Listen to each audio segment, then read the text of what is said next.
Hi there, thanks for stopping by. You can support the growth of this channel by checking out our Patreon at Free Audiobooks Chronicles. Your support will keep us uploading regularly. Plus, you get the added bonus of early access and any book request of your choice. Thank you, and I hope you enjoy the book. Javert bestowed a respectful salute on the mayor, whose back was turned to him. The mayor did not look at him, but went on annotating this docket. Javert advanced 2 or 3 paces into the study and halted without breaking the silence. If any physiognomist who had been familiar with Javert and who had made a lengthy study of this savage in the service of civilization, this singular composite of the Roman, the Spartan, the monk, and the corporal, this spy who was incapable of a lie, this unspotted police agent, if any physiognomist had known his secret and long-cherished aversion for Madeleine, his conflict with the mayor on the subject of Fantine, and had examined Javert at that moment, he would have said to himself, "What has taken place?" It was evident to anyone acquainted with that clear, upright, sincere, honest, austere, and ferocious conscience that Javert had but just gone through some great interior struggle. Javert had nothing in his soul which he had not also in his countenance. Like violent people in general, he was subject to abrupt changes of opinion. His physiognomy had never been more peculiar and startling. On entering, he bowed to Madeleine with a look in which there was neither rancor, anger, nor distrust. He halted a few paces in the rear of the mayor's armchair, and there he stood, perfectly erect, in an attitude almost of discipline, with the cold, ingenuous roughness of a man who has never been gentle and who has always been patient. He waited without uttering a word, without making a movement, in genuine humility and tranquil resignation, calm, serious, hat in hand, with eyes cast down, and an expression which was halfway between that of a soldier in the presence of his officer and a criminal in the presence of his judge, until it should please the mayor to turn round. All the sentiments as well as all the memories which one might have attributed to him had disappeared. That face, as impenetrable and simple as granite, no longer bore any trace of anything but a melancholy depression. His whole person breathed lowliness and firmness and an indescribable courageous despondency. At last the mayor laid down his pen and turned half round. "Well, what is it? What is the matter, Javert?" Javert remained silent for an instant as though collecting his ideas, then raised his voice with a sort of sad solemnity, which did not, however, preclude simplicity. "This is the matter, Mr. Mayor. A culpable act has been committed." "What act?" "An inferior agent of the authorities has failed in respect, and in the gravest manner, towards a magistrate." "I have come to bring the fact to your knowledge, as it is my duty to do." "Who is the agent?" asked Madeleine. "I," said Javert. "You?" "I." "And who is the magistrate who has reason to complain of the agent?" "You, Mr. Mayor." Madeleine sat erect in his armchair. Javert went on, with a severe air and his eyes still cast down. "Mr. Mayor, I have come to request you to instigate the authorities to dismiss me." Madeleine opened his mouth in amazement. Javert interrupted him. "You will say that I might have handed in my resignation, but that does not suffice. Handing in one's resignation is honorable. I have failed in my duty. I ought to be punished. I must be turned out." And after a pause he added, "Mr. Mayor, you were severe with me the other day and unjustly. Be so today with justice. Come, now." "Why?" exclaimed Madeleine. "What nonsense is this? What is the meaning of this? What culpable act have you been guilty of towards me? What have you done to me? What are your wrongs with regard to me? You accuse yourself. You wish to be superseded." "Turned out," said Javert. "Turned out? So it be then. That is well. I do not understand." "You shall understand, Mr. Mayor." Javert sighed from the very bottom of his chest and resumed, still coldly and sadly. Mr. Mayor, 6 weeks ago, in consequence of the scene over that woman, I was furious, and I informed against you. Informed against me. At the Prefecture of Police in Paris. Madeleine, who was not in the habit of laughing much oftener than Javert himself, burst out laughing now. As a mayor who had encroached on the province of the police? As an ex-convict. The mayor turned livid. Javert, who had not raised his eyes, went on. I thought it was so. I had had an idea for a long time, a resemblance, inquiries which you had caused to be made at Faverolles, the strength of your loins, the adventure with old Fauchelevent, your skill in marksmanship, your leg, which you drag a little. I hardly know what all. Absurdities. But, at all events, I took you for a certain Jean Valjean. A certain... What did you say the name was? Jean Valjean. He was a convict whom I was in the habit of seeing 20 years ago, when I was adjutant guard of convicts at Toulon. On leaving the galleys, this Jean Valjean, as it appears, robbed a bishop. Then he committed another theft, accompanied with violence, on a public highway on the person of a little Savoyard. He disappeared 8 years ago, no one knows how, and he has been sought, I fancied.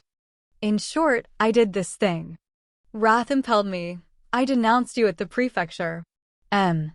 Madeleine, who had taken up the docket again several moments before this, resumed with an air of perfect indifference. And what reply did you receive? That I was mad. Well, they were right. It is lucky that you recognize the fact. I am forced to do so, since the real Jean Valjean has been found. The sheet of paper which Madeleine was holding dropped from his hand. He raised his head, gazed fixedly at Javert, and said with his indescribable accent, Ah! Javert continued, This is the way it is, Mr. Mayor. It seems that there was in the neighborhood near Ailly-le-Haut-Clocker an old fellow who was called Father Champmathieu. He was a very wretched creature. No one paid any attention to him. No one knows what such people subsist on. Lately, last autumn, Father Champmathieu was arrested for the theft of some cider apples from, well, no matter. A theft had been committed, a wall scaled, branches of trees broken. My Champmathieu was arrested. He still had the branch of apple tree in his hand. The scamp is locked up. Up to this point it was merely an affair of a misdemeanor. But here is where Providence intervened. The jail being in a bad condition, the examining magistrate finds it convenient to transfer Champmathieu to Arras, where the departmental prison is situated. In this prison at Arras there is an ex-convict named Brevet, who is detained for I know not what, and who has been appointed turnkey of the house, because of good behavior. Mr. Mayor, no sooner had Champmathieu arrived than Brevet exclaims, Why, I know that man. He is a faggot, for take a good look at me, my good man. You are Jean Valjean. Jean Valjean. Who's Jean Valjean? Champmathieu feigns astonishment. Don't play the innocent dodge, says Brevet. You are Jean Valjean. You have been in the galleys of Toulon. It was 20 years ago. We were there together. Champmathieu denies it. Parbleu. You understand. The case is investigated. The thing was well ventilated for me. This is what they discovered. This Champmathieu had been, 30 years ago, a pruner of trees in various localities, notably at Faverolles. There all trace of him was lost. A long time afterwards he was seen again in Auvergne, then in Paris, where he is said to have been a wheelwright and to have had a daughter, who was a laundress, but that has not been proved. Now, before going to the galleys for theft, what was Jean Valjean? A pruner of trees. Where? At Faverolles. Another fact. This Valjean's Christian name was Jean, and his mother's surname was Matthew. What more natural to suppose than that, on emerging from the galleys, he should have taken his mother's name for the purpose of concealing himself, and have called himself Jean Matthew. He goes to Auvergne. The local pronunciation turns Jean into Chon. He is called Chon Matthew. Our man offers no opposition, and behold him transformed into Cham Matthew. You follow me, do you not? Inquiries were made at Faverolles. The family of Jean Valjean is no longer there. It is not known where they have gone. You know that among those classes a family often disappears. Search was made, and nothing was found. When such people are not mud, they are dust. And then, as the beginning of the story dates 30 years back, there is no longer anyone at Faverolles who knew Jean Valjean. Inquiries were made at Toulon. Besides Brevet, there are only 2 convicts in existence who have seen Jean Valjean. They are Cochepaille and Chenildieu, and are sentenced for life. They are taken from the galleys and confronted with the pretended Cham Matthew. They do not hesitate. He is Jean Valjean for them as well as for Brevet. The same age, he is 54, the same height, the same air, the same man. In short, it is he. It was precisely at this moment that I forwarded my denunciation to the prefecture in Paris. I was told that I had lost my reason and that Jean Valjean is at Arras, in the power of the authorities. You can imagine whether this surprised me when I thought that I had that same Jean Valjean here.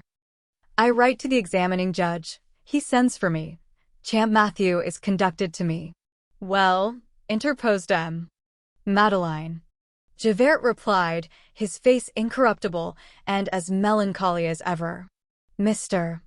Mayor, the truth is the truth. I am sorry, but that man is Jean Valjean. I recognized him also. M. Madeleine resumed in a very low voice. You are sure? Javert began to laugh, with that mournful laugh which comes from profound conviction. Oh! Sure. He stood there thoughtfully for a moment, mechanically taking pinches of powdered wood for blotting ink from the wooden bowl which stood on the table, and he added, And even now that I have seen the real Jean Valjean, I do not see how I could have thought otherwise. I beg your pardon, Mr. Mayor. Javert, as he addressed these grave and supplicating words to the man who 6 weeks before had humiliated him in the presence of the whole station-house and bade him leave the room, Javert, that haughty man, was unconsciously full of simplicity and dignity. M. Madeleine made no other reply to his prayer than the abrupt question. And what does this man say? Ah, indeed, Mr. Mayor, it's a bad business. If he is Jean Valjean, he has his previous conviction against him. To climb a wall, to break a branch, to purloin apples, is a mischievous trick in a child. For a man it is a misdemeanor. For a convict it is a crime. Robbing and housebreaking, it is all there. It is no longer a question of correctional police. It is a matter for the court of assizes. It is no longer a matter of a few days in prison. It is the galleys for life. And then there is the affair with the little Savoyard, who will return, I hope. The deuce! There is plenty to dispute in the matter, is there not? Yes, for anyone but Jean Valjean. But Jean Valjean is a sly dog. That is the way I recognized him. Any other man would have felt that things were getting hot for him. He would struggle. He would cry out, "The kettle sings before the fire." He would not be Jean Valjean, etc. But he has not the appearance of understanding. He says, "I am Cham Matthew, and I won't depart from that." He has an astonished air. He pretends to be stupid. It is far better. Oh! The rogue is clever. But it makes no difference. The proofs are there. He has been recognized by 4 persons. The old scamp will be condemned. The case has been taken to the assizes at Arras. I shall go there to give my testimony. I have been summoned. M. Madeleine had turned to his desk again and taken up his docket and was turning over the leaves tranquilly, reading and writing by turns, like a busy man. He turned to Javert. That will do, Javert. In truth, all these details interest me but little. We are wasting our time, and we have pressing business on hand. Javert, you will betake yourself at once to the house of the woman Busapid, who sells herbs at the corner of the Rue Saint-Saulve. You will tell her that she must enter her complaint against Carter Pierre Chesnelong. The man is a brute who came near crushing this woman and her child.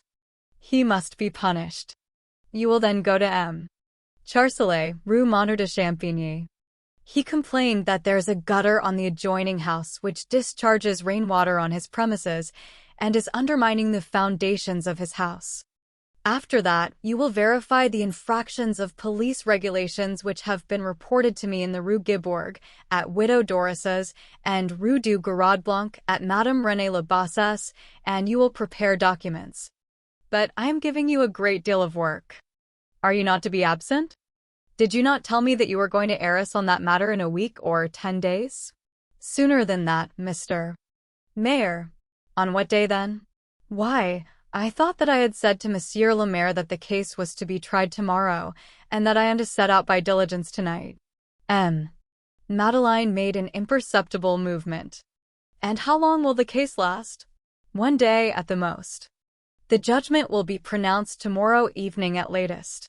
But I shall not wait for the sentence, which is certain. I shall return here as soon as my deposition has been taken. That is well, said Madeleine. And he dismissed Javert with a wave of the hand. Javert did not withdraw. Excuse me, Mr. Mayor, said he. What is it now? Demanded Madeleine. Mr. Mayor, there is still something of which I must remind you. What is it? That I must be dismissed. Madeleine rose. Javert, you are a man of honor, and I esteem you. You exaggerate your fault. Moreover, this is an offense which concerns me. Javert, you deserve promotion instead of degradation. I wish you to retain your post. Javert gazed at Madeleine with his candid eyes, in whose depths his not very enlightened, but pure and rigid conscience seemed visible, and said in a tranquil voice, Mr. Mayor, I cannot grant you that. I repeat, replied Madeleine, that the matter concerns me. But Javert, heeding his own thought only, continued, So far as exaggeration is concerned, I am not exaggerating. This is the way I reason. I have suspected you unjustly. That is nothing.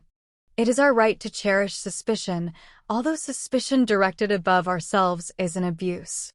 But without proofs, in a fit of rage, with the object of wreaking my vengeance, I have denounced you as a convict, you, a respectable man, a mayor, a magistrate. That is serious, very serious.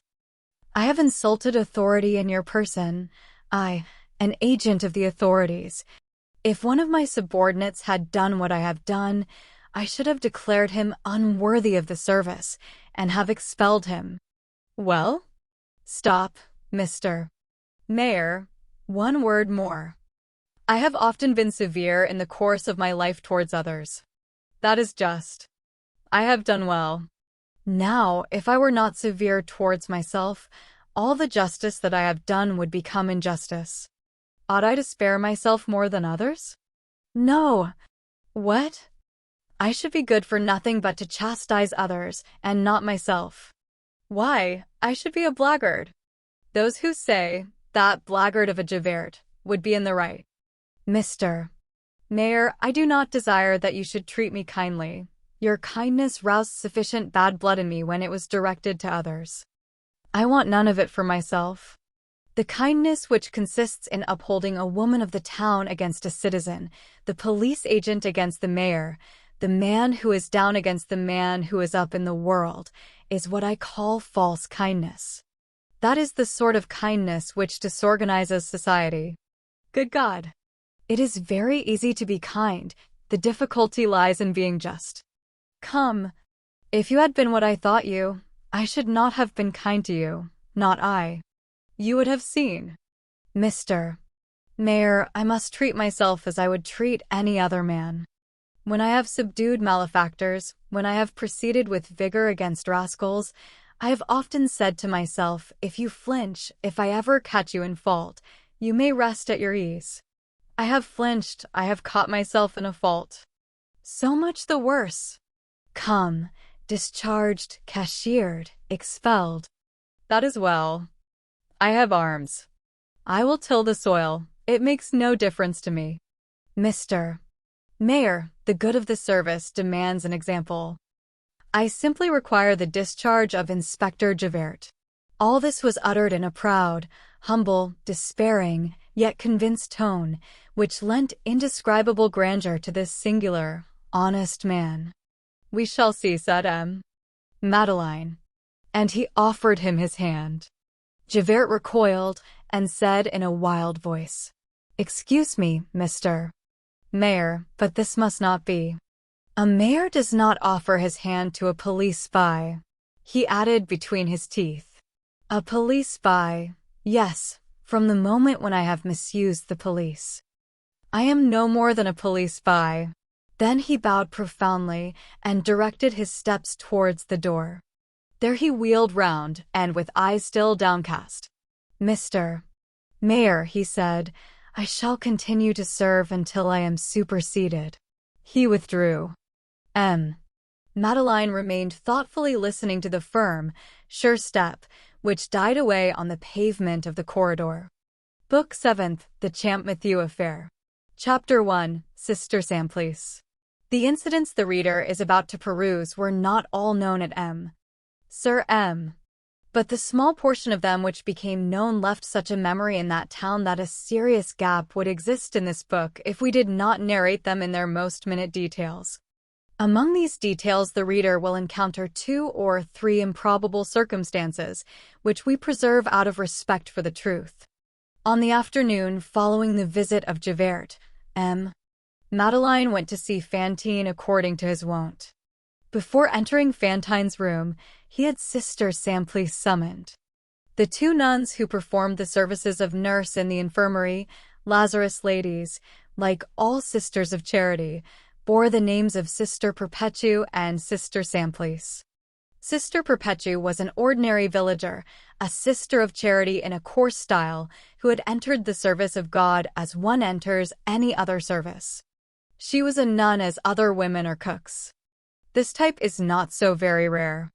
The monastic orders gladly accept this heavy peasant earthenware, which is easily fashioned into a Capuchin or an Ursuline. These rustics are utilized for the rough work of devotion. The transition from a drover to a Carmelite is not in the least violent. The one turns into the other without much effort. The fund of ignorance common to the village and the cloister is a preparation ready at hand, and places the boor at once on the same footing as the monk, a little more amplitude in the smock, and it becomes a frock. Sister Perpétue was a robust nun from Marines near Pontoise, who chattered her patois, droned, grumbled, sugared the potion according to the bigotry or the hypocrisy of the invalid, treated her patients abruptly, roughly, was crabbed with the dying, almost flung God in their faces, stoned their death agony with prayers mumbled in a rage, was bold, honest, and ruddy. Sister Simplice was white with a waxen pallor. Besides Sister Perpétue, she was the taper beside the candle. Vincent de Paul has divinely traced the features of the Sister of Charity in these admirable words, in which he mingles as much freedom as servitude. They shall have for their convent only the house of the sick, for cell only a hired room, for chapel only their parish church, for cloister only the streets of the town and the wards of the hospitals, for enclosure only obedience, for gratings only the fear of God, for veil only modesty. This ideal was realized in the living person of Sister Simplice. She had never been young, and it seemed as though she would never grow old. No one could have told Sister Simplice's age. She was a person, we dare not say a woman, who was gentle, austere, well-bred, cold, and who had never lied. She was so gentle that she appeared fragile, but she was more solid than granite. She touched the unhappy with fingers that were charmingly pure and fine. There was, so to speak, silence in her speech. She said just what was necessary, and she possessed a tone of voice which would have equally edified a confessional or enchanted a drawing room. This delicacy accommodated itself to the serge gown, finding in this harsh contact a continual reminder of heaven and of God. Let us emphasize one detail. Never to have lied, never to have said, for any interest whatever, even in indifference, any single thing which was not the truth, the sacred truth, was Sister Simplice's distinctive trait. It was the accent of her virtue. She was almost renowned in the congregation for this imperturbable veracity. The Abbé Sicard speaks of Sister Simplice in a letter to the deaf-mute Massou. However pure and sincere we may be, we all bear upon our candor the crack of the little, innocent lie. She did not. Little lie, innocent lie. Does such a thing exist? To lie is the absolute form of evil. To lie a little is not possible. He who lies, lies the whole lie. To lie is the very face of the demon. Satan has two names. He is called Satan and lying. That is what she thought, and as she thought, so she did. The result was the whiteness which we have mentioned, a whiteness which covered even her lips and her eyes with radiance. Her smile was white, her glance was white. There was not a single spider's web, not a grain of dust, on the glass window of that conscience. On entering the order of St. Vincent Delaware Paul, she had taken the name of Simplice by special choice. Simplice of Sicily, as we know, is the saint who preferred to allow both her breasts to be torn off rather than to say that she had been born at Segesta when she had been born at Syracuse, a lie which would have saved her. This patron saint suited this soul. Sister Simplice, on her entrance into the order, had had two faults which she had gradually corrected. She had a taste for dainties, and she liked to receive letters. She never read anything but a book of prayers printed in Latin, in coarse type. She did not understand Latin, but she understood the book.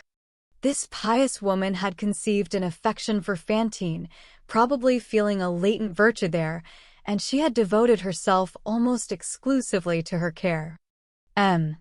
Madeleine took Sister Simplice apart and recommended Fantine to her in a singular tone, which the sister recalled later on. On leaving the sister, he approached Fantine. Fantine awaited Madeleine's appearance every day as one awaits a ray of warmth and joy. She said to the sisters, "I only live when Monsieur Le Maire is here." She had a great deal of fever that day. As soon as she saw Madeleine, she asked him, "And Cosette?" He replied with a smile, "Soon, Madeleine was the same as usual with Fantine. Only he remained an hour instead of half an hour, to Fantine's great delight. He urged everyone repeatedly not to allow the invalid to want for anything. It was noticed that there was a moment when his countenance became very somber. But this was explained when it became known that the doctor had bent down to his ear and said to him, "She is losing ground fast." Then he returned to the town hall, and the clerk observed him attentively examining a road map of France which hung in his study. He wrote a few figures on a bit of paper with a pencil. Chapter 2. The Perspicacity of Master Scaufflaire. From the town hall he betook himself to the extremity of the town, to a Fleming named Master Scaufflaire, French Scaufflaire, who let out horses and cabriolets as desired. In order to reach the Scaufflaire, the shortest way was to take the little frequented street in which was situated the parsonage of the parish in which Madeleine resided. The cure was, it was said, a worthy, respectable, and sensible man. At the moment when Madeleine arrived in front of the parsonage there was but one passer-by in the street, and this person noticed this. After the mayor had passed the priest's house he halted, stood motionless, then turned about, and retraced his steps to the door of the parsonage, which had an iron knocker. He laid his hand quickly on the knocker and lifted it. Then he paused again and stopped short, as though in thought, and after the lapse of a few seconds, instead of allowing the knocker to fall abruptly, he placed it gently, and resumed his way with the sort of haste which had not been apparent previously. Madeline found Master Scaufflaire at home, engaged in stitching a harness over. "Master Scaufflaire," he inquired, "have you a good horse?" "Mr.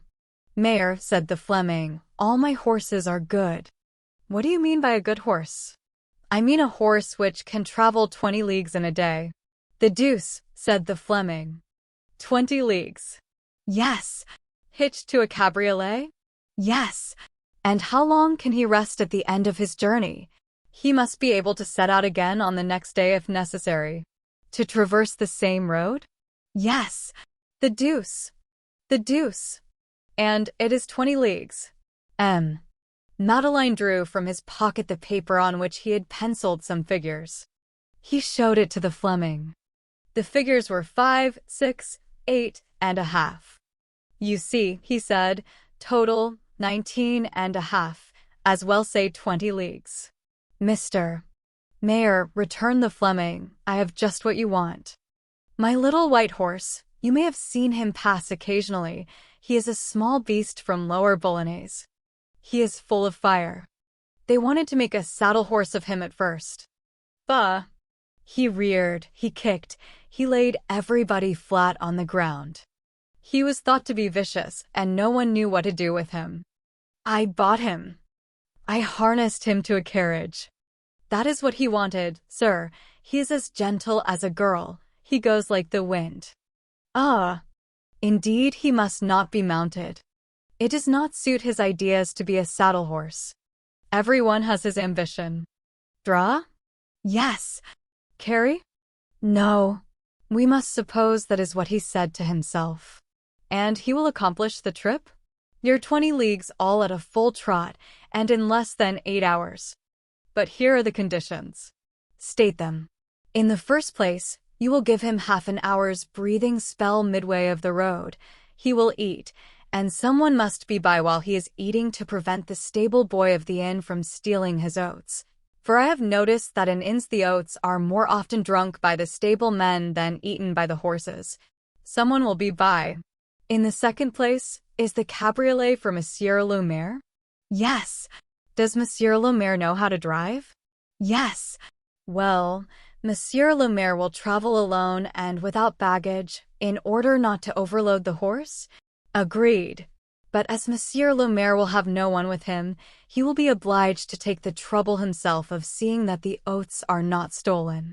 That is understood. I am to have 30 francs a day. The days of rest to be paid for also, not a farthing less, and the beast's food to be at Monsieur le Maire's expense. Madeline drew 3 Napoleons from his purse and laid them on the table. Here is the pay for 2 days in advance. Fourthly, for such a journey a cabriolet would be too heavy and would fatigue the horse. Monsieur le Maire must consent to travel in a little tilbury that I own. I consent to that. It is light, but it has no cover. That makes no difference to me. Has Monsieur le Maire reflected that we are in the middle of winter? Madeline did not reply. The Fleming resumed. That it is very cold? Madeline preserved silence. Master Scaufflaire continued. That it may rain? Madeline raised his head and said, The tilbury and the horse will be in front of my door tomorrow morning at 4:30. Of course, Monsieur le Maire, replied Scaufflaire. Then, scratching a speck in the wood of the table with his thumbnail, he resumed with that careless air which the Flemings understand so well how to mingle with their shrewdness. But this is what I am thinking of now. Monsieur le Maire has not told me where he is going. Where is Monsieur le Maire going? He had been thinking of nothing else since the beginning of the conversation, but he did not know why he had not dared to put the question. Are your horses' forelegs good? Said Madeline. Yes, Monsieur le Maire. You must hold him in a little when going downhill. Are there many descents between here and the place whither you are going? Do not forget to be at my door at precisely 4:30 tomorrow morning, replied Madeline, and he took his departure. The Fleming remained utterly stupid, as he himself said some time afterwards. The mayor had been gone 2 or 3 minutes when the door opened again. It was the mayor once more. He still wore the same impassive and preoccupied air. "Monsieur Scaufflaire," said he, "at what sum do you estimate the value of the horse and tilbury which you are to let to me? The one bearing the other?" "The one dragging the other, Monsieur le Maire," said the Fleming with a broad smile. "So be it. Well, does Monsieur le Maire wish to purchase them, or me?" "No, but I wish to guarantee you in any case. You shall give me back the sum at my return." "At what value do you estimate your horse and cabriolet?" 500 francs, Monsieur le Maire. "Here it is." Madeline laid a bank bill on the table, then left the room, and this time he did not return. Master Scaufflaire experienced a frightful regret that he had not said 1,000 francs. Besides, the horse and tilbury together were worth but 100 crowns. The Fleming called his wife and related the affair to her. Where the devil could Monsieur le Maire be going? They held counsel together. "He is going to Paris," said the wife. "I don't believe it," said the husband. Madeline had forgotten the paper with the figures on it, and it lay on the chimney piece. The Fleming picked it up and studied it. 5, 6, 8.5? That must designate the posting relays. He turned to his wife. "I have found out." "What?" "It is 5 leagues from here to Hesdin, 6 from Hesdin to St. Pol, 8.5 from St. Pol to Arras. He is going to Arras." Meanwhile, Madeline had returned home. He had taken the longest way to return from Master Scaufflaire's, as though the parsonage door had been a temptation for him, and he had wished to avoid it. He ascended to his room, and there he shut himself up, which was a very simple act, since he liked to go to bed early. Nevertheless, the portress of the factory, who was, at the same time, Madeline's only servant, noticed that the latter's light was extinguished at 8:30, and she mentioned it to the cashier when he came home, adding, "Is Monsieur le Maire ill? I thought he had a rather singular air." This cashier occupied a room situated directly under Madeline's chamber. He paid no heed to the portress's words, but went to bed and to sleep. Towards midnight he woke up with a start. In his sleep he had heard a noise above his head. He listened. It was a footstep pacing back and forth, as though someone were walking in the room above him. He listened more attentively and recognized Madeline's step. This struck him as strange. Usually there was no noise in Madeline's chamber until he rose in the morning. A moment later the cashier heard a noise which resembled that of a cupboard being opened, and then shut again. Then a piece of furniture was disarranged. Then a pause ensued. Then the step began again. The cashier sat up in bed, quite awake now and staring, and through his window panes he saw the reddish gleam of a lighted window reflected on the opposite wall.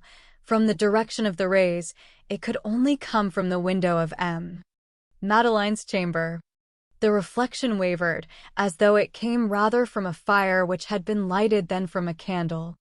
The shadow of the window frame was not shown, which indicated that the window was wide open. The fact that this window was open in such cold weather was surprising. The cashier fell asleep again. An hour or 2 later he waked again. The same step was still passing slowly and regularly back and forth overhead. The reflection was still visible on the wall, but now it was pale and peaceful, like the reflection of a lamp or of a candle. The window was still open. This is what had taken place in Madeline's room. Chapter 3: A Tempest in a Skull.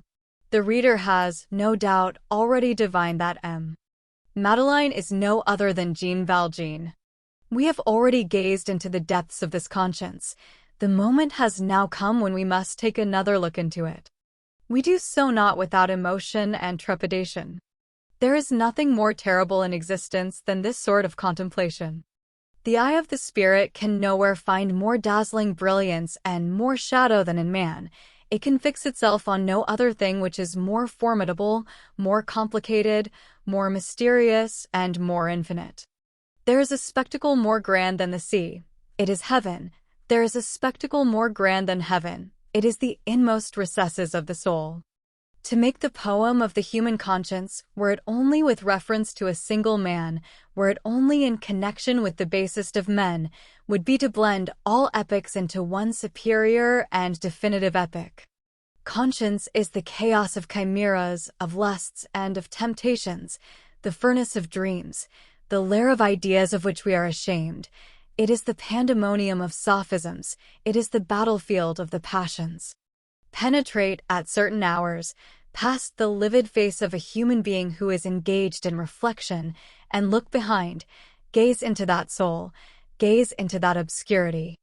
There, beneath that external silence, battles of giants, like those recorded in Homer, are in progress. Skirmishes of dragons and hydras and swarms of phantoms, as in Milton, visionary circles, as in Dante. What a solemn thing is this infinity which every man bears within him, and which he measures with despair against the caprices of his brain and the actions of his life. Alighieri one day met with a sinister-looking door, before which he hesitated. Here is one before us, upon whose threshold we hesitate. Let us enter, nevertheless. We have but little to add to what the reader already knows of what had happened to Jean Valjean after the adventure with little Gervais. From that moment forth he was, as we have seen, a totally different man. What the bishop had wished to make of him, that he carried out. It was more than a transformation, it was a transfiguration. He succeeded in disappearing, sold the bishop's silver, reserving only the candlesticks as a souvenir, crept from town to town, traversed France, came to M. Sir M. conceived the idea which we have mentioned, accomplished what we have related, succeeded in rendering himself safe from seizure and inaccessible, and, thenceforth, established at M. Sir M., happy in feeling his conscience saddened by the past and the first half of his existence belied by the last, he lived in peace, reassured and hopeful, having henceforth only two thoughts: to conceal his name and to sanctify his life, to escape men and to return to God. These two thoughts were so closely intertwined in his mind that they formed but a single one there. Both were equally absorbing and imperative and ruled his slightest actions. In general, they conspired to regulate the conduct of his life. They turned him towards the gloom. They rendered him kindly and simple. They counseled him to the same things. Sometimes, however, they conflicted. In that case, as the reader will remember, the man whom all the country of M. Sir M. called M. Madeleine did not hesitate to sacrifice the first to the second, his security to his virtue. Thus, in spite of all his reserve and all his prudence, he had preserved the bishop's candlesticks, worn mourning for him, summoned and interrogated all the little Savoyards who passed that way, collected information regarding the families at Faverolles, and saved old Fauchelevent's life, despite the disquieting insinuations of Javert. It seemed, as we have already remarked, as though he thought, following the example of all those who have been wise, holy, and just, that his first duty was not towards himself. At the same time, it must be confessed, nothing just like this had yet presented itself. Never had the two ideas which governed the unhappy man whose sufferings we are narrating engaged in so serious a struggle. He understood this confusedly, but profoundly at the very first words pronounced by Javert, when the latter entered his study. At the moment when that name, which he had buried beneath so many layers, was so strangely articulated, he was struck with stupor, and as though intoxicated with the sinister eccentricity of his destiny. And through this stupor he felt that shudder which precedes great shocks. He bent like an oak at the approach of a storm, like a soldier at the approach of an assault. He felt shadows filled with thunders and lightnings descending upon his head. As he listened to Javert, the first thought which occurred to him was to go, to run and denounce himself, to take that champ Matthew out of prison and place himself there. This was as painful and as poignant as an incision in the living flesh. Then it passed away, and he said to himself, "We will see. We will see." He repressed this first, generous instinct and recoiled before heroism. It would be beautiful, no doubt, after the bishop's holy words, after so many years of repentance and abnegation, in the midst of a penitence admirably begun, if this man had not flinched for an instant, even in the presence of so terrible a conjecture, but had continued to walk with the same step towards this yawning precipice, at the bottom of which lay heaven. That would have been beautiful, but it was not thus. We must render an account of the things which went on in the soul, and we can only tell what there was there. He was carried away, at first, by the instinct of self-preservation. He rallied all his ideas in haste, stifled his emotions, took into consideration Javert's presence, that great danger, postponed all decision with the firmness of terror, shook off thought as to what he had to do, and resumed his calmness as a warrior picks up his buckler. He remained in this state during the rest of the day, a whirlwind within, a profound tranquility without. He took no preservative measures, as they may be called. Everything was still confused and jostling together in his brain. His trouble was so great that he could not perceive the form of a single idea distinctly, and he could have told nothing about himself, except that he had received a great blow. He repaired to Fantine's bed of suffering, as usual, and prolonged his visit, through a kindly instinct, telling himself that he must behave thus and recommend her well to the sisters, in case he should be obliged to be absent himself. He had a vague feeling that he might be obliged to go to Arras, and without having the least in the world made up his mind to this trip, he said to himself that being, as he was, beyond the shadow of any suspicion, there could be nothing out of the way in being a witness to what was to take place, and he engaged the Tilbury from Scaufflaire in order to be prepared in any event. He dined with a good deal of appetite. On returning to his room, he communed with himself. He examined the situation and found it unprecedented, so unprecedented that in the midst of his reverie he rose from his chair, moved by some inexplicable impulse of anxiety, and bolted his door. He feared lest something more should enter. He was barricading himself against possibilities. A moment later he extinguished his light. It embarrassed him. It seemed to him as though he might be seen. By whom? Alas! That on which he desired to close the door had already entered. That which he desired to blind was staring him in the face, his conscience. His conscience, that is to say, God. Nevertheless, he deluded himself at first. He had a feeling of security and of solitude. The bolt once drawn, he thought himself impregnable. The candle extinguished, he felt himself invisible. Then he took possession of himself. He set his elbows on the table, leaned his head on his hand, and began to meditate in the dark. Where do I stand? Am not I dreaming? What have I heard? Is it really true that I have seen that Javert, and that he spoke to me in that manner? Who can that champ Matthew be? So he resembles me. Is it possible? When I reflect that yesterday I was so tranquil and so far from suspecting anything. What was I doing yesterday at this hour? What is there in this incident? What will the end be? What is to be done? This was the torment in which he found himself. His brain had lost its power of retaining ideas. They passed like waves, and he clutched his brow in both hands to arrest them. Nothing but anguish extricated itself from this tumult which overwhelmed his will and his reason, and from which he sought to draw proof and resolution. His head was burning. He went to the window and threw it wide open. There were no stars in the sky. He returned and seated himself at the table. The first hour passed in this manner. Gradually, however, Vague outlines began to take form and to fix themselves in his meditation, and he was able to catch a glimpse with precision of the reality, not the whole situation, but some of the details. He began by recognizing the fact that, critical and extraordinary as was this situation, he was completely master of it. This only caused an increase of his stupor. Independently of the severe and religious aim which he had assigned to his actions, all that he had made up to that day had been nothing but a hole in which to bury his name. That which he had always feared most of all in his hours of self-communion, during his sleepless nights, was to ever hear that name pronounced. He had said to himself that that would be the end of all things for him.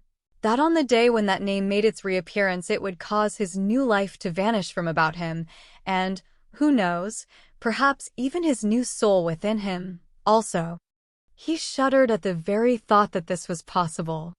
Assuredly, if anyone had said to him at such moments that the hour would come when that name would ring in his ears, when the hideous words, Jean Valjean, would suddenly emerge from the darkness and rise in front of him, when that formidable light, capable of dissipating the mystery in which he had enveloped himself, would suddenly blaze forth above his head, and that name would not menace him, that light would but produce an obscurity more dense, that this rent veil would but increase the mystery, that this earthquake would solidify his edifice, that this prodigious incident would have no other result, so far as he was concerned, if so it seemed good to him, than that of rendering his existence at once clearer and more impenetrable, and that, out of his confrontation with the phantom of Jean Valjean, the good and worthy citizen Monsieur Madeleine would emerge more honored, more peaceful, and more respected than ever. If anyone had told him that, he would have tossed his head and regarded the words as those of a madman. Well, all this was precisely what had just come to pass. All that accumulation of impossibilities was a fact, and God had permitted these wild fancies to become real things. His reverie continued to grow clearer. He came more and more to an understanding of his position. It seemed to him that he had but just waked up from some inexplicable dream, and that he found himself slipping down a declivity in the middle of the night, erect, shivering, holding back all in vain, on the very brink of the abyss. He distinctly perceived in the darkness a stranger, a man unknown to him, whom destiny had mistaken for him, and whom she was thrusting into the gulf in his stead. In order that the gulf might close once more, it was necessary that someone, himself or that other man, should fall into it. He had only let things take their course.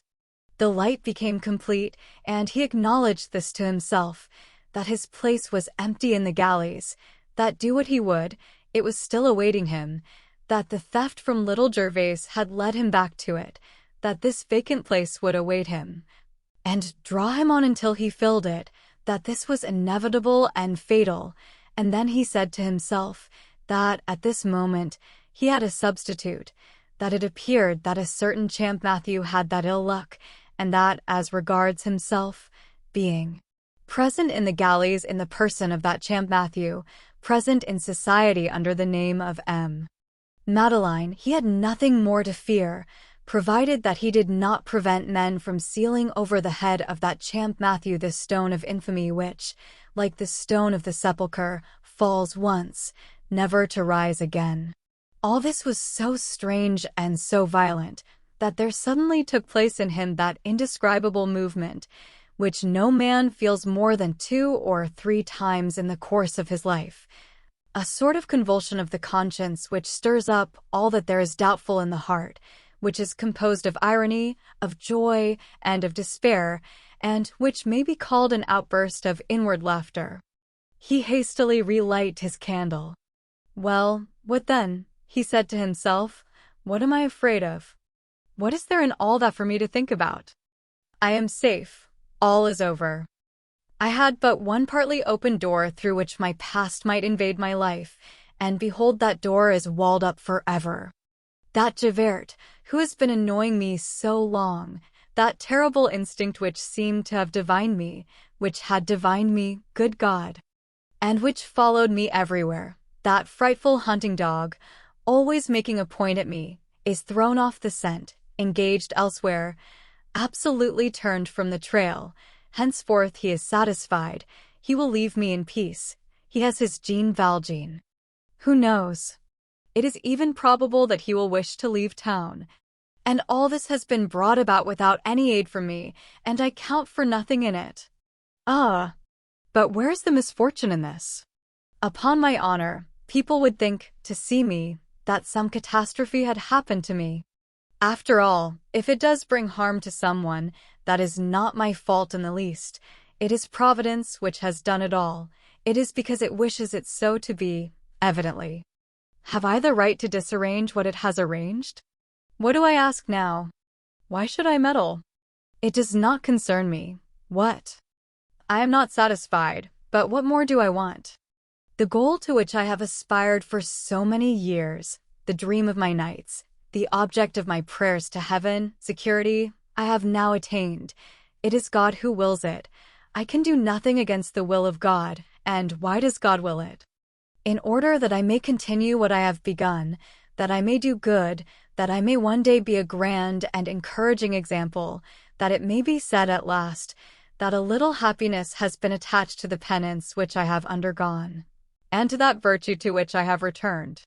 Really, I do not understand why I was afraid, a little while ago, to enter the house of that good cure, and to ask his advice. This is evidently what he would have said to me. It is settled. Let things take their course. Let the good God do as he likes. Thus did he address himself in the depths of his own conscience, bending over what may be called his own abyss. He rose from his chair, and began to pace the room. "Come," said he, "let us think no more about it. My resolve is taken." But he felt no joy. Quite the reverse. One can no more prevent thought from recurring to an idea than one can the sea from returning to the shore. The sailor calls it the tide. The guilty man calls it remorse. God upheaves the soul as he does the ocean.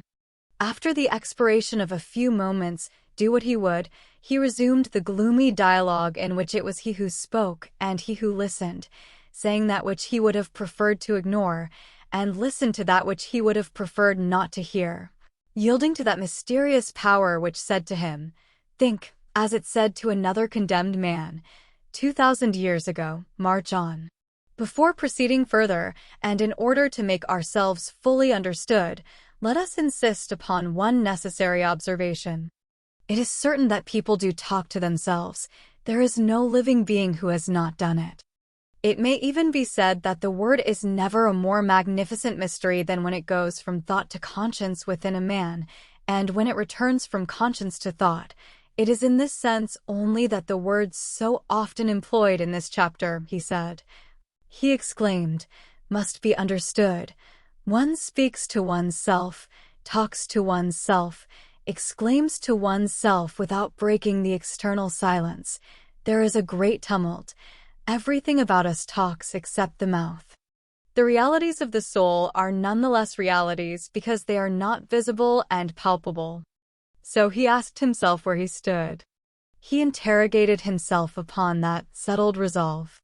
He confessed to himself that all that he had just arranged in his mind was monstrous, that to let things take their course, to let the good God do as he liked, was simply horrible, to allow this error of fate and of men to be carried out, not to hinder it.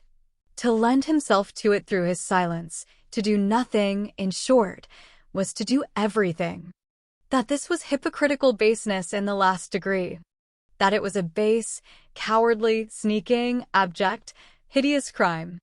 For the first time in 8 years, the wretched man had just tasted the bitter savor of an evil thought and of an evil action. He spit it out with disgust. He continued to question himself. He asked himself severely what he had meant by this. My object is attained. He declared to himself that his life really had an object, but what object? To conceal his name? To deceive the police? Was it for so petty a thing that he had done all that he had done? Had he not another and a grand object, which was the true one, to save, not his person, but his soul, to become honest and good once more, to be a just man? Was it not that above all, that alone, which he had always desired, which the bishop had enjoined upon him, to shut the door on his past? But he was not shutting it. Great God! He was reopening it by committing an infamous action. He was becoming a thief once more, and the most odious of thieves. He was robbing another of his existence, his life, his peace, his place in the sunshine. He was becoming an assassin. He was murdering, morally murdering, a wretched man. He was inflicting on him that frightful living death, that death beneath the open sky, which is called the galleys. On the other hand, to surrender himself to save that man, struck down with so melancholy an error, to resume his own name, to become once more, out of duty, the convict Jean Valjean, that was, in truth, to achieve his resurrection, and to close forever that hell whence he had just emerged. To fall back there in appearance was to escape from it in reality. This must be done. He had done nothing if he did not do all this. His whole life was useless. All his penitence was wasted. There was no longer any need of saying, "What is the use?" He felt that the bishop was there, that the bishop was present all the more because he was dead, that the bishop was gazing fixedly at him, that henceforth Mayor Madeleine, with all his virtues, would be abominable to him, and that the convict Jean Valjean would be pure and admirable in his sight, that men beheld his mask, but that the bishop saw his face, that men saw his life, but that the bishop beheld his conscience. So he must go to Arras, deliver the false Jean Valjean, and denounce the real one. Alas!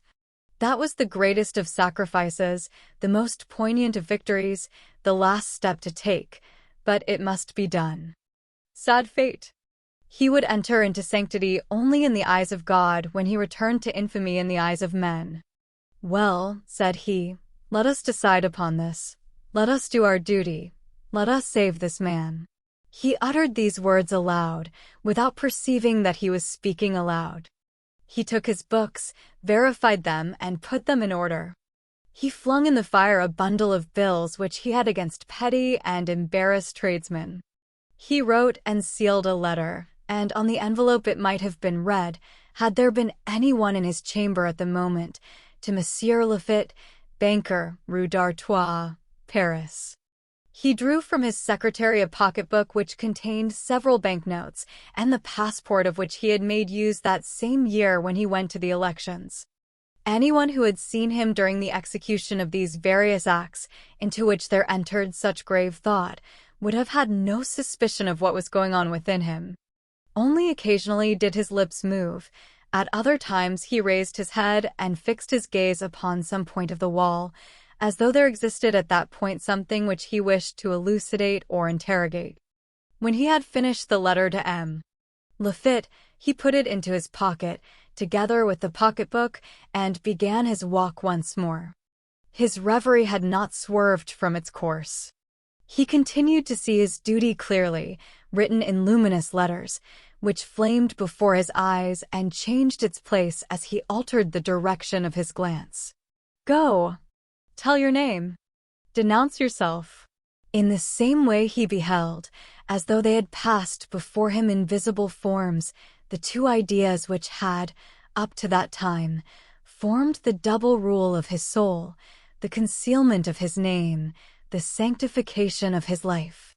For the first time they appeared to him as absolutely distinct, and he perceived the distance which separated them. He recognized the fact that one of these ideas was, necessarily, good, while the other might become bad, that the first was self-devotion, and that the other was personality, that the one said, "My neighbor," and that the other said, "Myself." That one emanated from the light, and the other from darkness. They were antagonistic. He saw them in conflict. In proportion as he meditated, they grew before the eyes of his spirit. They had now attained colossal statures, and it seemed to him that he beheld within himself, in that infinity of which we were recently speaking, in the midst of the darkness and the lights, a goddess and a giant contending. He was filled with terror, but it seemed to him that the good thought was getting the upper hand. He felt that he was on the brink of the second decisive crisis of his conscience and of his destiny, that the bishop had marked the first phase of his new life, and that Champ Matthew marked the second. After the grand crisis, the grand test. But the fever, allayed for an instant, gradually resumed possession of him.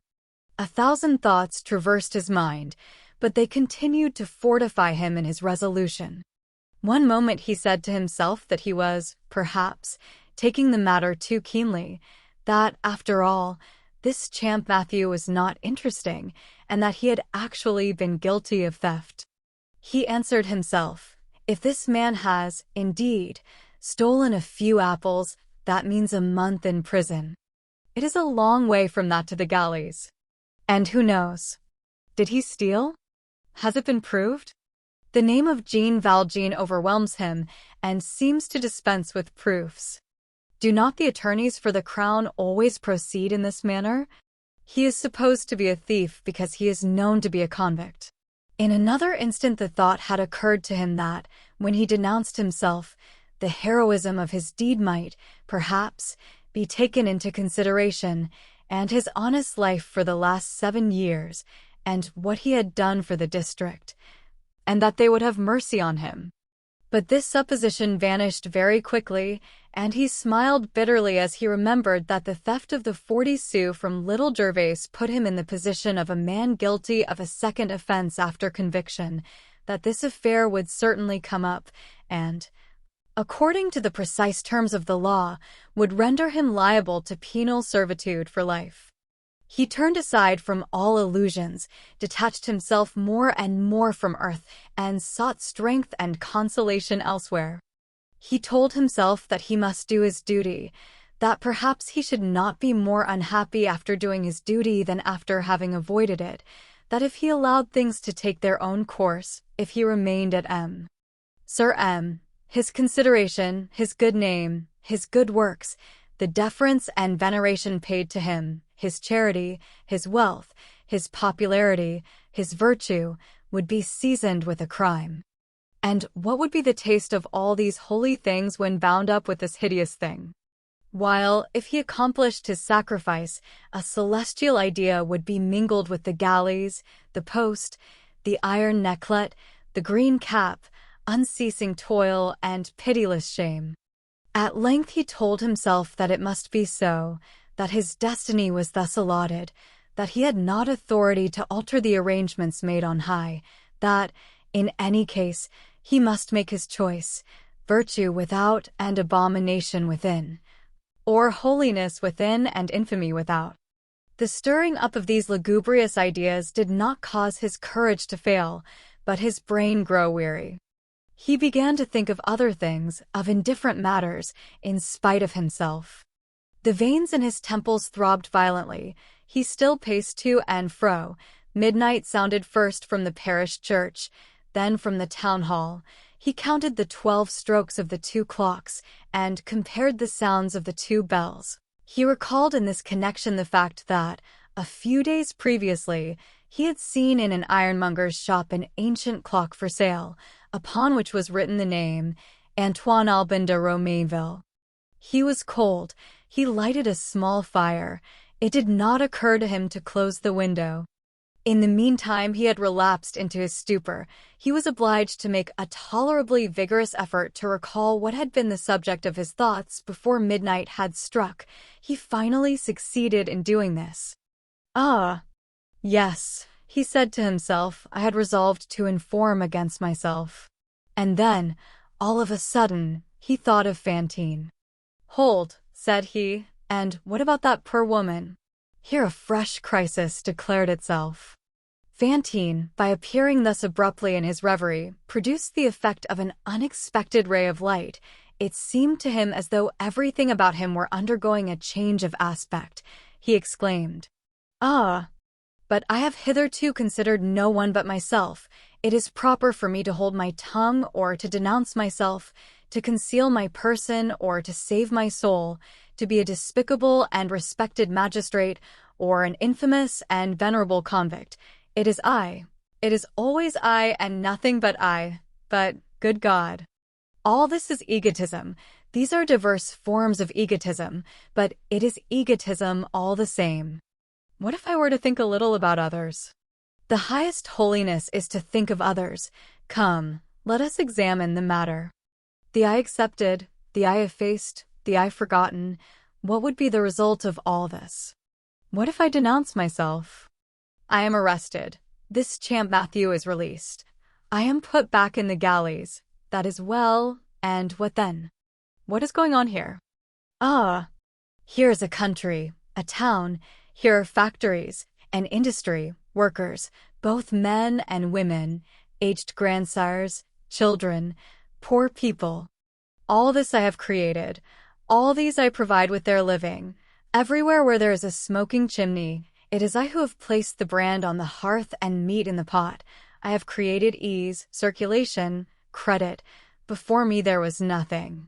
I have elevated, vivified, informed with life, fecundated, stimulated, enriched the whole countryside. Lacking me, the soul is lacking. I take myself off. Everything dies, and this woman, who has suffered so much, who possesses so many merits in spite of her fall, the cause of all whose misery I have unwittingly been. And that child whom I meant to go in search of, whom I have promised to her mother, do I not also owe something to this woman in reparation for the evil which I have done her? If I disappear, what happens? The mother dies, the child becomes what it can. That is what will take place if I denounce myself. If I do not denounce myself? Come, let us see how it will be if I do not denounce myself. After putting this question to himself, he paused. He seemed to undergo a momentary hesitation and trepidation, but it did not last long, and he answered himself calmly. Well, this man is going to the galleys. It is true, but what the deuce? He has stolen. There is no use in my saying that he has not been guilty of theft, for he has. I remain here. I go on. In 10 years I shall have made 10 millions. I scatter them over the country. I have nothing of my own. What is that to me? It is not for myself that I am doing it. The prosperity of all goes on augmenting. Industries are aroused and animated. Factories and shops are multiplied. Families, 100 families, 1,000 families, are happy. The district becomes populated. Villages spring up where there were only farms before. Farms rise where there was nothing. Wretchedness disappears, and with wretchedness debauchery, prostitution, theft, murder. All vices disappear, all crimes, and this poor mother rears her child. And behold a whole country rich and honest. I was a fool. I was absurd. What was that I was saying about denouncing myself? I really must pay attention and not be precipitate about anything. What? Because it would have pleased me to play the grand and generous. This is melodrama, after all, because I should have thought of no one but myself, the idea. For the sake of saving from a punishment, a trifle exaggerated, perhaps, but just at bottom, no one knows whom, a thief, a good-for-nothing, evidently, a whole countryside must perish. A poor woman must die in the hospital. A poor little girl must die in the street. Like dogs, this is abominable. And without the mother even having seen her child once more, almost without the child's having known her mother, and all that for the sake of an old wretch of an apple thief who, most assuredly, has deserved the galleys for something else, if not for that, fine scruples, indeed, which save a guilty man and sacrifice the innocent, which save an old vagabond who has only a few years to live at most, and who will not be more unhappy in the galleys than in his hovel, and which sacrifice a whole population, mothers, wives, children. This poor little Cosette who has no one in the world but me, and who is, no doubt, blue with cold at this moment in the den of those Thénardiers. Those peoples are rascals, and I was going to neglect my duty towards all these poor creatures. And I was going off to denounce myself, and I was about to commit that unspeakable folly. Let us put it at the worst. Suppose that there is a wrong action on my part in this, and that my conscience will reproach me for it some day, to accept, for the good of others, these reproaches which weigh only on myself. This evil action which compromises my soul alone, in that lies self-sacrifice, in that alone there is virtue. He rose and resumed his march. This time, he seemed to be content. Diamonds are found only in the dark places of the earth. Truths are found only in the depths of thought. It seemed to him that, after having descended into these depths, after having long groped among the darkest of these shadows, he had at last found one of these diamonds, one of these truths, and that he now held it in his hand. And he was dazzled as he gazed upon it. Yes, he thought, this is right. I am on the right road. I have the solution. I must end by holding fast to something. My resolve is taken. Let things take their course. Let us no longer vacillate. Let us no longer hang back. This is for the interest of all. Not for my own. I am Madeline, and Madeline I remain. Woe to the man who is Jean Valjean. I am no longer he. I do not know that man. I no longer know anything. It turns out that someone is Jean Valjean at the present moment. Let him look out for himself. That does not concern me. It is a fatal name which was floating abroad in the night. If it halts and descends on a head, so much the worse for that head.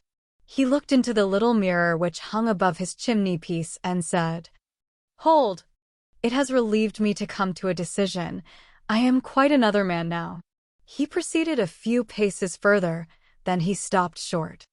"Come," he said, "I must not flinch before any of the consequences of the resolution which I have once adopted. There are still threads which attach me to that Jean Valjean. They must be broken. In this very room there are objects which would betray me, dumb things which would bear witness against me. It is settled. All these things must disappear."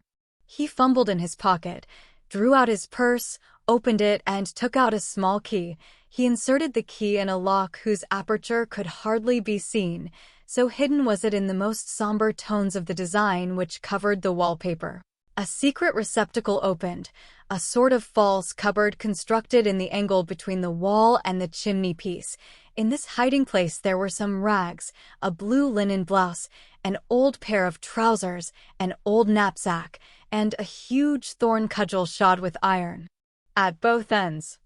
Those who had seen Jean Valjean at the epoch when he passed through D in October 1815 could easily have recognized all the pieces of this miserable outfit.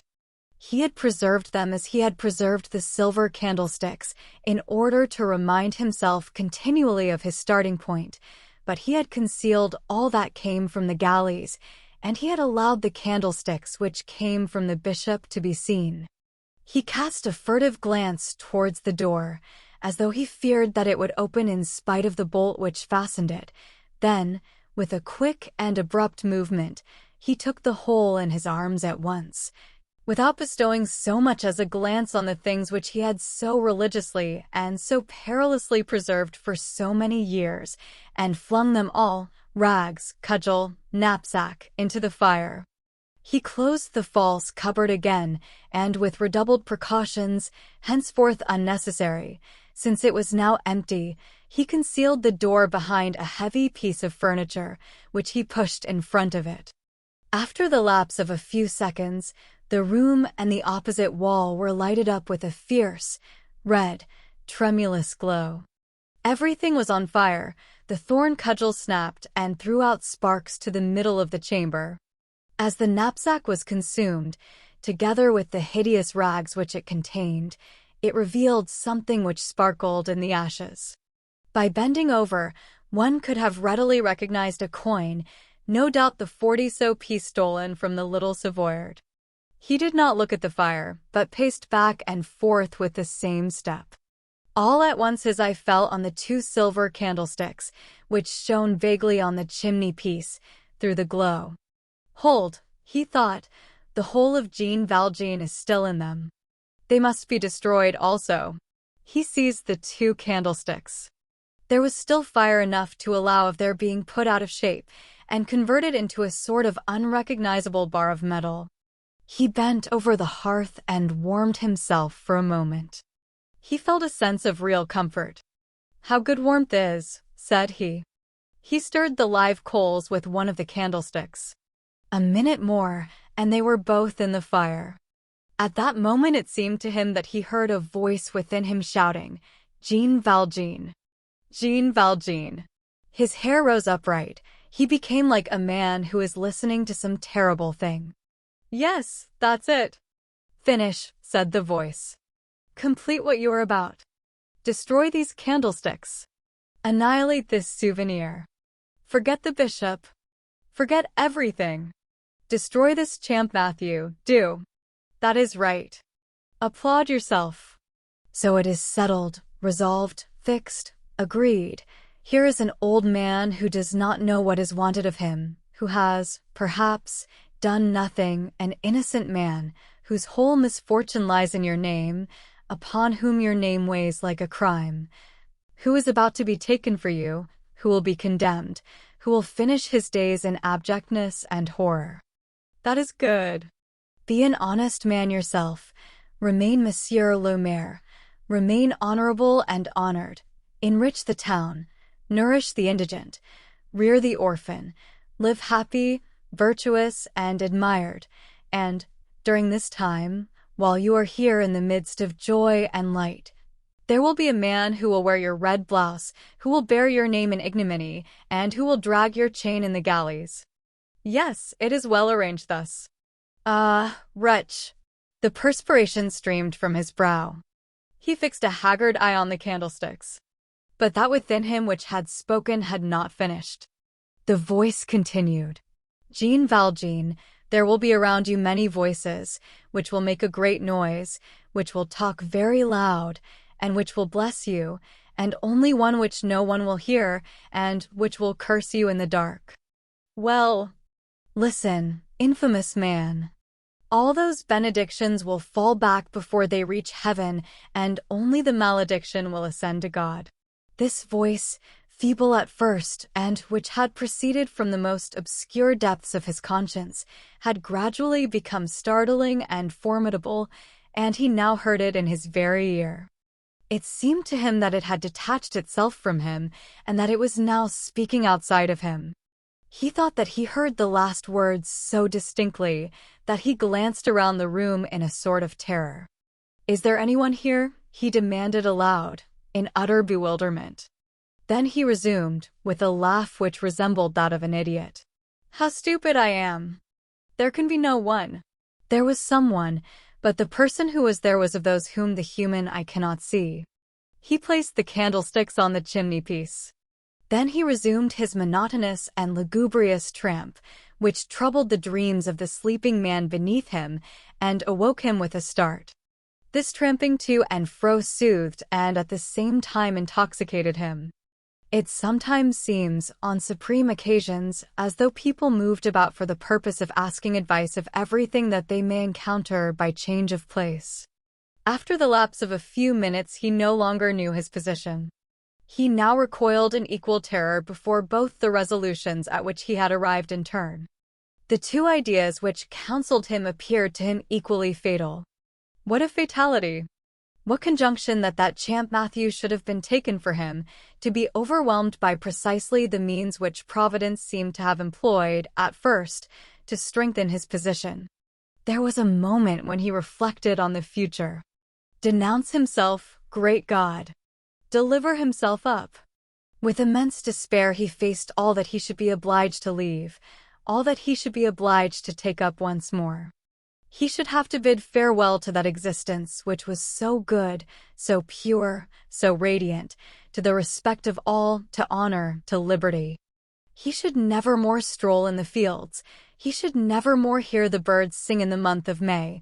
He should never more bestow alms on the little children. He should never more experience the sweetness of having glances of gratitude and love fixed upon him. He should quit that house which he had built, that little chamber. Everything seemed charming to him at that moment. Never again should he read those books. Never more should he write on that little table of white wood. His old portress, the only servant whom he kept, would never more bring him his coffee in the morning. Great God! Instead of that, the convict gang, the iron necklet, the red waistcoat, the chain on his ankle, fatigue, the cell, the camp bed, all those horrors which he knew so well. At his age, after having been what he was. If he were only young again! But to be addressed in his old age as thou by anyone who pleased, to be searched by the convict guard, to receive the galley sergeant's cudgellings, to wear iron-bound shoes on his bare feet, to have to stretch out his leg night and morning to the hammer of the roundsman who visits the gang, to submit to the curiosity of strangers who would be told, that man yonder is the famous Jean Valjean, who was mayor of M. Sir M., and at night, dripping with perspiration, overwhelmed with lassitude, their green caps drawn over their eyes, to remount, 2 by 2, the ladder staircase of the galleys beneath the sergeant's whip. Oh, what misery! Can destiny, then, be as malicious as an intelligent being and become as monstrous as the human heart? And do what he would, he always fell back upon the heartrending dilemma which lay at the foundation of his reverie. Should he remain in paradise and become a demon? Should he return to hell and become an angel? What was to be done? Great God! What was to be done? The torment from which he had escaped with so much difficulty was unchained afresh within him. His ideas began to grow confused once more. They assumed a kind of stupefied and mechanical quality which is peculiar to despair. The name of Romainville recurred incessantly to his mind, with the 2 verses of a song which he had heard in the past. He thought that Romainville was a little grove near Paris, where young lovers go to pluck lilacs in the month of April. He wavered outwardly as well as inwardly. He walked like a little child who is permitted to toddle alone. At intervals, as he combated his lassitude, he made an effort to recover the mastery of his mind. He tried to put to himself, for the last time, and definitely, the problem over which he had, in a manner, fallen prostrate with fatigue. Ought he to denounce himself? Ought he to hold his peace? He could not manage to see anything distinctly. The vague aspects of all the courses of reasoning which had been sketched out by his meditations quivered and vanished, one after the other, into smoke. He only felt that, to whatever course of action he made up his mind, something in him must die, and that of necessity, and without his being able to escape the fact that he was entering a sepulchre on the right hand as much as on the left, that he was passing through a death agony, the agony of his happiness, or the agony of his virtue. Alas! All his resolution had again taken possession of him. He was no further advanced than at the beginning. Thus did this unhappy soul struggle in its anguish. 1800 years before this unfortunate man, the mysterious being in whom are summed up all the sanctities and all the sufferings of humanity had also long thrust aside with his hand, while the olive trees quivered in the wild wind of the infinite, the terrible cup which appeared to him dripping with darkness and overflowing with shadows in the depths all studded with stars. Chapter 4. Forms assumed by suffering during sleep. 3 o'clock in the morning had just struck, and he had been walking thus for 5 hours, almost uninterruptedly, when he at length allowed himself to drop into his chair. There he fell asleep and had a dream. This dream, like the majority of dreams, bore no relation to the situation, except by its painful and heart-rending character, but it made an impression on him. This nightmare struck him so forcibly that he wrote it down later on. It is one of the papers in his own handwriting which he has bequeathed to us. We think that we have here reproduced the thing in strict accordance with the text. Of whatever nature this dream may be, the history of this night would be incomplete if we were to omit it. It is the gloomy adventure of an ailing soul. Here it is. On the envelope we find this line inscribed, "The dream I had that night. I was in a plain, a vast, gloomy plain, where there was no grass. It did not seem to me to be daylight nor yet night. I was walking with my brother, the brother of my childish years, the brother of whom, I must say, I never think, and whom I now hardly remember. We were conversing, and we met some passers-by. We were talking of a neighbor of ours in former days who had always worked with her window open from the time when she came to live on the street. As we talked, we felt cold because of that open window. There were no trees in the plain. We saw a man passing close to us. He was entirely nude, of the hue of ashes, and mounted on a horse which was earth color. The man had no hair. We could see his skull and the veins on it. In his hand he held a switch which was as supple as a vine shoot and as heavy as iron. This horseman passed and said nothing to us. My brother said to me, "Let us take to the hollow road." There existed a hollow way wherein one saw neither a single shrub nor a spear of moss. Everything was dirt-colored, even the sky. After proceeding a few paces, I received no reply when I spoke. I perceived that my brother was no longer with me. I entered a village which I espied. I reflected that it must be Romainville. Why Romainville? 5. The first street that I entered was deserted. I entered a second street. Behind the angle formed by the two streets, a man was standing erect against the wall. I said to this man, "What country is this? Where am I?" The man made no reply. I saw the door of a house open, and I entered. The first chamber was deserted. I entered the second. Behind the door of this chamber a man was standing erect against the wall. I inquired of this man, "Whose house is this? Where am I?" The man replied not. The house had a garden. I quitted the house and entered the garden. The garden was deserted. Behind the first tree I found a man standing upright. I said to this man, "What garden is this? Where am I?" The man did not answer. I strolled into the village and perceived that it was a town. All the streets were deserted. All the doors were open. Not a single living being was passing in the streets, walking through the chambers, or strolling in the gardens. But behind each angle of the walls, behind each door, behind each tree, stood a silent man. Only one was to be seen at a time. These men watched me pass. I left the town and began to ramble about the fields. After the lapse of some time I turned back and saw a great crowd coming up behind me. I recognized all the men whom I had seen in that town. They had strange heads. They did not seem to be in a hurry, yet they walked faster than I did. They made no noise as they walked. In an instant this crowd had overtaken and surrounded me. The faces of these men were earthen in hue. Then the first one whom I had seen and questioned on entering the town said to me, "Whither are you going? Do you not know that you have been dead this long time?" I opened my mouth to reply, and I perceived that there was no one near me. He woke. He was icy cold.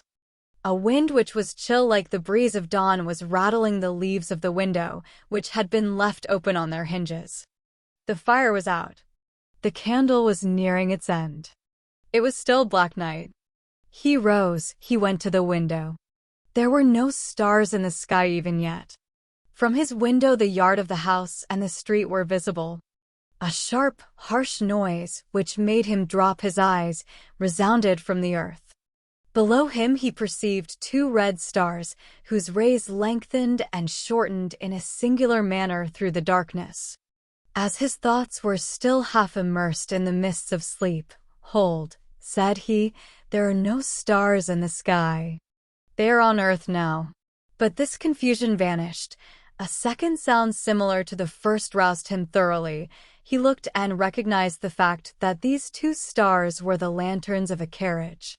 By the light which they cast he was able to distinguish the form of this vehicle. It was a tilbury harnessed to a small white horse. The noise which he had heard was the trampling of the horse's hoofs on the pavement. "What vehicle is this?" he said to himself. "Who is coming here so early in the morning?" At that moment there came a light tap on the door of his chamber. He shuddered from head to foot and cried in a terrible voice, "Who is there?" Someone said. Monsieur le Maire." He recognized the voice of the old woman who was his portress. "Well," he replied, "what is it?" "Monsieur le Maire, it is just 5 o'clock in the morning." "What is that to me?" "The cabriolet is here, Monsieur le Maire." "What cabriolet?" "The tilbury." "What tilbury? Did not Monsieur le Maire order a tilbury?" "No," said he. "The coachman says that he has come for Monsieur le Maire." "What coachman?" "M. Scaufflaire's coachman." "M. Scaufflaire?" That name sent a shudder over him, as though a flash of lightning had passed in front of his face. "Ah, yes," he resumed, "M. Scaufflaire." If the old woman could have seen him at that moment, she would have been frightened. A tolerably long silence ensued. He examined the flame of the candle with a stupid air, and from around the wick he took some of the burning wax, which he rolled between his fingers. The old woman waited for him. She even ventured to uplift her voice once more. "What am I to say, Monsieur le Maire?" "Say that it is well, and that I am coming down." Chapter 5: Hindrances. The posting service from Arras to M. Sir M. was still operated at this period by small mail wagons of the time of the Empire. These mail wagons were two-wheeled cabriolets, upholstered inside with fawn-colored leather, hung on springs, and having but two seats, one for the postboy, the other for the traveler. The wheels were armed with those long, offensive axles which keep other vehicles at a distance, and which may still be seen on the road in Germany. The dispatch box, an immense oblong coffer, was placed behind the vehicle and formed a part of it. This coffer was painted black and the cabriolet yellow. These vehicles, which have no counterparts nowadays, had something distorted and hunchbacked about them, and when one saw them passing in the distance and climbing up some road to the horizon, they resembled the insects which are called, I think, termites, and which, though with but little corslet, drag a great train behind them. But they traveled at a very rapid rate. The post wagon, which set out from Arras at 1 o'clock every night, after the mail from Paris had passed, arrived at M. Sir M. a little before 5 o'clock in the morning. That night the wagon which was descending to M. Sir M.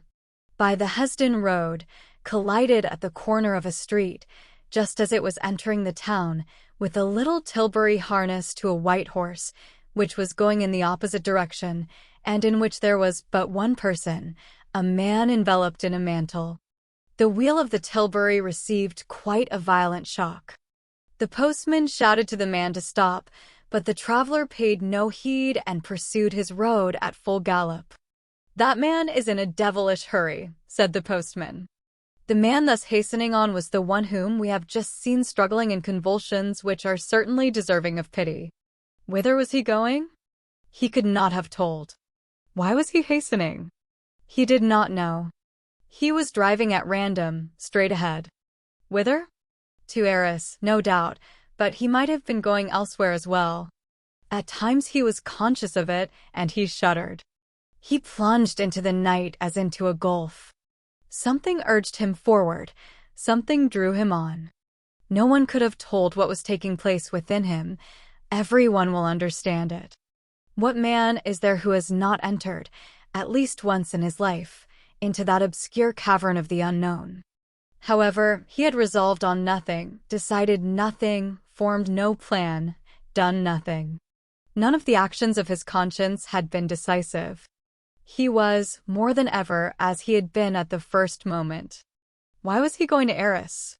He repeated what he had already said to himself when he had hired Scaufflaire's cabriolet, that, whatever the result was to be, there was no reason why he should not see with his own eyes and judge of matters for himself, that this was even prudent, that he must know what took place, that no decision could be arrived at without having observed and scrutinized, that one made mountains out of everything from a distance, that, at any rate, when he should have seen that Champmathieu, some wretch, his conscience would probably be greatly relieved to allow him to go to the galleys in his stead, that Javert would indeed be there, and that Brevet, that channeled you, that Koshpale, old convicts who had known him, but they certainly would not recognize him.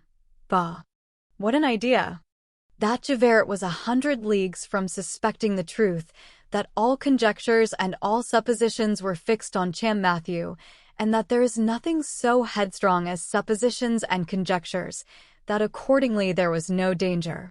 That it was, no doubt, a dark moment, but that he should emerge from it, that, after all, he held his destiny, however bad it might be, in his own hand, that he was master of it. He clung to this thought. At bottom, to tell the whole truth, he would have preferred not to go to Arras. Nevertheless, he was going thither. As he meditated, he whipped up his horse, which was proceeding at that fine, regular, and even trot which accomplishes 2 leagues and a half an hour. In proportion as the cabriolet advanced, he felt something within him draw back. At daybreak he was in the open country, the town of M. Sir M. lay far behind him. He watched the horizon grow white. He stared at all the chilly figures of a winter's dawn as they passed before his eyes, but without seeing them. The morning has its specters as well as the evening. He did not see them, but without his being aware of it, and by means of a sort of penetration which was almost physical, these black silhouettes of trees and of hills added some gloomy and sinister quality to the violent state of his soul. Each time that he passed one of those isolated dwellings which sometimes border on the highway, he said to himself, "And yet there are people there within who are sleeping." The trot of the horse, the bells on the harness, the wheels on the road, produced a gentle, monotonous noise. These things are charming when one is joyous and lugubrious when one is sad. It was broad daylight when he arrived at Hesdin. He halted in front of the inn to allow the horse a breathing spell and to have him given some oats. The horse belonged, as Scaufflaire had said, to that small race of the Bolognese, which has too much head, too much belly, and not enough neck and shoulders, but which has a broad chest, a large crupper, thin, fine legs, and solid hoofs, a homely, but a robust and healthy race. The excellent beast had traveled 5 leagues in 2 hours, and had not a drop of sweat on his loins. He did not get out of the tilbury. The stable man who brought the oats suddenly bent down and examined the left wheel. "Are you going far in this condition?" said the man. He replied, with an air of not having roused himself from his reverie. "Why? Have you come from a great distance?" went on the man. 5 leagues. "Ah! Why do you say, ah?" The man bent down once more, was silent for a moment, with his eyes fixed on the wheel. Then he rose erect and said, "Because, though this wheel has traveled 5 leagues, it certainly will not travel another quarter of a league." He sprang out of the tilbury. "What is that you say, my friend?" "I say that it is a miracle that you should have traveled 5 leagues without you and your horse rolling into some ditch on the highway. Just see here." The wheel really had suffered serious damage. The shock administered by the mail wagon had split 2 spokes and strained the hub, so that the nut no longer held firm. "My friend," he said to the stable man, "is there a wheelwright here?" "Certainly, sir." "Do me the service to go and fetch him. He is only a step from here." "Hey, Master Bourgaillard." Master Bourgaillard, the wheelwright, was standing on his own threshold.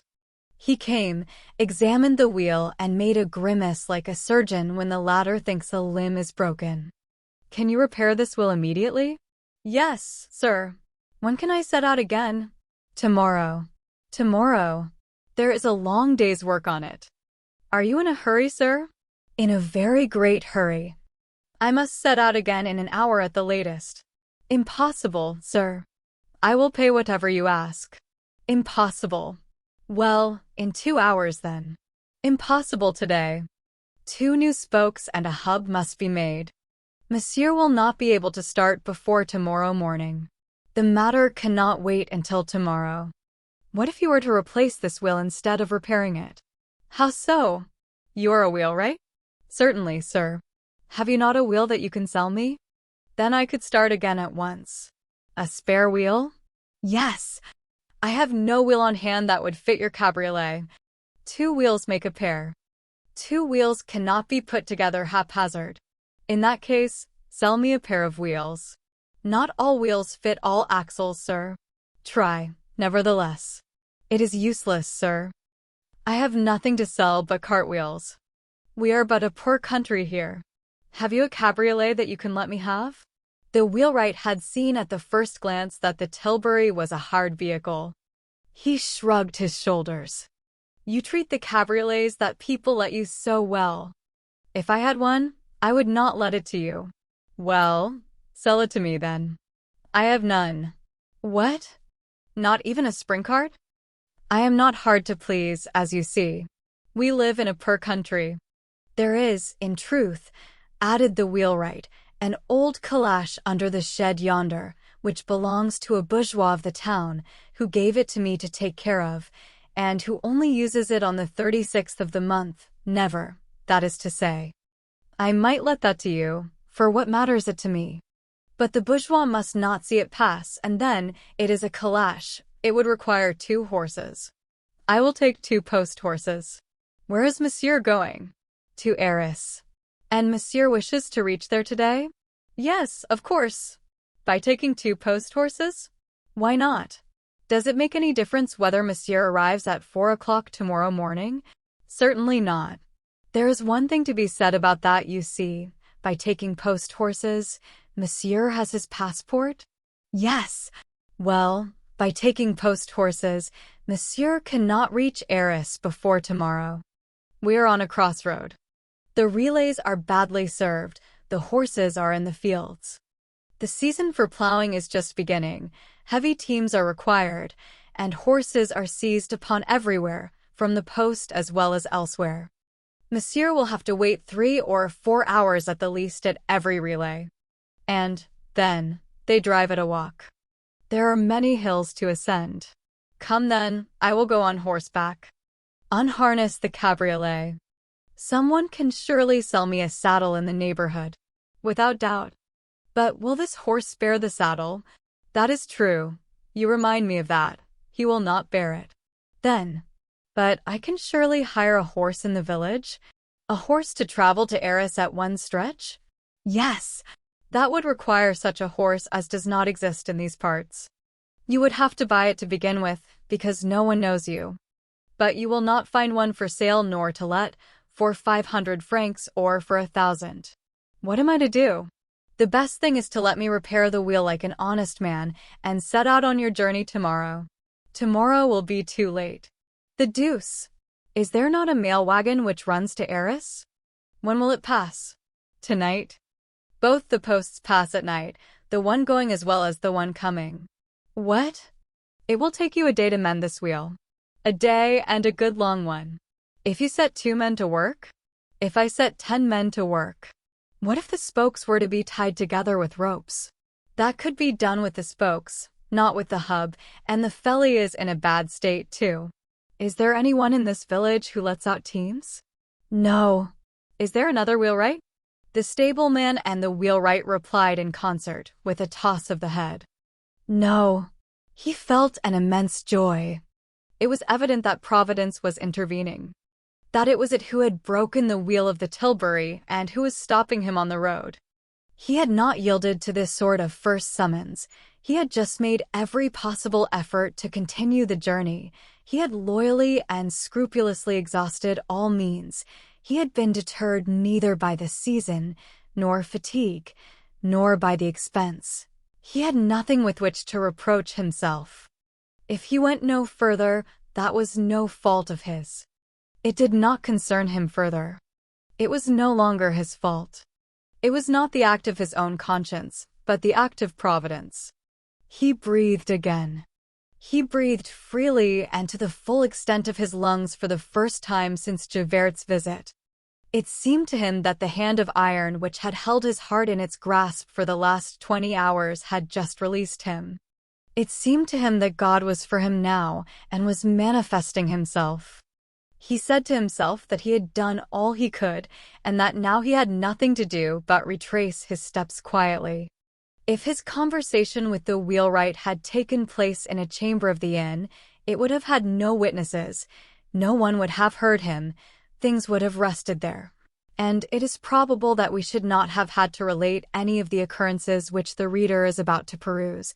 But this conversation had taken place in the street. Any colloquy in the street inevitably attracts a crowd.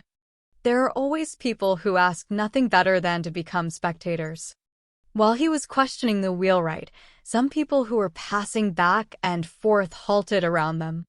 After listening for a few minutes, a young lad, to whom no one had paid any heed, detached himself from the group and ran off. At the moment when the traveler, after the inward deliberation which we have just described, resolved to retrace his steps, this child returned. He was accompanied by an old woman.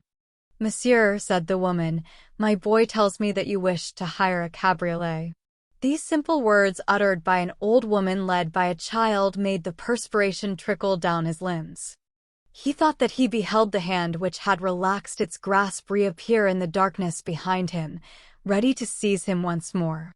He answered, "Yes, my good woman, I am in search of a cabriolet which I can hire."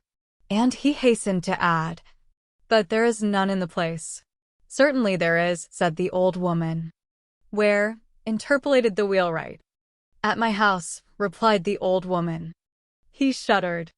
The fatal hand had grasped him again. The old woman really had in her shed a sort of basket spring cart. The wheelwright and the stableman, in despair at the prospect of the traveler escaping their clutches, interfered. It was a frightful old trap. It rests flat on the axle. It is an actual fact that the seats were suspended inside it by leather thongs. The rain came into it. The wheels were rusted and eaten with moisture. It would not go much further than the Tilbury. A regular ramshackle old stage wagon. The gentleman would make a great mistake if he trusted himself to it, etc., etc. All this was true, but this trap, this ramshackle old vehicle, this thing, whatever it was, ran on its two wheels and could go to Arras.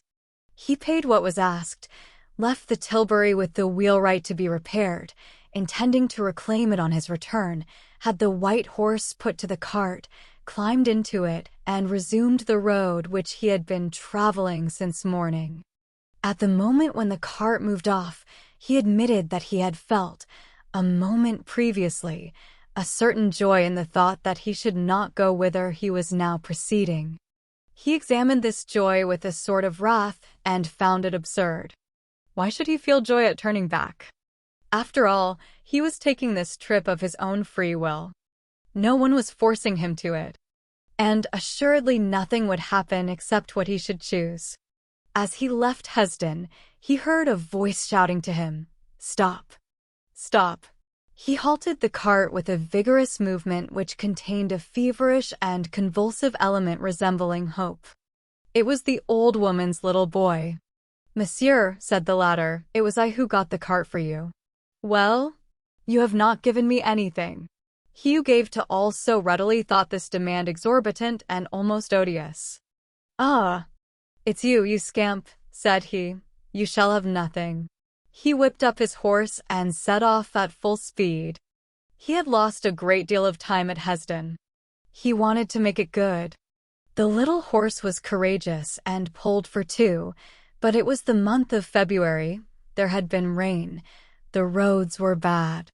And then, it was no longer the Tilbury. The cart was very heavy, and in addition, there were many ascents. He took nearly 4 hours to go from Hesdin to St. Pol, 4 hours for 5 leagues. At St. Pol, he had the horse unharnessed at the first inn he came to and led to the stable. As he had promised Scaufflaire, he stood beside the manger while the horse was eating. He thought of sad and confusing things. The innkeeper's wife came to the stable.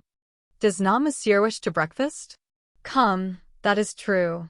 I even have a good appetite." He followed the woman, who had a rosy, cheerful face. She led him to the public room where there were tables covered with waxed cloth. "Make haste," said he. "I must start again. I am in a hurry." A big Flemish servant-maid placed his knife and fork in all haste. He looked at the girl with a sensation of comfort. That is what ailed me, he thought. I had not breakfasted. His breakfast was served. He seized the bread, took a mouthful, and then slowly replaced it on the table, and did not touch it again. A carter was eating at another table. He said to this man, "Why is their bread so bitter here?" The carter was a German and did not understand him. He returned to the stable and remained near the horse. An hour later, he had quitted St. Pol and was directing his course towards Tinks, which is only 5 leagues from Arras. What did he do during this journey? Of what was he thinking? As in the morning, he watched the trees, the thatched roofs, the tilled fields pass by, and the way in which the landscape, broken at every turn of the road, vanished.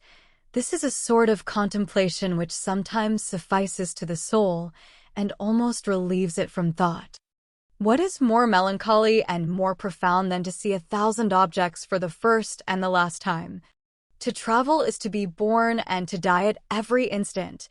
Perhaps, in the vaguest region of his mind, he did make comparisons between the shifting horizon and our human existence. All the things of life are perpetually fleeing before us. The dark and bright intervals are intermingled. After a dazzling moment, an eclipse, we look, we hasten, we stretch out our hands to grasp what is passing. Each event is a turn in the road, and, all at once, we are old. We feel a shock.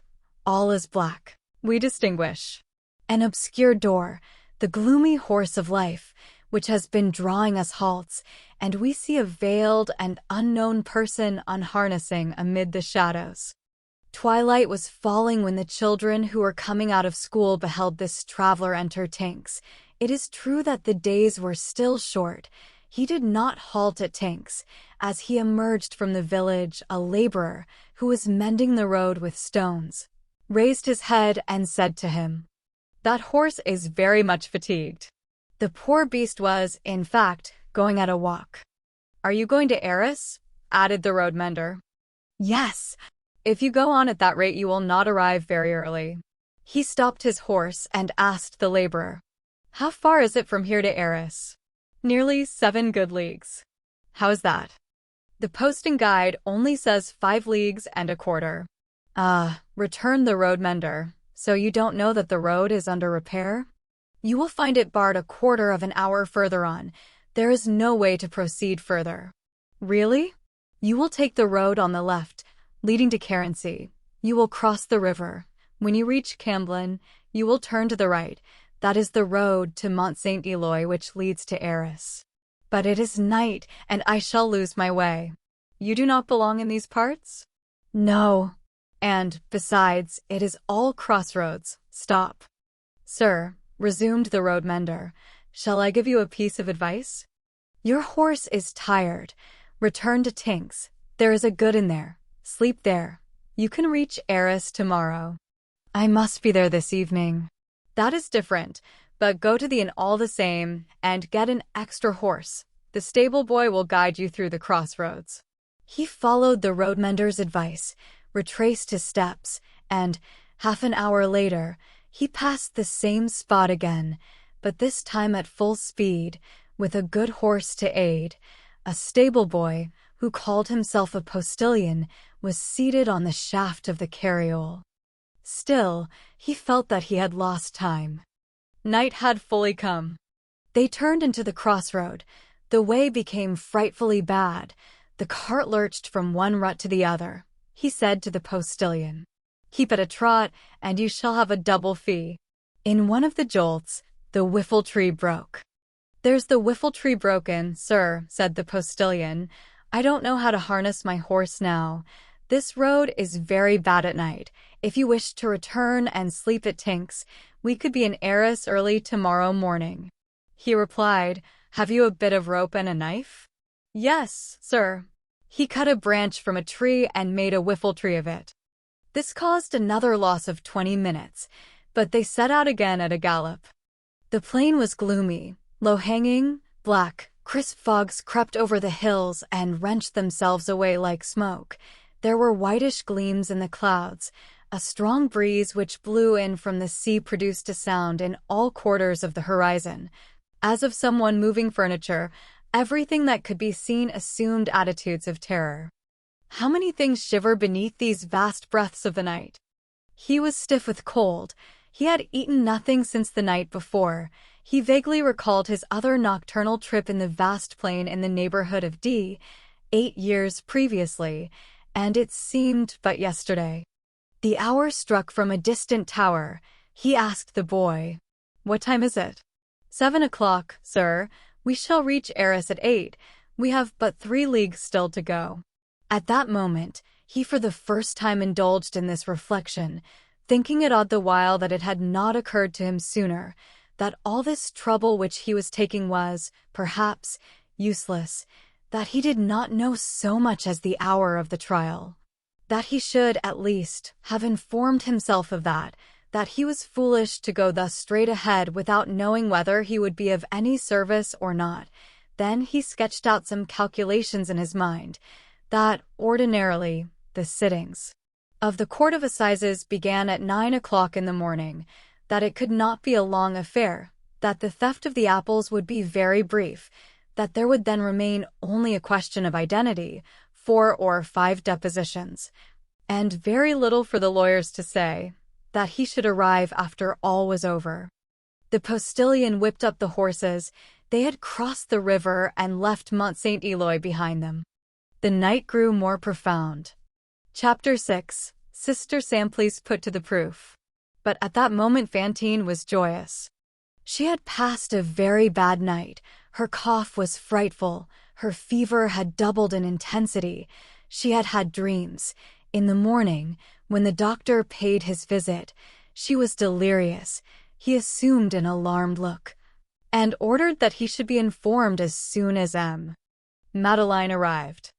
All the morning she was melancholy, said but little, and laid plates in her sheets, murmuring the while, in a low voice, calculations which seemed to be calculations of distances. Her eyes were hollow and staring.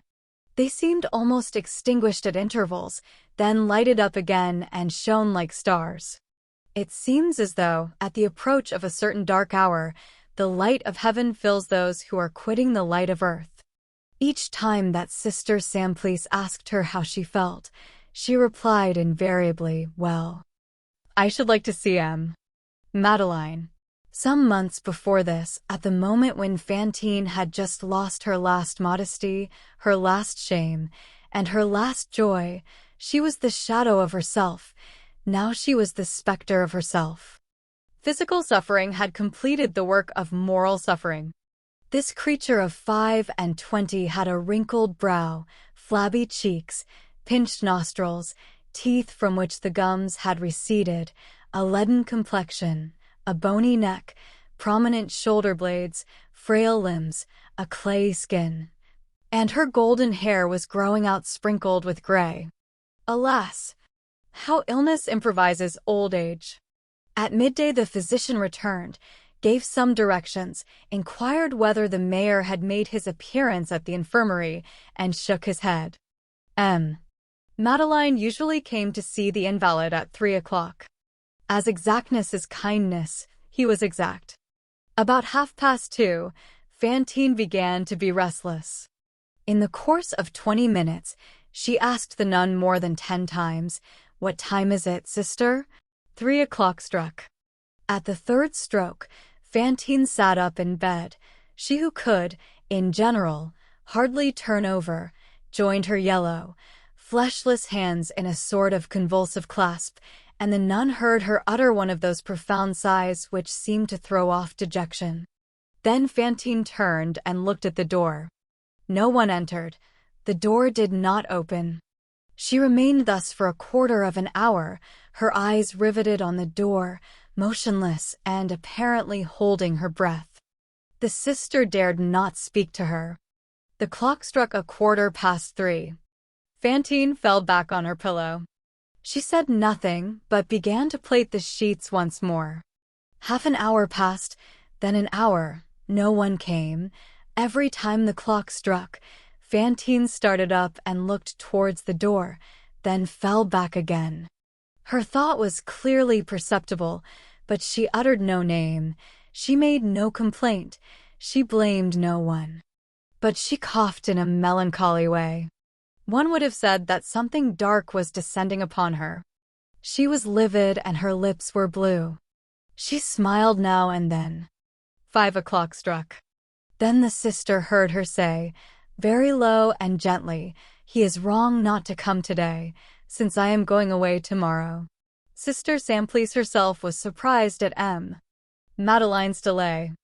In the meantime, Fantine was staring at the tester of her bed. She seemed to be endeavoring to recall something.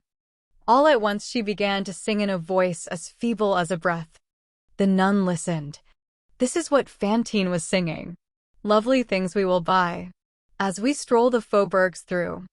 Roses are pink, cornflowers are blue. I love my love, cornflowers are blue. Yestereen the Virgin Mary came near my stove, in a broidered mantle clad, and said to me, "Here, hide 'neath my veil the child whom you one day begged from me. Haste to the city, buy linen, buy a needle, buy thread. Lovely things we will buy." As we stroll the faubourgs through.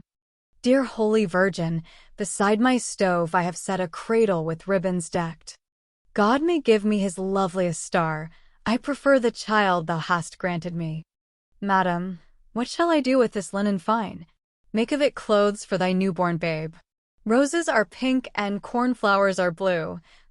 I love my love, and cornflowers are blue. Wash this linen. Where? In the stream.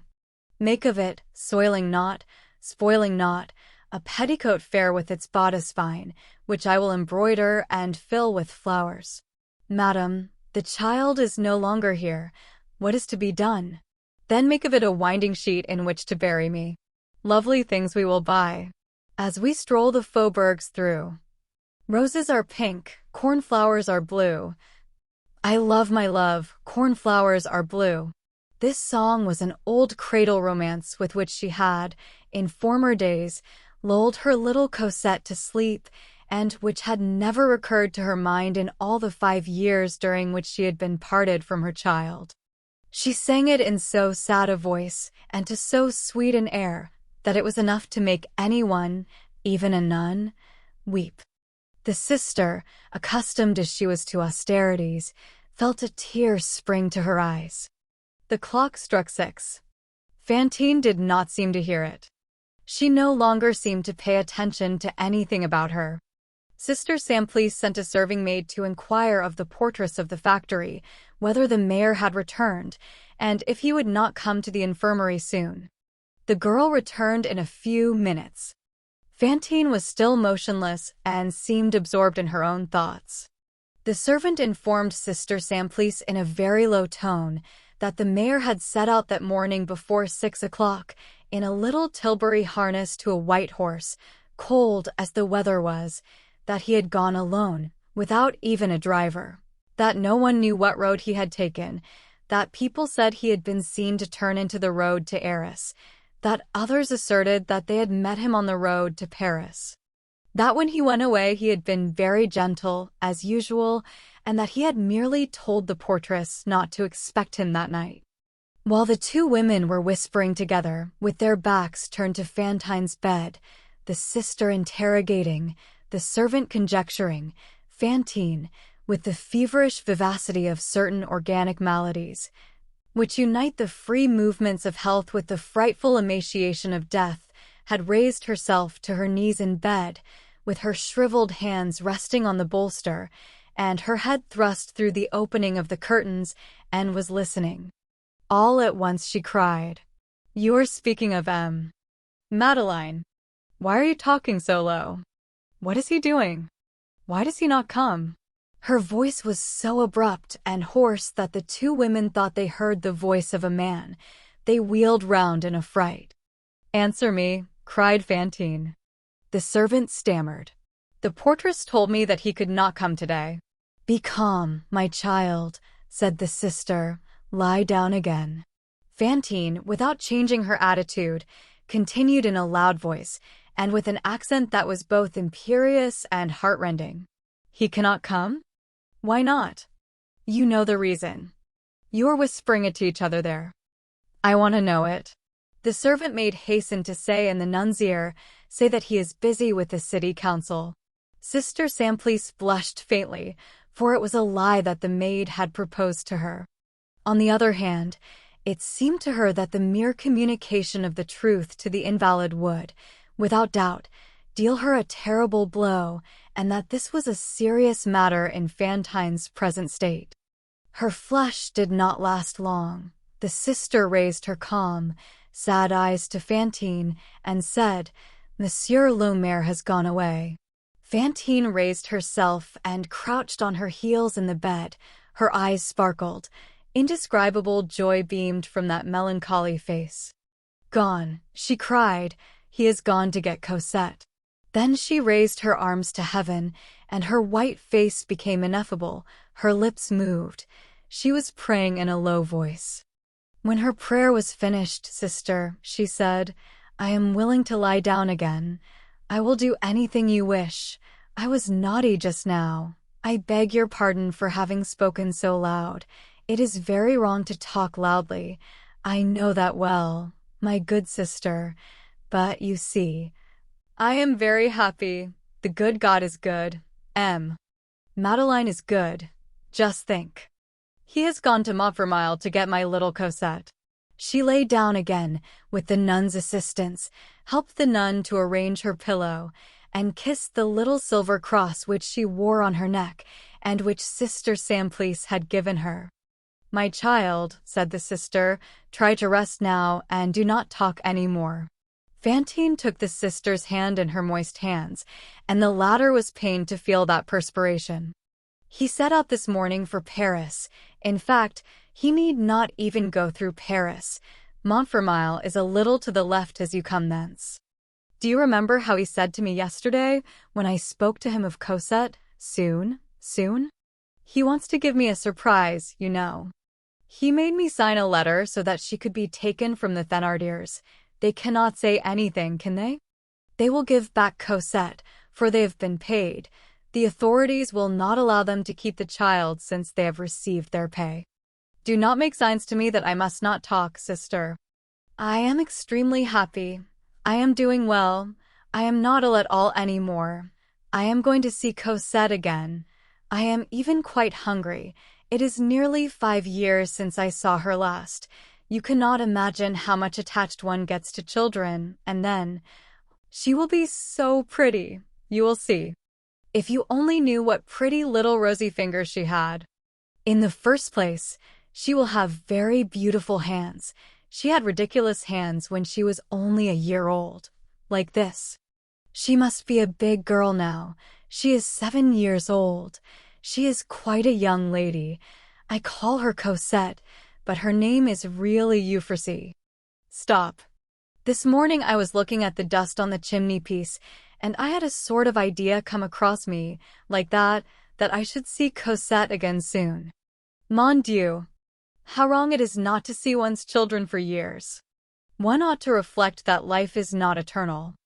Oh, how good Le Maire is to go. It is very cold. It is true. He had on his cloak, at least. He will be here tomorrow, will he not? Tomorrow will be a festival day. Tomorrow morning, sister, you must remind me to put on my little cap that has lace on it. What a place that Montfermeil is. I took the journey on foot once. It was very long for me, but the diligences go very quickly. He will be here tomorrow with Cosette. How far is it from here to Montfermeil? The sister, who had no idea of distances, replied, "Oh, I think that he will be here tomorrow." Tomorrow. Tomorrow, said Fantine. I shall see Cosette tomorrow. You see, good sister of the good God, that I am no longer ill. I am mad. I could dance if anyone wished it. A person who had seen her a quarter of an hour previously would not have understood the change. She was all rosy now. She spoke in a lively and natural voice. Her whole face was one smile. Now and then she talked. She laughed softly. The joy of a mother is almost infantile. "Well," resumed the nun, "now that you are happy, mind me, and do not talk any more." Fantine laid her head on her pillow and said in a low voice, "Yes, lie down again. Be good, for you are going to have your child. Sister Simplice is right. Everyone here is right." And then, without stirring, without even moving her head, she began to stare all about her with wide-open eyes and a joyous air, and she said nothing more. The sister drew the curtains together again, hoping that she would fall into a doze. Between 7 and 8 o'clock the doctor came. Not hearing any sound, he thought Fantine was asleep, entered softly, and approached the bed on tiptoe. He opened the curtains a little, and, by the light of the taper, he saw Fantine's big eyes gazing at him. She said to him, "She will be allowed to sleep beside me in a little bed, will she not, sir?" The doctor thought that she was delirious. She added, "See, there is just room." The doctor took Sister Simplice aside, and she explained matters to him, that Madeleine was absent for a day or two, and that in their doubt they had not thought it well to undeceive the invalid, who believed that the mayor had gone to Montfermeil, that it was possible, after all, that her guess was correct. The doctor approved. He returned to Fantine's bed, and she went on. "You see, when she wakes up in the morning, I shall be able to say good morning to her, poor kitten, and, when I cannot sleep at night, I can hear her asleep. Her little gentle breathing will do me good." "Give me your hand," said the doctor. She stretched out her arm and exclaimed with a laugh, Hold. In truth, you did not know it. I am cured. Cosette will arrive tomorrow." The doctor was surprised. She was better. The pressure on her chest had decreased. Her pulse had regained its strength. A sort of life had suddenly supervened and reanimated this poor, worn-out creature. "Doctor," she went on, "did the sister tell you that Le Maire has gone to get that mite of a child?" The doctor recommended silence and that all painful emotions should be avoided. He prescribed an infusion of pure cinchona and, in case the fever should increase again during the night, a calming potion. As he took his departure, he said to the sister, "She is doing better. If good luck willed that the mayor should actually arrive tomorrow with the child, who knows? There are crises so astounding. Great joy has been known to arrest maladies. I know well that this is an organic disease, and in an advanced state, but all those things are such mysteries. We may be able to save her." Chapter 7. The traveler on his arrival takes precautions for departure. It was nearly 8 o'clock in the evening when the cart, which we left on the road, entered the porte-cochere of the Hôtel de la Poste in Arras. The man whom we have been following up to this moment alighted from it, responded with an abstracted air to the attentions of the people of the inn, sent back the extra horse, and with his own hands led the little white horse to the stable. Then he opened the door of a billiard room which was situated on the ground floor, sat down there, and leaned his elbows on a table. He had taken 14 hours for the journey which he had counted on making in 6. He did himself the justice to acknowledge that it was not his fault, but at bottom, he was not sorry. The landlady of the hotel entered. "Does monsieur wish a bed? Does monsieur require supper?" He made a sign of the head in the negative. "The stableman says that monsieur's horse is extremely fatigued." Here he broke his silence. "Will not the horse be in a condition to set out again tomorrow morning?" "Oh, monsieur, he must rest for 2 days at least." He inquired, "Is not the posting station located here?" "Yes, sir." The hostess conducted him to the office. He showed his passport and inquired whether there was any way of returning that same night to Sir by the mail wagon. The seat beside the postboy chanced to be vacant. He engaged it and paid for it. "Monsieur," said the clerk, "do not fail to be here ready to start at precisely 1 o'clock in the morning." This done, he left the hotel and began to wander about the town. He was not acquainted with Arras. The streets were dark, and he walked on at random, but he seemed bent upon not asking the way of the passers-by. He crossed the little river Crinchen and found himself in a labyrinth of narrow alleys where he lost his way.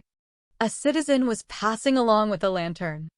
After some hesitation, he decided to apply to this man, not without having first glanced behind and in front of him, as though he feared lest someone should hear the question which he was about to put.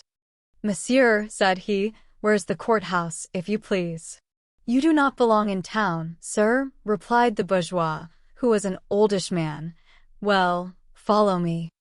I happen to be going in the direction of the courthouse, that is to say, in the direction of the hotel of the prefecture, for the courthouse is undergoing repairs just at this moment, and the courts are holding their sittings provisionally in the prefecture. "Is it there that the assizes are held?" he asked. "Certainly, sir. You see, the prefecture of today was the bishop's palace before the revolution. M. de Conzi, who was bishop in 82, built a grand hall there. It is in this grand hall that the court is held." On the way, the bourgeois said to him, "If monsieur desires to witness a case, it is rather late." The sittings generally close at 6 o'clock.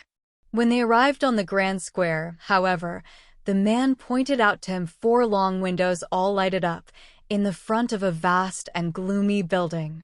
"Upon my word, sir, you're in luck. You have arrived in season.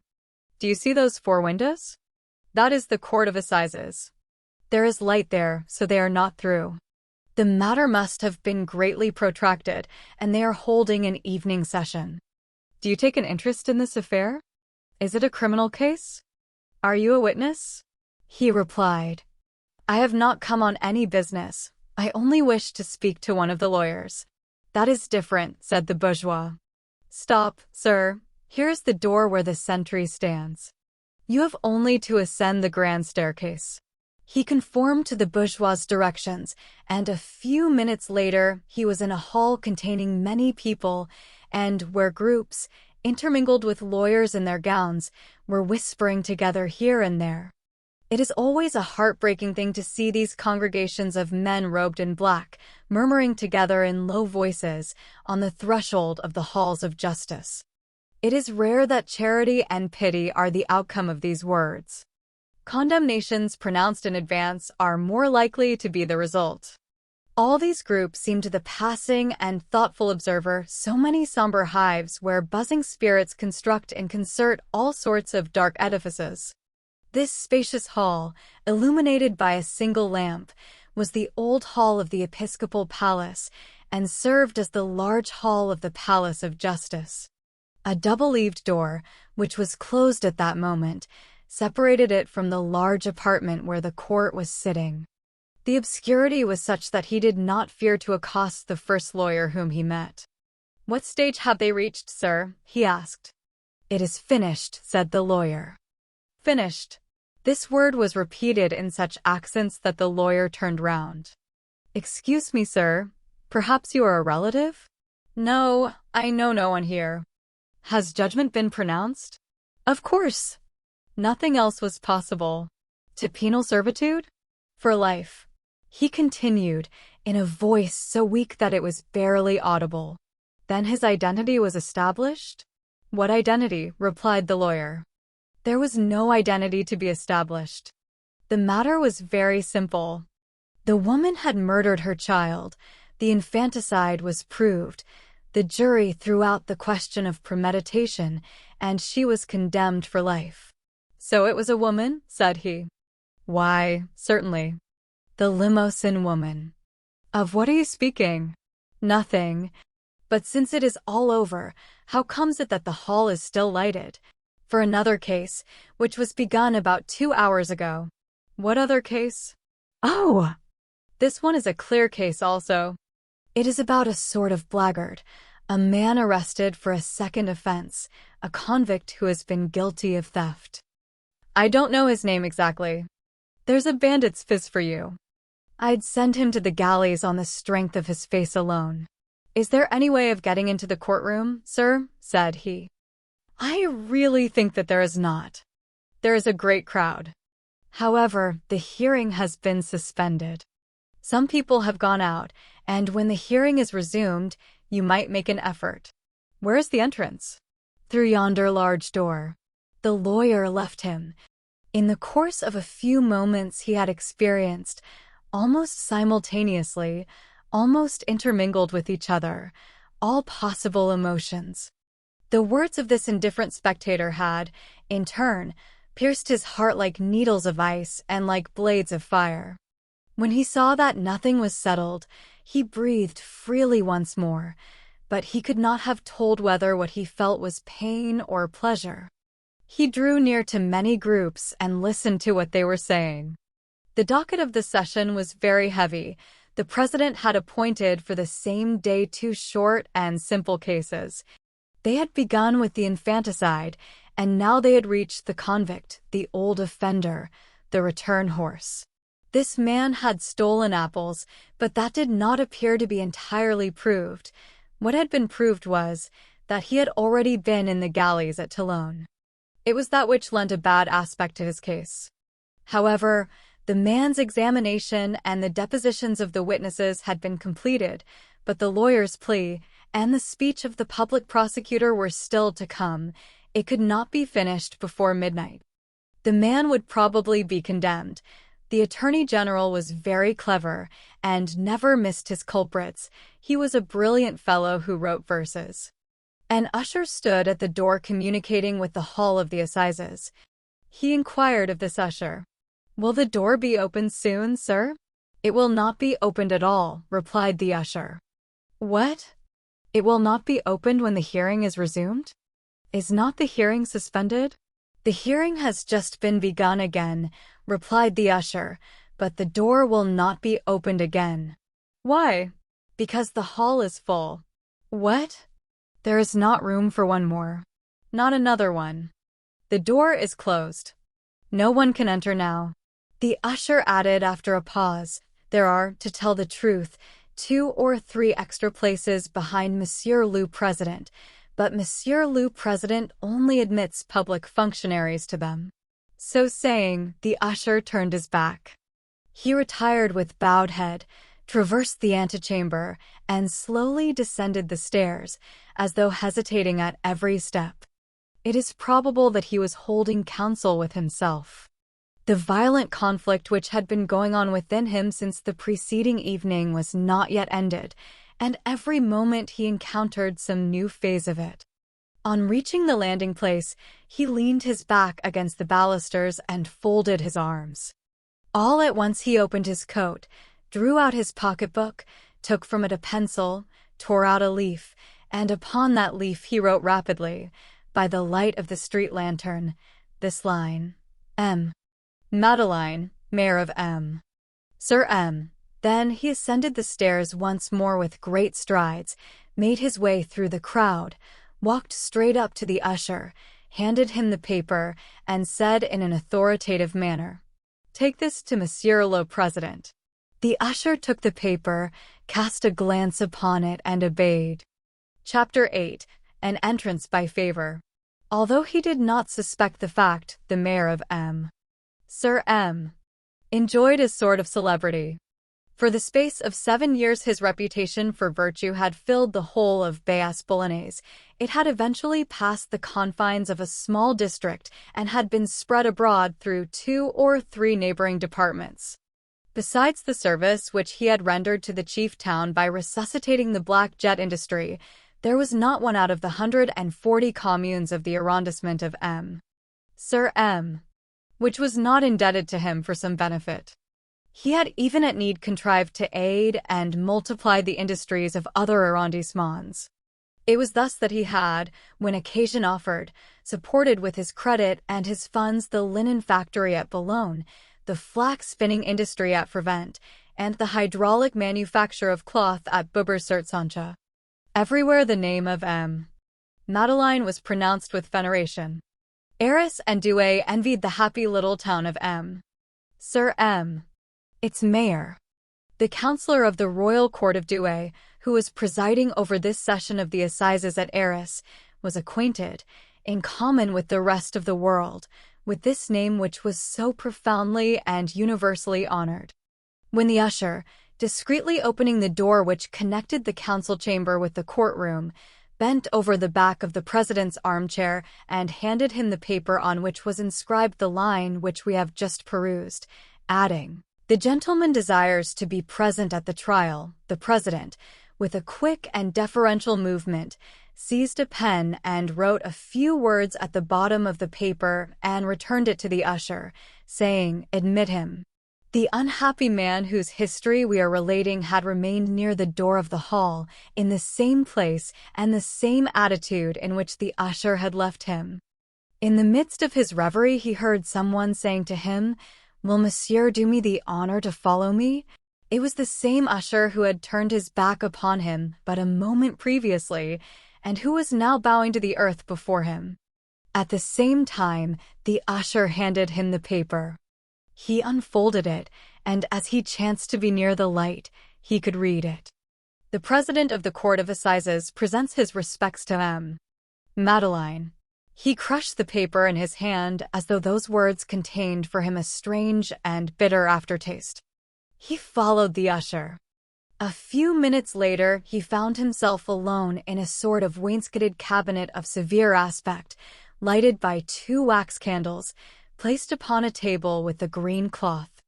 The last words of the usher who had just quitted him still rang in his ears. "Monsieur, you are now in the council chamber.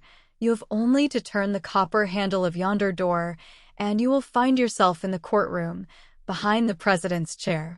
These words were mingled in his thoughts with a vague memory of narrow corridors and dark staircases which he had recently traversed. The usher had left him alone. The supreme moment had arrived. He sought to collect his faculties, but could not.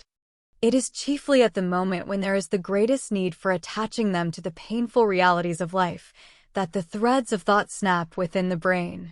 He was in the very place where the judges deliberated and condemned. With stupid tranquility, he surveyed this peaceful and terrible apartment, where so many lives had been broken, which was soon to ring with his name, and which his fate was at that moment traversing. He stared at the wall, then he looked at himself, wondering that it should be that chamber, and that it should be he. He had eaten nothing for 24 hours. He was worn out by the jolts of the cart, but he was not conscious of it. It seemed to him that he felt nothing.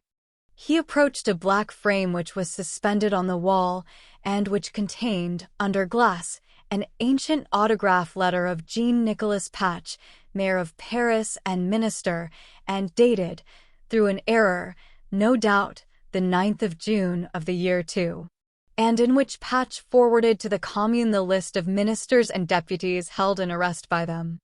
Any spectator who had chanced to see him at that moment, and who had watched him, would have imagined, doubtless, that this letter struck him as very curious, for he did not take his eyes from it, and he read it 2 or 3 times. He read it without paying any attention to it, and unconsciously. He was thinking of Fantine and Cosette. As he dreamed, he turned round, and his eyes fell upon the brass knob of the door which separated him from the Court of Assizes. He had almost forgotten that door. His glance, calm at first, paused there, remained fixed on that brass handle, then grew terrified, and little by little became impregnated with fear. Beads of perspiration burst forth among his hair and trickled down upon his temples. At a certain moment he made that indescribable gesture of a sort of authority mingled with rebellion, which is intended to convey, and which does so well convey, pardieu. Who compels me to this? Then he wheeled briskly round, caught sight of the door through which he had entered in front of him, went to it, opened it, and passed out. He was no longer in that chamber. He was outside in a corridor, a long, narrow corridor, broken by steps and gratings, making all sorts of angles, lighted here and there by lanterns similar to the night taper of invalids, the corridor through which he had approached. He breathed, he listened, not a sound in front, not a sound behind him, and he fled as though pursued. When he had turned many angles in this corridor, he still listened. The same silence reigned, and there was the same darkness around him. He was out of breath. He staggered. He leaned against the wall. The stone was cold. The perspiration lay ice-cold on his brow. He straightened himself up with a shiver. Then, there alone in the darkness, trembling with cold and with something else, too, perchance, he meditated. He had meditated all night long. He had meditated all the day. He heard within him but one voice, which said, "Alas!" A quarter of an hour passed thus. At length he bowed his head, sighed with agony, dropped his arms, and retraced his steps. He walked slowly and as though crushed. It seemed as though someone had overtaken him in his flight and was leading him back. He re-entered the council chamber. The first thing he caught sight of was the knob of the door. This knob, which was round and of polished brass, shone like a terrible star for him. He gazed at it as a lamb might gaze into the eye of a tiger. He could not take his eyes from it. From time to time he advanced a step and approached the door. Had he listened, he would have heard the sound of the adjoining hall like a sort of confused murmur, but he did not listen and he did not hear. Suddenly, without himself knowing how it happened, he found himself near the door. He grasped the knob convulsively. The door opened. He was in the courtroom. Chapter 9, a place where convictions are in process of formation.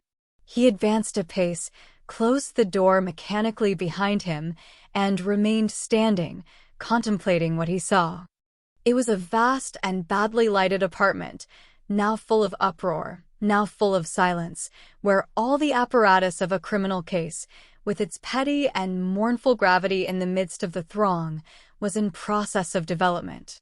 At the one end of the hall, the one where he was, were judges with abstracted air, in threadbare robes, who were gnawing their nails or closing their eyelids.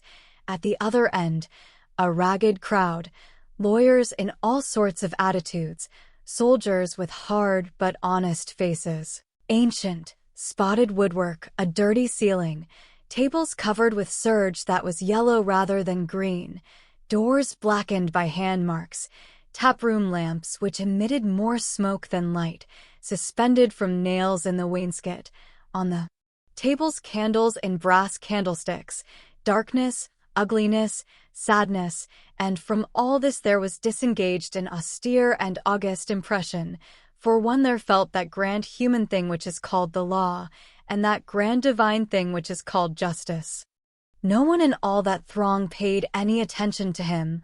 All glances were directed towards a single point, a wooden bench placed against a small door, in the stretch of wall on the president's left. On this bench, illuminated by several candles, sat a man between two gendarmes. This man was the man.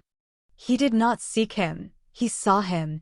His eyes went thither naturally, as though they had known beforehand where that figure was. He thought he was looking at himself, grown old, not absolutely the same in face, of course, but exactly similar in attitude and aspect, with his bristling hair, with that wild and uneasy eye, with that blouse, just as it was on the day when he entered D. Full of hatred, concealing his soul in that hideous mass of frightful thoughts which he had spent 19 years in collecting on the floor of the prison. He said to himself with a shudder, "Good God! Shall I become like that again?" This creature seemed to be at least 60. There was something indescribably coarse, stupid, and frightened about him. At the sound made by the opening door, people had drawn aside to make way for him. The president had turned his head, and, understanding that the personage who had just entered was the mayor of M. Sir M., he had bowed to him, the attorney general, who had seen M. Madeline at M. Sir M., whither the duties of his office had called him more than once, recognized him and saluted him also. He had hardly perceived it. He was the victim of a sort of hallucination. He was watching judges, clerks, gendarmes, a throng of cruelly curious heads. All these he had already beheld once, in days gone by. 27 years before, he had encountered those fatal things once more. There they were. They moved. They existed. It was no longer an effort of his memory, a mirage of his thought. They were real gendarmes and real judges, a real crowd, and real men of flesh and blood. It was all over. He beheld the monstrous aspects of his past reappear and live once more around him, with all that there is formidable in reality. All this was yawning before him. He was horrified by it. He shut his eyes and exclaimed in the deepest recesses of his soul, "Never." And by a tragic play of destiny which made all his ideas tremble and rendered him nearly mad, it was another self of his that was there. All called that man who was being tried Jean Valjean.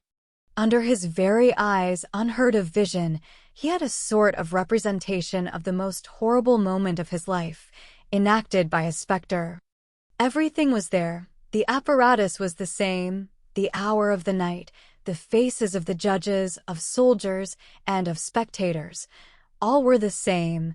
Only above the president's head there hung a crucifix, something which the courts had lacked at the time of his condemnation. God had been absent when he had been judged. There was a chair behind him. He dropped into it, terrified at the thought that he might be seen. When he was seated, he took advantage of a pile of cardboard boxes, which stood on the judge's desk, to conceal his face from the whole room. He could now see without being seen. He had fully regained consciousness of the reality of things. Gradually he recovered. He attained that phase of composure where it is possible to listen. Bois was one of the jurors. He looked for Javert, but did not see him. The seat of the witnesses was hidden from him by the clerk's table, and then, as we have just said, the hall was sparely lighted. At the moment of this entrance, the defendant's lawyer had just finished his plea. The attention of all was excited to the highest pitch. The affair had lasted for 3 hours. For 3 hours that crowd had been watching a strange man, a miserable specimen of humanity, either profoundly stupid or profoundly subtle, gradually bending beneath the weight of a terrible likeness. This man, as the reader already knows, was a vagabond who had been found in a field carrying a branch laden with ripe apples, broken in the orchard of a neighbor, called the Perron orchard. Who was this man? An examination had been made, witnesses had been heard, and they were unanimous. Light had abounded throughout the entire debate. The accusation said, "We have in our grasp not only a marauder, a stealer of fruit, we have here, in our hands, a bandit, an old offender who has broken his ban, an ex-convict, a miscreant of the most dangerous description, a malefactor named Jean Valjean, whom justice has long been in search of, and who, 8 years ago, on emerging from the galleys at Toulon, committed a highway robbery, accompanied by violence, on the person of a child, a Savoyard named Little Gervais, a crime provided for by Article 383 of the Penal Code, the right to try him for which we reserve hereafter, when his identity shall have been judicially established. He has just committed a fresh theft. It is a case of a second offense. Condemn him for the fresh deed. Later on he will be judged for the old crime." In the face of this accusation, in the face of the unanimity of the witnesses, the accused appeared to be astonished more than anything else. He made signs and gestures which were meant to convey no, or else he stared at the ceiling. He spoke with difficulty, replied with embarrassment, but his whole person, from head to foot, was a denial. He was an idiot in the presence of all these minds ranged in order of battle around him, and like a stranger in the midst of this society which was seizing fast upon him. Nevertheless, it was a question of the most menacing future for him. The likeness increased every moment, and the entire crowd surveyed, with more anxiety than he did himself, that sentence freighted with calamity, which descended ever closer over his head. There was even a glimpse of a possibility afforded, besides the galleys, a possible death penalty, in case his identity were established, and the affair of Little Gervais were to end thereafter in condemnation. Who was this man? What was the nature of his apathy? Was it imbecility or craft? Did he understand too well, or did he not understand at all? These were questions which divided the crowd and seemed to divide the jury. There was something both terrible and puzzling in this case.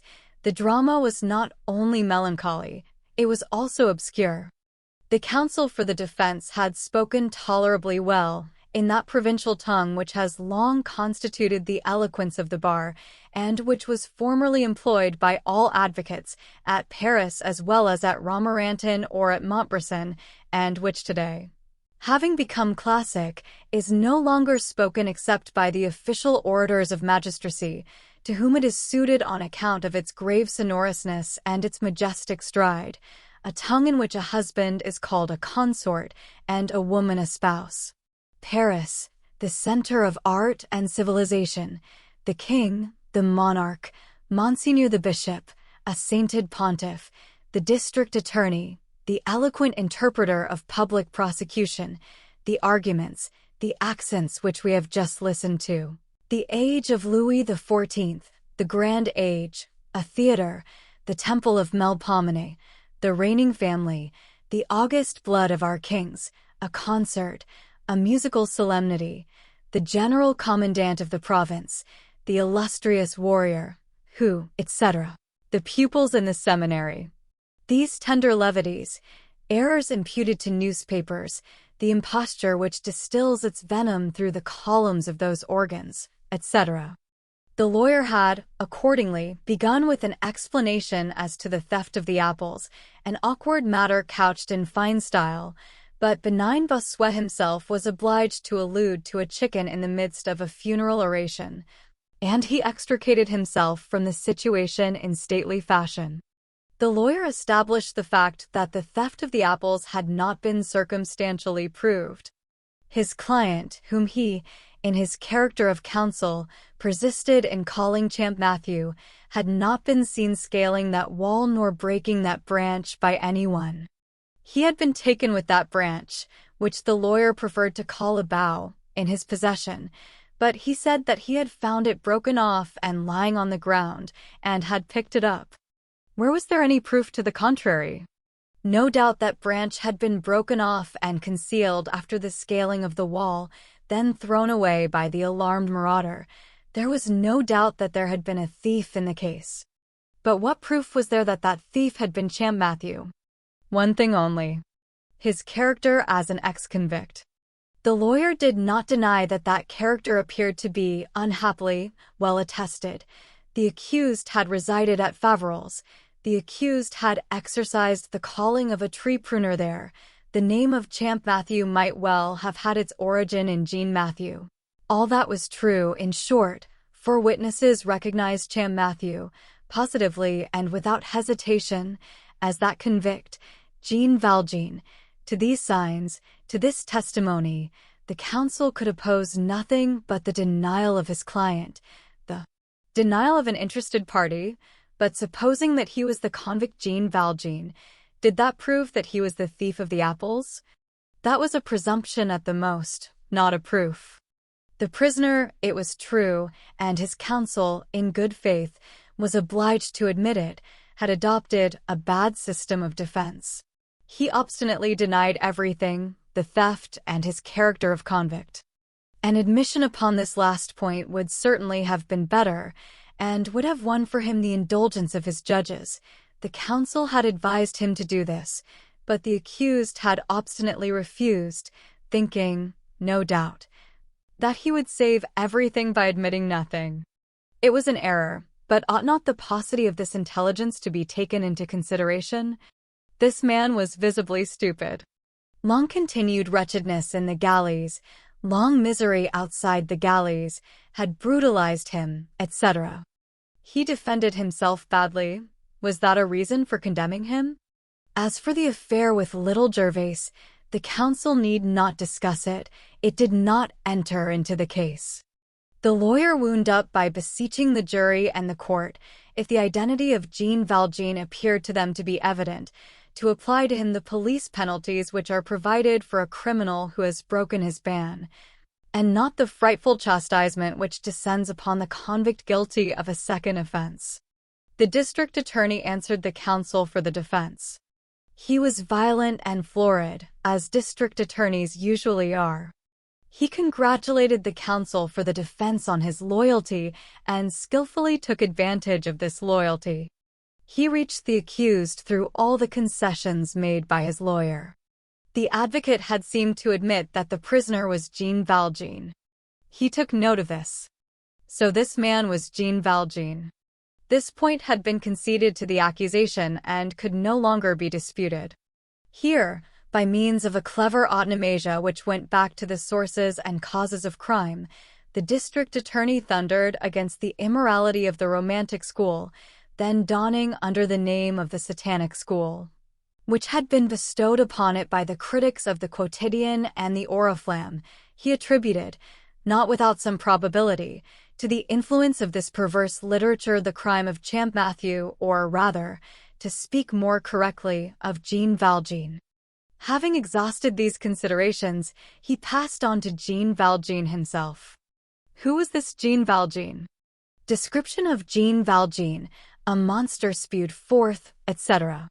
The model for this sort of description is contained in the tale of Théramène, which is not useful to tragedy, but which every day renders great services to judicial eloquence. The audience and the jury shuddered.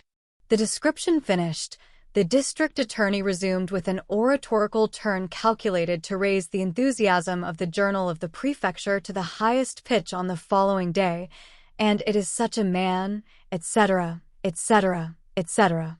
Vagabond, beggar, without means of existence, etc., etc., inured by his past life to culpable deeds, and but little reformed by his sojourn in the galleys, as was proved by the crime committed against little Gervais, etc., etc. It is such a man, caught upon the highway in the very act of theft, a few paces from a wall that had been scaled, still holding in his hand the object stolen, who denies the crime, the theft, the climbing the wall, denies everything, denies even his own identity. In addition to 100 other proofs, to which we will not recur, for witnesses recognize him, Javert, the upright inspector of police, Javert, and 3 of his former companions in infamy, the convicts Brevet, Chenildieu, and Cochepaille. What does he offer in opposition to this overwhelming unanimity? His denial. What obduracy! You will do justice, gentlemen of the jury, etc., etc. While the district attorney was speaking, the accused listened to him open-mouthed, with a sort of amazement in which some admiration was assuredly blended. He was evidently surprised that a man could talk like that. From time to time, at those energetic moments of the prosecutor's speech, when eloquence which cannot contain itself overflows in a flood of withering epithets and envelopes the accused like a storm, he moved his head slowly from right to left and from left to right in the sort of mute and melancholy protest with which he had contented himself since the beginning of the argument. 2 or 3 times the spectators who were nearest to him heard him say in a low voice, "That is what comes of not having asked M. Beloop." The district attorney directed the attention of the jury to this stupid attitude, evidently deliberate, which denoted not imbecility, but craft, skill, a habit of deceiving justice, and which set forth in all its nakedness the profound perversity of this man. He ended by making his reserves on the affair of little Gervais and demanding a severe sentence. At that time, as the reader will remember, it was penal servitude for life.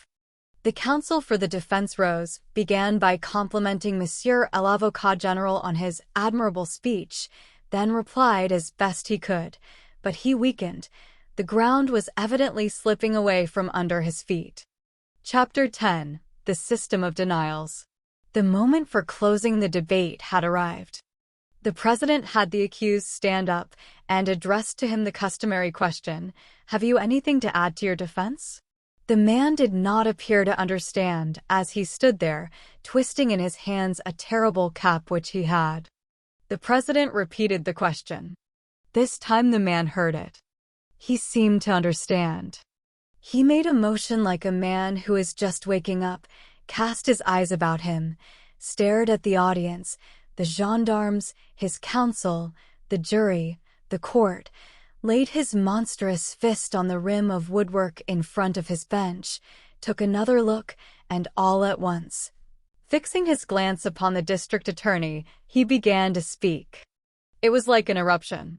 It seemed, from the manner in which the words escaped from his mouth, incoherent, impetuous, pell-mell, tumbling over each other as though they were all pressing forward to issue forth at once. He said, "This is what I have to say. That I have been a wheelwright in Paris, and that it was with Misérables. It is a hard trade. In the wheelwright's trade one works always in the open air, in courtyards, under sheds when the masters are good, never in closed workshops, because space is required, you see. In winter one gets so cold that one beats one's arms together to warm oneself, but the masters don't like it. They say it wastes time. Handling iron when there is ice between the paving stones is hard work. That wears a man out quickly. One is old while he is still quite young in that trade. At 40 a man is done for. I was 53. I was in a bad state. And then, workmen are so mean.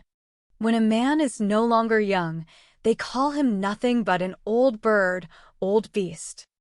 I was not earning more than 30 sous a day. They paid me as little as possible. The masters took advantage of my age, and then I had my daughter, who was a laundress at the river. She earned a little also. It sufficed for us too. She had trouble, also, all day long up to her waist in a tub, in rain, in snow. When the wind cuts your face, when it freezes, it is all the same. You must still wash. There are people who have not much linen and wait until late. If you do not wash, you lose your custom. The planks are badly joined, and water drops on you from everywhere. You have your petticoats all damp above and below. That penetrates. She has also worked at the laundry of the Enfants Rouges, where the water comes through faucets. You are not in the tub there. You wash at the faucet in front of you and rinse in a basin behind you. As it is enclosed, you are not so cold, but there is that hot steam, which is terrible, and which ruins your eyes. She came home at 7 o'clock in the evening and went to bed at once. She was so tired. Her husband beat her. She is dead. We have not been very happy. She was a good girl, who did not go to the ball, and who was very peaceable. I remember one Shrove Tuesday when she went to bed at 8 o'clock. There, I am telling the truth. You have only to ask. Ah, yes. How stupid I am. Paris is a gulf. Who knows Father Tim Matthew there? But Beloup does, I tell you. Go see at Beloup's, and after all, I don't know what is wanted of me. The man ceased speaking and remained standing. He had said these things in a loud, rapid, hoarse voice, with a sort of irritated and savage ingenuousness. Once he paused to salute someone in the crowd. The sort of affirmations which he seemed to fling out before him at random came like hiccups, and to each he added the gesture of a woodcutter who is splitting wood. When he had finished, the audience burst into a laugh. He stared at the public, and, perceiving that they were laughing, and not understanding why, he began to laugh himself. It was inauspicious. The president, an attentive and benevolent man, raised his voice. He reminded the gentlemen of the jury that the Sieur Beloup, formerly a master wheelwright, with whom the accused stated that he had served, had been summoned in vain. He had become bankrupt and was not to be found. Then turning to the accused, he enjoined him to listen to what he was about to say, and added, "You are in a position where reflection is necessary. The gravest presumptions rest upon you, and may induce vital results. Prisoner, in your own interests, I summon you for the last time to explain yourself clearly on 2 points. In the first place, did you or did you not climb the wall of the Perron orchard, break the branch, and steal the apples, that is to say, commit the crime of breaking in and theft? In the second place, Are you the discharged convict, Jean Valjean, yes or no? The prisoner shook his head with a capable air, like a man who has thoroughly understood and who knows what answer he is going to make. He opened his mouth, turned towards the president, and said, "In the first place." Then he stared at his cap, stared at the ceiling, and held his peace. "Prisoner," said the district attorney, in a severe voice, "pay attention. You are not answering anything that has been asked of you. Your embarrassment condemns you. It is evident that your name is not Champ Matthew, that you are the convict Jean Valjean, concealed first under the name of Jean Matthew, which was the name of his mother, that you went to Auvergne, that you were born at Faverolles, where you were a pruner of trees. It is evident that you have been guilty of entering and of the theft of ripe apples from the Perron orchard. The gentlemen of the jury will form their own opinion." The prisoner had finally resumed his seat.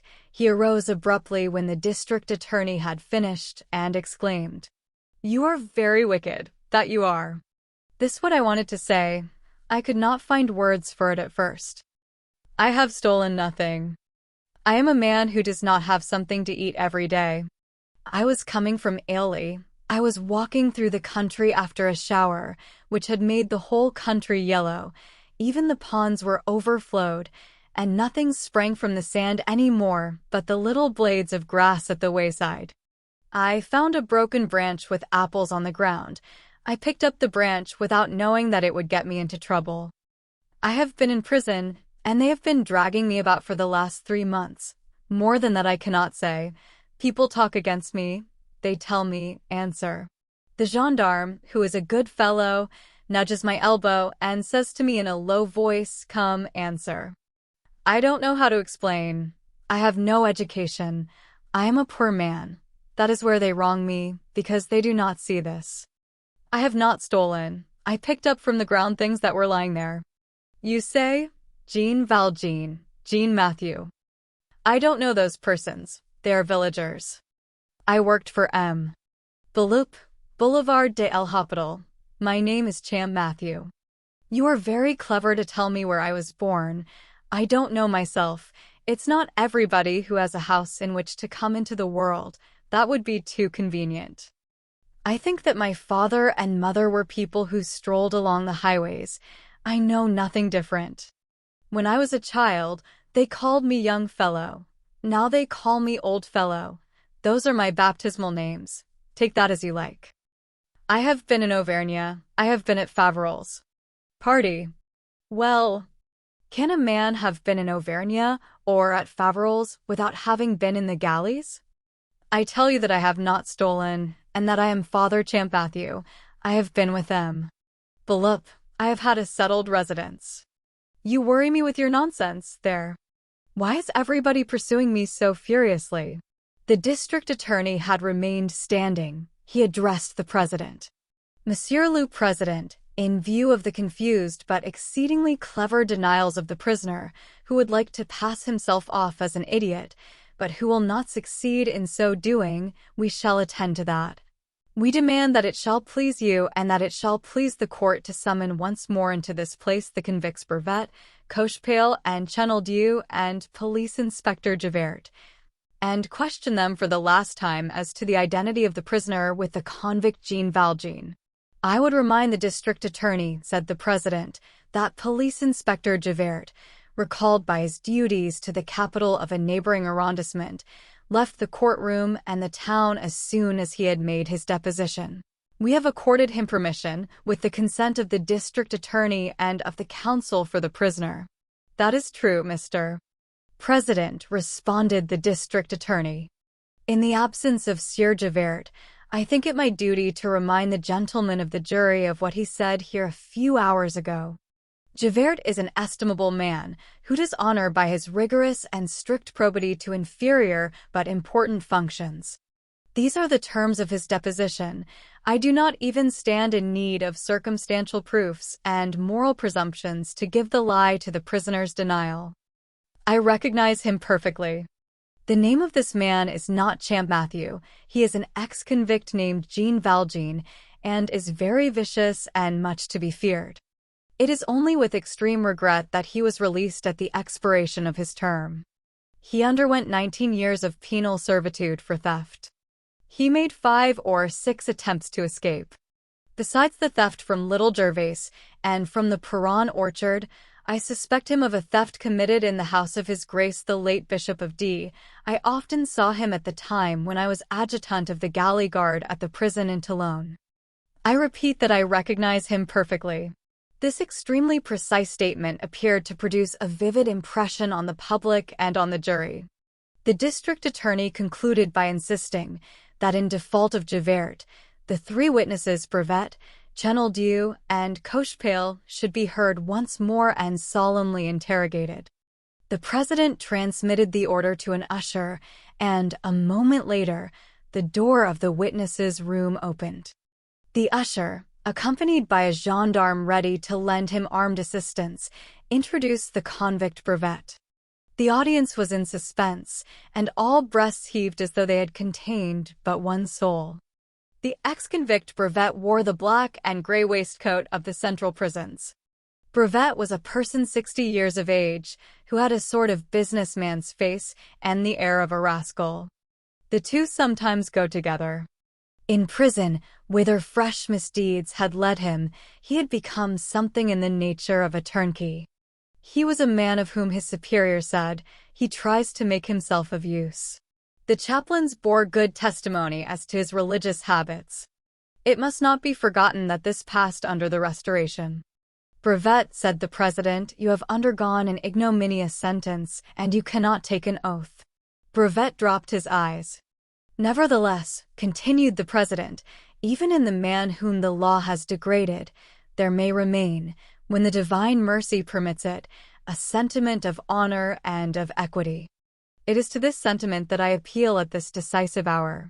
If it still exists in you, and I hope it does, reflect before replying to me. Consider on the one hand, this man, whom a word from you may ruin, on the other hand, justice, which a word from you may enlighten. The instant is solemn. There is still time to retract if you think you have been mistaken. Rise, prisoner. Brevet, take a good look at the accused, recall your souvenirs, and tell us on your soul and conscience if you persist in recognizing this man as your former companion in the galleys, Jean Valjean." Brevet looked at the prisoner, then turned towards the court. "Yes, Mr. President, I was the first to recognize him, and I stick to it. That man is Jean Valjean, who entered at Toulon in 1796 and left in 1815. I left a year later. He has the air of a brute now, but it must be because age has brutalized him. He was sly at the galleys. I recognize him positively." "Take your seat," said the president. Prisoner remains standing.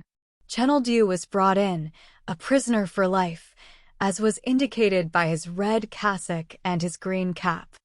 He was serving out his sentence at the galleys of Toulon, whence he had been brought for this case.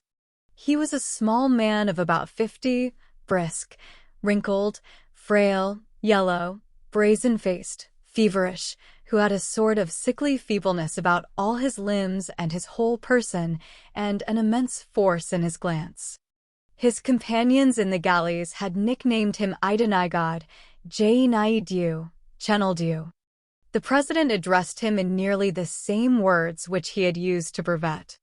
At the moment when he reminded him of his infamy which deprived him of the right to take an oath, Chenildieu raised his head and looked the crowd in the face. The president invited him to reflection and asked him, as he had asked Brevet, if he persisted in recognition of the prisoner. Chenildieu burst out laughing. "Pardieu, as if I didn't recognize him.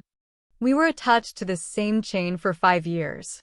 So you are sulking, old fellow? Go take your seat," said the president. The usher brought in Cochepaille. He was another convict for life, who had come from the galleys and was dressed in red, like Chenildieu, was a peasant from Lourdes and a half-bear of the Pyrenees. He had guarded the flocks among the mountains, and from a shepherd he had slipped into a brigand. Cochepaille was no less savage and seemed even more stupid than the prisoner. He was one of those wretched men whom nature has sketched out for wild beasts, and on whom society puts the finishing touches as convicts in the galleys. The president tried to touch him with some grave and pathetic words, and asked him, as he had asked the other two, if he persisted, without hesitation or trouble, in recognizing the man who was standing before him. "He is Jean Valjean," said Cochepaille. He was even called Jean the Screw, because he was so strong.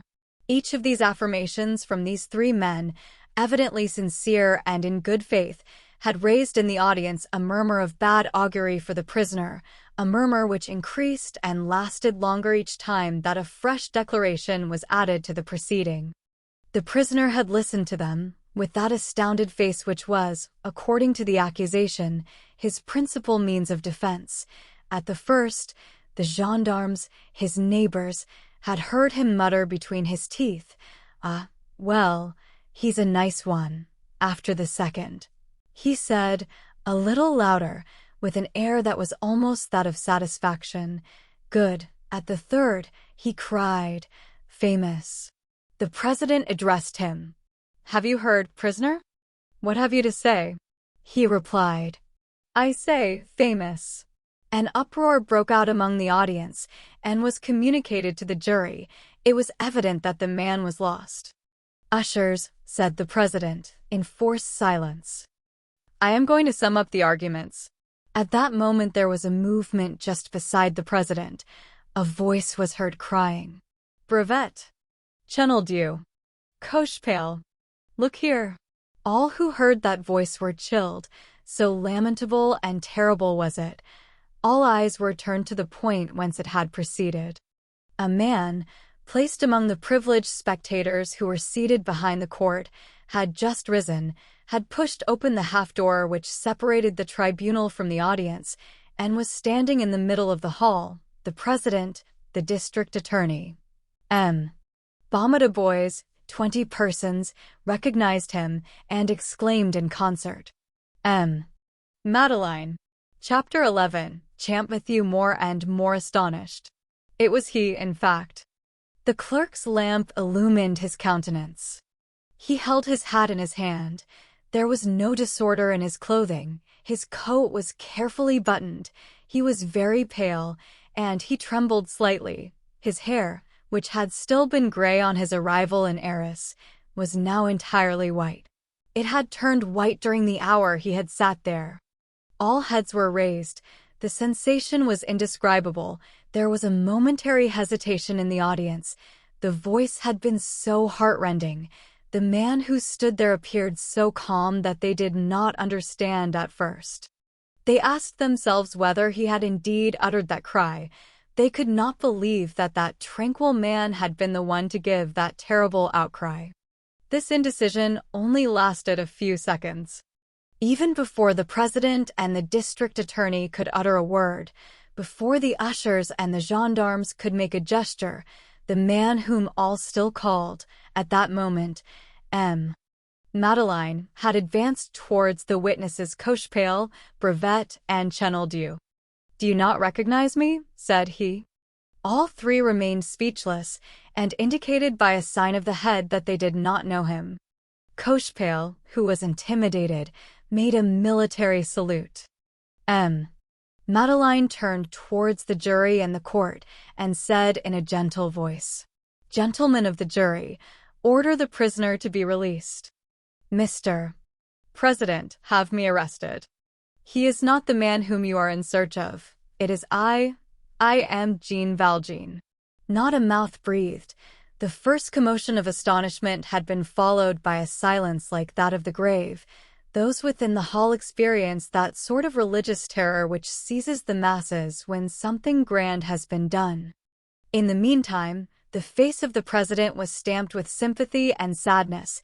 He had exchanged a rapid sign with the district attorney and a few low-toned words with the assistant judges. He addressed the public and asked in accents which all understood, "Is there a physician present?" The district attorney took the word.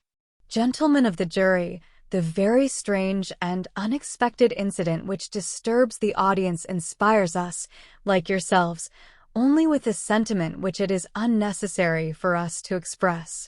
You all know, by reputation at least, the Honorable M. Madeline, Mayor of M. Sir M., if there is a physician in the audience, we join the President in requesting him to attend to M. Madeline and to conduct him to his home. M. Madeline did not allow the district attorney to finish. He interrupted him in accents full of suavity and authority. These are the words which he uttered. Here they are literally, as they were written down, immediately after the trial by one of the witnesses to the scene, and as they now ring in the ears of those who heard them nearly 40 years ago. I thank you, Mr. District Attorney, but I am not mad. You shall see. You were on the point of committing a great error. Release this man. I am fulfilling a duty. I am that miserable criminal. I am the only one here who sees the matter clearly, and I am telling you the truth. God, who is on high, looks down on what I am doing at this moment, and that suffices. You can take me, for here I am, but I have done my best. I concealed myself under another name. I have become rich. I have become a mayor. I have tried to re-enter the ranks of the honest. It seems that that is not to be done. In short, there are many things which I cannot tell. I will not narrate the story of my life to you. You will hear it one of these days. I robbed Monseigneur the Bishop. It is true. It is true that I robbed little Gervais. They were right in telling you that Jean Valjean was a very vicious wretch. Perhaps it was not altogether his fault. Listen, honorable judges. A man who has been so greatly humbled as I have has neither any remonstrances to make to Providence, nor any advice to give to society, but, you see, the infamy from which I have tried to escape is an injurious thing. The galleys make the convict what he is. Reflect upon that, if you please. Before going to the galleys, I was a poor peasant, with very little intelligence, a sort of idiot. The galleys wrought a change in me. I was stupid. I became vicious. I was a block of wood. I became a firebrand. Later on, indulgence and kindness saved me, as severity had ruined me. But, pardon me, you cannot understand what I am saying. You will find at my house, among the ashes in the fireplace, the 40-sou piece which I stole 7 years ago from little Gervais. I have nothing farther to add. Take me. Good God. The district attorney shakes his head. You say, M. Madeline has gone mad. You do not believe me. That is distressing. Do not, at least, condemn this man. What? These men do not recognize me. I wish Javert were here. He would recognize me. Nothing can reproduce the somber and kindly melancholy of tone which accompanied these words. He turned to the 3 convicts and said, Well, I recognize you. Do you remember, Brevet?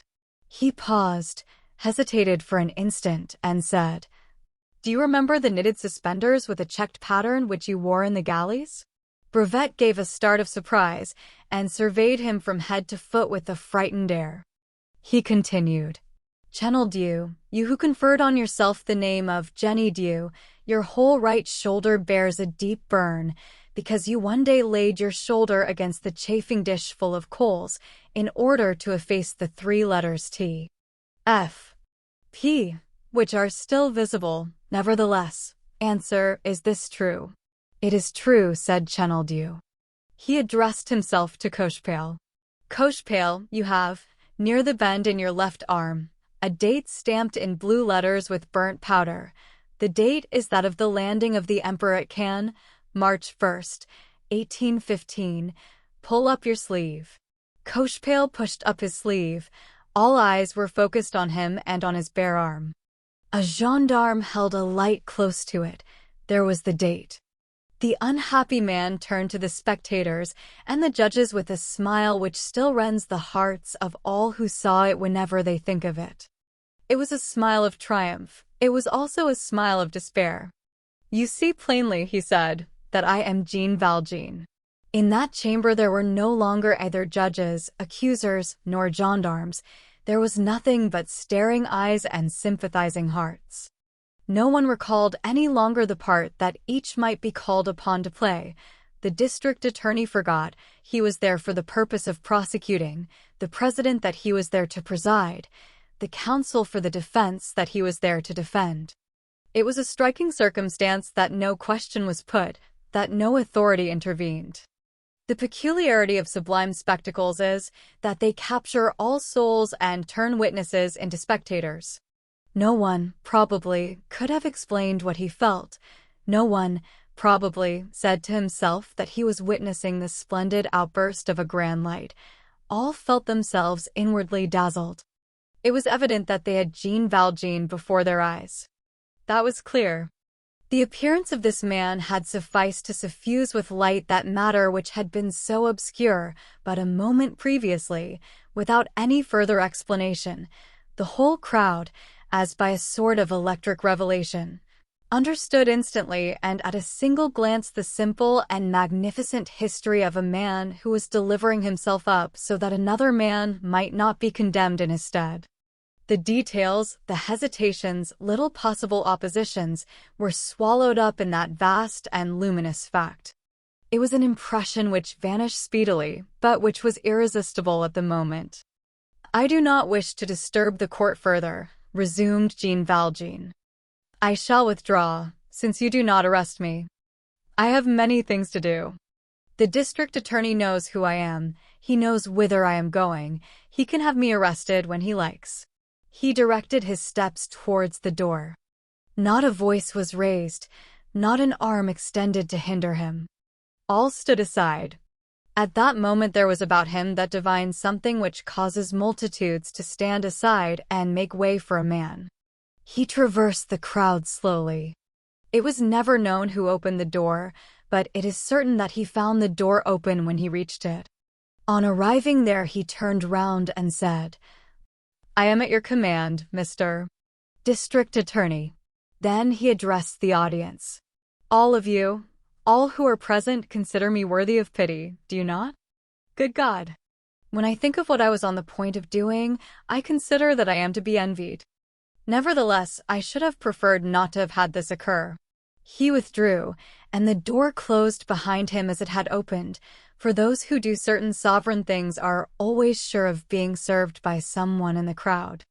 Less than an hour after this, the verdict of the jury freed the said Champmathieu from all accusations, and Champmathieu, being at once released, went off in a state of stupefaction, thinking that all men were fools and comprehending nothing of this vision.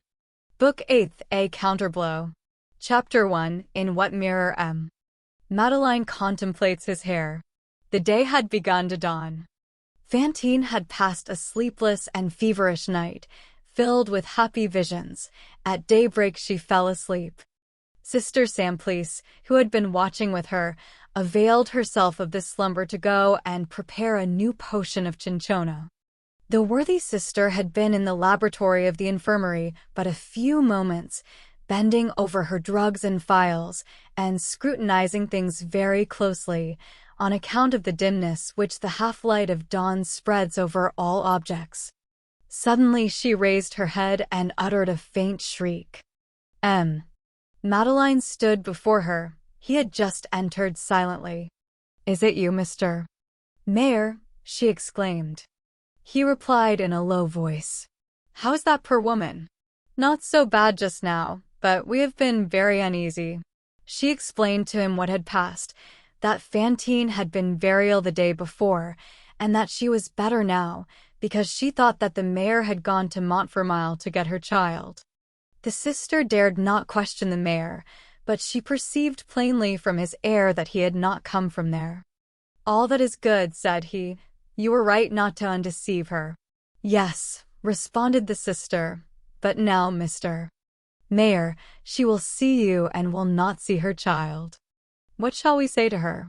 He reflected for a moment. "God will inspire us," said he. "But we cannot tell a lie," murmured the sister, half aloud. It was broad daylight in the room. The light fell full on Madeleine's face. The sister chanced to raise her eyes to it. "Good God, sir!"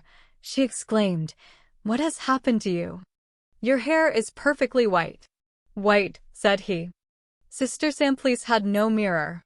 She rummaged in a drawer and pulled out the little glass which the doctor of the infirmary used to see whether a patient was dead and whether he no longer breathed.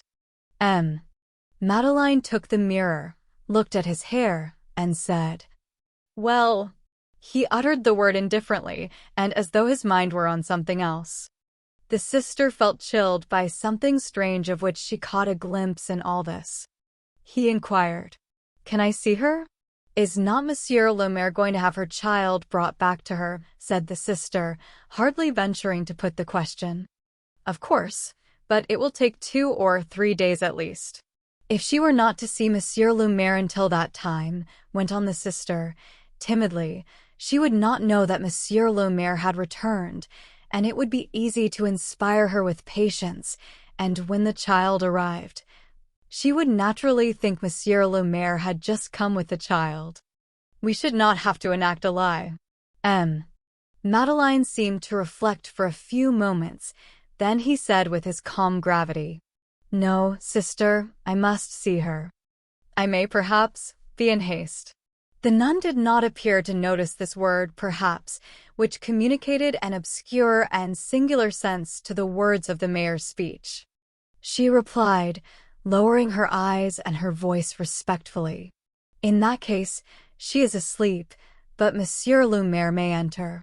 He made some remarks about a door which shut badly, and the noise of which might awaken the sick woman. Then he entered Fantine's chamber, approached the bed, and drew aside the curtains. She was asleep.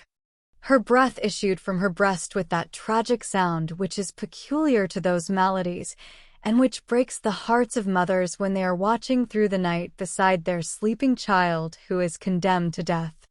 But this painful respiration hardly troubled a sort of ineffable serenity which overspread her countenance, and which transfigured her in her sleep.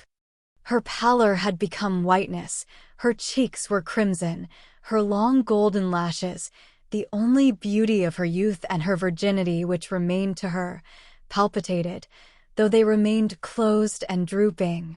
Her whole person was trembling with an indescribable unfolding of wings, all ready to open wide and bear her away, which could be felt as they rustled, though they could not be seen. To see her thus, one would never have dreamed that she was an invalid whose life was almost despaired of. She resembled rather something on the point of soaring away than something on the point of dying. The branch trembles when a hand approaches it to pluck a flower, and seems to both withdraw and to offer itself at one and the same time. The human body has something of this tremor when the instant arrives in which the mysterious fingers of death are about to pluck the soul.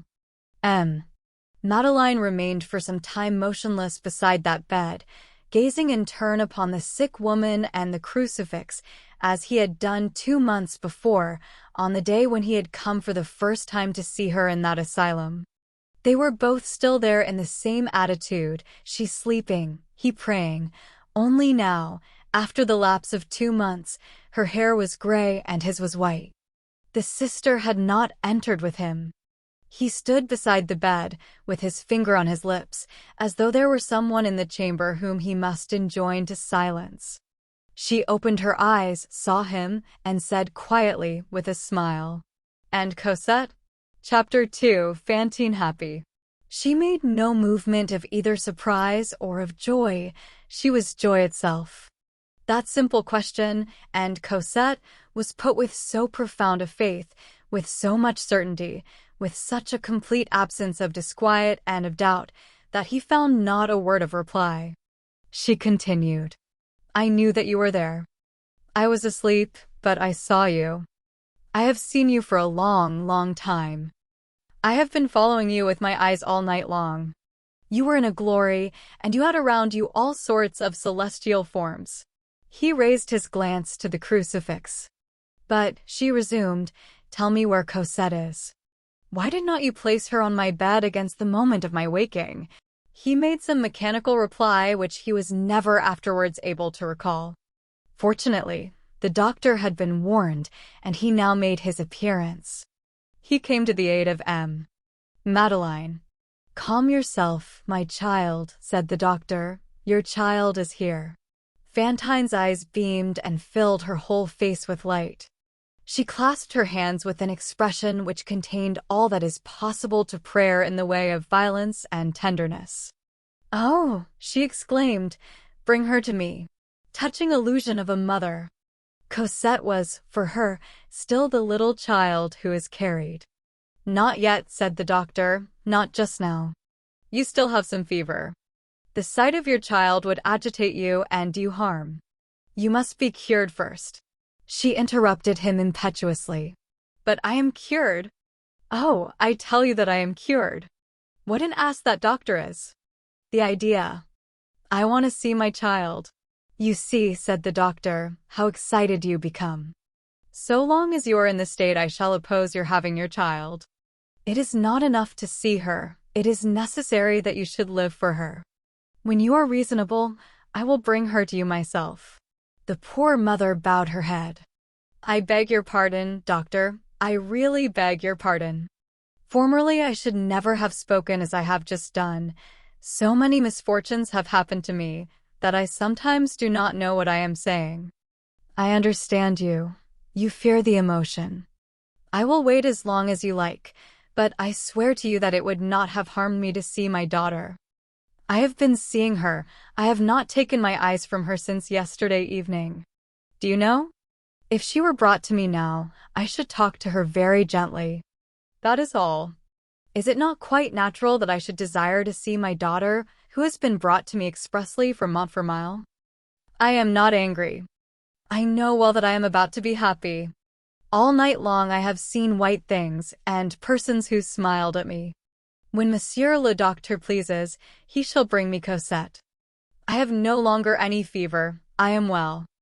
I am perfectly conscious that there is nothing the matter with me any more, but I am going to behave as though I were ill, and not stir, to please these ladies here. When it is seen that I am very calm, they will say, 'She must have her child.'" Madeleine was sitting on a chair beside the bed. She turned towards him. She was making a visible effort to be calm and very good, as she expressed it in the feebleness of illness which resembles infancy, in order that, seeing her so peaceable, they might make no difficulty about bringing Cosette to her.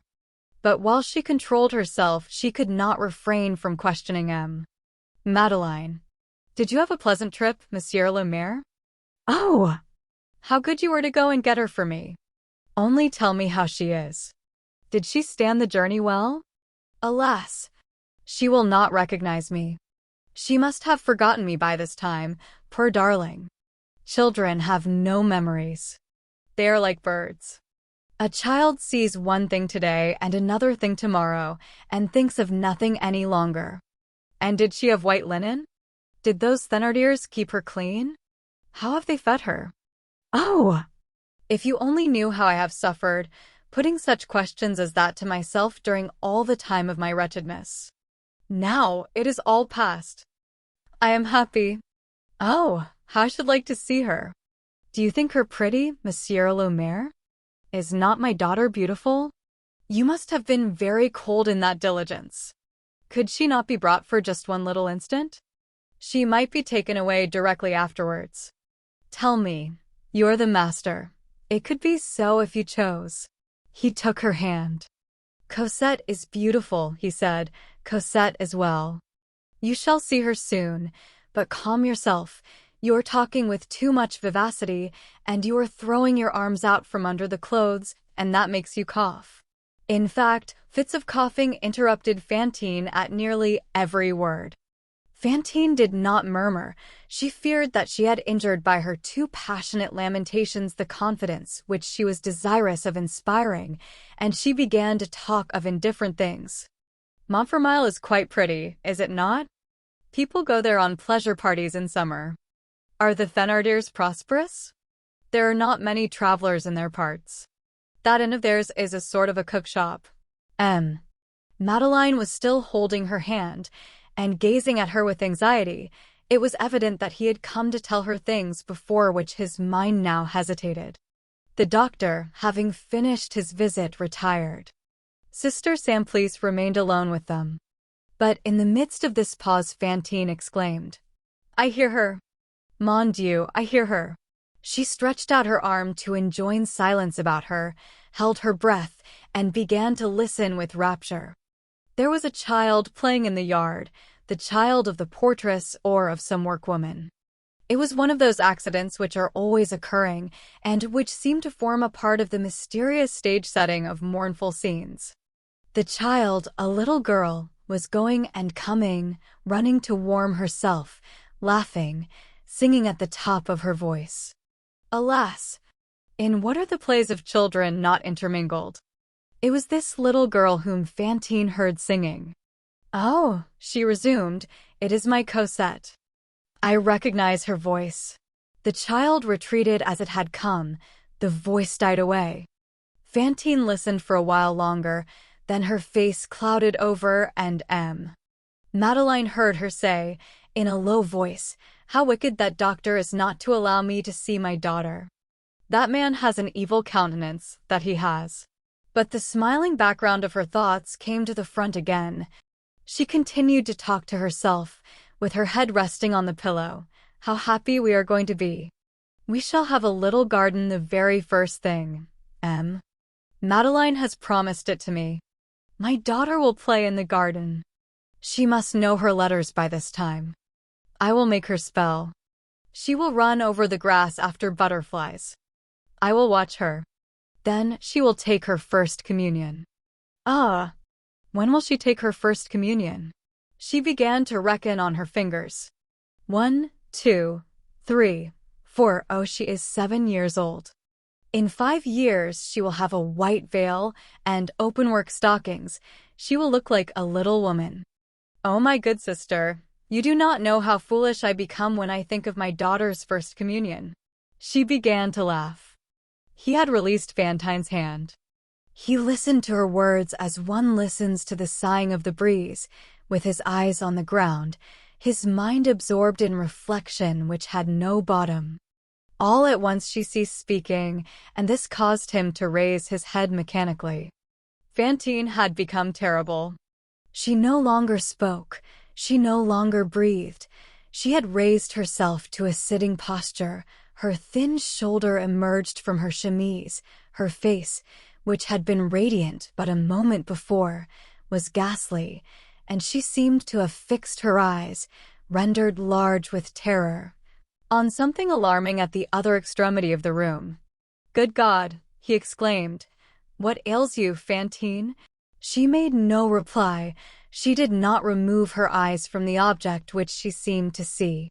She removed one hand from his arm, and with the other made him a sign to look behind him. He turned and beheld Javert. Chapter 3. Javert satisfied. This is what had taken place.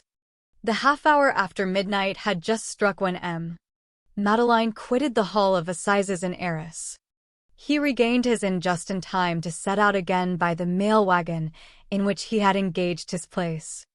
A little before 6 o'clock in the morning he had arrived at Sir and his first care had been to post a letter to Lafitte, then to enter the infirmary and see Fantine. However, he had hardly quitted the audience hall of the Court of Assizes when the district attorney, recovering from his first shock, had taken the word to deplore the mad deed of the honorable mayor of Sir to declare that his convictions had not been in the least modified by that curious incident, which would be explained thereafter, and to demand, in the meantime, the condemnation of that Champmathieu, who was evidently the real Jean Valjean. The district attorney's persistence was visibly at variance with the sentiments of every one, of the public, of the court, and of the jury. The counsel for the defense had some difficulty in refuting this harangue and in establishing that, in consequence of the revelations of Madeleine, that is to say, of the real Jean Valjean, the aspect of the matter had been thoroughly altered, and that the jury had before their eyes now only an innocent man. Thence the lawyer had drawn some epiphanimas, not very fresh, unfortunately, upon judicial errors, etc., etc. The president, in his summing up, had joined the counsel for the defense, and in a few minutes the jury had thrown Champ Matthew out of the case. Nevertheless, the district attorney was bent on having a Jean Valjean, and as he had no longer Champ Matthew, he took Madeline. Immediately after Champ Matthew had been set at liberty, the district attorney shut himself up with the president. They conferred as to the necessity of seizing the person of M. Le Maire of M. Sir M. This phrase, in which there was a great deal of, is the district attorney's, written with his own hand, on the minutes of his report to the Attorney General. His first emotion having passed off, the president did not offer many objections. Justice must, after all, take its course. And then, when all was said, although the president was a kindly and a tolerably intelligent man, he was, at the same time, a devoted and almost an ardent royalist, and he had been shocked to hear the mayor of M. Sir M. say the Emperor, and not Bonaparte, when alluding to the landing at Cannes. The order for his arrest was accordingly dispatched. The district attorney forwarded it to M. Sir M. by a special messenger at full speed, and entrusted its execution to Police Inspector Javert.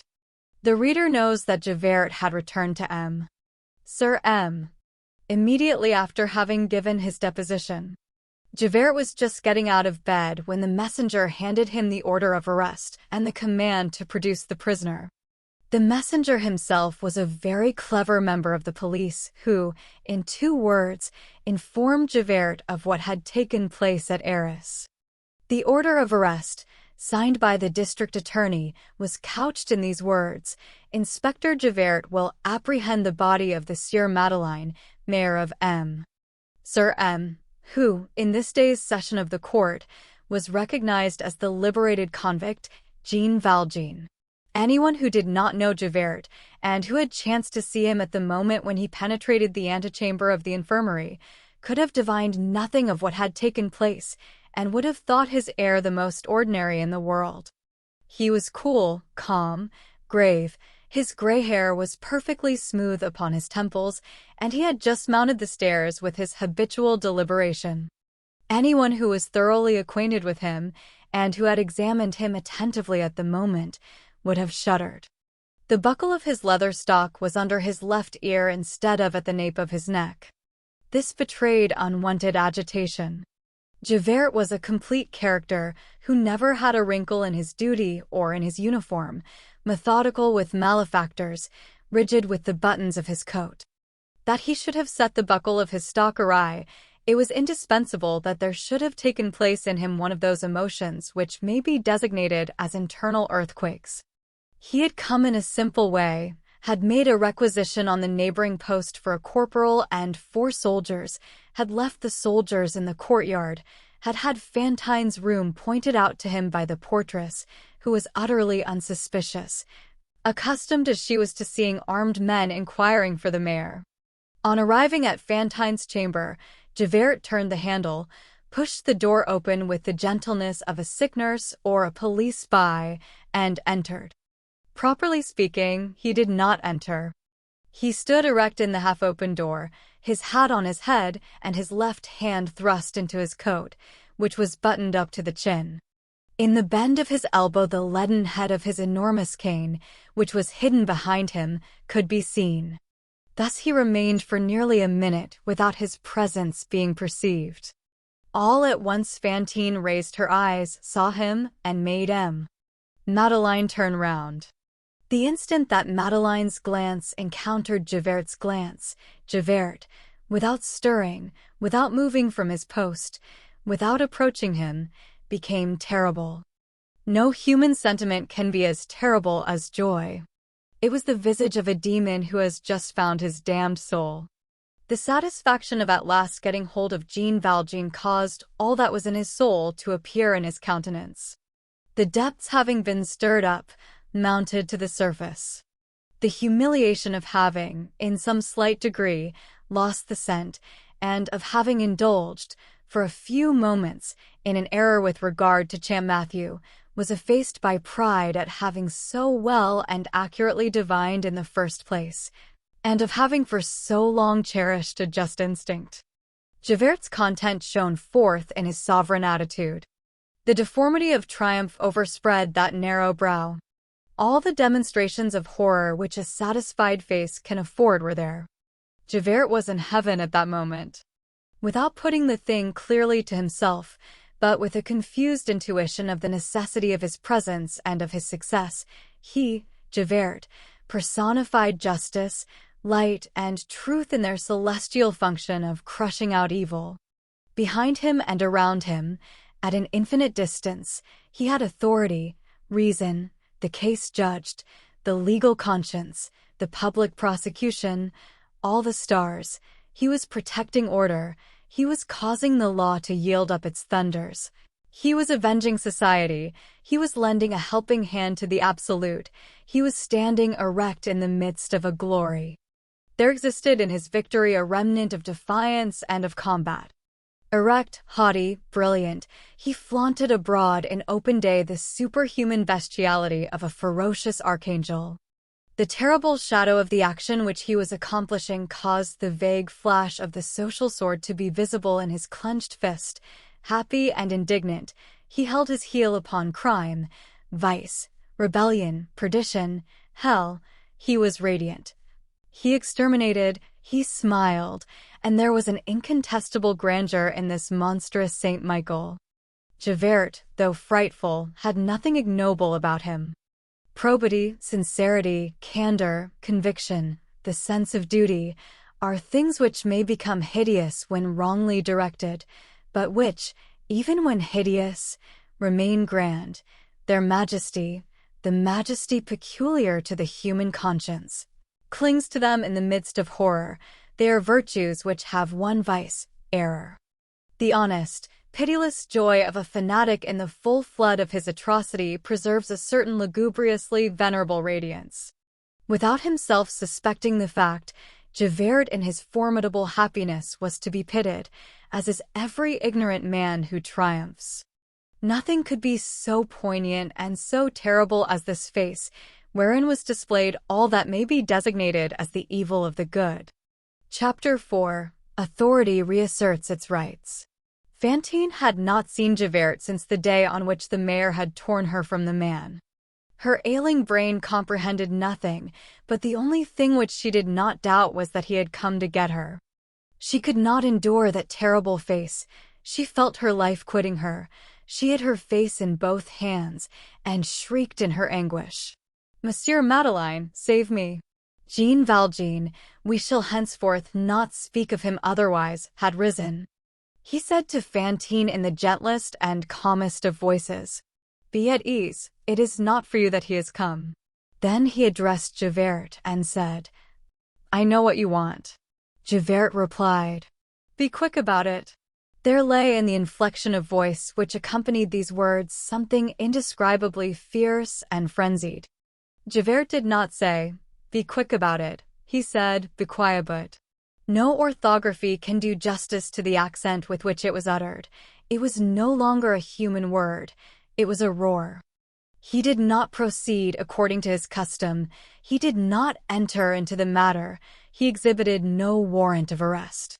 In his eyes, Jean Valjean was a sort of mysterious combatant who was not to be laid hands upon, a wrestler in the dark whom he had had in his grasp for the last 5 years, without being able to throw him.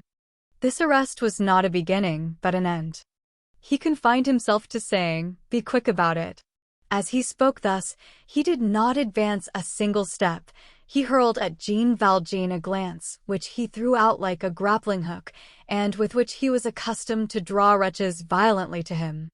It was this glance which Fantine had felt penetrating to the very marrow of her bones 2 months previously. At Javert's exclamation, Fantine opened her eyes once more. But the mayor was there.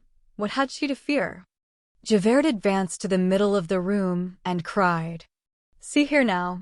Art thou coming?" The unhappy woman glanced about her. No one was present excepting the nun and the mayor. To whom could that abject use of "thou" be addressed?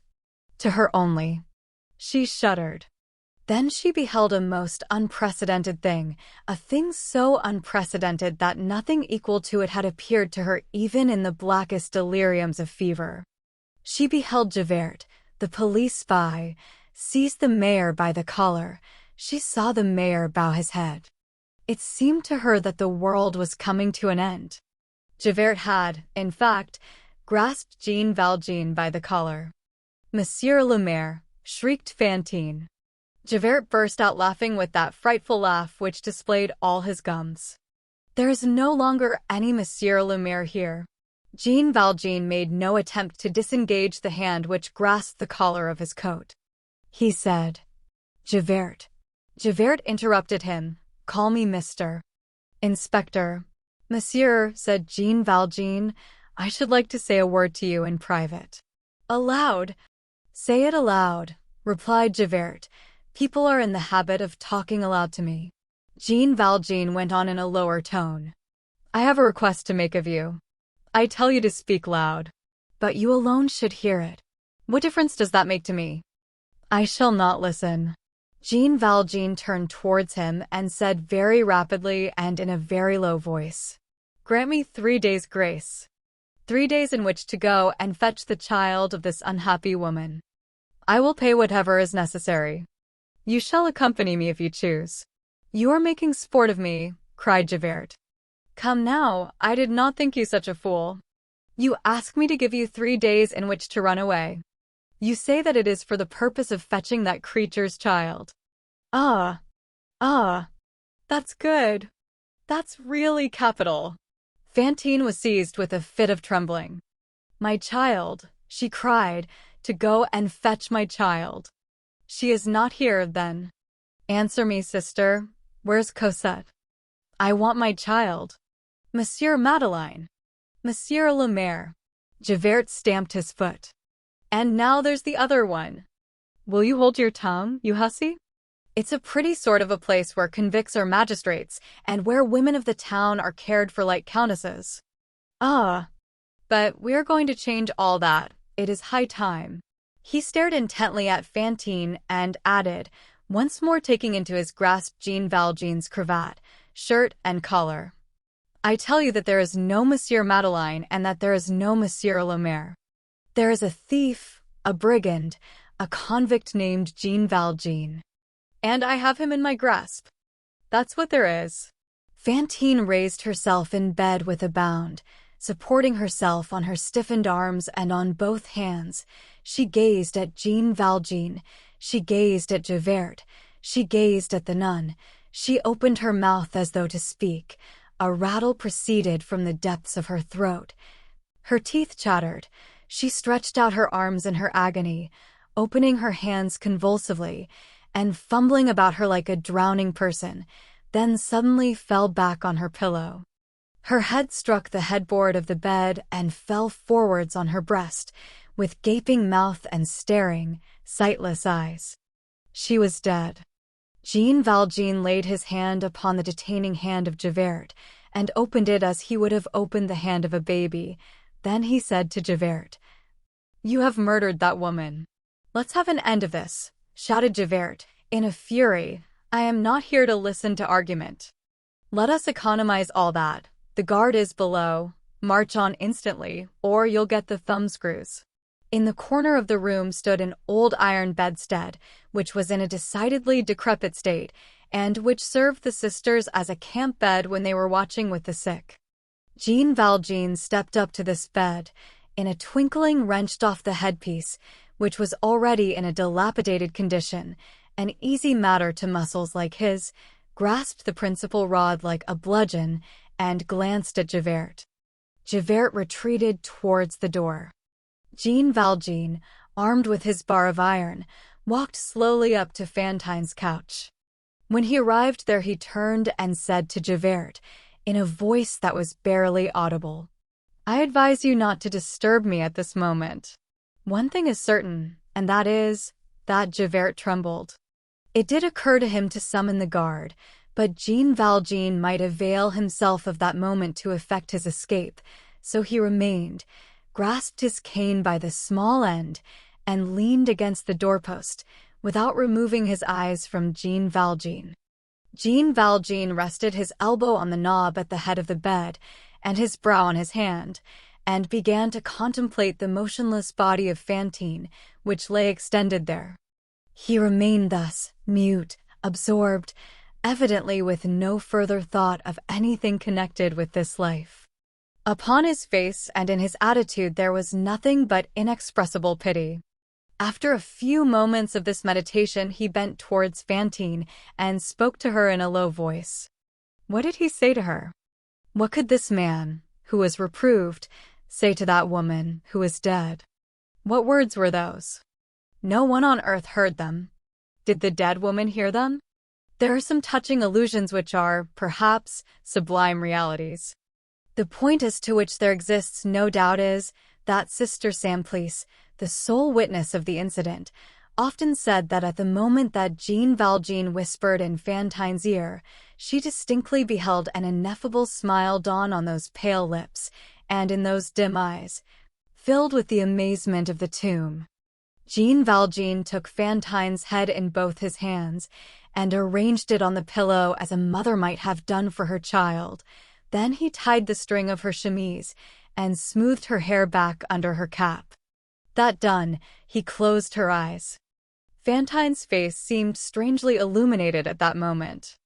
Death, that signifies entrance into the great light. Fantine's hand was hanging over the side of the bed. Jean Valjean knelt down before that hand, lifted it gently, and kissed it. Then he rose and turned to Javert. Now, said he, I am at your disposal. Chapter 5. A Suitable Tomb.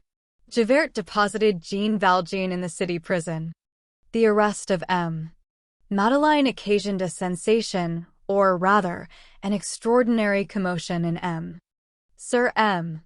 We are sorry that we cannot conceal the fact that at the single word, he was a convict, nearly everyone deserted him.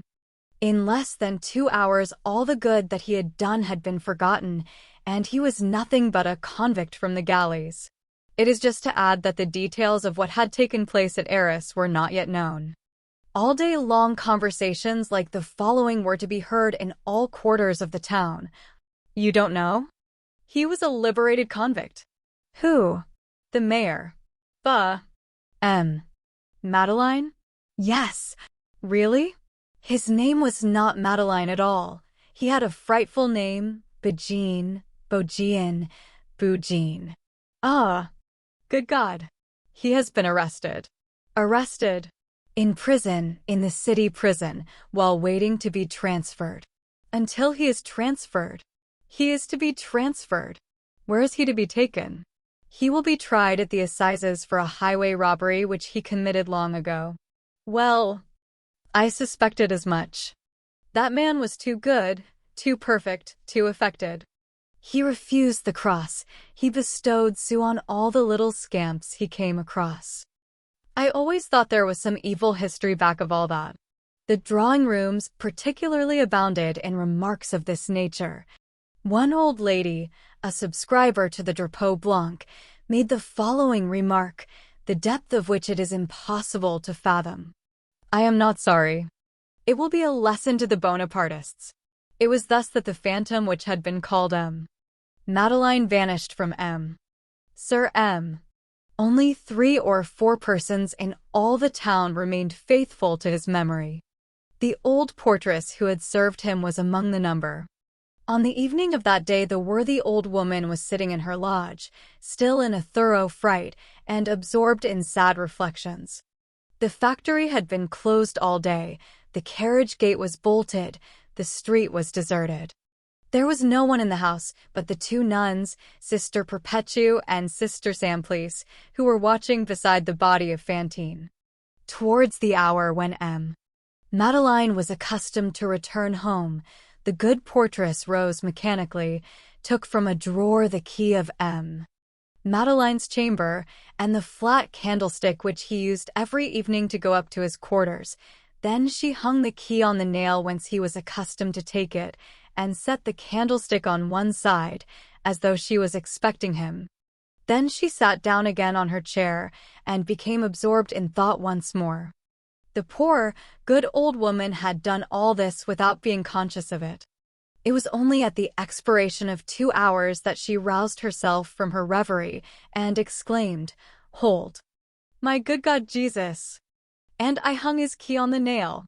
At that moment the small window in the lodge opened, a hand passed through, seized the key and the candlestick, and lighted the taper at the candle which was burning there. The portress raised her eyes and stood there with gaping mouth and a shriek which she confined to her throat.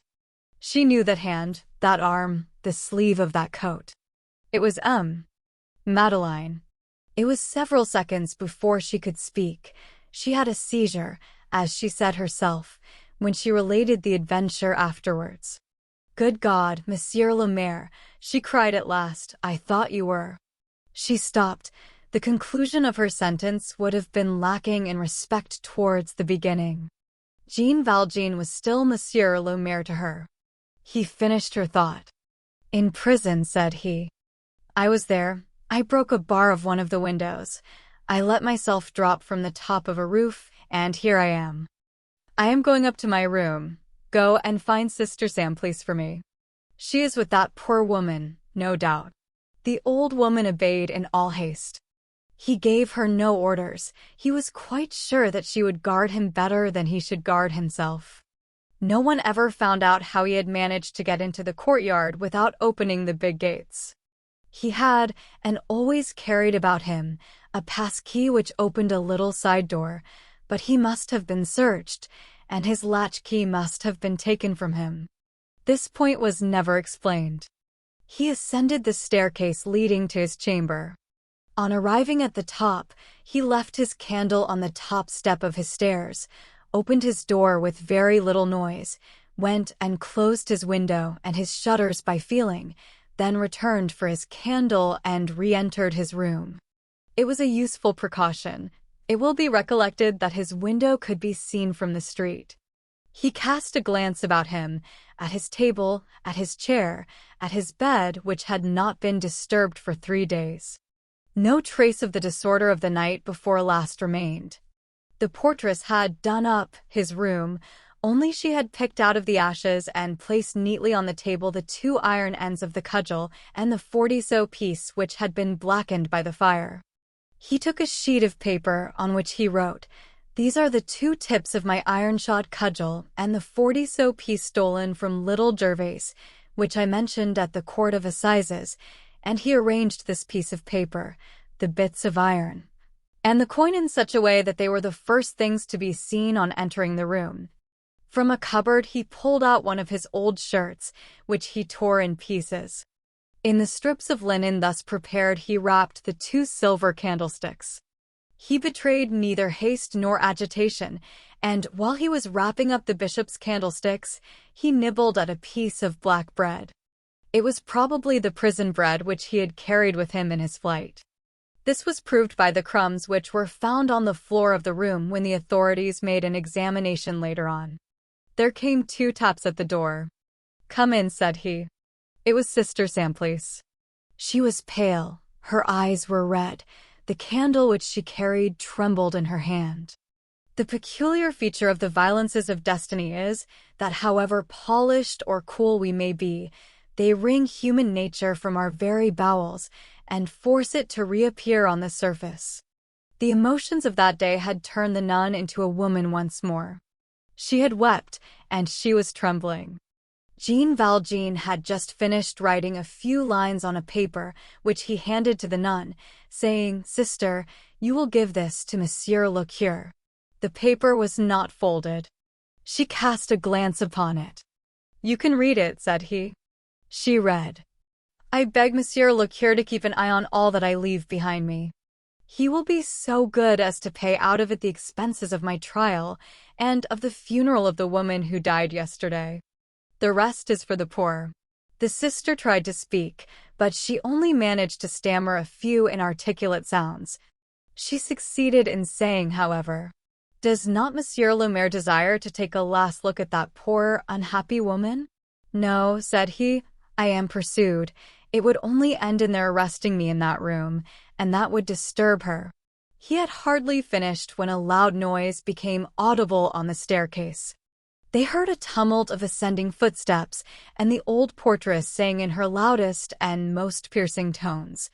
"My good sir, I swear to you by the good God that not a soul has entered this house all day, nor all the evening, and that I have not even left the door." A man responded. "But there is a light in that room, nevertheless." They recognized Javert's voice. The chamber was so arranged that the door and opening masked the corner of the wall on the right. Jean Valjean blew out the light and placed himself in this angle. Sister Simplice fell on her knees near the table. The door opened. Javert entered. The whispers of many men and the protestations of the portress were audible in the corridor. The nun did not raise her eyes. She was praying. The candle was on the chimney-piece and gave but very little light. Javert caught sight of the nun and halted in amazement. It will be remembered that the fundamental point in Javert, his element, the very air he breathed, was veneration for all authority.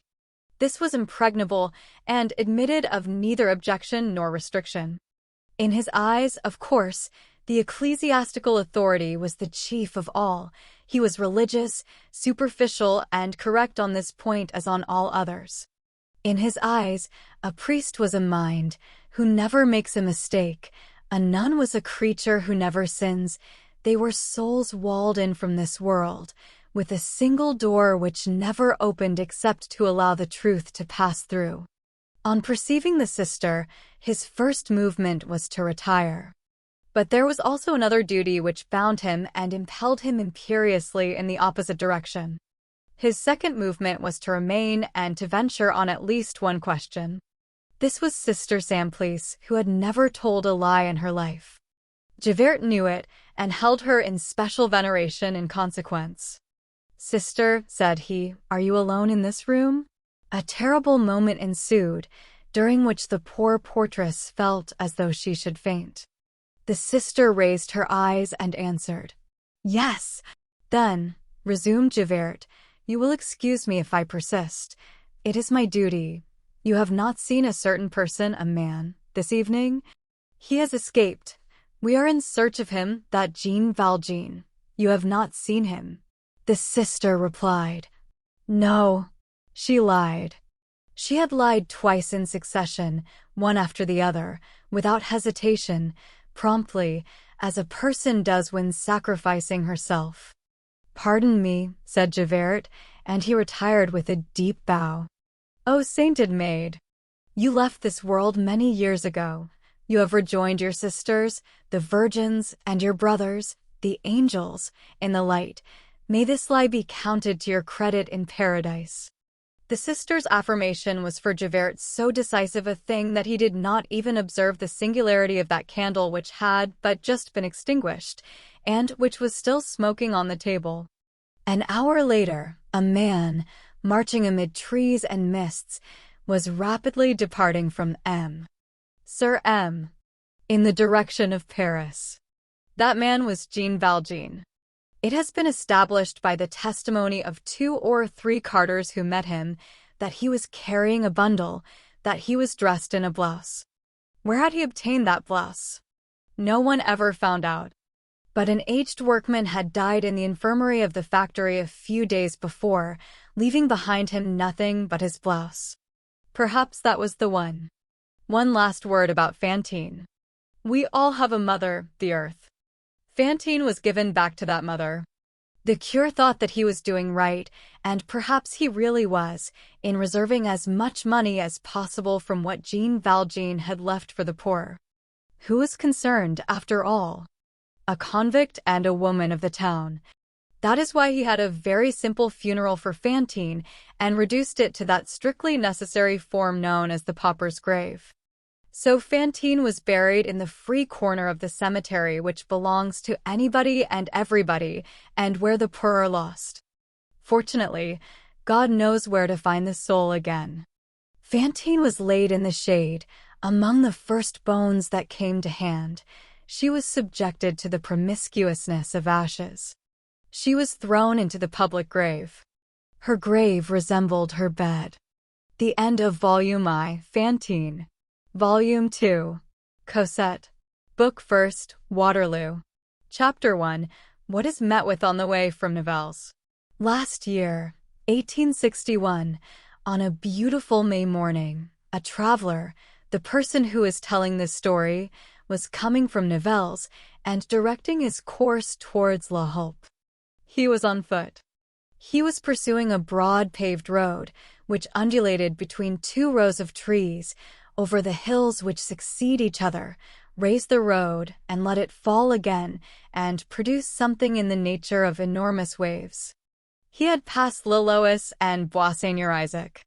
In the west he perceived the slate-roofed tower of Braine-l'Alleud, which has the form of a reversed face. He had just left behind a wood upon an eminence, and at the angle of the crossroad, by the side of a sort of mouldy gibbet bearing the inscription Ancient Barrier No. 4, a public house, bearing on its front the sign, At the Four Winds, Aux Quatre Vents. Echeveau, Private Café. A quarter of a league further on, he arrived at the bottom of a little valley, where there is water which passes beneath an arch made through the embankment of the road. The clump of sparsely planted but very green trees, which fills the valley on one side of the road, is dispersed over the meadows on the other, and disappears gracefully and as in order in the direction of Braine-l'Alleud. On the right, close to the road, was an inn, with a four-wheeled cart at the door, a large bundle of hop poles, a plough, a heap of dried brushwood near a flourishing hedge, limes smoking in a square hole, and a ladder suspended along an old penthouse with straw partitions. A young girl was weeding in a field where a huge yellow poster, probably of some outside spectacle, such as a parish festival, was fluttering in the wind. At one corner of the inn, beside a pool in which a flotilla of ducks was navigating, a badly paved path plunged into the bushes. The wayfarer struck into this. After traversing 100 paces, skirting a wall of the 15th century, surmounted by a pointed gable, with bricks set in contrast, he found himself before a large door of arched stone, with a rectilinear impost, in the sombre style of Louis XIV, flanked by two flat medallions. A severe façade rose above this door. A wall, perpendicular to the façade, almost touched the door and flanked it with an abrupt right angle. In the meadow before the door lay 3 harrows, through which, in disorder, grew all the flowers of May. The door was closed. The 2 decrepit leaves which barred it were ornamented with an old rusty knocker. The sun was charming. The branches had that soft shivering of May, which seems to proceed rather from the nests than from the wind. A brave little bird, probably a lover, was caroling in a distracted manner in a large tree. The wayfarer bent over and examined a rather large circular excavation, resembling the hollow of a sphere, in the stone on the left, at the foot of the pier of the door. At this moment the leaves of the door parted, and a peasant woman emerged. She saw the wayfarer, and perceived what he was looking at. It was a French cannonball which made that, she said to him.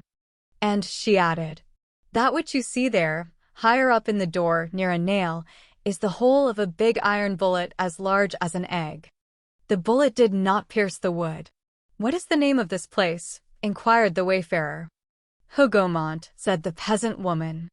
The traveler straightened himself up. He walked on a few paces and went off to look over the tops of the hedges. On the horizon through the trees, he perceived a sort of little elevation, and on this elevation something which at that distance resembled a lion. He was on the battlefield of Waterloo. Chapter 2. Hougomont. Hougomont, this was a funereal spot, the beginning of the obstacle, the first resistance, which that great woodcutter of Europe, called Napoleon, encountered at Waterloo, the first knot under the blows of his axe. It was a chateau. It is no longer anything but a farm. For the antiquary, Hougomont is Hugomont's. This manor was built by Hugo, sire of Sommerel, the same who endowed the sixth chaplaincy of the Abbey of Villiers. The traveler pushed open the door, elbowed an ancient calash under the porch, and entered the courtyard. The first thing which struck him in this paddock was a door of the 16th century, which here simulates an arcade, everything else having fallen prostrate around it. A monumental aspect often has its birth in ruin.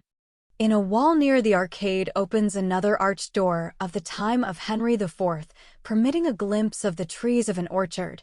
Beside this door, a manure hole, some pickaxes, some shovels, some carts, an old well, with its flagstone and its iron reel, a chicken jumping, and a turkey spreading its tail, a chapel surmounted by a small bell tower, a blossoming pear tree trained in espalier against the wall of the chapel. Behold the court, the conquest of which was one of Napoleon's dreams. This corner of earth, could he but have seized it, would, perhaps, have given him the world likewise. Chickens are scattering its dust abroad with their beaks. A growl is audible. It is a huge dog, who shows his teeth and replaces the English. The English behaved admirably there. Cook's 4 companies of guards there held out for 7 hours against the fury of an army. Hougoumont, viewed on the map as a geometrical plan, comprising buildings and enclosures, presents a sort of irregular rectangle, one angle of which is nicked out. It is this angle which contains the southern door, guarded by this wall, which commands it only a gun's length away. Hougoumont has 2 doors, the southern door, that of the chateau, and the northern door, belonging to the farm. Napoleon sent his brother Jerome against Hougoumont. The divisions of Foy, Guillemette, and Bachelot hurled themselves against it. Nearly the entire corps of Real was employed against it and miscarried. Kellerman's balls were exhausted on this heroic section of wall. Bauduin's brigade was not strong enough to force Hougoumont on the north, and the brigade of Soye could not do more than effect the beginning of a breach on the south, but without taking it. The farm buildings border the courtyard on the south. A bit of the north door, broken by the French, hangs suspended to the wall. It consists of 4 planks nailed to 2 crossbeams, on which the scars of the attack are visible. The northern door, which was beaten in by the French, and which has had a piece applied to it to replace the panel suspended on the wall, stands half open at the bottom of the paddock. It is cut squarely in the wall, built of stone below, of brick above, which closes in the courtyard on the north. It is a simple door for carts, such as exist in all farms, with the 2 large leaves made of rustic planks. Beyond lie the meadows. The dispute over this entrance was furious. For a long time, all sorts of imprints of bloody hands were visible on the doorposts. It was there that Bauduin was killed. The storm of the combat still lingers in this courtyard. Its horror is visible there. The confusion of the fray was petrified there. It lives and it dies there. It was only yesterday. The walls are in the death agony. The stones fall. The breaches cry aloud. The holes are wounds. The drooping, quivering trees seem to be making an effort to flee. This courtyard was more built up in 1815 than it is today. Buildings which have since been pulled down then formed redans and angles. The English barricaded themselves there. The French made their way in, but could not stand their ground. Beside the chapel, one wing of the chateau, the only ruin now remaining of the manor of Hougoumont, rises in a crumbling state, disemboweled, one might say. The chateau served for a dungeon, the chapel for a blockhouse. Their men exterminated each other. The French fired on from every point, from behind the walls, from the summits of the garrets, from the depths of the cellars, through all the casements, through all the air holes, through every crack in the stones, fetched faggots and set fire to walls and men. The reply to the grape shot was a conflagration. In the ruined wing, through windows garnished with bars of iron, the dismantled chambers of the main building of brick are visible. The English guards were in ambush in these rooms. The spiral of the staircase, cracked from the ground floor to the very roof, appears like the inside of a broken shell. The staircase has 2 stories. The English, besieged on the staircase and massed on its upper steps, had cut off the lower steps. These consisted of large slabs of blue stone, which form a heap among the nettles. Half a score of steps still cling to the wall. On the first is cut the figure of a trident. These inaccessible steps are solid in their niches. All the rest resembles a jaw which has been denuded of its teeth. There are 2 old trees there. One is dead, the other is wounded at its base, and is clothed with verdure in April. Since 1815 it has taken to growing through the staircase. A massacre took place in the chapel. The interior, which has recovered its calm, is singular. The Mass has not been said there since the carnage. Nevertheless, the altar has been left there, an altar of unpolished wood, placed against a background of rough-hewn stone. For whitewashed walls, a door opposite the altar, 2 small arched windows, over the door a large wooden crucifix, below the crucifix a square airhole stopped up with a bundle of hay, on the ground, in one corner. An old window frame with the glass all broken to pieces, such as the chapel. Near the altar there is nailed up a wooden statue of Saint Anne of the 15th century. The head of the infant Jesus has been carried off by a large ball. The French, who were masters of the chapel for a moment and were then dislodged, set fire to it. The flames filled this building. It was a perfect furnace. The door was burned. The floor was burned. The wooden Christ was not burned. The fire preyed upon his feet, of which only the blackened stumps are now to be seen. Then it stopped, a miracle, according to the assertion of the people of the neighborhood. The infant Jesus, decapitated, was less fortunate than the Christ. The walls are covered with inscriptions. Near the feet of Christ this name is to be read, Henquines. Then these others, Conde de Rio Mar Marquez y Marquesa de Almagro, Havana.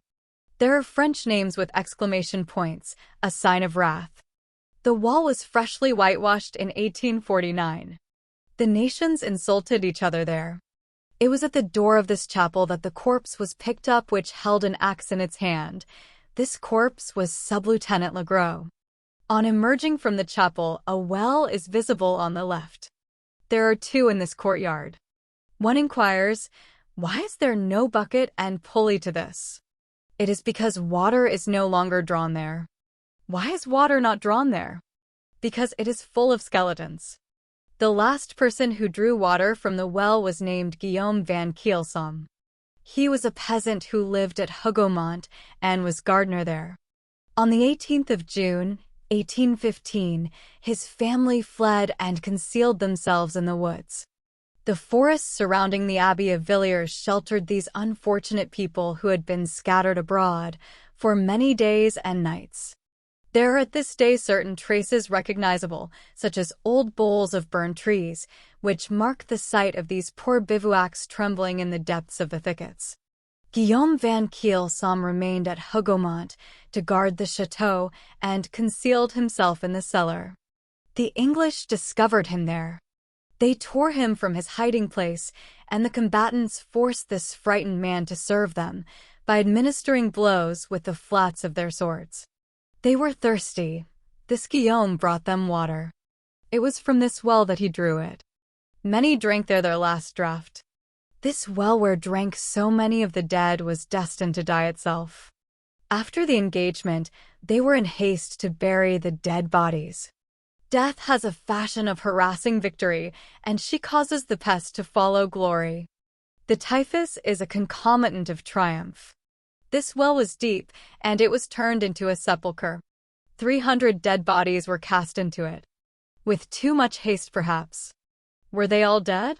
Legend says they were not. It seems that on the night succeeding the interment, feeble voices were heard calling from the well. This well is isolated in the middle of the courtyard. 3 walls, part stone, part brick, and simulating a small, square tower and folded like the leaves of a screen, surrounded on all sides. The 4th side is open. It is there that the water was drawn. The wall at the bottom has a sort of shapeless loophole, possibly the hole made by a shell. This little tower had a platform of which only the beams remain. The iron supports of the well on the right form a cross. On leaning over, the eye is lost in a deep cylinder of brick which is filled with a heaped-up mass of shadows.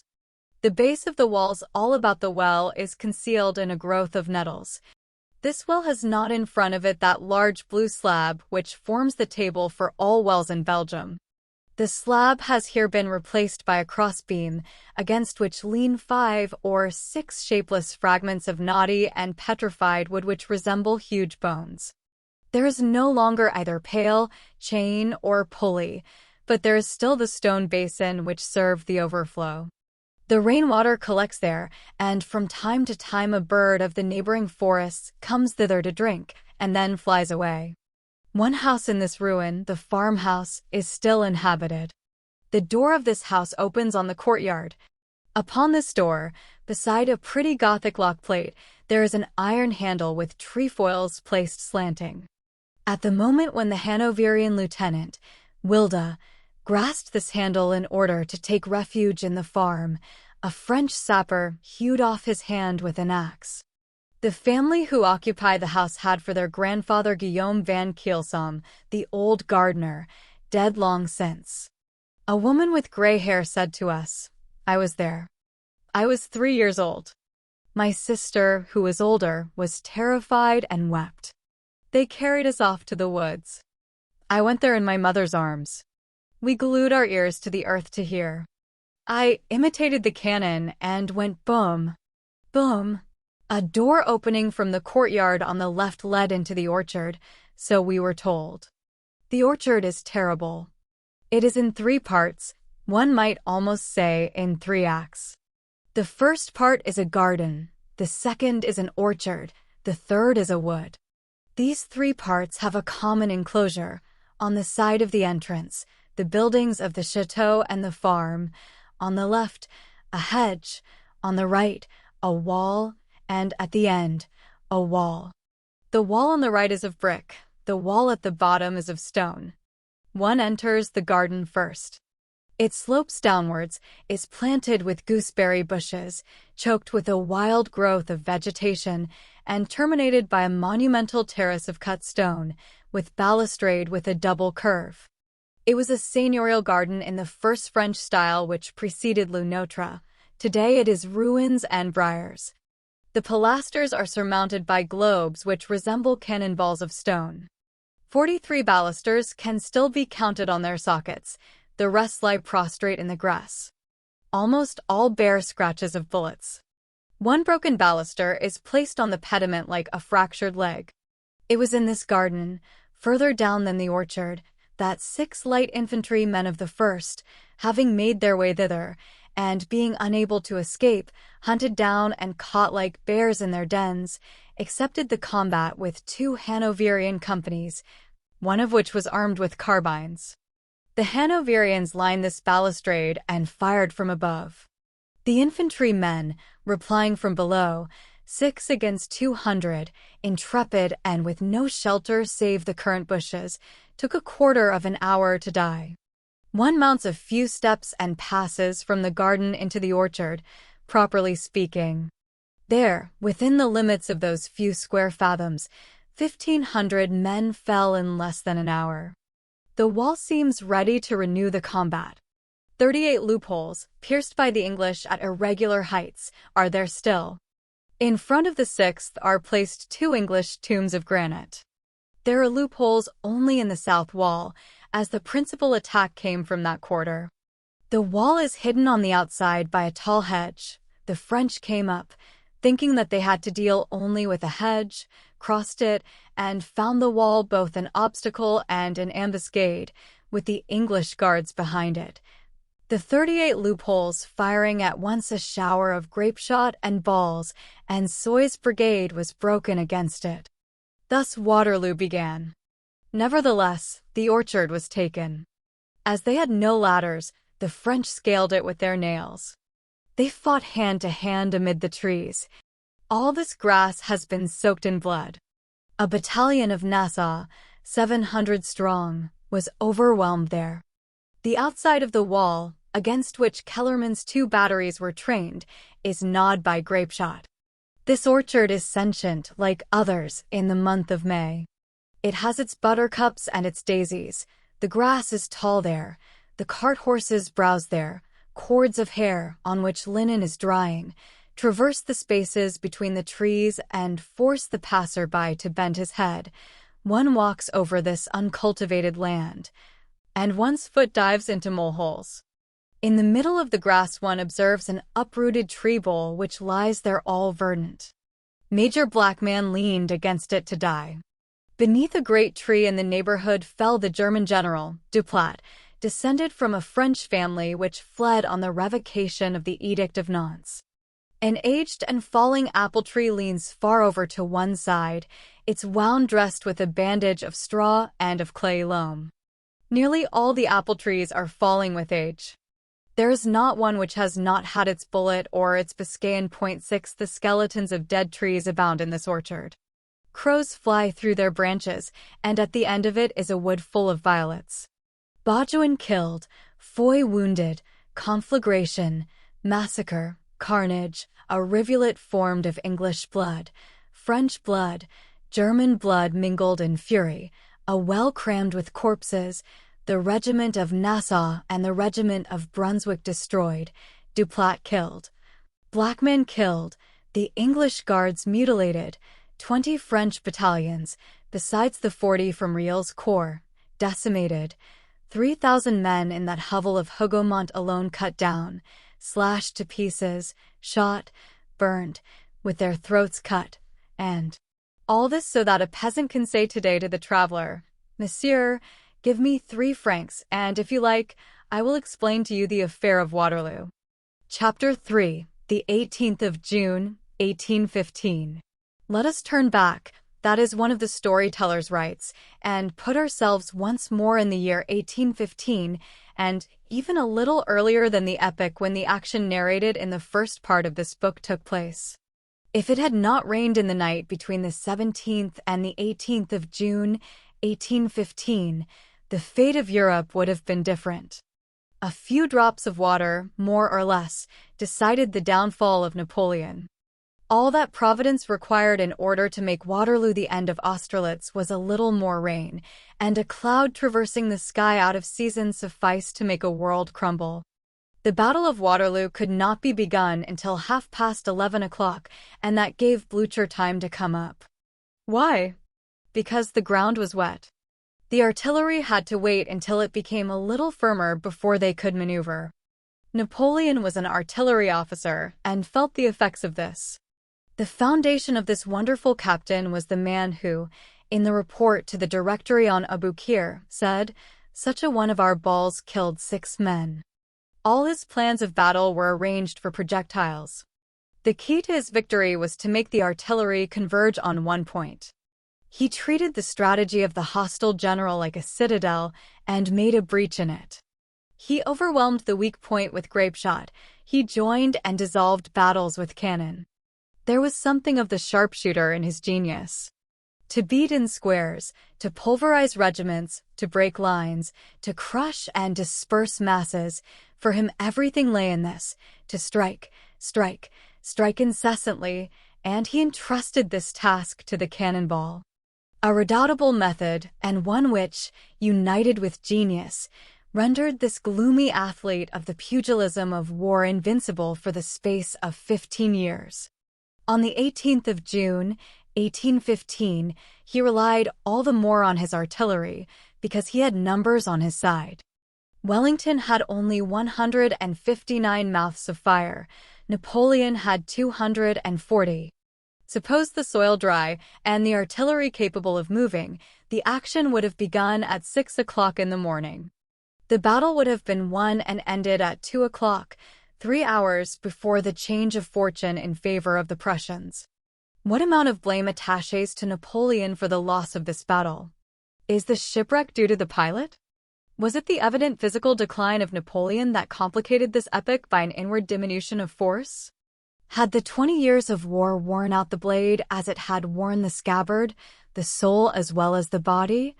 Did the veteran make himself disastrously felt in the leader? In a word, was this genius, as many historians of note have thought, suffering from an eclipse? Did he go into a frenzy in order to disguise his weakened powers from himself? Did he begin to waver under the delusion of a breath of adventure? Had he become a grave matter in a general unconscious of peril? Is there an age, in this class of material great men, who may be called the giants of action, when genius grows short-sighted? Old age has no hold on the geniuses of the ideal. For the Dantes and Michelangelos, to grow old is to grow in greatness. Is it to grow less for the Hannibals and the Bonapartes? Had Napoleon lost the direct sense of victory? Had he reached the point where he could no longer recognize the reef, could no longer divine the snare, no longer discern the crumbling brink of abysses? Had he lost his power of sending out catastrophes? He who had in former days known all the roads to triumph, and who, from the summit of his chariot of lightning, pointed them out with a sovereign finger, had he now reached that state of sinister amazement when he could lead his tumultuous legions harnessed to it, to the precipice? Was he seized at the age of 46 with a supreme madness? Was that titanic charioteer of destiny no longer anything more than an immense daredevil? We do not think so. His plan of battle was, by the confession of all, a masterpiece.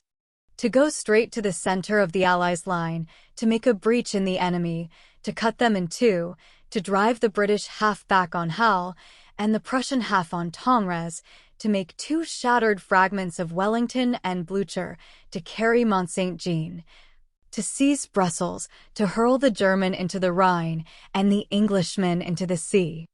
All this was contained in that battle, according to Napoleon. Afterwards people would see. Of course, we do not here pretend to furnish a history of the Battle of Waterloo. One of the scenes of the foundation of the story which we are relating is connected with this battle, but this history is not our subject. This history, moreover, has been finished, and finished in a masterly manner, from one point of view by Napoleon, and from another point of view by a whole pleiad of historians. Point 7. As for us, we leave the historians at loggerheads.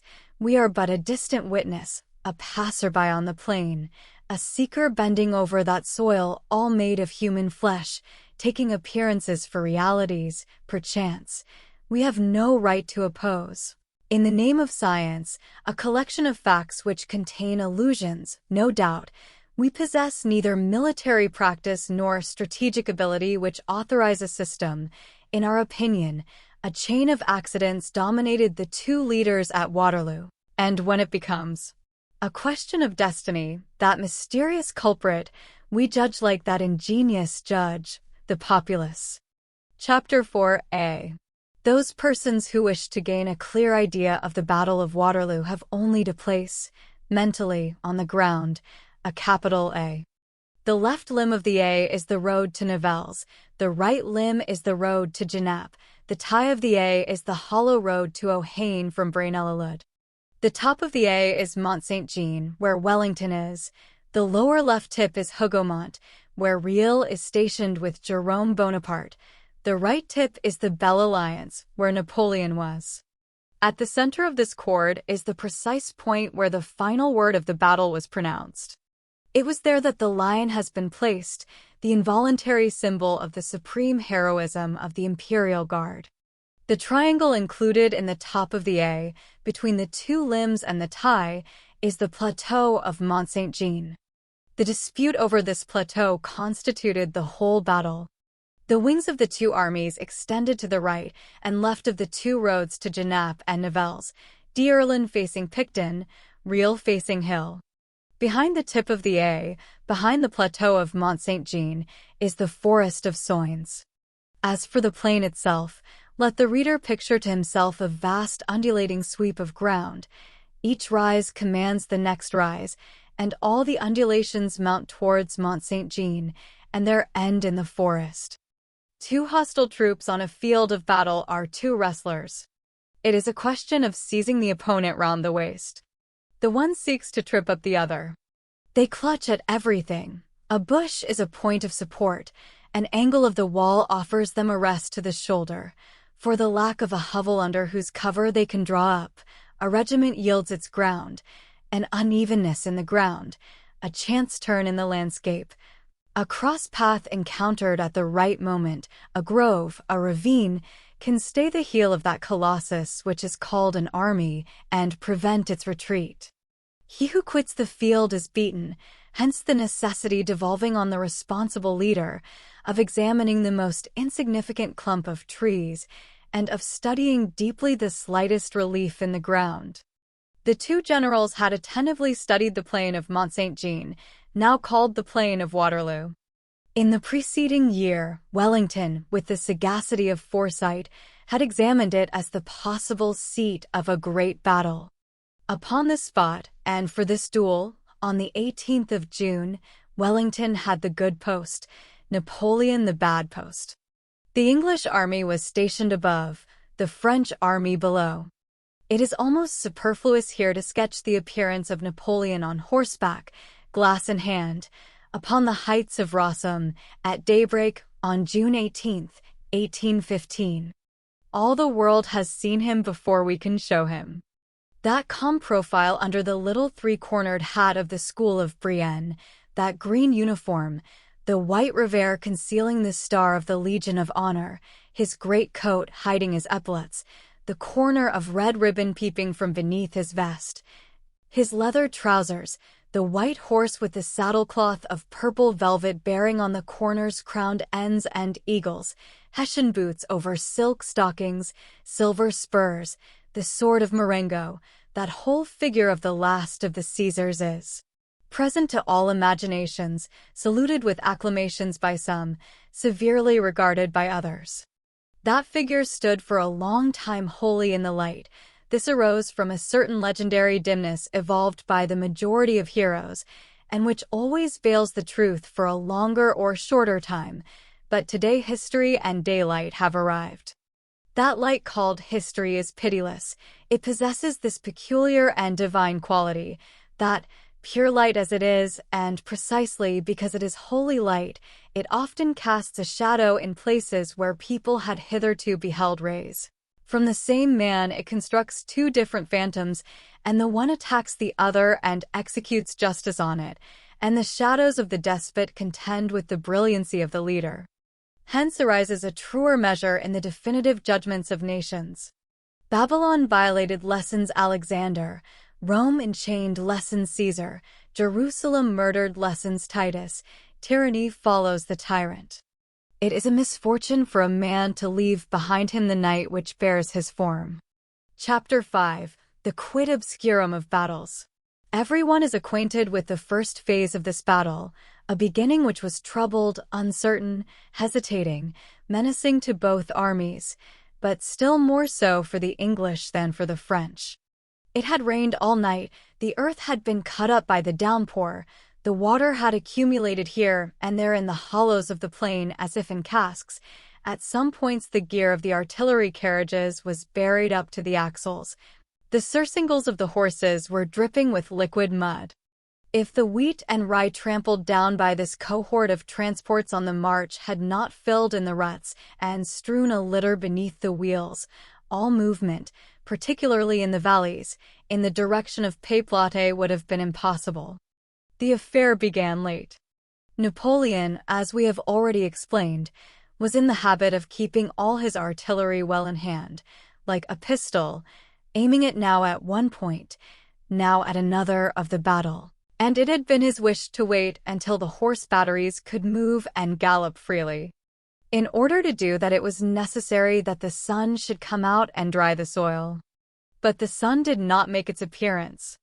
It was no longer the rendezvous of Austerlitz. When the first cannon was fired, the English general, Colville, looked at his watch and noted that it was 35 minutes past 11. The action was begun furiously, with more fury, perhaps, than the emperor would have wished, by the left wing of the French resting on Hougomont. At the same time Napoleon attacked the center by hurling Quiet's brigade on La Haye-Saint, and Ney pushed forward the right wing of the French against the left wing of the English, which rested on Pays-Platé.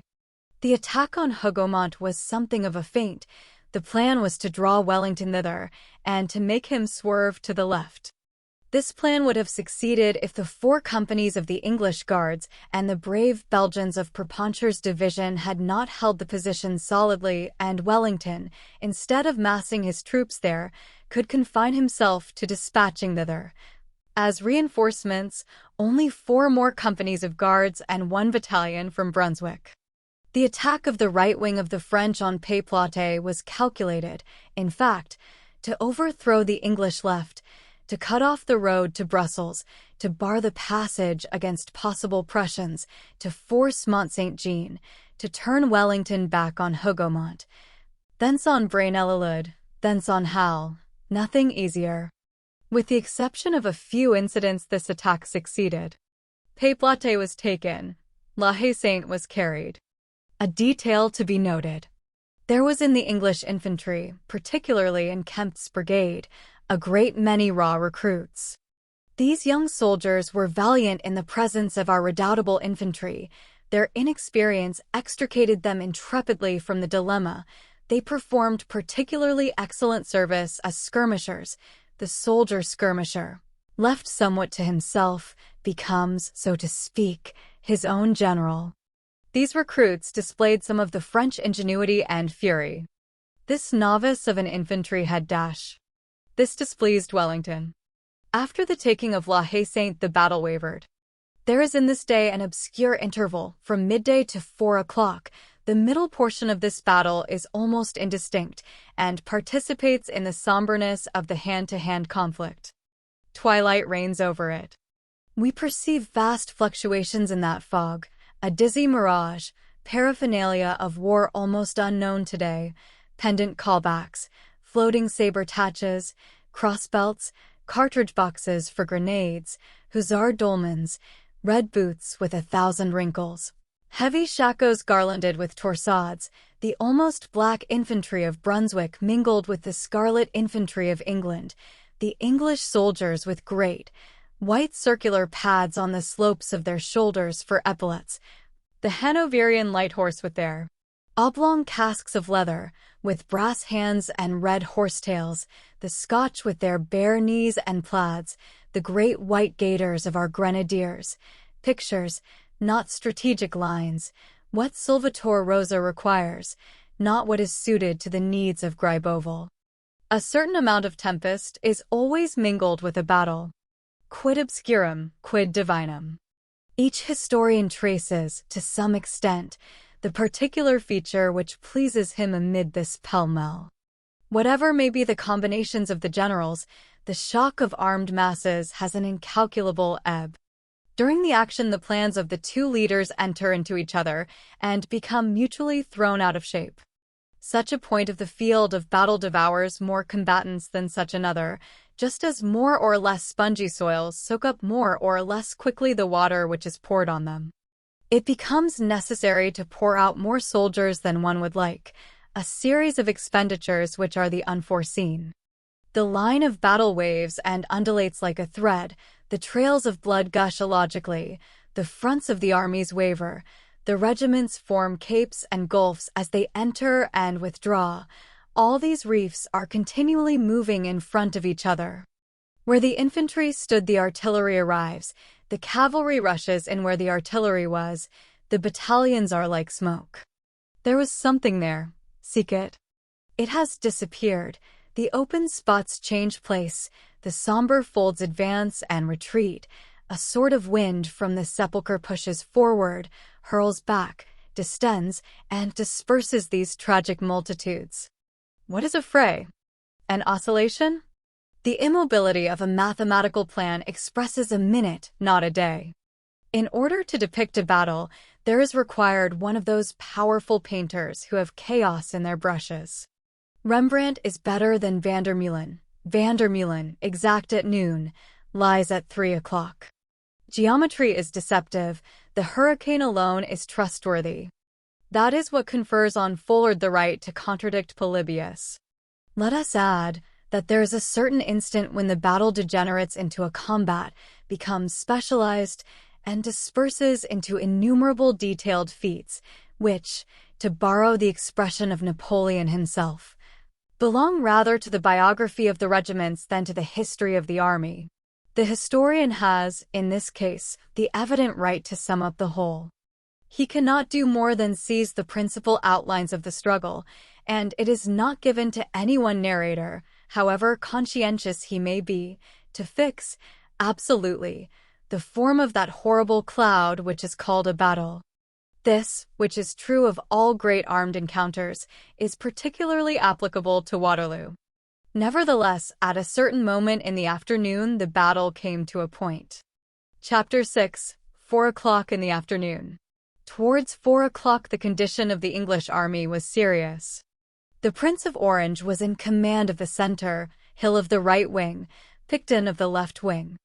The Prince of Orange, desperate and intrepid, shouted to the Hollando-Belgians, Nassau, Brunswick, never retreat. Hill, having been weakened, had come up to the support of Wellington. Picton was dead. At the very moment when the English had captured from the French the flag of the 105th of the line, the French had killed the English general, Picton, with a bullet through the head. The battle had, for Wellington, two bases of action, Hougoumont and La Haye-Sainte. Hougoumont still held out, but was on fire. La Haye-Sainte was taken. Of the German battalion which defended it, only 42 men survived. All the officers, except 5, were either dead or captured. 3,000 combatants had been massacred in that barn. A sergeant of the English Guards, the foremost boxer in England, reputed invulnerable by his companions, had been killed there by a little French drummer boy. Bering had been dislodged, Alten put to the sword. Many flags had been lost, one from Alten's division and one from the battalion of Lunenburg, carried by a prince of the House of Dupont. The Scotch Greys no longer existed. Ponsonby's great dragoons had been hacked to pieces. That valiant cavalry had bent beneath the lancers of Bro and beneath the cuirassiers of Travers. Out of 1,200 horses, 600 remained. Out of 3 lieutenant colonels, 2 lay on the earth, Hamilton wounded, Motter slain. Ponsonby had fallen, riddled by 7 lance thrusts. Gordon was dead. Marsh was dead. 2 divisions, the 5th and the 6th, had been annihilated. Hougoumont injured, La Haye-Sainte taken. There now existed but one rallying point, the center. That point still held firm. Wellington reinforced it. He summoned thither Hill, who was at Merlebraine. He summoned Chassé, who was at Braine-l'Alleud. The center of the English army, rather concave, very dense and very compact, was strongly posted. It occupied the plateau of Mont-Saint-Jean, having behind it the village, and in front of it the slope, which was tolerably steep then. It rested on that stout stone dwelling which at that time belonged to the domain of Nivelles, and which marks the intersection of the roads, a pile of the 16th century, and so robust that the cannonballs rebounded from it without injuring it. All about the plateau the English had cut the hedges here and there, made embrasures in the hawthorn trees, thrust the throat of a cannon between 2 branches, embattled the shrubs. Their artillery was ambushed in the brushwood.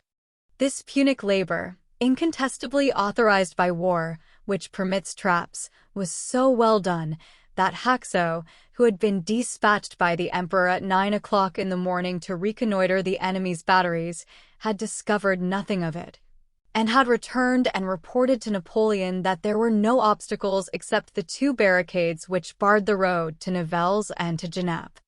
It was at the season when the grain is tall. On the edge of the plateau a battalion of Kemp's brigade, the 95th, armed with carabines, was concealed in the tall wheat. Thus assured and buttressed, the center of the Anglo-Dutch army was well posted. The peril of this position lay in the forest of Soignes, then adjoining the field of battle and intersected by the ponds of Groenendael and Boitsfort. An army could not retreat thither without dissolving. The regiments would have broken up immediately there. The artillery would have been lost among the morasses. The retreat, according to many a man versed in the art, though it is disputed by others, would have been a disorganized flight. To this center, Wellington added one of Chassé's brigades taken from the right wing, and one of Wink's brigades taken from the left wing, plus Clinton's division. To his English, to the regiments of Hackett, to the brigades of Mitchell, to the guards of Maitland, he gave as reinforcements and aids the infantry of Brunswick, Nassau's contingent, Kielmansegge's Hanoverians, and Ompteda's Germans. This placed 26 battalions under his hand. The right wing, as Charas says, was thrown back on the center. An enormous battery was masked by sacks of earth at the spot where there now stands what is called the Museum of Waterloo. Besides this, Wellington had, behind a rise in the ground, Somerset's Dragoon Guards, 1,400 horse strong. It was the remaining half of the justly celebrated English cavalry. Ponsonby destroyed, Somerset remained. The battery, which, if completed, would have been almost a redoubt, was ranged behind a very low garden wall, backed up with a coating of bags of sand and a large slope of earth. This work was not finished. There had been no time to make a palisade for it. Wellington, uneasy but impassive, was on horseback, and there remained the whole day in the same attitude, a little in advance of the old mill of Mont Saint Jean, which is still in existence, beneath an elm, which an Englishman, an enthusiastic vandal, purchased later on for 200 francs, cut down and carried off. Wellington was coldly heroic. The bullets rained about him. His aide-de-camp, Gordon, fell at his side. Lord Hill, pointing to a shell which had burst, said to him, "My lord, what are your orders in case you are killed?" "To do like me," replied Wellington. To Clinton he said laconically to hold this spot to the last man. The day was evidently turning out ill. Wellington shouted to his old companions of Talavera, of Vitoria, of Salamanca, "Boys, can retreat be thought of? Think of old England." Towards 4 o'clock, the English line drew back. Suddenly nothing was visible on the crest of the plateau except the artillery and the sharpshooters. The rest had disappeared. The regiments, dislodged by the shells and the French bullets, retreated into the bottom. Now intersected by the back road of the farm of Mont Saint Jean, a retrograde movement took place. The English front hid itself. Wellington drew back. "The beginning of retreat," cried Napoleon. Chapter 7. Napoleon Indiana a good humor. The emperor, though ill and discommoded on horseback by a local trouble, had never been in a better humor than on that day. His impenetrability had been smiling ever since the morning. On the 18th of June, that profound soul masked by marble beamed blindly. The man who had been gloomy at Austerlitz was gay at Waterloo. The greatest favorites of destiny make mistakes. Our joys are composed of shadow.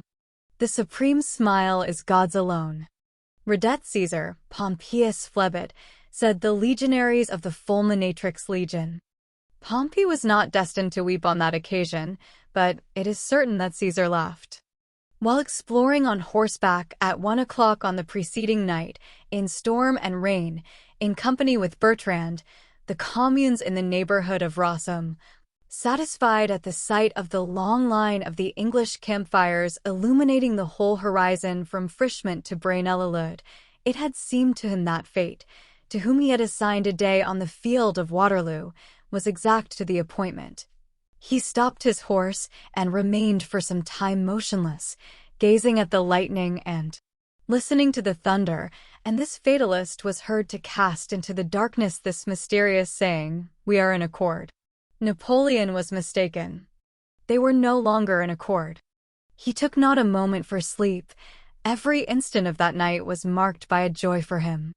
He traversed the line of the principal outposts, halting here and there to talk to the sentinels.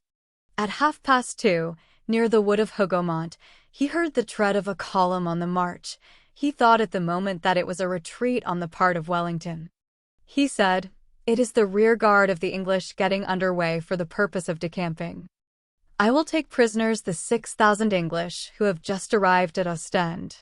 He conversed expansively. He regained the animation which he had shown at his landing on the 1st of March, when he pointed out to the Grand Marshal the enthusiastic peasant of the Gulf Juan and cried, "Well, Bertrand, here is a reinforcement already." On the night of the 17th to the 18th of June he rallied Wellington. "That little Englishman needs a lesson," said Napoleon. The rain redoubled in violence. The thunder rolled while the emperor was speaking. At 3:30 in the morning, he lost one illusion. Officers who had been dispatched to reconnoiter announced to him that the enemy was not making any movement. Nothing was stirring. Not a bivouac fire had been extinguished. The English army was asleep. The silence on earth was profound. The only noise was in the heavens. At 4 o'clock, a peasant was brought in to him by the scouts. This peasant had served as guide to a brigade of English cavalry, probably Vivian's brigade, which was on its way to take up a position in the village of Ohain at the extreme left. At 5 o'clock, 2 Belgian deserters reported to him that they had just quitted their regiment and that the English army was ready for battle. "So much the better," exclaimed Napoleon. "I prefer to overthrow them rather than to drive them back." In the morning he dismounted in the mud on the slope which forms an angle with the Plancenoit road, had a kitchen table and a peasant's chair brought to him from the farm of Rossum, seated himself, with a truss of straw for a carpet, and spread out on the table the chart of the battlefield, saying to Soult as he did so, "A pretty checkerboard." In consequence of the rains during the night, the transports of provisions, embedded in the soft roads, had not been able to arrive by morning. The soldiers had had no sleep. They were wet and fasting. This did not prevent Napoleon from exclaiming cheerfully to Ney, "We have 90 chances out of 100. At 8 o'clock the emperor's breakfast was brought to him. He invited many generals to it. During breakfast, it was said that Wellington had been to a ball 2 nights before, in Brussels, at the Duchess of Richmond's, and Soult, a rough man of war, with the face of an archbishop, said, "The ball takes place today." The emperor jested with Ney, who said, "Wellington will not be so simple as to wait for your majesty." That was his way, however. He was fond of jesting, says Fleury de Chaboulin. A merry humor was at the foundation of his character, says Gourgaud. He abounded in pleasantries, which were more peculiar than witty, says Benjamin Constant. These gaieties of a giant are worthy of insistence. It was he who called his grenadiers, his grumblers, he pinched their ears, he pulled their mustaches. "The emperor did nothing but play pranks on us," is the remark of one of them. During the mysterious trip from the island of Elba to France, on the 27th of February, on the open sea, the French brig of war, Le Zephyr, having encountered the brig L'Inconstant, on which Napoleon was concealed, and having asked the news of Napoleon from L'Inconstant, the emperor, who still wore in his hat the white and amaranthine cockade sewn with bees, which he had adopted at the Isle of Elba, laughingly seized the speaking trumpet and answered for himself, "The emperor as well." A man who laughs like that is on familiar terms with events. Napoleon indulged in many fits of this laughter during the breakfast at Waterloo. After breakfast he meditated for a quarter of an hour. Then 2 generals seated themselves on the truss of straw, pen in hand and their paper on their knees, and the emperor dictated to them the order of battle.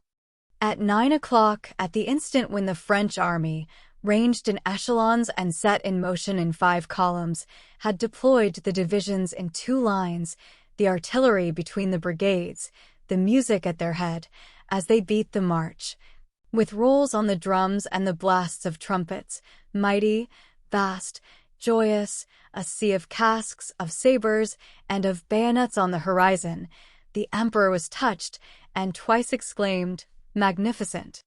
Magnificent!" Between 9 o'clock and 10:30 the whole army, incredible as it may appear, had taken up its position and ranged itself in 6 lines, forming, to repeat the emperor's expression, the figure of 6 V's.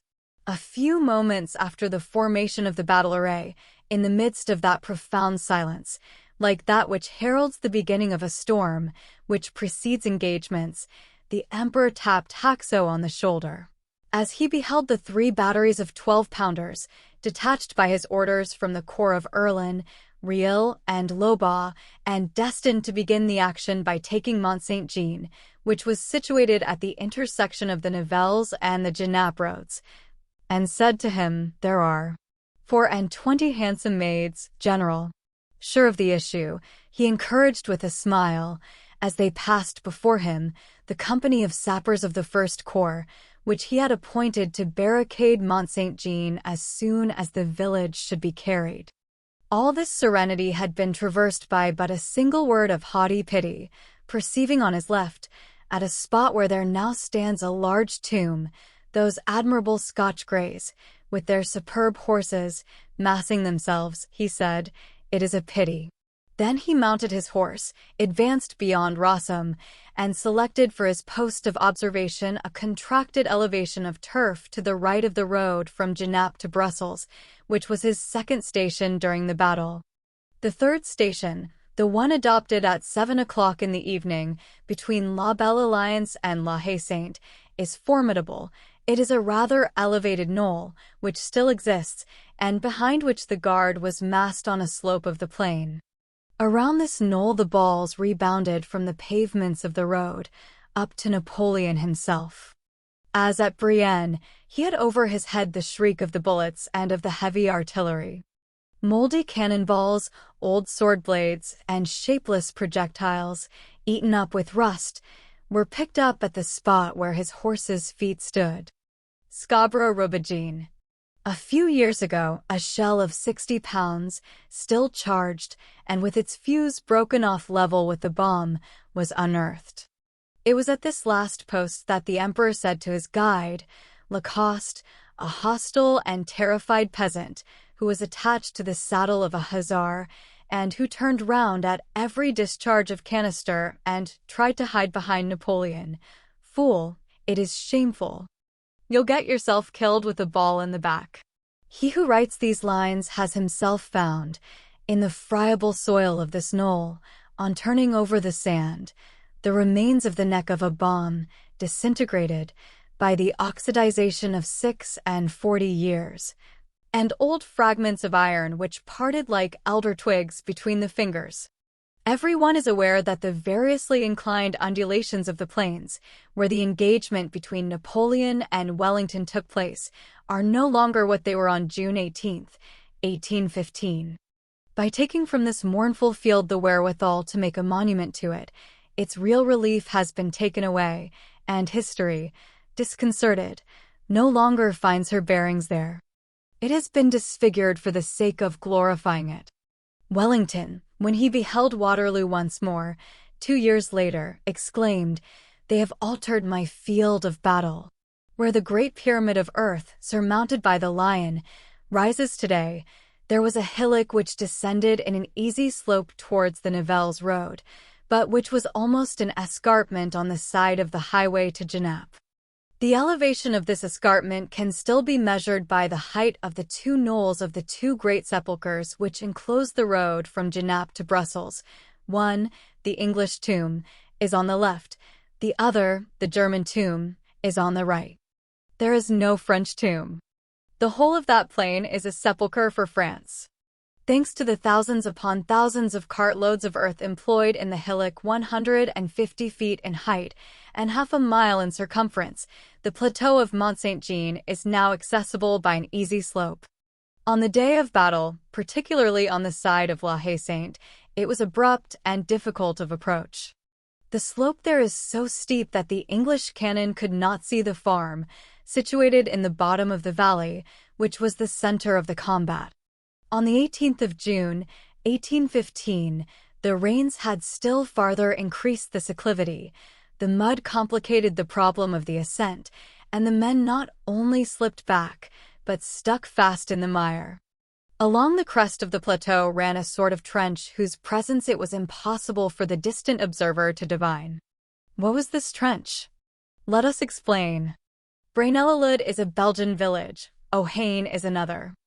These villages, both of them concealed in curves of the landscape, are connected by a road about 1.5 leagues in length, which traverses the plain along its undulating level and often enters and buries itself in the hills like a furrow, which makes a ravine of this road in some places.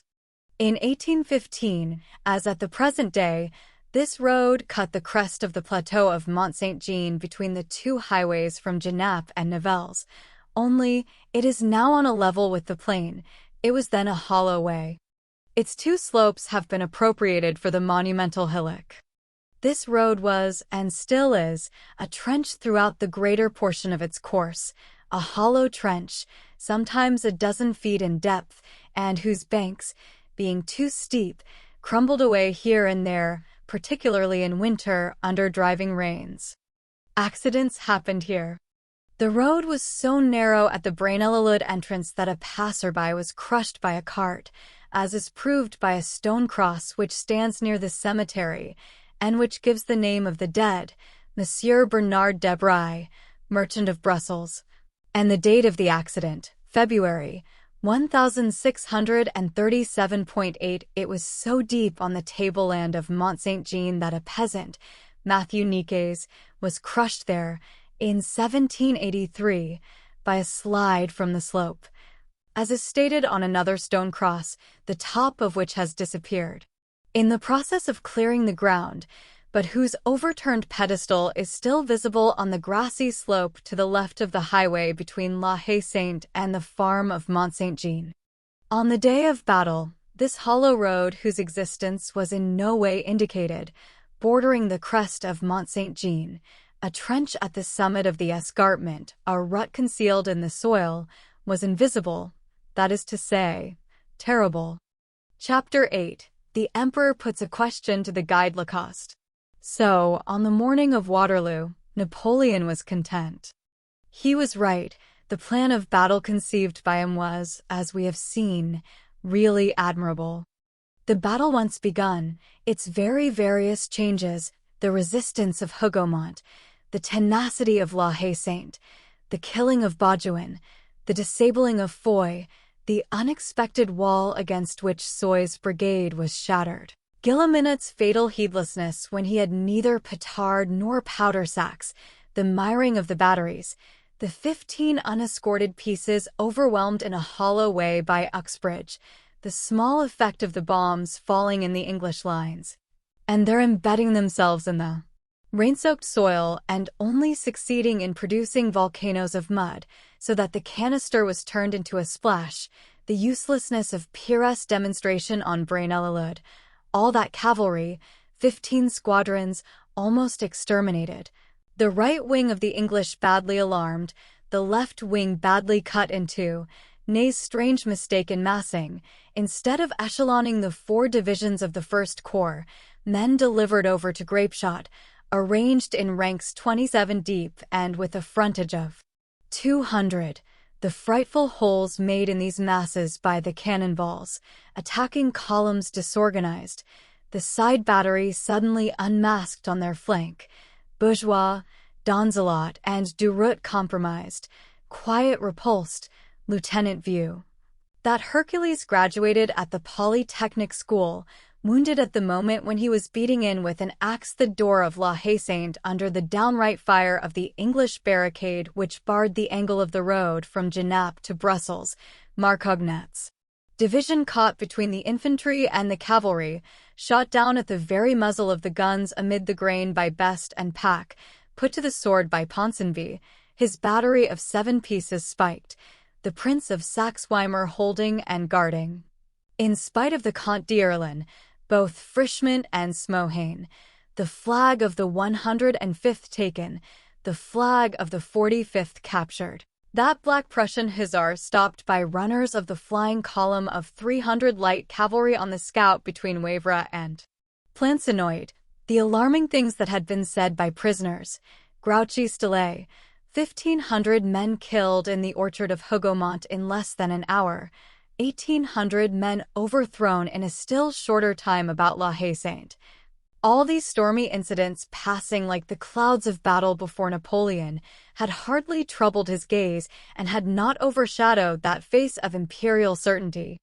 Napoleon was accustomed to gaze steadily at war. He never added up the heart-rending details, cipher by cipher.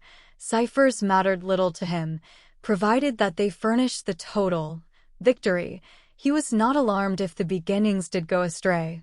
Since he thought himself the master and the possessor at the end, he knew how to wait, supposing himself to be out of the question, and he treated destiny as his equal. He seemed to say to fate, "Thou wilt not dare." Composed half of light and half of shadow, Napoleon thought himself protected in good and tolerated in evil. He had, or thought that he had, a connivance, one might almost say a complicity, of events in his favor, which was equivalent to the invulnerability of antiquity. Nevertheless, when one has Beresina, Leipzig, and Fontainebleau behind one, it seems as though one might distrust Waterloo. A mysterious frown becomes perceptible in the depths of the heavens. At the moment when Wellington retreated, Napoleon shuddered. He suddenly beheld the tableland of Mont-Saint-Jean cleared, and the van of the English army disappear. It was rallying but hiding itself. The emperor half rose in his stirrups. The lightning of victory flashed from his eyes. Wellington, driven into a corner at the Forest of Soignes and destroyed, that was the definitive conquest of England by France.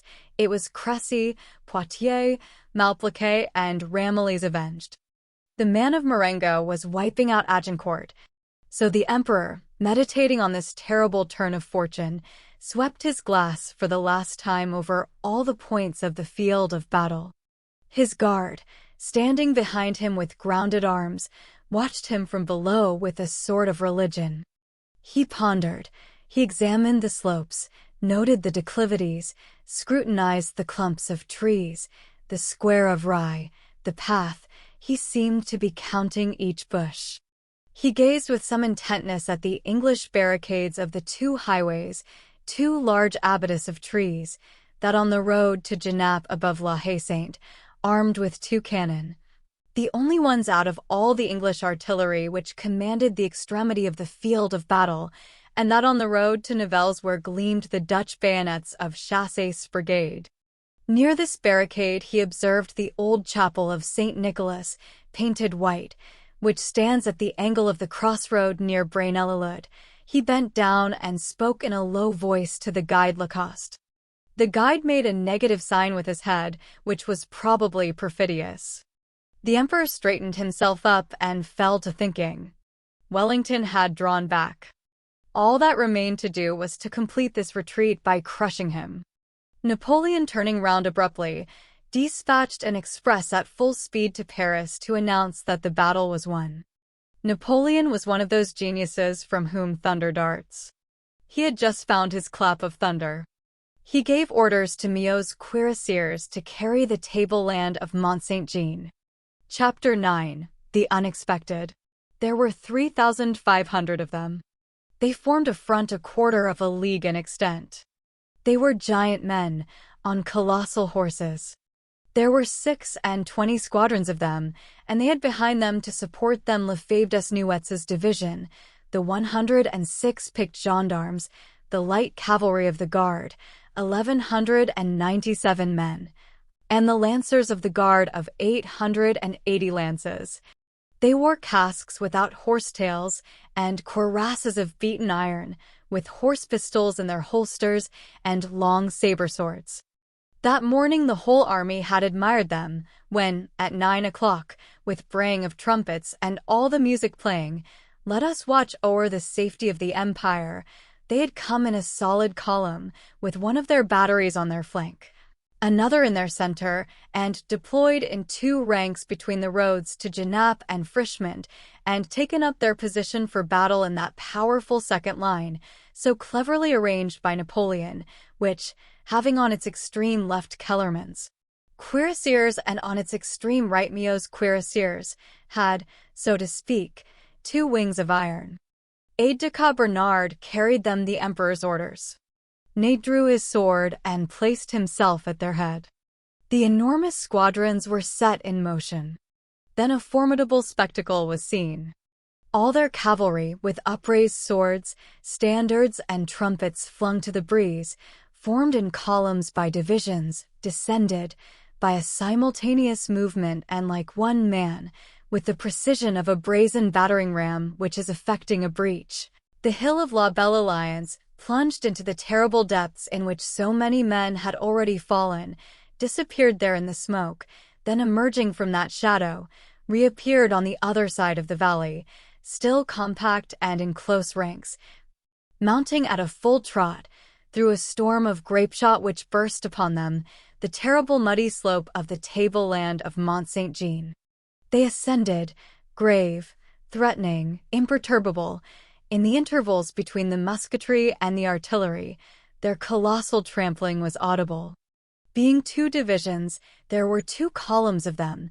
Wathier's division held the right, Delort's division was on the left. It seemed as though two immense adders of steel were to be seen crawling towards the crest of the tableland.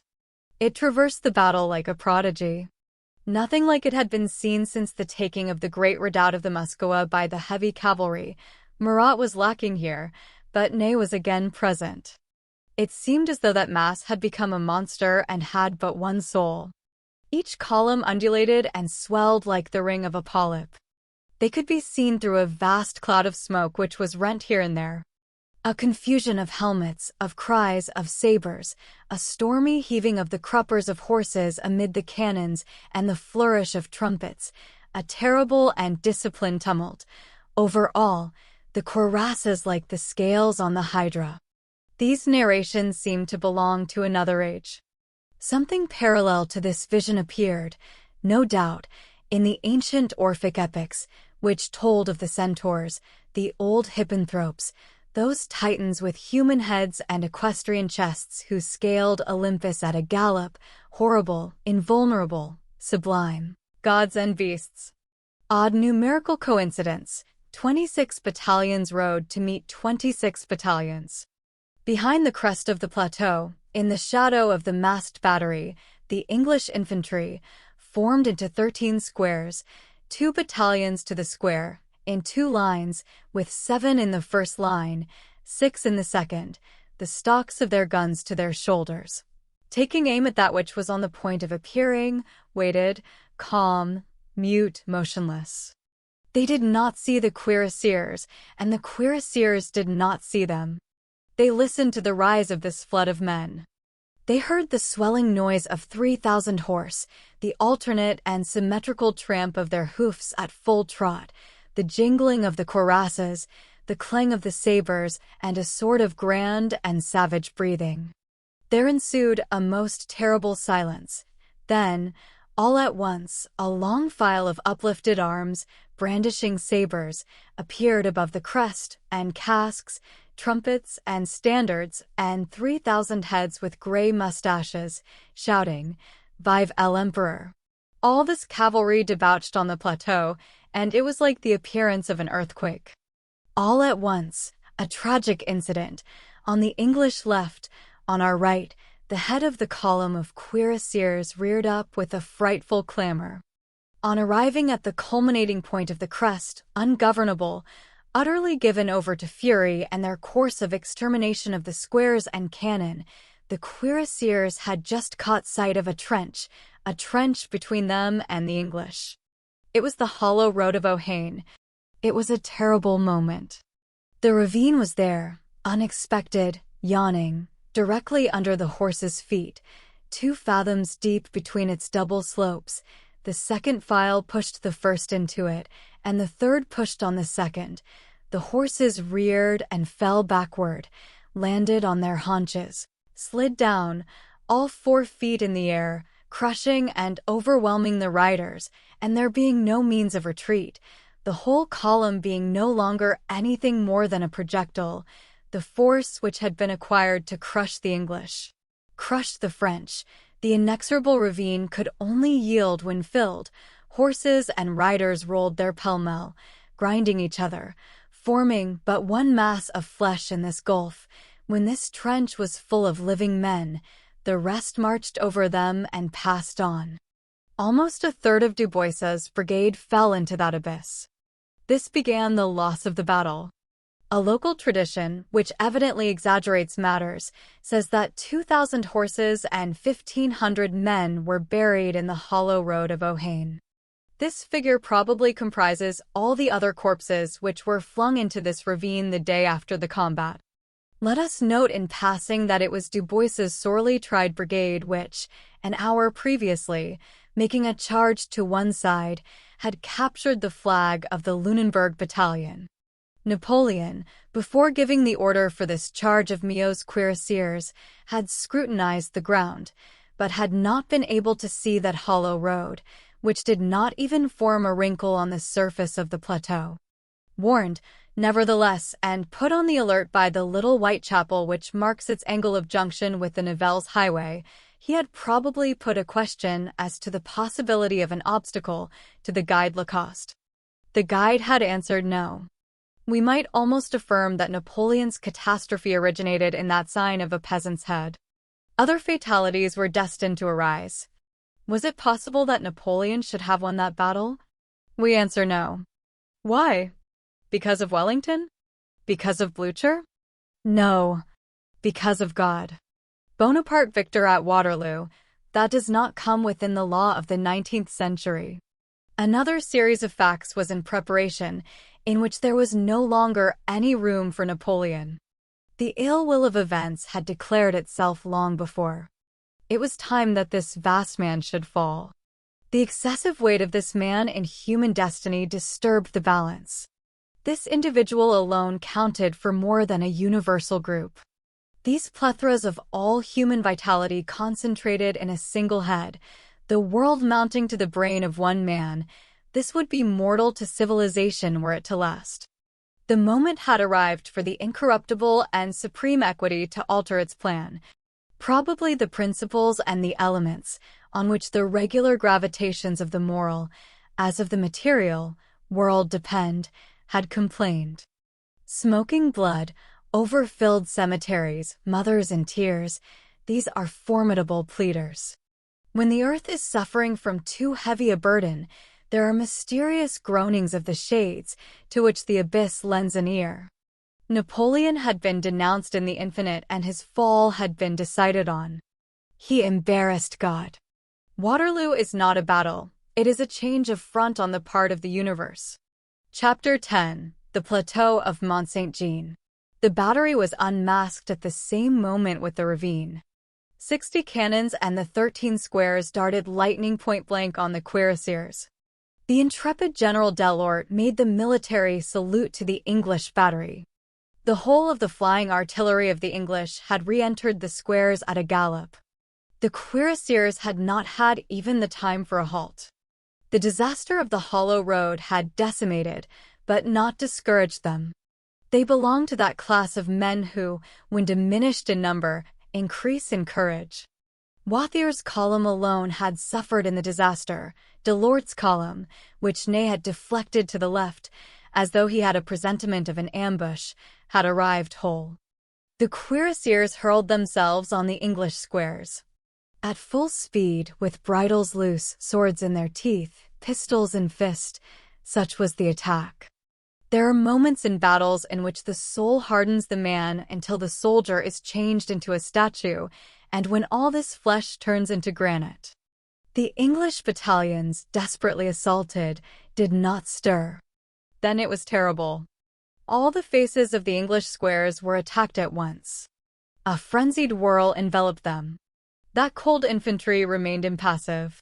The first rank knelt and received the cuirassiers on their bayonets. The second ranks shot them down. Behind the second rank the cannoneers charged their guns. The front of the square parted, permitted the passage of an eruption of grapeshot, and closed again.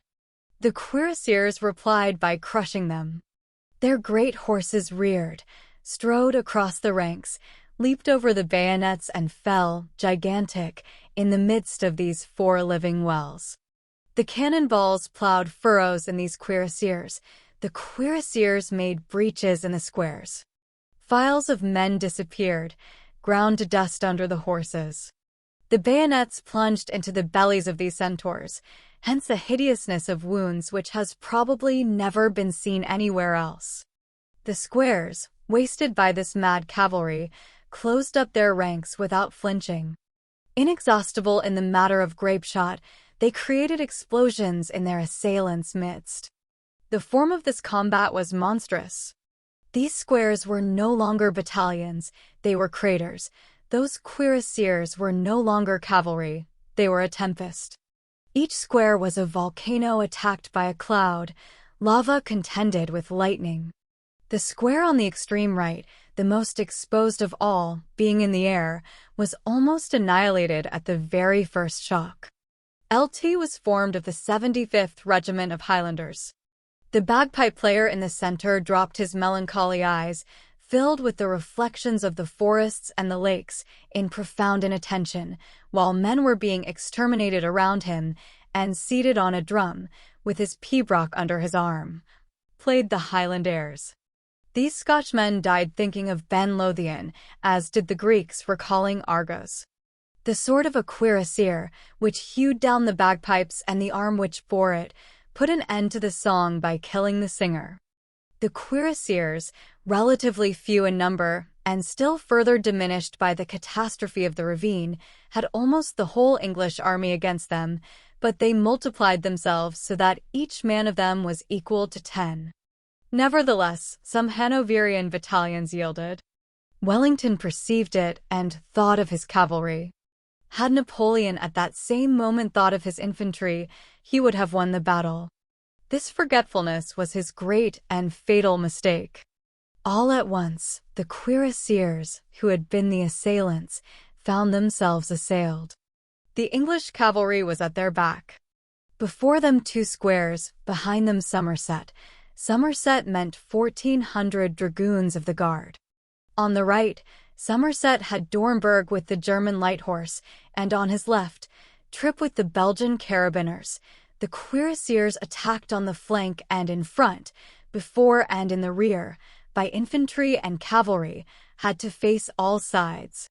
What mattered it to them? They were a whirlwind. Their valor was something indescribable. In addition to this, they had behind them the battery, which was still thundering. It was necessary that it should be so, or they could never have been wounded in the back. One of their cuirasses, pierced on the shoulder by a ball from a Biscayan, 9 is in the collection of the Waterloo Museum. For such Frenchmen nothing less than such Englishmen was needed. It was no longer a hand-to-hand conflict. It was a shadow, a fury, a dizzy transport of souls and courage, a hurricane of lightning swords. In an instant the 1,400 dragoon guards numbered only 800. Fuller, their lieutenant-colonel, fell dead. Ney rushed up with the lancers and Lefebvre Desnouettes' light horse. The plateau of Mont-Saint-Jean was captured, recaptured, captured again. The cuirassiers quitted the cavalry to return to the infantry, or, to put it more exactly, the whole of that formidable rout collared each other without releasing the other. The squares still held firm. There were a dozen assaults. Ney had 4 horses killed under him. Half the cuirassiers remained on the plateau. This conflict lasted 2 hours. The English army was profoundly shaken. There is no doubt that, had they not been enfeebled in their first shock by the disaster of the Hollow Road, the cuirassiers would have overwhelmed the center and decided the victory. This extraordinary cavalry petrified Clinton, who had seen Talavera and Badajoz. Wellington, 3/4 vanquished, admired heroically. He said in an undertone, sublime, "The cuirassiers annihilated 7 squares out of 13, took or spiked 60 pieces of ordnance, and captured from the English regiment 6 flags, which 3 cuirassiers and 3 chasseurs of the Guard bore to the Emperor, in front of the farm of La Belle Alliance." Wellington's situation had grown worse. This strange battle was like a duel between 2 raging, wounded men, each of whom, still fighting and still resisting, is expending all his blood. Which of the 2 will be the first to fall? The conflict on the plateau continued. What had become of the cuirassiers? No one could have told. One thing is certain, that on the day after the battle, a cuirassier and his horse were found dead among the woodwork of the scales for vehicles at Mont Saint-Jean, at the very point where the four roads from Nivelles, Genappe, La Hulpe, and Brussels meet and intersect each other. This horseman had pierced the English lines. One of the men who picked up the bodies still lives at Mont Saint-Jean. His name is Dehaze. He was 18 years old at that time. Wellington felt that he was yielding. The crisis was at hand. The cuirassiers had not succeeded since the center was not broken through. As everyone was in possession of the plateau, no one held it, and in fact it remained, to a great extent, with the English. Wellington held the village and the culminating plain. Ney had only the crest and the slope. They seemed rooted in that fatal soil on both sides. But the weakening of the English seemed irremediable. The bleeding of that army was horrible. Kempt, on the left wing, demanded reinforcements. "There are none," replied Wellington. "He must let himself be killed." Almost at that same moment, a singular coincidence which paints the exhaustion of the two armies, Ney demanded infantry from Napoleon, and Napoleon exclaimed, "Infantry? Where does he expect me to get it? Does he think I can make it?" Nevertheless, the English army was in the worst case of the two. The furious onsets of those great squadrons with cuirasses of iron and breasts of steel had ground the infantry to nothing. A few men clustered round a flag marked the post of a regiment. Such and such a battalion was commanded only by a captain or a lieutenant. Alten's division, already so roughly handled at La Haye-Sainte, was almost destroyed. The intrepid Belgians of Van Klu's brigade strewed the rye fields all along the Nivelles road. Hardly anything was left of those Dutch grenadiers, who, intermingled with Spaniards in our ranks in 1811, fought against Wellington, and who, in 1815, rallied to the English standard, fought against Napoleon. The loss in officers was considerable. Lord Uxbridge, who had his leg buried on the following day, had his knee shattered. If, on the French side, in that tussle of the cuirassiers, Delort, El Héritier, Colbert, Dnop, Travers, and Blancard were disabled, on the side of the English there was Alten wounded, Barne wounded, Delancey killed, Van Meeren killed, Ompteda killed. The whole of Wellington's staff decimated, and England had the worst of it in that bloody scale. The 2nd Regiment of Foot Guards had lost 5 lieutenant colonels, 4 captains, and 3 ensigns. The 1st Battalion of the 30th Infantry had lost 24 officers and 1,200 soldiers. The 79th Highlanders had lost 24 officers wounded, 18 officers killed, 450 soldiers killed. The Hanoverian Hussars of Cumberland, a whole regiment with Colonel Hack at its head, who was destined to be tried later on and cashiered, had turned bridle in the presence of the fray, and had fled to the forest of Soignes, sowing defeat all the way to Brussels. The transports, ammunition wagons, the baggage wagons, the wagons filled with wounded, on perceiving that the French were gaining ground and approaching the forest, rushed headlong thither. The Dutch, mowed down by the French cavalry, cried, "Alarm!" From Vertkuku to Groenendael, for a distance of nearly 2 leagues in the direction of Brussels, according to the testimony of eyewitnesses who are still alive, the roads were encumbered with fugitives. This panic was such that it attacked the Prince de Condé at Mechlin and Louis XVIII at Ghent.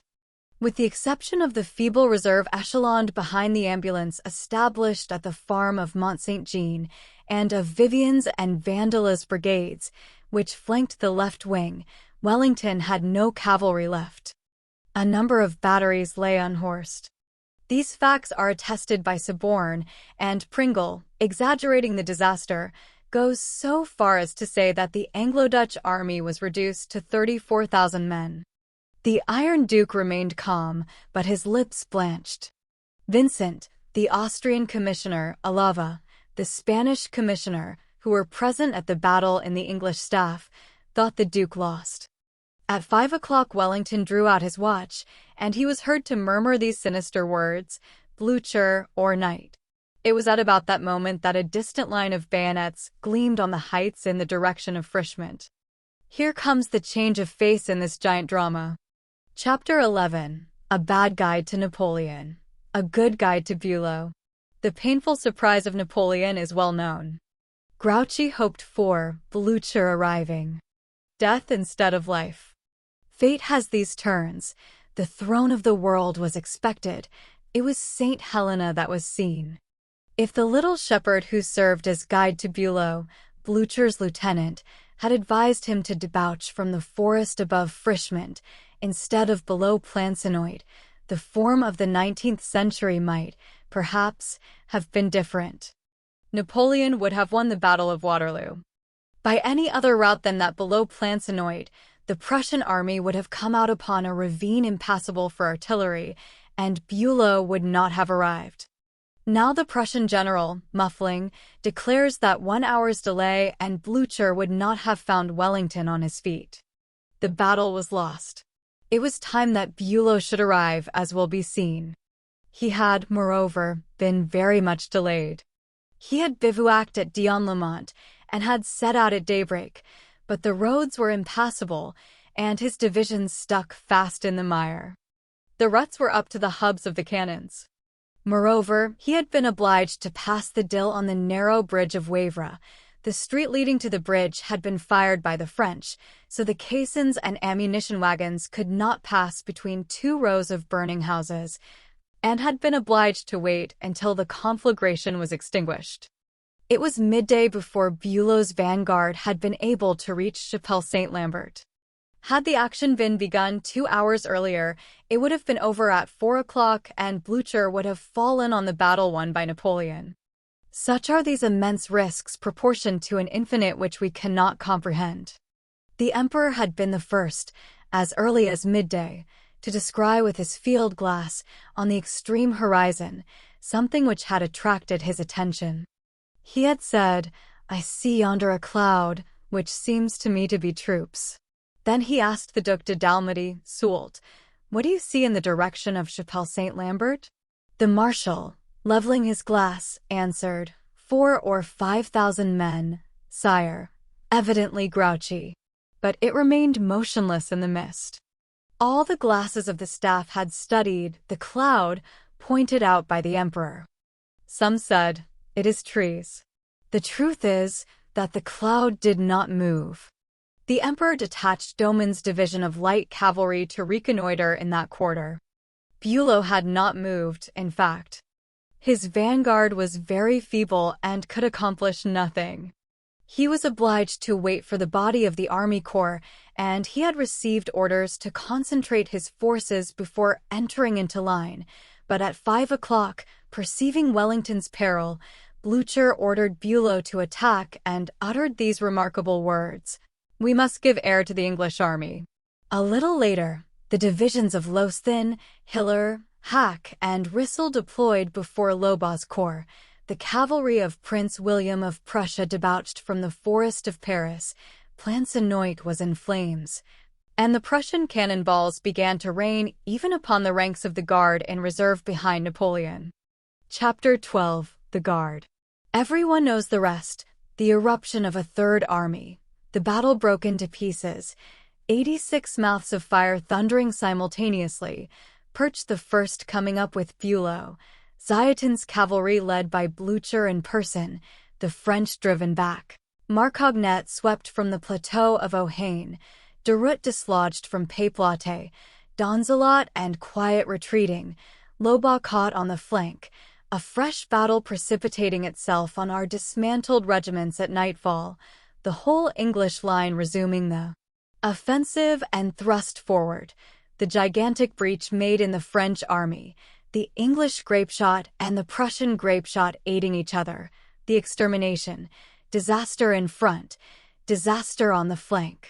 The Guard entering the line in the midst of this terrible crumbling of all things. Conscious that they were about to die, they shouted, "Vive l'Empereur!"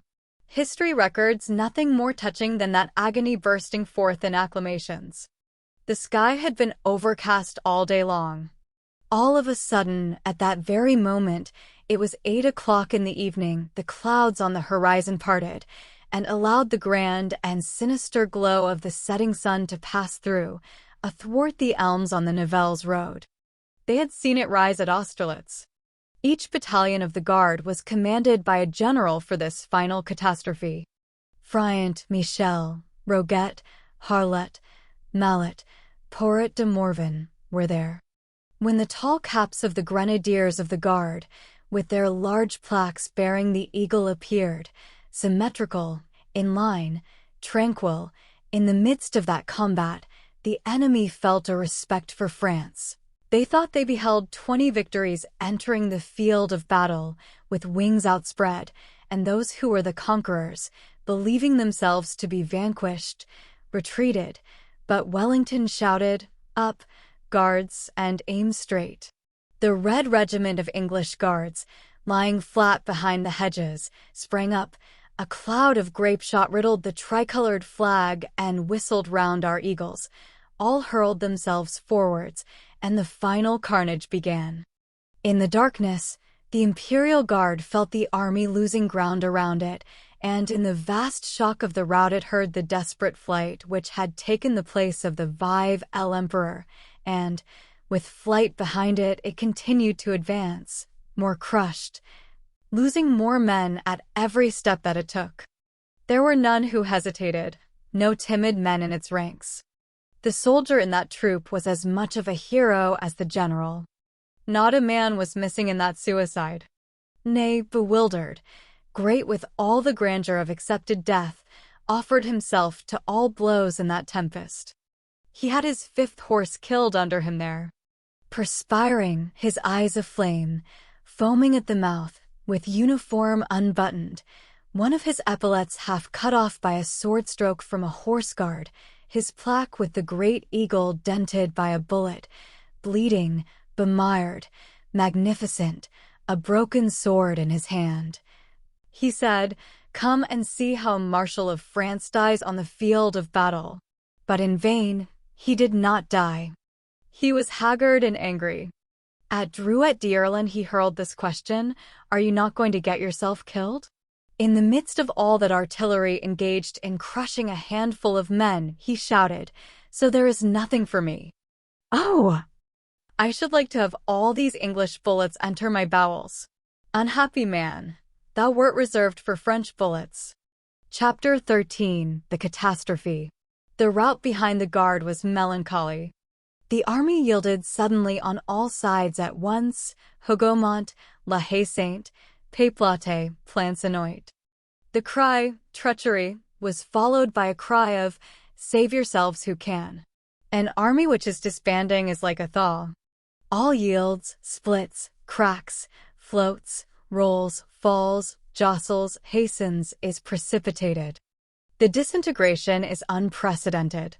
Ney borrows a horse, leaps upon it, and without hat, cravat, or sword, places himself across the Brussels road, stopping both English and French. He strives to detain the army, he recalls it to its duty, he insults it, he clings to the rout. He is overwhelmed. The soldiers fly from him, shouting, "Long live Marshal Ney!"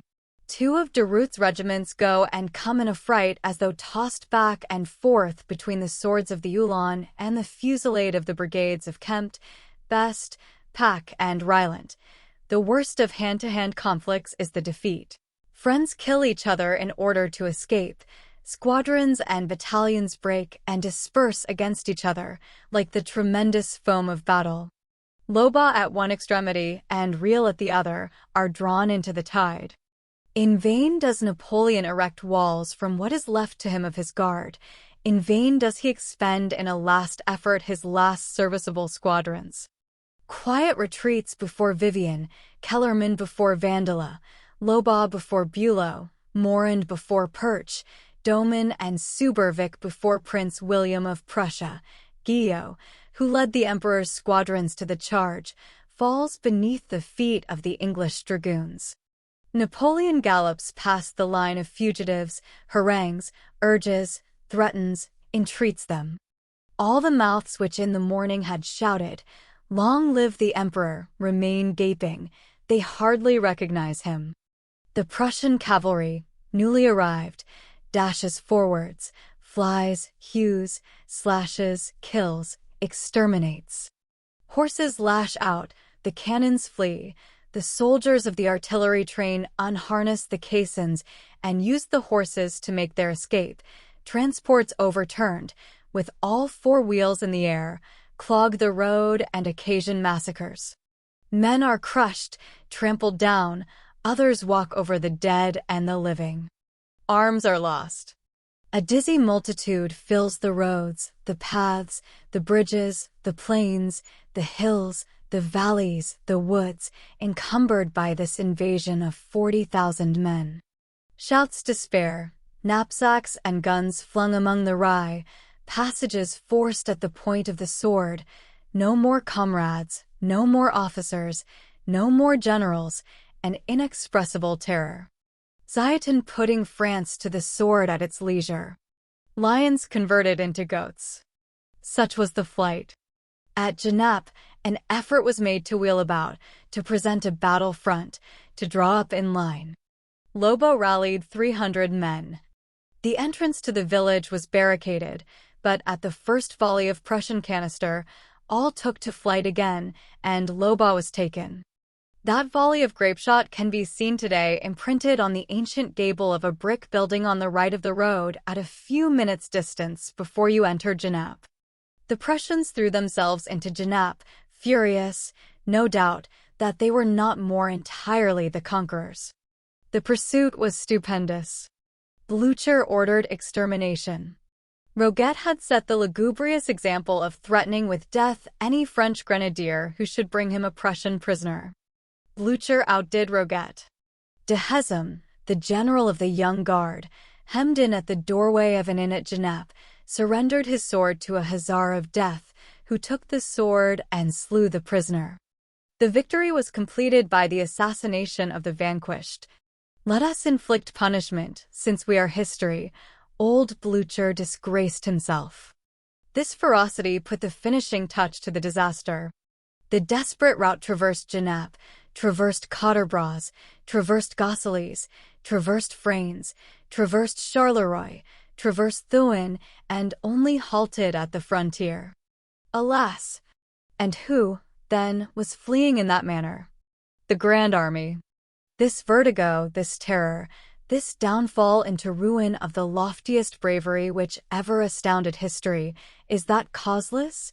No. The shadow of an enormous right is projected athwart Waterloo. It is the day of destiny. The force which is mightier than man produced that day.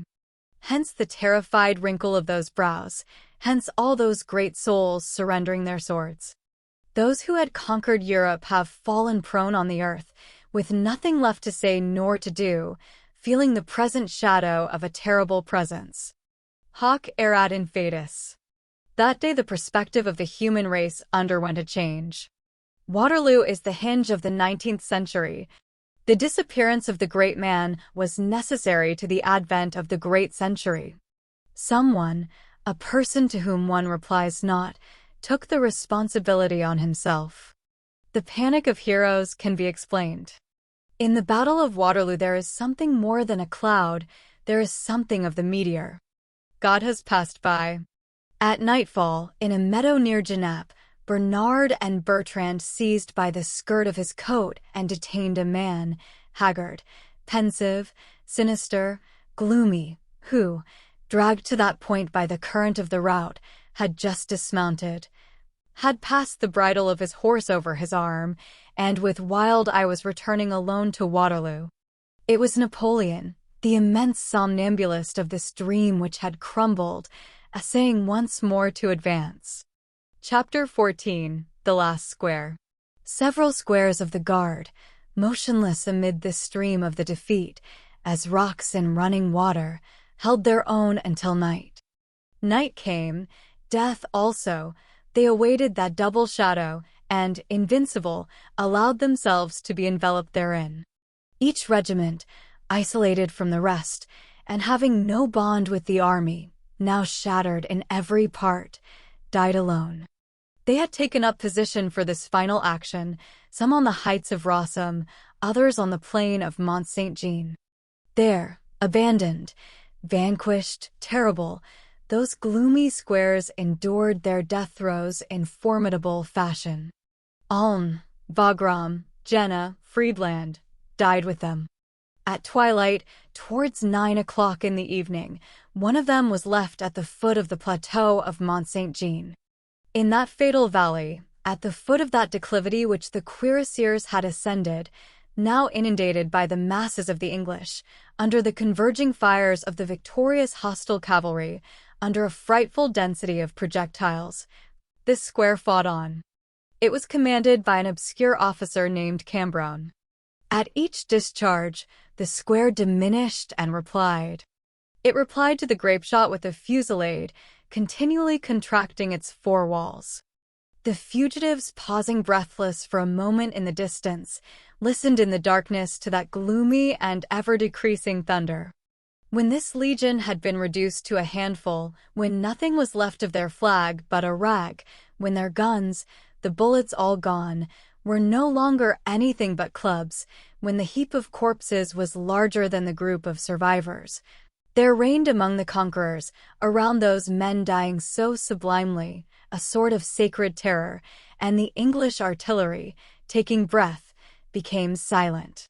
This furnished a sort of respite. These combatants had around them something in the nature of a swarm of specters, silhouettes of men on horseback, the black profiles of cannon, the white sky viewed through wheels and gun carriages, the colossal Death's Head, which the heroes saw constantly through the smoke. In the depths of the battle, advanced upon them and gazed at them. Through the shades of twilight they could hear the pieces being loaded, the matches all lighted, like the eyes of tigers at night, formed a circle round their heads. All the lint stocks of the English batteries approached the cannons and then, with emotion, holding the supreme moment suspended above these men, an English general, Colville according to some, Maitland according to others, shouted to them, "Surrender, brave Frenchmen." Cambronne replied. Editor's commentary. Another edition of this book has the word "meurtre" in lieu of the above. Chapter 15. Cambronne. If any French reader object to having his susceptibilities offended, one would have to refrain from repeating in his presence what is perhaps the finest reply that a Frenchman ever made. This would enjoin us from consigning something sublime to history. At our own risk and peril, let us violate this injunction. Now, then, among those giants there was one Titan, Cambronne. To make that reply and then perish, what could be grander? For being willing to die is the same as to die, and it was not this man's fault if he survived after he was shot. The winner of the Battle of Waterloo was not Napoleon, who was put to flight, nor Wellington, giving way at 4 o'clock, in despair at 5, nor Blücher, who took no part in the engagement. The winner of Waterloo was Cambronne. To thunder forth such a reply at the lightning flash that kills you is to conquer. Thus to answer the catastrophe, thus to speak to fate, to give this pedestal to the future lion, to hurl such a challenge to the midnight rainstorm, to the treacherous wall of Hougoumont, to the sunken road of Ohain, to Grouchy Stillé, to Blücher's arrival. To be irony itself in the tomb, to act so as to stand upright though fallen, to drown in 2 syllables the European coalition, to offer kings privies which the Caesars once knew, to make the lowest of words the most lofty by entwining with it. The glory of France, insolently to end Waterloo with Mardi Gras, to finish Leonidas with Rabelais, to set the crown on this victory by a word impossible to speak, to lose the field and preserve history, to have the laugh on your side after such a carnage. This is immense. It was an insult such as a thundercloud might hurl. It reaches the grandeur of Aeschylus. Cambronne's reply produces the effect of a violent break. 'Tis like the breaking of a heart under a weight of scorn. 'Tis the overflow of agony bursting forth. Who conquered? Wellington? No. Had it not been for Blucher, he was lost. Was it Blucher? No. If Wellington had not begun, Blucher could not have finished. This Cambronne, this man spending his last hour, this unknown soldier, this infinitesimal of war, realizes that here is a falsehood in a catastrophe, and so doubly agonizing, and at the moment when his rage is bursting forth because of it, he is offered this mockery life. How could he restrain himself? Yonder are all the kings of Europe, the generals flushed with victory, the Jupiters darting thunderbolts. They have 100,000 victorious soldiers, and back of the 100,000 a million. Their cannons stand with yawning mouths. The match is lighted. They grind down under their heels the imperial guards and the Grand Army. They have just crushed Napoleon, and only Cambronne remains. Only this earthworm is left to protest. He will protest. Then he seeks for the appropriate word as one seeks for a sword.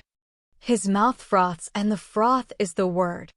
In face of this mean and mighty victory, in face of this victory which counts none victorious, this desperate soldier stands erect. He grants its overwhelming immensity, but he establishes its triviality, and he does more than spit upon it. Borne down by numbers, by superior force, by brute matter, he finds in his soul an expression, excrement. We repeat it, to use that word, to do thus, to invent such an expression, is to be the conqueror. The spirit of mighty days at that portentous moment made its descent on that unknown man. Cambronne invents the word for Waterloo as Rouget invents the Marseillaise, under the visitation of a breath from on high. An emanation from the divine whirlwind leaps forth and comes sweeping over these men, and they shake, and one of them sings the song supreme, and the other utters the frightful cry. This challenge of titanic scorn Cambronne hurls not only at Europe in the name of the Empire. That would be a trifle. He hurls it at the past in the name of the Revolution. It is heard, and Cambronne is recognized as possessed by the ancient spirit of the Titans. Danton seems to be speaking. Kleber seems to be bellowing. At that word from Cambronne, the English voice responded, "Fire." The batteries flamed, the hill trembled. From all those brazen mouths belched a last terrible gush of grapeshot, a vast volume of smoke, vaguely white in the light of the rising moon, rolled out, and when the smoke dispersed, there was no longer anything there. That formidable remnant had been annihilated. The guard was dead. The four walls of the living redoubt lay prone, and hardly was there discernible, here and there, even a quiver in the bodies. It was thus that the French legions, greater than the Roman legions, expired on Mont Saint-Jean, on the soil watered with rain and blood. Amid the gloomy grain, on the spot where nowadays Joseph, who drives the post-wagon from Nivelles, passes whistling and cheerfully whipping up his horse at 4 o'clock in the morning. Chapter 16, Quote Libras in Duce? The Battle of Waterloo is an enigma. It is as obscure to those who won it as to those who lost it. For Napoleon it was a panic. Blucher sees nothing in it but fire. Wellington understands nothing in regard to it. Look at the reports. The bulletins are confused, the commentaries involved. Some stammer, others lisp. Jomini divides the Battle of Waterloo into 4 moments. Muffling cuts it up into 3 changes. Charas alone, though we hold another judgment than his on some points, seized with his haughty glance the characteristic outlines of that catastrophe of human genius in conflict with divine chance. All the other historians suffer from being somewhat dazzled, and in this dazzled state they fumble about. It was a day of lightning brilliancy, in fact, a crumbling of the military monarchy which, to the vast stupefaction of kings, drew all the kingdoms after it, the fall of force, the defeat of war. In this event, stamped with superhuman necessity, the part played by men amounts to nothing. If we take Waterloo from Wellington and Blucher, do we thereby deprive England and Germany of anything? No. Neither that illustrious England nor that august Germany enter into the problem of Waterloo. Thank heaven, nations are great, independently of the lugubrious feats of the sword. Neither England, nor Germany, nor France is contained in a scabbard.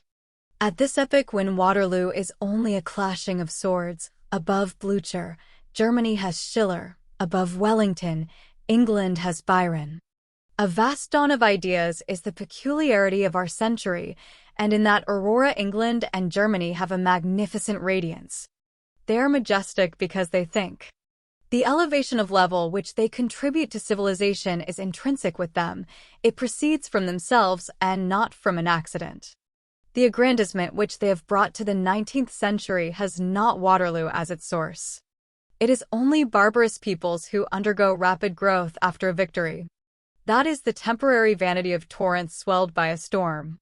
Civilized people, especially in our day, are neither elevated nor abased by the good or bad fortune of a captain.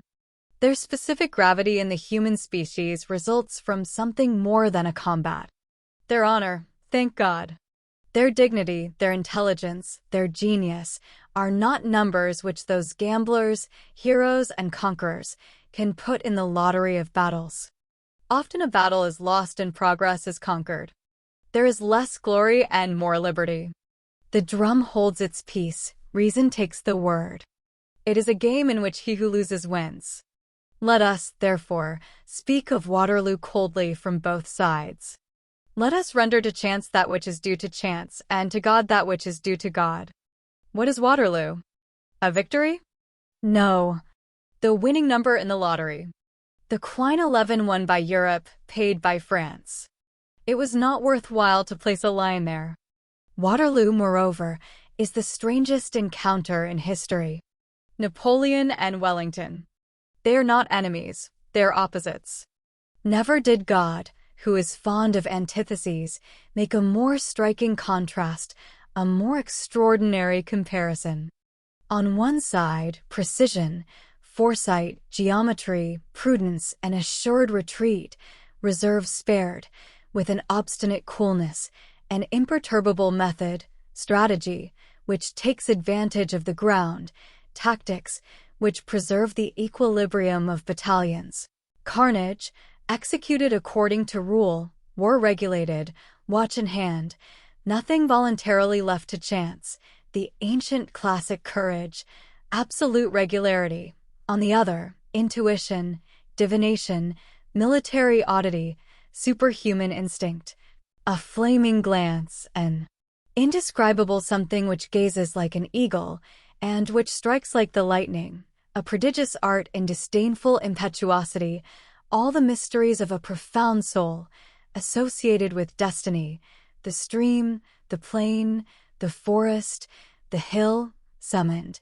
and in a manner forced to obey, the despot going even so far as to tyrannize over the field of battle, faith in a star mingled with strategic science, elevating but perturbing it. Wellington was the Bareme of war, Napoleon was its Michelangelo, and on this occasion, genius was vanquished by calculation. On both sides someone was awaited. It was the exact calculator who succeeded. Napoleon was waiting for Grouchy, he did not come. Wellington expected Blücher, he came. Wellington is classic war taking its revenge. Bonaparte, at his dawning, had encountered him in Italy and beaten him superbly. The old owl had fled before the young vulture. The old tactics had been not only struck as by lightning, but disgraced. Who was that Corsican of 26? What signified that splendid ignoramus who, with everything against him, nothing in his favor, without provisions, without ammunition, without cannon, without shoes, almost without an army, with a mere handful of men against masses, hurled himself on Europe combined, and absurdly won victories in the impossible? Whence had issued that fulminating convict, who almost without taking breath, and with the same set of combatants in hand, pulverized, one after the other, the 5 armies of the Emperor of Germany, upsetting Beaulieu on Alvinzi, Wurmser on Beaulieu, Melas on Wurmser, Mack on Melas. Who was this novice in war with the effrontery of a luminary? The academical military school excommunicated him, and as it lost its footing, hence, the implacable rancor of the old Caesarism against the new, of the regular sword against the flaming sword, and of the exchequer against genius. On the 18th of June, 1815, that rancor had the last word, and beneath Lodi, Montebello, Montenot, Mantua, Arcola, it wrote, Waterloo. A triumph of the mediocres which is sweet to the majority. Destiny consented to this irony. In his decline, Napoleon found Wurmser, the younger, again in front of him. In fact, to get Wurmser, it sufficed to blanch the hair of Wellington.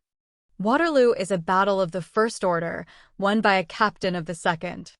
That which must be admired in the Battle of Waterloo is England, the English firmness, the English resolution, the English blood. The superb thing about England there, no offense to her, was herself. It was not her captain, it was her army. Wellington, oddly ungrateful, declares in a letter to Lord Bathurst that his army, the army which fought on the 18th of June, 1815, was a detestable army. What does that somber intermingling of bones buried beneath the furrows of Waterloo think of that? England has been too modest in the matter of Wellington. To make Wellington so great is to belittle England. Wellington is nothing but a hero like many another. Those Scotch Greys, those Horse Guards, those regiments of Maitland and of Mitchell, that infantry of Pack and Kempt, that cavalry of Ponsonby and Somerset, those Highlanders playing the pibroch under the shower of grape-shot, those battalions of Ryland, those utterly raw recruits who hardly knew how to handle a musket holding their own against Essling's and Rivoli's old troops, that is what was grand. Wellington was tenacious, in that lay his merit, and we are not seeking to lessen it, but the least of his foot soldiers and of his cavalry would have been as solid as he. The iron soldier is worth as much as the Iron Duke. As for us, all our glorification goes to the English soldier, to the English army, to the English people. If trophy there be, it is to England that the trophy is due. The column of Waterloo would be more just if, instead of the figure of a man, it bore on high the statue of a people. But this great England will be angry at what we are saying here. She still cherishes, after her own 1688 and our 1789, the feudal illusion. She believes in heredity and hierarchy. This people, surpassed by none in power and glory, regards itself as a nation and not as a people. And as a people, it willingly subordinates itself and takes a lord for its head.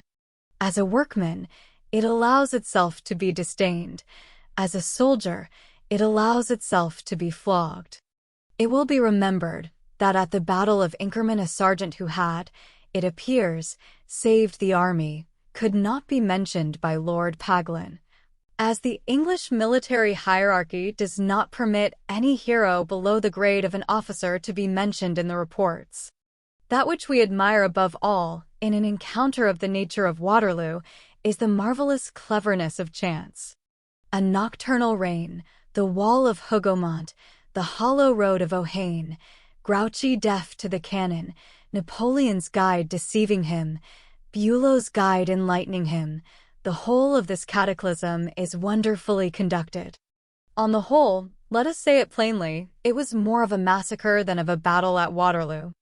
Of all pitched battles, Waterloo is the one which has the smallest front for such a number of combatants.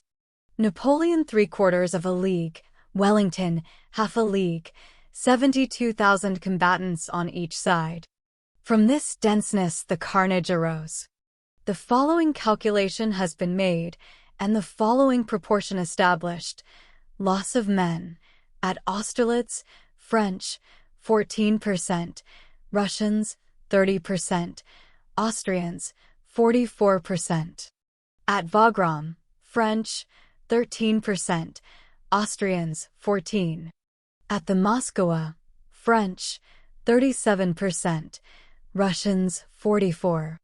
At Botzen, French, 13%, Russians and Prussians, 14. At Waterloo, French, 56%. The Allies, 31. Total for Waterloo, 41%. 144,000 combatants, 60,000 dead. Today the field of Waterloo has the calm which belongs to the earth, the impassive support of man, and it resembles all plains. At night, moreover, a sort of visionary mist arises from it, and if a traveler strolls there, if he listens, if he watches, if he dreams like Virgil in the fatal plains of Philippi, the hallucination of the catastrophe takes possession of him. The frightful 18th of June lives again. The false monumental hillock disappears, the line vanishes in air, the battlefield resumes its reality, lines of infantry undulate over the plain, furious gallops traverse the horizon. The frightened dreamer beholds the flash of sabers, the gleam of bayonets, the flare of bombs, the tremendous interchange of thunders. He hears, as it were, the death rattle in the depths of a tomb, the vague clamor of the battle phantom. Those shadows are grenadiers. Those lights are cuirassiers. That skeleton Napoleon, that other skeleton is Wellington. All this no longer exists, and yet it clashes together and combats still, and the ravines are empurpled, and the trees quiver. And there is fury even in the clouds and in the shadows. All those terrible heights, Hougoumont, Mont Saint-Jean, Frischemont, Pays-Platé, Plancenoit, appear confusedly crowned with whirlwinds of specters engaged in exterminating each other. Chapter 17. Is Waterloo to be considered good? There exists a very respectable liberal school which does not hate Waterloo. We do not belong to it. To us, Waterloo is but the stupefied date of liberty. That such an eagle should emerge from such an egg is certainly unexpected.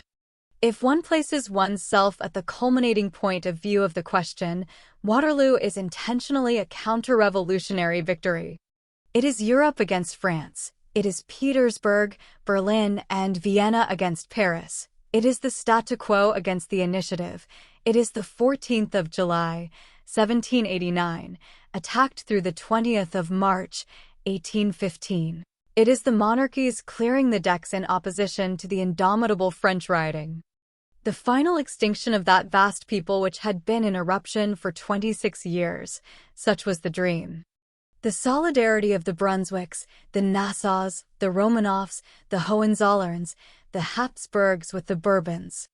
Waterloo bears divine right on its crupper. It is true that the empire having been despotic, the kingdom by the natural reaction of things was forced to be liberal, and that a constitutional order was the unwilling result of Waterloo, to the great regret of the conquerors. It is because revolution cannot be really conquered, and that being providential and absolutely fatal, it is always cropping up afresh, before Waterloo, in Bonaparte overthrowing the old thrones, after Waterloo, in Louis XVIII. Granting and conforming to the Charter, Bonaparte places a postilion on the throne of Naples and a sergeant on the throne of Sweden, employing inequality to demonstrate equality, Louis XVIII. At Saint-Ouen countersigns the Declaration of the Rights of Man. If you wish to gain an idea of what revolution is, call it progress, and if you wish to acquire an idea of the nature of progress, call it tomorrow. Tomorrow fulfills its work irresistibly, and it is already fulfilling it today. It always reaches its goal strangely. It employs Wellington to make of Foy, who is only a soldier, an orator. Foy falls at Hougoumont and rises again in the Tribune. Thus does progress proceed. There is no such thing as a bad tool for that workman.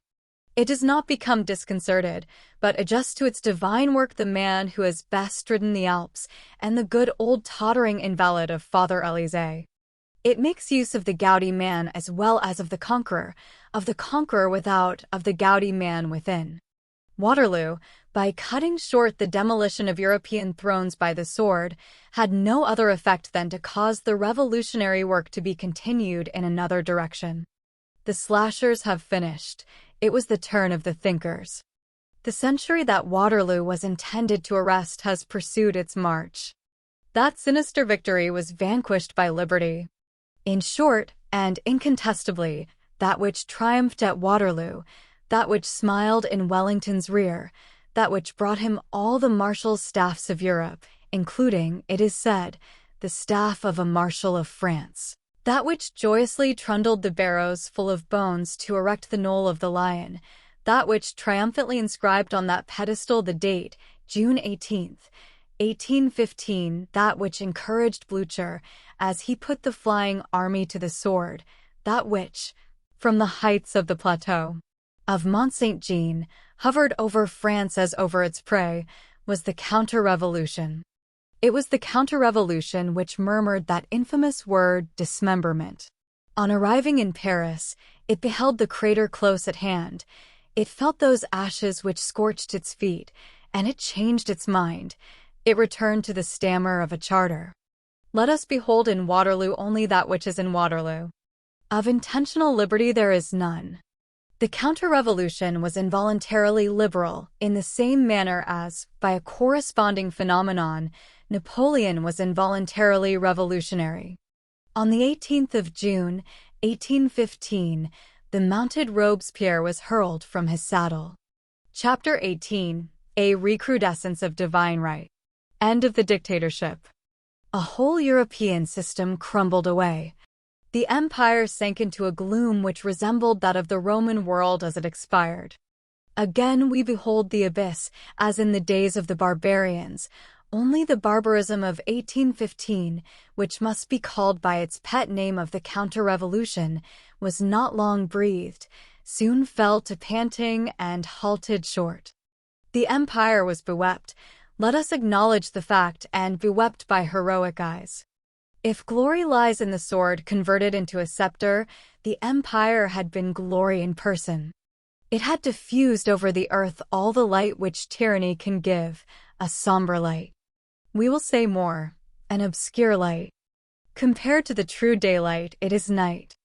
This disappearance of night produces the effect of an eclipse. Louis XVIII re-entered Paris. The circling dances of the 8th of July effaced the enthusiasms of the 20th of March. The Corsican became the antithesis of the Bernese. The flag on the dome of the Tuileries was white.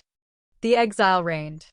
Hartwell's pine table took its place in front of the fleur-de-lis-strewn throne of Louis XIV. Bouvines and Fontenoy were mentioned as though they had taken place on the preceding day, Austerlitz having become antiquated. The altar and the throne fraternized majestically. One of the most undisputed forms of the health of society in the 19th century was established over France and over the continent. Europe adopted the white cockade. Trustalen was celebrated. The device non pluribus impar reappeared on the stone rays, representing a sun upon the front of the barracks on the Quai d'Orsay. Where there had been an imperial guard, there was now a red house. The Arc du Carrousel, all laden with badly born victories, thrown out of its element among these novelties, a little ashamed, it may be, of Marengo and Arcola, extricated itself from its predicament with the statue of the Duc d'Angoulême. The cemetery of the Madeleine, a terrible pauper's grave in 1793, was covered with jasper and marble since the bones of Louis XVI. And Marie Antoinette lay in that dust. In the Motte of Vincennes, a sepulchral shaft sprang from the earth, recalling the fact that the Duc d'Enghien had perished in the very month when Napoleon was crowned. Pope Pius VII, who had performed the coronation very near this death, tranquilly bestowed his blessing on the fall as he had bestowed it on the elevation. At Schönbrunn there was a little shadow, aged 4, whom it was seditious to call the King of Rome. And these things took place, and the kings resumed their thrones, and the master of Europe was put in a cage, and the old regime became the new regime, and all the shadows and all the light of the earth changed place, because, on the afternoon of a certain summer's day, a shepherd said to a Prussian in the forest, "Go this way and not that." This 1815 was a sort of lugubrious April. Ancient, unhealthy, and poisonous realities were covered with new appearances. A lie-wedded 1789, the right divine was masked under a charter. Fictions became constitutional. Prejudices, superstitions, and mental reservations, with Article 14 in the heart, were varnished over with liberalism. It was the serpent's change of skin. Man had been rendered both greater and smaller by Napoleon. Under this reign of splendid matter, the ideal had received the strange name of ideology. It is a grave imprudence in a great man to turn the future into derision. The populace, however, that food for cannon which is so fond of the cannoneer, sought him with its glance. "Where is he? What is he doing?" "Napoleon is dead," said a passer-by to a veteran of Marengo and Waterloo. "He dead?" cried the soldier. "You don't know him." Imagination distrusted this man, even when overthrown. The depths of Europe were full of darkness after Waterloo. Something enormous remained long empty through Napoleon's disappearance. The kings placed themselves in this void. Ancient Europe profited by it to undertake reforms. There was a holy alliance, belle alliance, beautiful alliance, the fatal field of Waterloo had said in advance. In presence and in face of that antique Europe reconstructed, the features of a new France were sketched out. The future, which the emperor had rallied, made its entry. On its brow it bore the star, Liberty. The glowing eyes of all young generations were turned on it. Singular fact. People were, at one and the same time, in love with the future, liberty, and the past, Napoleon. Defeat had rendered the vanquished greater. Bonaparte fallen seemed more lofty than Napoleon erect. Those who had triumphed were alarmed. England had him guarded by Hudson Lowe, and France had him watched by Montchenu. His folded arms became a source of uneasiness to thrones. Alexander called him my sleeplessness. This terror was the result of the quantity of revolution which was contained in him. That is what explains and excuses Bonapartist liberalism. This phantom caused the old world to tremble. The kings reigned, but ill at their ease, with the rock of St. Helena on the horizon.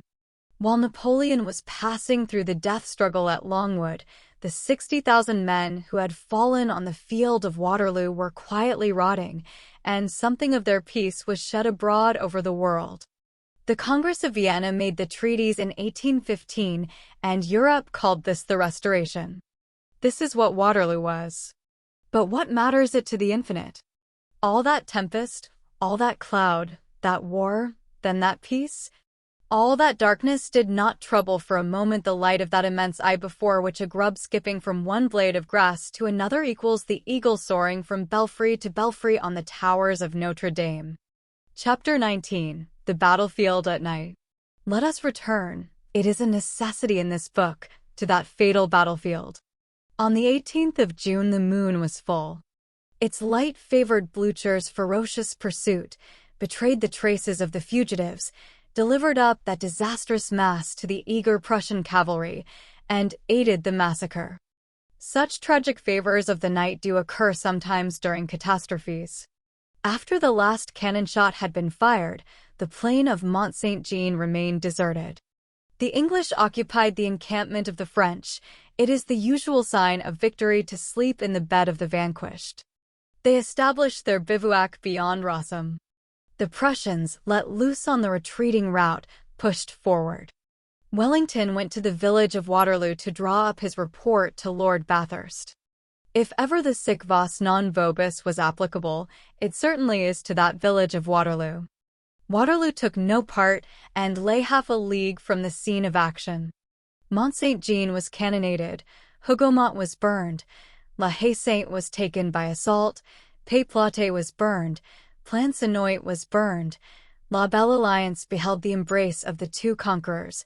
These names are hardly known, and Waterloo, which worked not in the battle, bears off all the honor. We are not of the number of those who flatter war. When the occasion presents itself, we tell the truth about it. War has frightful beauties which we have not concealed. It has also, we acknowledge, some hideous features. One of the most surprising is the prompt stripping of the bodies of the dead after the victory. The dawn which follows a battle always rises on naked corpses. Who does this? Who thus soils the triumph? What hideous, furtive hand is that which is slipped into the pocket of victory? What pickpockets are they who ply their trade in the rear of glory? Some philosophers, Voltaire among the number, affirm that it is precisely those persons who have made the glory. It is the same men, they say. There is no relief corps. Those who are erect pillage those who are prone on the earth. The hero of the day is the vampire of the night. One has assuredly the right, after all, to strip a corpse a bit when one is the author of that corpse. For our own part, we do not think so. It seems to us impossible that the same hand should pluck laurels and purloin the shoes from a dead man. One thing is certain, which is, that generally after conquerors follow thieves. But let us leave the soldier, especially the contemporary soldier, out of the question. Every army has a rear guard, and it is that which must be blamed. Bat-like creatures, half-brigands and lackeys, all the sorts of vespertillos that twilight called war engenders, wearers of uniforms, who take no part in the fighting, pretended invalids, formidable limpers, interloping sutlers, trotting along in little carts, sometimes accompanied by their wives, and stealing things which they sell again, beggars offering themselves as guides to officers, soldiers' servants, marauders, armies on the march in days gone by. We are not speaking of the present, dragged all this behind them, so that in this special language they are called stragglers. No army, no nation, was responsible for those beings. They spoke Italian and followed the Germans, then spoke French and followed the English. It was by one of these wretches, a Spanish straggler who spoke French, that the Marquis of Fervax, deceived by his Picard jargon, and taking him for one of our own men, was traitorously slain and robbed on the battlefield itself, in the course of the night which followed the victory of Cerisoles. The rascals sprang from this marauding. The detestable maxim, "Live on the enemy," produced this leprosy, which a strict discipline alone could heal. There are reputations which are deceptive. One does not always know why certain generals, great in other directions, have been so popular. Tyrann was adored by his soldiers because he tolerated pillage. Evil permitted constitutes part of goodness. Tyrann was so good that he allowed the Palatinate to be delivered over to fire and blood. The marauders in the train of an army were more or less in number, according as the chief was more or less severe. Hoche and Marceau had no stragglers, Wellington had few, and we do him the justice to mention it. Nevertheless, on the night from the 18th to the 19th of June, the dead were robbed. Wellington was rigid. He gave orders that anyone caught in the act should be shot, but Rapin is tenacious. The marauders stole in one corner of the battlefield while others were being shot in another. The moon was sinister over this plain. Towards midnight, a man was prowling about, or rather, climbing in the direction of the hollow road of Ohain. To all appearance he was one of those whom we have just described, neither English nor French, neither peasant nor soldier, less a man than a ghoul attracted by the scent of the dead bodies having theft for his victory, and come to rifle Waterloo. He was clad in a blouse that was something like a greatcoat. He was uneasy and audacious. He walked forwards and gazed behind him. Who was this man? The night probably knew more of him than the day.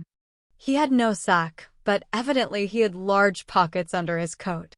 From time to time he halted, scrutinized the plain around him as though to see whether he were observed, bent over abruptly, disturbed something silent and motionless on the ground, then rose and fled.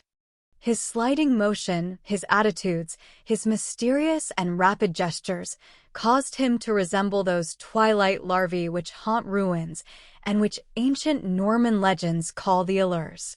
Certain nocturnal wading birds produce these silhouettes among the marshes.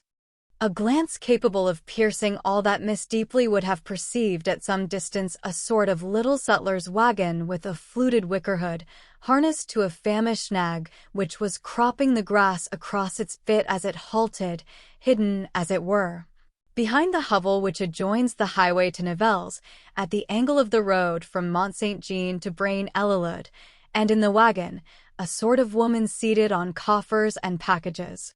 Perhaps there was some connection between that wagon and that prowler. The darkness was serene. Not a cloud in the zenith. What matters it if the earth be red? The moon remains white. These are the indifferences of the sky. In the fields, branches of trees broken by grapeshot, but not fallen, upheld by their bark, swayed gently in the breeze of night. A breath, almost a respiration, moved the shrubbery. Quivers which resembled the departure of souls ran through the grass. In the distance the coming and going of patrols and the general rounds of the English camp were audible. Hougoumont and La Haye Sainte continued to burn, forming, one in the west, the other in the east, two great flames which were joined by the cordon of bivouac fires of the English, like a necklace of rubies with two carbuncles at the extremities, as they extended in an immense semicircle over the hills along the horizon. We have described the catastrophe of the road of Ohain. The heart is terrified at the thought of what that death must have been to so many brave men.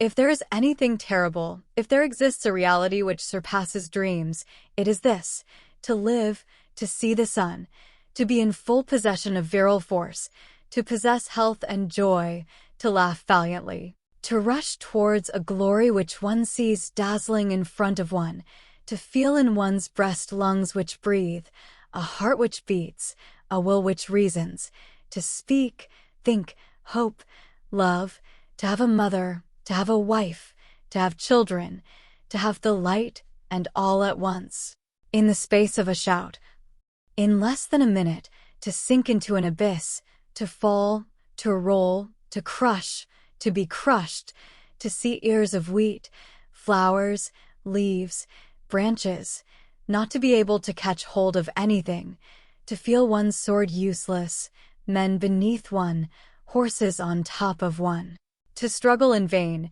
since one's bones have been broken by some kick in the darkness, to feel a heel which makes one's eyes start from their sockets, to bite horses' shoes in one's rage, to stifle, to yell, to writhe, to be beneath, and to say to oneself, "But just a little while ago I was a living man."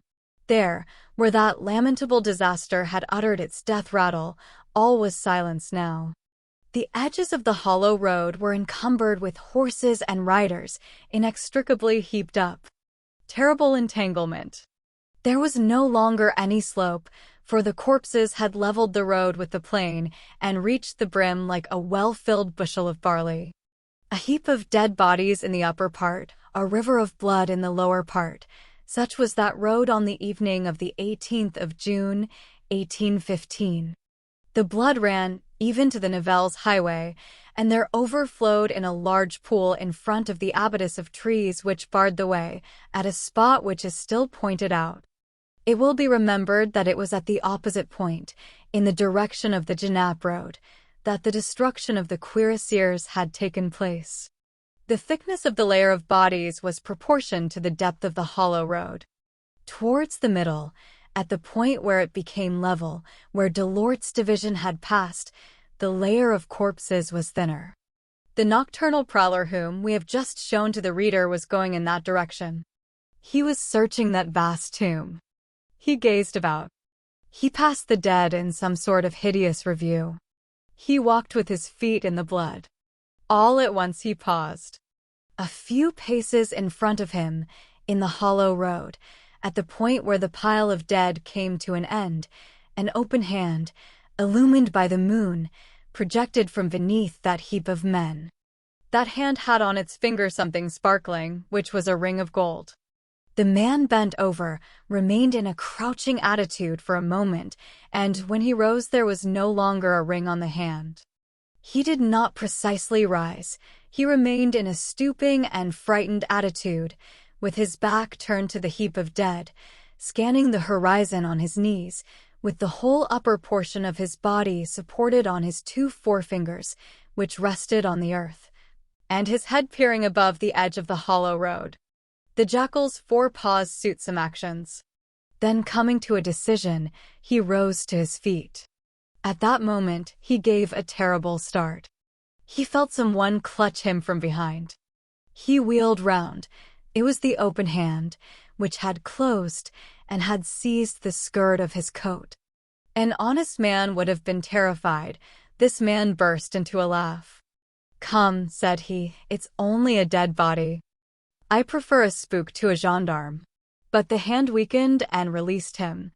Effort is quickly exhausted in the grave. "Well now," said the prowler, "is that dead fellow alive?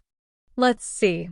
He bent down again, fumbled among the heap, pushed aside everything that was in his way, seized the hand, grasped the arm, freed the head, pulled out the body, and a few moments later he was dragging the lifeless, or at least the unconscious, man through the shadows of Hollow Road. He was a cuirassier, an officer, and even an officer of considerable rank. A large gold epaulette peeped from beneath the cuirass. This officer no longer possessed a helmet.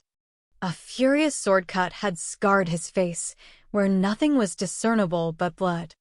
However, he did not appear to have any broken limbs, and, by some happy chance, if that word is permissible here, the dead had been vaulted above him in such a manner as to preserve him from being crushed. His eyes were still closed. On his cuirass he wore the silver cross of the Legion of Honor. The prowler tore off this cross, which disappeared into one of the gulfs which he had beneath his great coat. Then he felt of the officer's fob, discovered a watch there, and took possession of it. Next he searched his waistcoat, found a purse, and pocketed it. When he had arrived at this stage of succor which he was administering to this dying man, the officer opened his eyes. "Thanks," he said feebly. The abruptness of the movements of the man who was manipulating him, the freshness of the night, the air which he could inhale freely, had roused him from his lethargy. The prowler made no reply. He raised his head. A sound of footsteps was audible in the plain. Some patrol was probably approaching. The officer murmured, for the death agony was still in his voice. "Who won the battle?" "The English," answered the prowler. The officer went on. "Look in my pockets. You will find a watch and a purse. Take them." It was already done. The prowler executed the required feint and said, "There is nothing there." "I have been robbed," said the officer. "I am sorry for that." "You should have had them." The steps of the patrol became more and more distinct. "Someone is coming," said the prowler, with the movement of a man who is taking his departure. The officer raised his arm feebly and detained him. "You have saved my life." "Who are you?" The prowler answered rapidly and in a low voice. "Like yourself, I belong to the French army. I must leave you. If they were to catch me, they would shoot me. I have saved your life. Now get out of the scrape yourself. What is your rank?" "Sergeant." "What is your name?" "Thénardier." "I shall not forget that name," said the officer. "And do you remember mine?" "My name is Pontmercy." Book 2nd, The Ship Orion. Chapter 1, number 24,601 becomes number 9,430. Jean Valjean had been recaptured. The reader will be grateful to us if we pass rapidly over the sad details. We will confine ourselves to transcribing 2 paragraphs published by the journals of that day, a few months after the surprising events which had taken place at M. Sir M. These articles are rather summary. It must be remembered that at that epoch the Gazette de Tribunox was not yet in existence. We borrow the first from the Drapeau Blanc. It bears the date of July 25, 1823. An arrondissement of the Pas-de-Calais has just been the theater of an event quite out of the ordinary course. A man, who was a stranger in the department, and who bore the name of M. Madeleine, had, thanks to the new methods, resuscitated some years ago an ancient local industry, the manufacture of jet and of black glass trinkets. He had made his fortune in the business, and that of the arrondissement as well, we will admit. He had been appointed mayor in recognition of his services. The police discovered that Madeleine was no other than an ex-convict who had broken his ban, condemned in 1796 for theft, and named Jean Valjean. Jean Valjean has been recommitted to prison. It appears that previous to his arrest he had succeeded in withdrawing from the hands of Lafitte a sum of over $500,000 which he had lodged there, and which he had, moreover, and by perfectly legitimate means, acquired in his business. No one has been able to discover where Jean Valjean has concealed this money since his return to prison at Toulon. The second article, which enters a little more into detail, is an extract from the Journal de Paris of the same date. A former convict, who had been liberated, named Jean Valjean, has just appeared before the Court of Assizes of the Var, under circumstances calculated to attract attention. This wretch had succeeded in escaping the vigilance of the police, he had changed his name, and had succeeded in getting himself appointed mayor of one of our small northern towns. In this town he had established a considerable commerce. He has at last been unmasked and arrested, thanks to the indefatigable zeal of the public prosecutor. He had for his concubine a woman of the town, who died of a shock at the moment of his arrest. This scoundrel, who is endowed with Herculean strength, found means to escape, but 3 or 4 days after his flight the police laid their hands on him once more in Paris itself, at the very moment when he was entering one of those little vehicles which run between the capital and the village of Montfermeil, Seine-et-Thouars. He is said to have profited by this interval of 3 or 4 days of liberty to withdraw a considerable sum deposited by him with one of our leading bankers. This sum has been estimated at 600,000 or 700,000 francs. If the indictment is to be trusted, he has hidden it in some place known to himself alone, and it has not been possible to lay hands on it. However that may be, the said Jean Valjean has just been brought before the assizes of the Department of the Var as accused of highway robbery accompanied with violence, about 8 years ago, on the person of one of those honest children who, as the Patriarch of Ferney has said, in immortal verse, arrive from Savoy every year, and who with gentle hands do clear those long canals choked up with soot. This bandit refused to defend himself.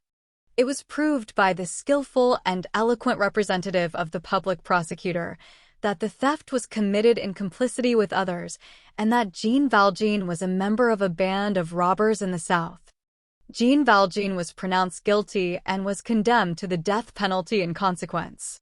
This criminal refused to lodge an appeal. The king, in his inexhaustible clemency, has deigned to commute his penalty to that of penal servitude for life. Jean Valjean was immediately taken to the prison at Toulon. The reader has not forgotten that Jean Valjean had religious habits at Sir M. Some papers, among others the Constitutional, presented this commutation as a triumph of the priestly party. Jean Valjean changed his number in the galleys. He was called 9430. However, and we will mention it at once in order that we may not be obliged to recur to the subject, the prosperity of Sir M. vanished with Madeleine. All that he had foreseen during his night of fever and hesitation was realized. Lacking him, there actually was a soul lacking. After this fall, there took place at Sir M.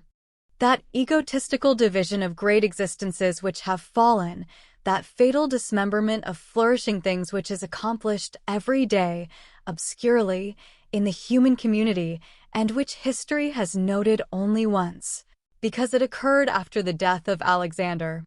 Lieutenants are crowned kings, superintendents improvise manufacturers out of themselves. Envious rivalries arose. Madeleine's vast workshops were shut, his buildings fell to ruin, his workmen were scattered. Some of them quitted the country, others abandoned the trade. Thenceforth, everything was done on a small scale, instead of on a grand scale, for lucre instead of the general good. There was no longer a center. Everywhere there was competition and animosity. Madeline had reigned over all and directed all. No sooner had he fallen than each pulled things to himself.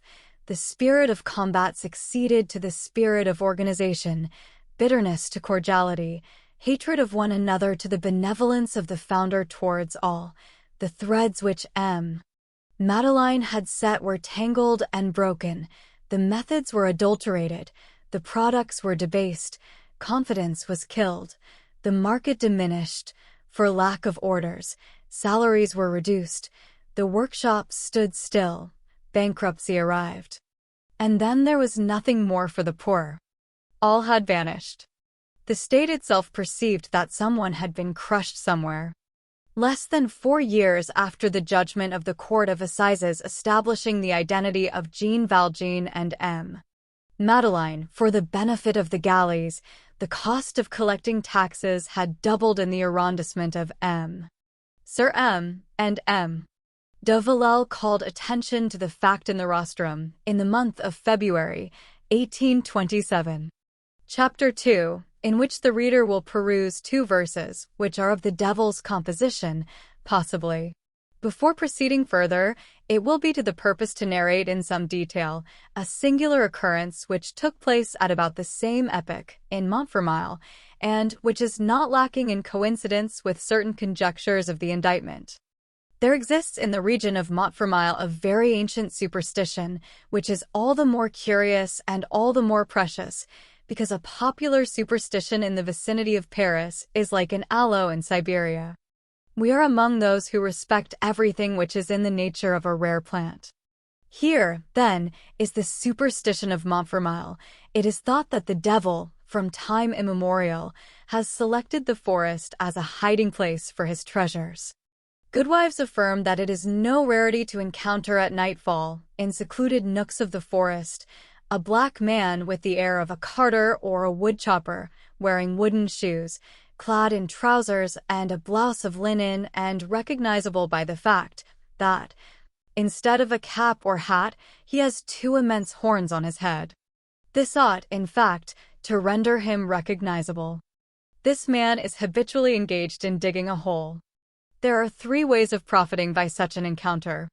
The first is to approach the man and speak to him. Then it is seen that the man is simply a peasant, that he appears black because it is nightfall, that he is not digging any hole whatever, but is cutting grass for his cows, and that what had been taken for horns is nothing but a dung fork which he is carrying on his back, and whose teeth, thanks to the perspective of evening, seem to spring from his head. The man returns home and dies within the week.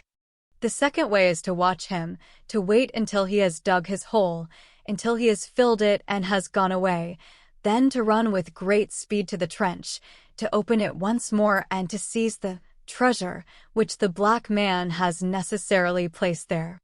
In this case one dies within the month. Finally, the last method is not to speak to the black man, not to look at him, and to flee at the best speed of one's legs. One then dies within the year. As all 3 methods are attended with their special inconveniences, the second, which at all events presents some advantages, among others that of possessing a treasure, if only for a month, is the one most generally adopted. So bold men, who are tempted by every chance, have quite frequently, as we are assured, opened the holes excavated by the black man and tried to rob the devil. The success of the operation appears to be but moderate. At least, if the tradition is to be believed, and in particular the 2 enigmatical lines in barbarous Latin, which an evil Norman monk, a bit of a sorcerer, named Tryphon has left on this subject. This Tryphon is buried at the Abbey of St. George de Botcherville, near Rouen, and toads spawn on his grave. Accordingly, enormous efforts are made. Such trenches are ordinarily extremely deep. A man sweats, digs, toils all night, for it must be done at night. He wets his shirt, burns out his candle, breaks his mattock, and when he arrives at the bottom of the hole, when he lays his hand on the treasure, what does he find? What is the devil's treasure? A sou, sometimes a crown piece, a stone, a skeleton, a bleeding body, Sometimes a specter folded in four like a sheet of paper in a portfolio, sometimes nothing. This is what Tryphon's verses seem to announce to the indiscreet and curious. Faudet, et in fossa thesaros conditopaca. As, numas, lapides, cadaver, simulacra, nihilk. It seems that in our day there is sometimes found a powder horn with bullets, sometimes an old pack of cards greasy and worn, which has evidently served the devil. Tryphon does not record these two finds, since Tryphon lived in the 12th century, and since the devil does not appear to have had the wit to invent powder before Roger Bacon's time, and cards before the time of Charles VI. Moreover, if one plays at cards, one is sure to lose all that one possesses. And as for the powder in the horn, it possesses the property of making your gun burst in your face.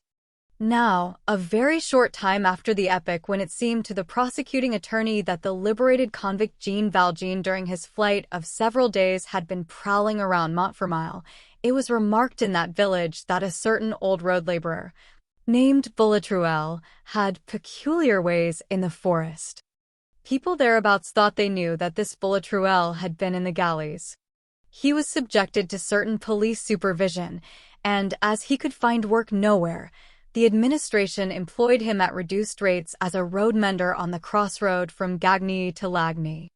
This Boulatruelle was a man who was viewed with disfavor by the inhabitants of the district as too respectful, too humble, too prompt in removing his cap to every one, and trembling and smiling in the presence of the gendarmes. Probably affiliated to robber bands, they said, suspected of lying in ambush at verge of copses at nightfall. The only thing in his favor was that he was a drunkard. This is what people thought they had noticed. Of late, Boulatruelle had taken to quitting his task of stone-breaking and care of the road at a very early hour, and to betaking himself to the forest with his pickaxe. He was encountered towards evening in the most deserted clearings, in the wildest thickets, and he had the appearance of being in search of something, and sometimes he was digging holes. The goodwives who passed took him at first for Beelzebub, then they recognized Boulatruelle, and were not in the least reassured thereby. These encounters seemed to cause Boulatruelle a lively displeasure. It was evident that he sought to hide, and that there was some mystery in what he was doing. It was said in the village, "It is clear that the devil has appeared. Boulatruelle has seen him, and is on the search. In sooth, he is cunning enough to pocket Lucifer's hoard." The Voltairians added, "Will Boulatruelle catch the devil, or will the devil catch Boulatruelle?" The old women made a great many signs of the cross. In the meantime, Boulatruelle's maneuvers in the forest ceased, and he resumed his regular occupation of road mending, and people gossiped of something else. Some persons, however, were still curious, surmising that in all this there was probably no fabulous treasure of the legends, but some fine windfall of a more serious and palpable sort than the devil's bank bills, and that the road mender had half discovered the secret. The most puzzled were the schoolmaster and Thénardier, the proprietor of the tavern, who was everybody's friend, and had not disdained to ally himself with Boulatruelle. "He has been in the galleys," said Thénardier. Good God. No one knows who has been there or will be there." One evening the schoolmaster affirmed that in former times the law would have instituted an inquiry as to what Boulatruelle did in the forest, and that the latter would have been forced to speak, and that he would have been put to the torture in case of need, and that Boulatruelle would not have resisted the water test, for example. "Let us put him to the wine test," said Thénardier. They made an effort, and got the old road mender to drinking. Boulatruelle drank an enormous amount, but said very little. He combined with admirable art, and in masterly proportions, the thirst of a gourmandizer with the discretion of a judge. Nevertheless, by dint of returning to the charge and of comparing and putting together the few obscure words which he did allow to escape him, this is what Thénardier and the schoolmaster imagined that they had made out. One morning, when Boulatruelle was on his way to his work at daybreak, he had been surprised to see, At a nook of the forest in the underbrush, a shovel and a pickaxe, concealed, as one might say. However, he might have supposed that they were probably the shovel and pick of Father Six-Fours, the water carrier, and would have thought no more about it. But on the evening of that day, he saw, without being seen himself, as he was hidden by a large tree, a person who did not belong in those parts, and whom he, Boulatruelle, knew well, directing his steps towards the densest part of the wood. Translation by Thénardier, a comrade of the galleys. Boulatruelle obstinately refused to reveal his name. This person carried a package, something square, like a large box or a small trunk.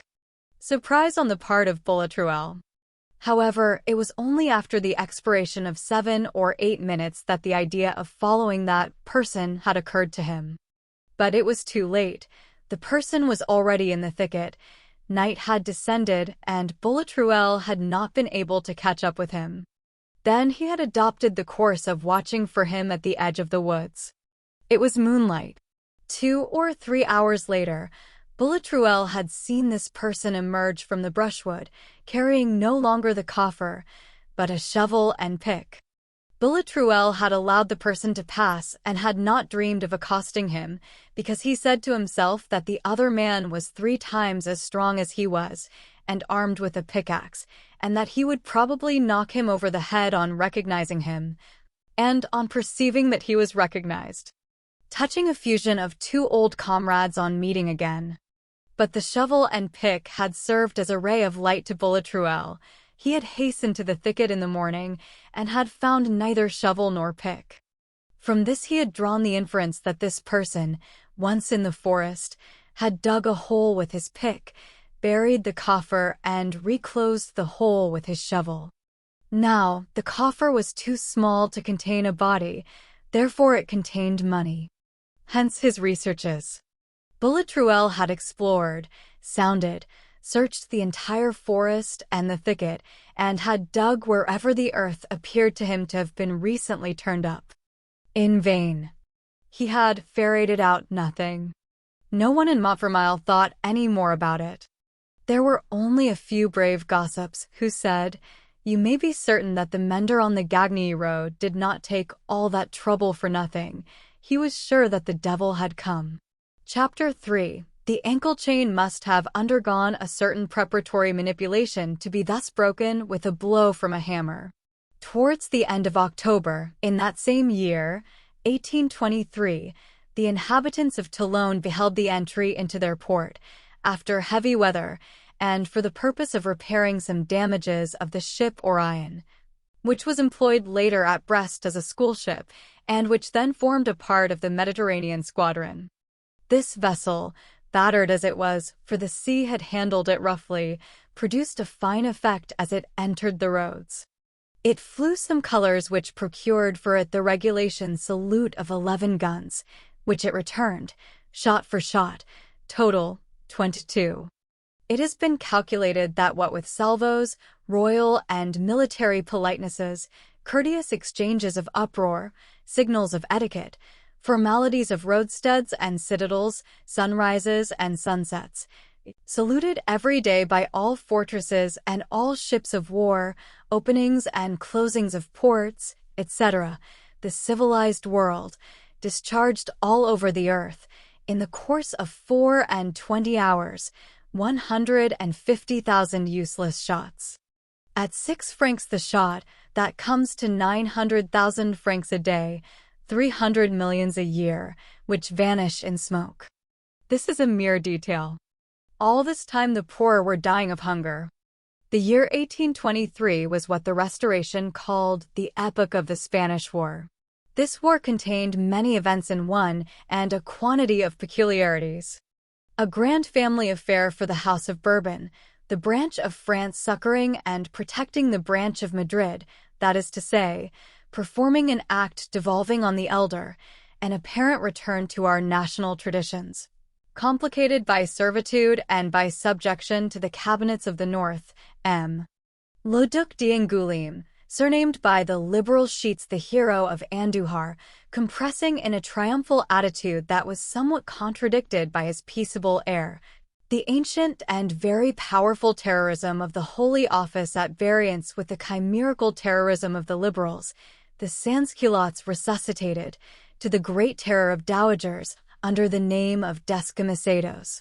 Monarchy opposing an obstacle to progress described as anarchy, the theories of 89 roughly interrupted in the sap.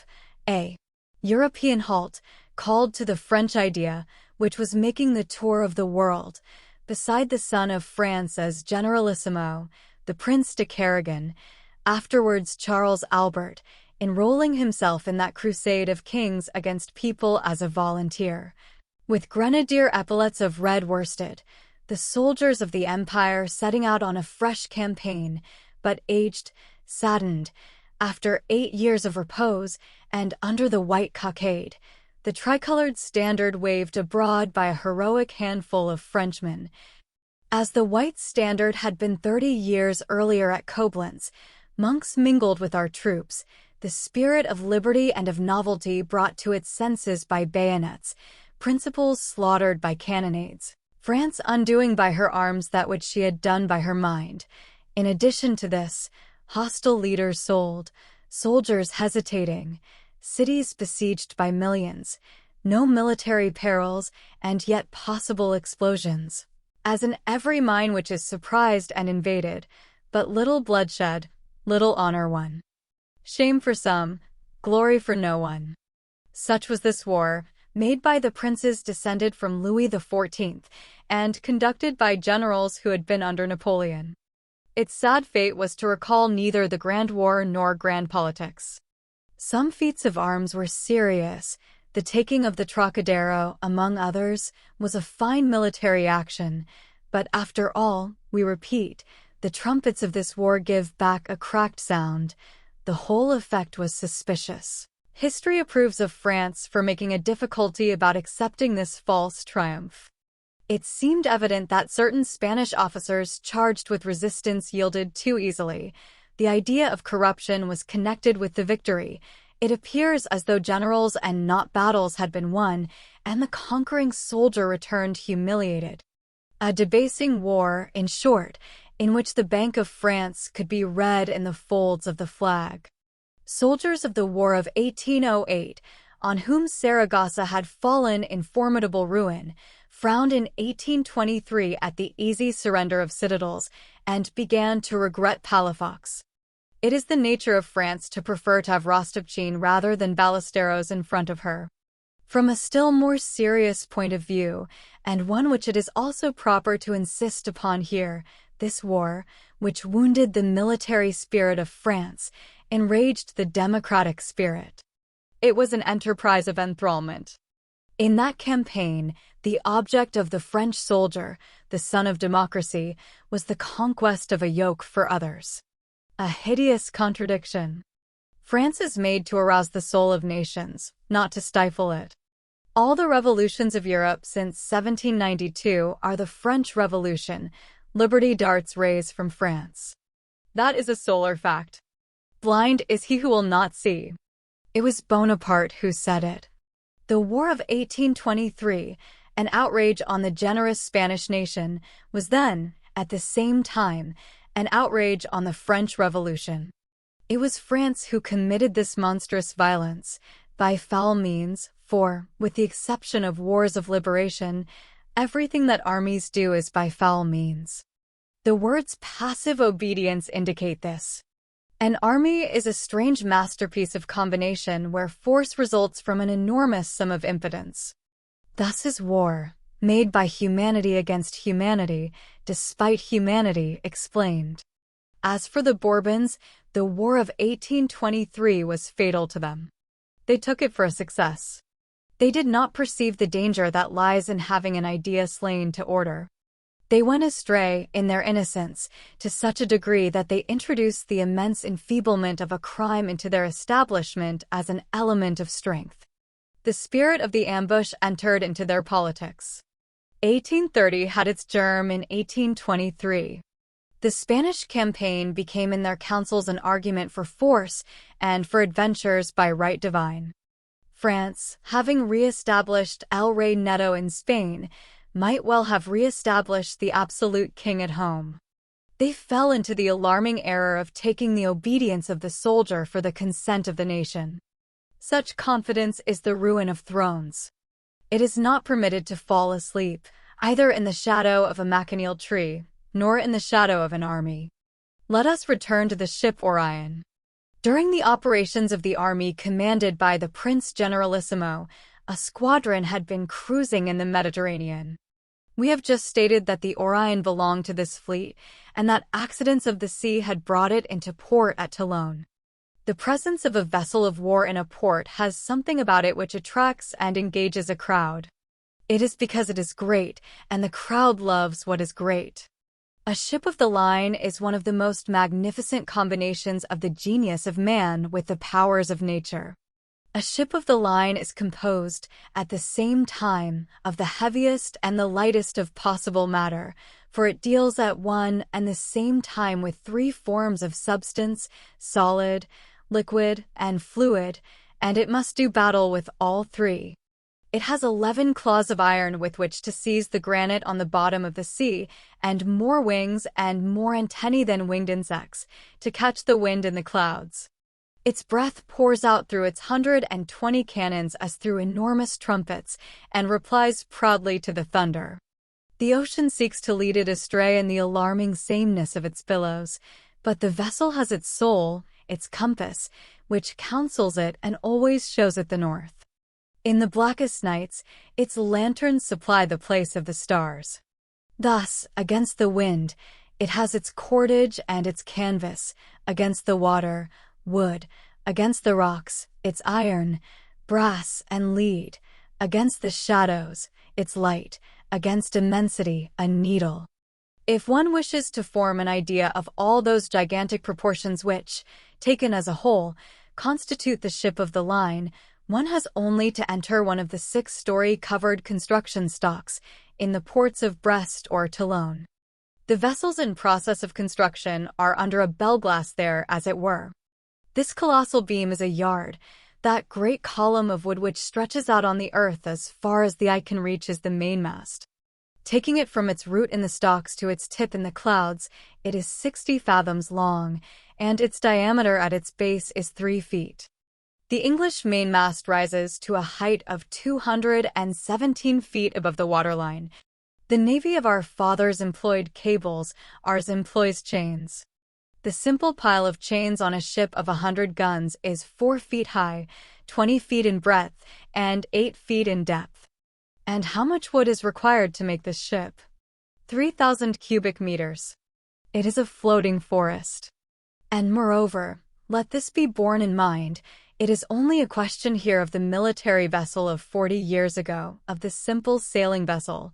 Steam, then in its infancy, has since added new miracles to that prodigy which is called a war vessel.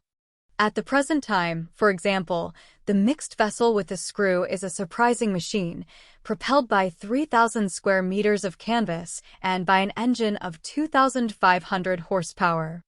Not to mention these new marvels, the ancient vessel of Christopher Columbus and of de Ruyter is one of the masterpieces of man. It is as inexhaustible in force as is the infinite in gales. It stores up the wind in its sails. It is precise in the immense vagueness of the billows. It floats and it rains. There comes an hour, nevertheless, when the gale breaks that 60-foot yard like a straw, when the wind bends that mast 400 feet tall, when that anchor, which weighs tens of thousands, is twisted in the jaws of the waves like a fisherman's hook in the jaws of a pike, when those monstrous cannons utter plaintive and futile roars, which the hurricane bears forth into the void and into night, when all that power and all that majesty are engulfed in a power and majesty which are superior. Every time that immense force is displayed to culminate in an immense feebleness, it affords men food for thought. Hence in the ports curious people abound around these marvelous machines of war and of navigation, without being able to explain perfectly to themselves why. Every day, accordingly, from morning until night, the quays, sluices, and the jetties of the port of Toulon were covered with a multitude of idlers and loungers, as they say in Paris, whose business consisted in staring at the Orion. The Orion was a ship that had been ailing for a long time. In the course of its previous cruises, thick layers of barnacles had collected on its keel to such a degree as to deprive it of half its speed. It had gone into the dry dock the year before this, in order to have the barnacles scraped off. Then it had put to sea again, but this cleaning had affected the bolts of the keel. In the neighborhood of the Balearic Isles the sides had been strained and had opened, and, as the plating in those days was not of sheet iron, the vessel had sprung a leak. A violent equinoctial gale had come up, which had first staved in a grating and a porthole on the larboard side, and damaged the foretop gallant shrouds. In consequence of these injuries, the Orion had run back to Toulon. It anchored near the arsenal, it was fully equipped, and repairs were begun. The hull had received no damage on the starboard, but some of the planks had been unnailed here and there, according to custom, to permit of air entering the hold. One morning the crowd which was gazing at it witnessed an accident. The crew was busy bending the sails. The topman, who had to take the upper corner of the main topsail on the starboard, lost his balance. He was seen to waver. The multitude thronging the arsenal quay uttered a cry. The man's head overbalanced his body. The man fell around the yard, with his hands outstretched towards the abyss. On his way he seized the footrope, first with one hand, then with the other, and remained hanging from it. The sea lay below him at a dizzy depth. The shock of his fall had imparted to the footrope a violent swinging motion. The man swayed back and forth at the end of that rope, like a stone in a sling. It was incurring a frightful risk to go to his assistance. Not one of the sailors, all fishermen of the coast, recently levied for the service, dared to attempt it. In the meantime, the unfortunate topman was losing his strength. His anguish could not be discerned on his face, but his exhaustion was visible in every limb. His arms were contracted in horrible twitchings. Every effort which he made to reascend served but to augment the oscillations of the footrope. He did not shout, for fear of exhausting his strength. All were awaiting the minute when he should release his hold on the rope, and, from instant to instant, heads were turned aside that his fall might not be seen. There are moments when a bit of rope, a pole, the branch of a tree, is life itself, and it is a terrible thing to see a living being detach himself from it and fall like a ripe fruit. All at once a man was seen climbing into the rigging with the agility of a tiger cat. This man was dressed in red. He was a convict. He wore a green cap. He was a life convict. On arriving on a level with the top, a gust of wind carried away his cap and allowed a perfectly white head to be seen. He was not a young man. A convict employed on board with a detachment from the galleys had, in fact, at the very first instant, hastened to the officer of the watch, and, in the midst of the consternation and the hesitation of the crew, while all the sailors were trembling and drawing back, he had asked the officer's permission to risk his life to save the topman. At an affirmative sign from the officer, he had broken the chain riveted to his ankle with one blow of a hammer. Then he had caught up a rope and had dashed into the rigging. No one noticed, at the instant, with what ease that chain had been broken. It was only later on that the incident was recalled. In a twinkling he was on the yard. He paused for a few seconds and appeared to be measuring it with his eye. These seconds, during which the breeze swayed the topman at the extremity of a thread, seemed centuries to those who were looking on. At last, the convict raised his eyes to heaven and advanced a step. The crowd drew a long breath. He was seen to run out along the yard. On arriving at the point, he fastened the rope which he had brought to it, and allowed the other end to hang down. Then he began to descend the rope, hand over hand, and the anguish was indescribable. Instead of one man suspended over the gulf, there were two. One would have said it was a spider coming to seize a fly, only here the spider brought life, not death. 10,000 glances were fastened on this group. Not a cry, not a word. The same tremor contracted every brow. All mouths held their breath as though they feared to add the slightest puff to the wind which was swaying the two unfortunate men. In the meantime, the convict had succeeded in lowering himself to a position near the sailor. It was high time. 1 minute more, and the exhausted and despairing man would have allowed himself to fall into the abyss. The convict had moored him securely with the cord to which he clung with one hand, while he was working with the other. At last, he was seen to climb back on the yard, and to drag the sailor up after him. He held him there a moment to allow him to recover his strength. Then he grasped him in his arms and carried him, walking on the yard himself to the cap, and from there to the main top, where he left him in the hands of his comrades. At that moment the crowd broke into applause. Old convict sergeants among them wept, and women embraced each other on the quay, and all voices were heard to cry with a sort of tender rage, "Pardon for that man." He, in the meantime, had immediately begun to make his descent to rejoin his detachment. In order to reach them the more speedily, he dropped into the rigging and ran along one of the lower yards. All eyes were following him. At a certain moment fear assailed them, whether it was that he was fatigued or that his head turned. They thought they saw him hesitate and stagger. All at once the crowd uttered a loud shout. The convict had fallen into the sea. The fall was perilous. The frigate Algeciras was anchored alongside the Orion, and the poor convict had fallen between the two vessels. It was to be feared that he would slip under one or the other of them. For men flung themselves hastily into a boat. The crowd cheered them on.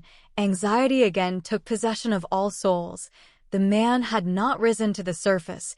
He had disappeared in the sea without leaving a ripple, as though he had fallen into a cask of oil. They sounded. They dived. In vain. The search was continued until the evening.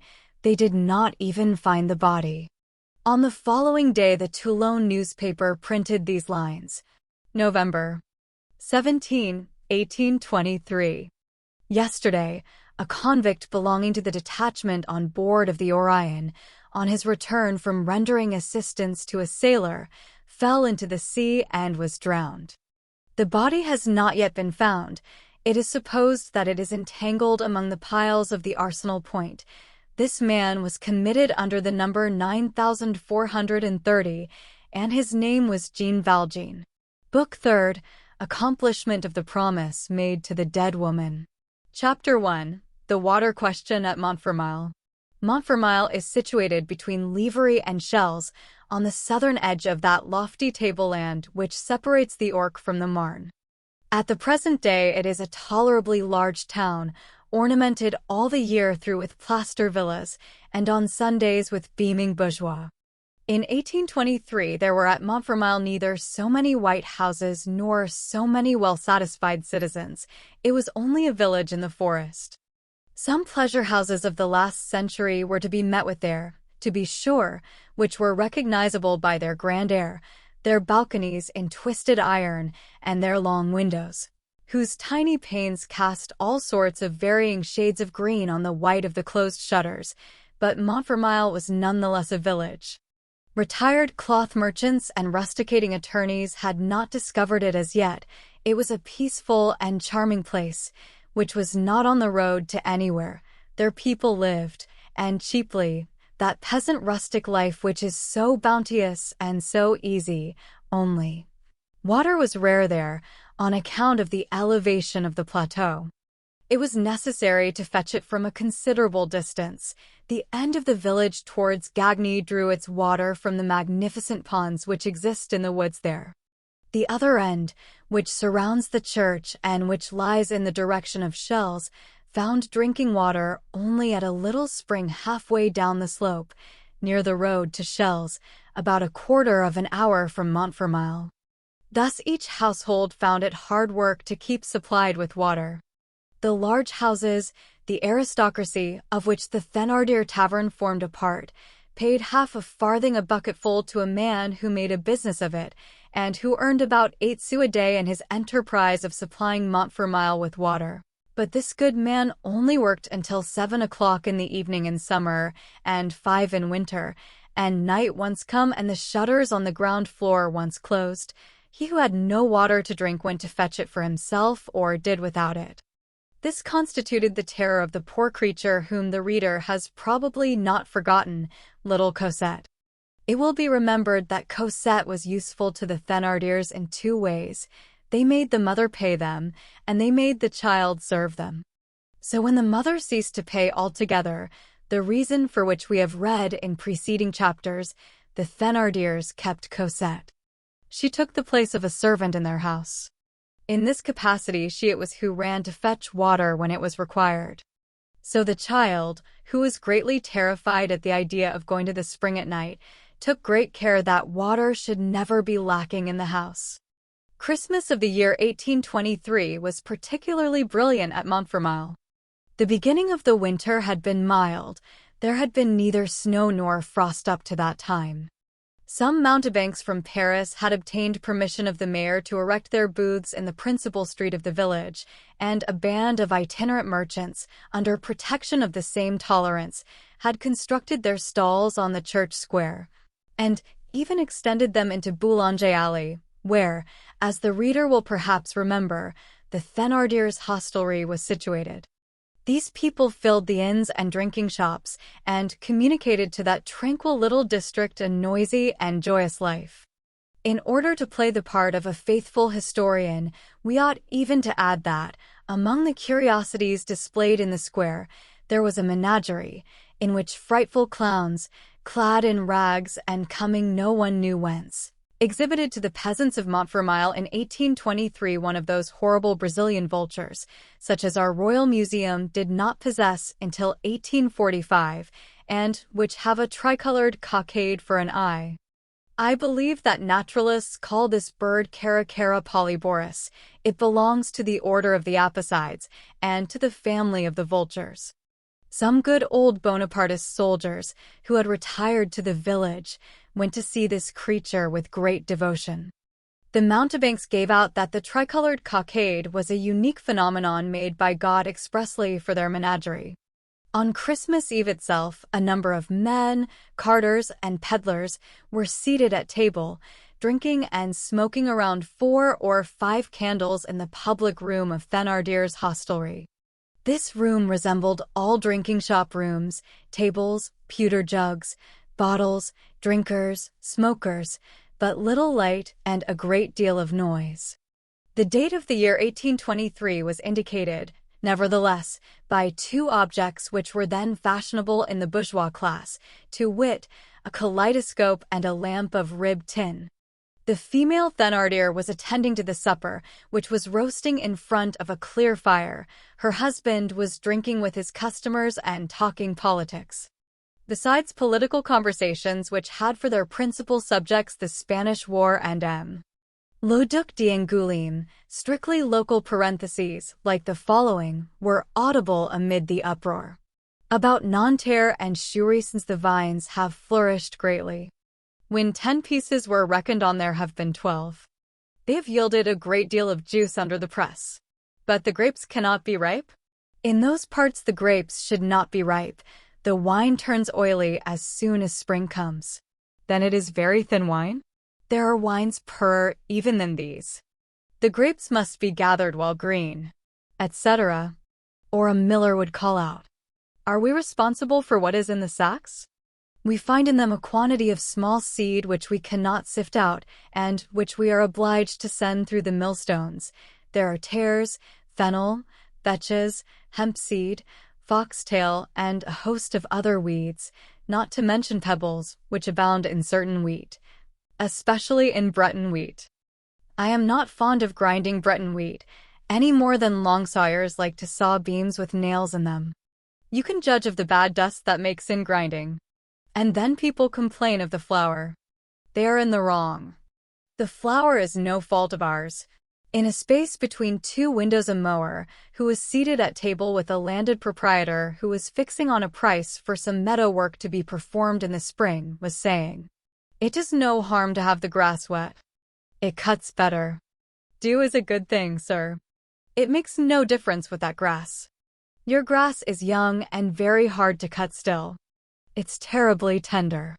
It yields before the iron," etc. Cosette was in her usual place, seated on the crossbar of the kitchen table near the chimney. She was in rags, her bare feet were thrust into wooden shoes, and by the firelight she was engaged in knitting woolen stockings destined for the young Thénardiers. A very young kitten was playing about among the chairs. Laughter and chatter were audible in the adjoining room. From two fresh children's voices, it was Éponine and Azelma. In the chimney corner a cat o' nine tails was hanging on a nail. At intervals the cry of a very young child, which was somewhere in the house, rang through the noise of the dram shop.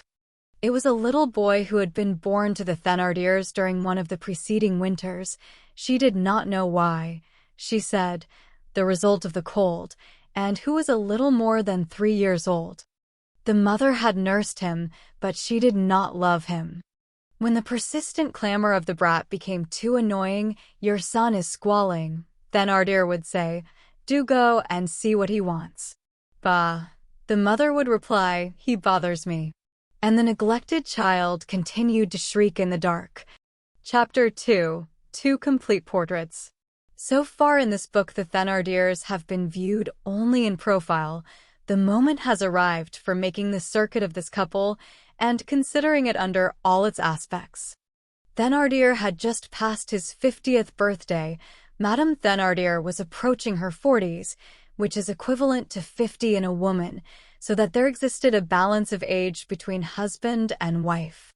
Our readers have possibly preserved some recollection of this Thénardier woman ever since her first appearance: tall, blonde, red, fat, angular, square, enormous, and agile. She belonged, as we have said, to the race of those colossal wild women who contort themselves at fairs with paving stones hanging from their hair. She did everything about the house, made the beds, did the washing, the cooking, and everything else. Cosette was her only servant, a mouse in the service of an elephant. Everything trembled at the sound of her voice: window panes, furniture, and people. Her big face, dotted with red blotches, presented the appearance of a skimmer. She had a beard.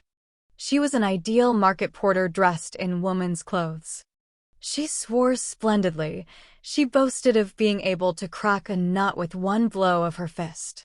Except for the romances which she had read, and which made the affected lady peep through the ogress at times, in a very queer way, the idea would never have occurred to anyone to say of her, "That is a woman." This Thénardier female was like the product of a wench engrafted on a fishwife. When one heard her speak, one said, "That is a gendarme." When one saw her drink, one said, "That is a carter." When one saw her handle Cosette, one said, "That is the hangman." One of her teeth projected when her face was in repose. Thénardier was a small, thin, pale, angular, bony, feeble man who had a sickly air and who was wonderfully healthy.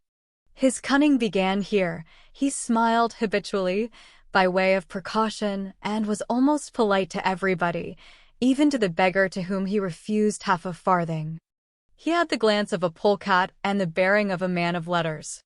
He greatly resembled the portraits of the Abbé Delille. His coquetry consisted in drinking with the carters. No one had ever succeeded in rendering him drunk. He smoked a big pipe. He wore a blouse, and under his blouse an old black coat. He made pretensions to literature and to materialism. There were certain names which he often pronounced to support whatever things he might be saying: Voltaire, Raynal, Parny, and, singularly enough, Saint Augustine. He declared that he had a system. In addition, he was a great swindler. A philosophe, a scientific thief. The species does exist. It will be remembered that he pretended to have served in the army. He was in the habit of relating with exuberance how, being a sergeant in the 6th or the 9th Light something or other at Waterloo, he had alone, and in the presence of a squadron of death-dealing hussars, covered with his body and saved from death, in the midst of the grape-shot, a general who had been dangerously wounded. Thence arose for his wall the flaring sign, and for his in the name which it bore in the neighborhood of the cabaret of the Sergeant of Waterloo. He was a liberal, a classic, and a Bonapartist. He had subscribed for the Champ d'Asile. It was said in the village that he had studied for the priesthood. We believe that he had simply studied in Holland for an innkeeper. This rascal of composite order was, in all probability, some Fleming from Lille in Flanders, a Frenchman in Paris, a Belgian at Brussels, being comfortably astride of both frontiers. As for his prowess at Waterloo, the reader is already acquainted with that. It will be perceived that he exaggerated it a trifle. Ebb and flow, wandering adventure, was the leaven of his existence.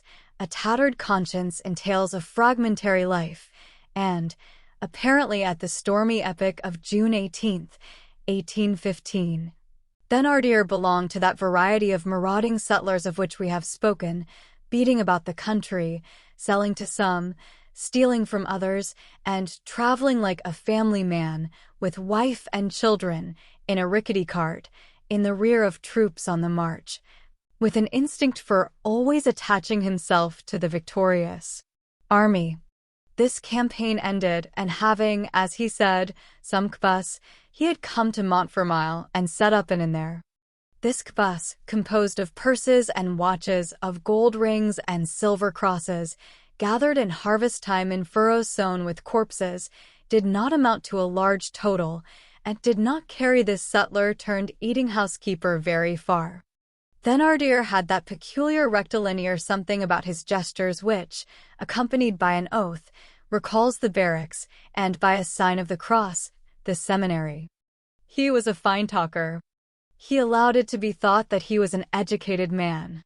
Nevertheless, the schoolmaster had noticed that he pronounced improperly point 12. He composed the traveler's tariff card in a superior manner, but practiced eyes sometimes spied out orthographical errors in it. Thénardier was cunning, greedy, slothful, and clever. He did not disdain his servants, which caused his wife to dispense with them. This giantess was jealous. It seemed to her that that thin and yellow little man must be an object coveted by all. Thénardier, who was, above all, an astute and well-balanced man, was a scamp of a temperate sort.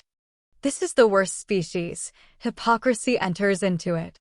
It is not that Thénardier was not, on occasion, capable of wrath to quite the same degree as his wife, but this was very rare, and at such times, since he was enraged with the human race in general, as he bore within him a deep furnace of hatred. And since he was one of those people who are continually avenging their wrongs, who accuse everything that passes before them of everything which has befallen them, and who are always ready to cast upon the first person who comes to hand, as a legitimate grievance, the sum total of the deceptions, the bankruptcies, and the calamities of their lives, when all this leaven was stirred up in him and boiled forth from his mouth and eyes, he was terrible. Woe to the person who came under his wrath at such a time.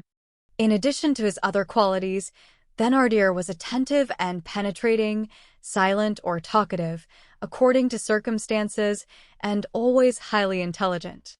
He had something of the look of sailors, who are accustomed to screw up their eyes to gaze through marine glasses. Thénardier was a statesman. Every newcomer who entered the tavern said, on catching sight of Madame Thénardier, "There is the master of the house." A mistake. She was not even the mistress. The husband was both master and mistress. She worked, he created. He directed everything by a sort of invisible and constant magnetic action. A word was sufficient for him, sometimes a sign. The mastodon obeyed. Thénardier was a sort of special and sovereign being in Madame Thénardier's eyes. though she did not thoroughly realize it. She was possessed of virtues after her own kind. If she had ever had a disagreement as to any detail with Monsieur Thénardier, which was an inadmissible hypothesis, by the way, she would not have blamed her husband in public on any subject whatever. She would never have committed, before strangers, that mistake so often committed by women, and which is called in parliamentary language, exposing the crown. Although their concord had only evil as its result, there was contemplation in Madame Thénardier's submission to her husband. That mountain of noise and of flesh moved under the little finger of that frail despot. Viewed on its dwarfed and grotesque side, this was that grand and universal thing, the adoration of mind by matter, for certain ugly features have a cause in the very depths of eternal beauty. There was an unknown quantity about Thénardier, hence the absolute empire of the man over that woman. At certain moments she beheld him like a lighted candle, at others she felt him like a claw. This woman was a formidable creature who loved no one except her children, and who did not fear anyone except her husband. She was a mother because she was mammiferous. But her maternity stopped short with her daughters, and, as we shall see, did not extend to boys. The man had but one thought: how to enrich himself. He did not succeed in this. A theatre worthy of this great talent was lacking. Thénardier was ruining himself at Montfermeil, if ruin is possible to zero. In Switzerland or in the Pyrenees this penniless scamp would have become a millionaire, but an innkeeper must browse where fate has hitched him. It will be understood that the word innkeeper is here employed in a restricted sense, and does not extend to an entire class. In this same year, 1823, Thénardier was burdened with about 1,500 francs worth of petty debts, and this rendered him anxious. Whatever may have been the obstinate injustice of destiny in this case, Thénardier was one of those men who understand best, with the most profundity and in the most modern fashion, that thing which is a virtue among barbarous peoples and an object of merchandise among civilized peoples, hospitality. Besides, he was an admirable poacher, and quoted for his skill in shooting. He had a certain cold and tranquil laugh, which was particularly dangerous. His theories as a landlord sometimes burst forth in lightning flashes. He had professional aphorisms, which he inserted into his wife's mind.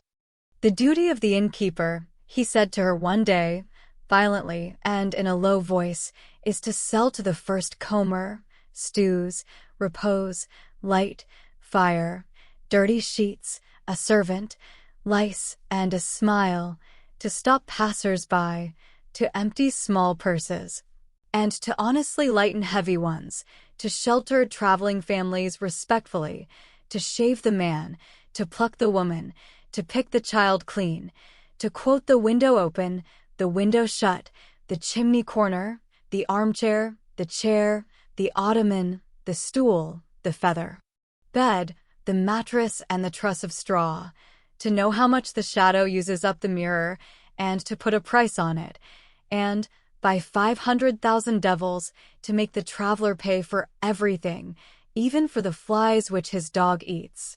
This man and this woman were ruse and rage wedded, a hideous and terrible team. While the husband pondered and combined, Madame Thénardier thought not of absent creditors, took no heed of yesterday nor of tomorrow, and lived in a fit of anger, all in a minute. Such were these two beings. Cosette was between them, subjected to their double pressure, like a creature who is at the same time being ground up in a mill and pulled to pieces with pincers. The man and the woman each had a different method. Cosette was overwhelmed with blows. This was the woman's. She went barefooted in winter. That was the man's doing. Cosette ran upstairs and down, washed, swept, rubbed, dusted, ran, fluttered about, panted, moved heavy articles, and weak as she was, did the coarse work. There was no mercy for her, a fierce mistress and venomous master. The Thénardier hostelry was like a spider's web, in which Cosette had been caught, and where she lay trembling. The ideal of oppression was realized by this sinister household. It was something like the fly serving the spiders. The poor child passively held her peace. What takes place within these souls when they have but just quitted God, find themselves thus, at the very dawn of life, very small and in the midst of men all naked. Chapter 3. Men must have wine, and horses must have water. For new travelers had arrived. Cosette was meditating sadly, for, although she was only 8 years old, she had already suffered so much that she reflected with the lugubrious air of an old woman. Her eye was black in consequence of a blow from Madame Thénardier's fist, which caused the latter to remark from time to time, "How ugly she is with her fist blow on her eye." Cosette was thinking that it was dark, very dark, that the pitchers and carafes in the chambers of the travelers who had arrived must have been filled, and that there was no more water in the cistern. She was somewhat reassured because no one in the Thénardier establishment drank much water. Thirsty people were never lacking there, but their thirst was of the sort which applies to the jug rather than to the pitcher. Anyone who had asked for a glass of water among all those glasses of wine would have appeared a savage to all these men. But there came a moment when the child trembled.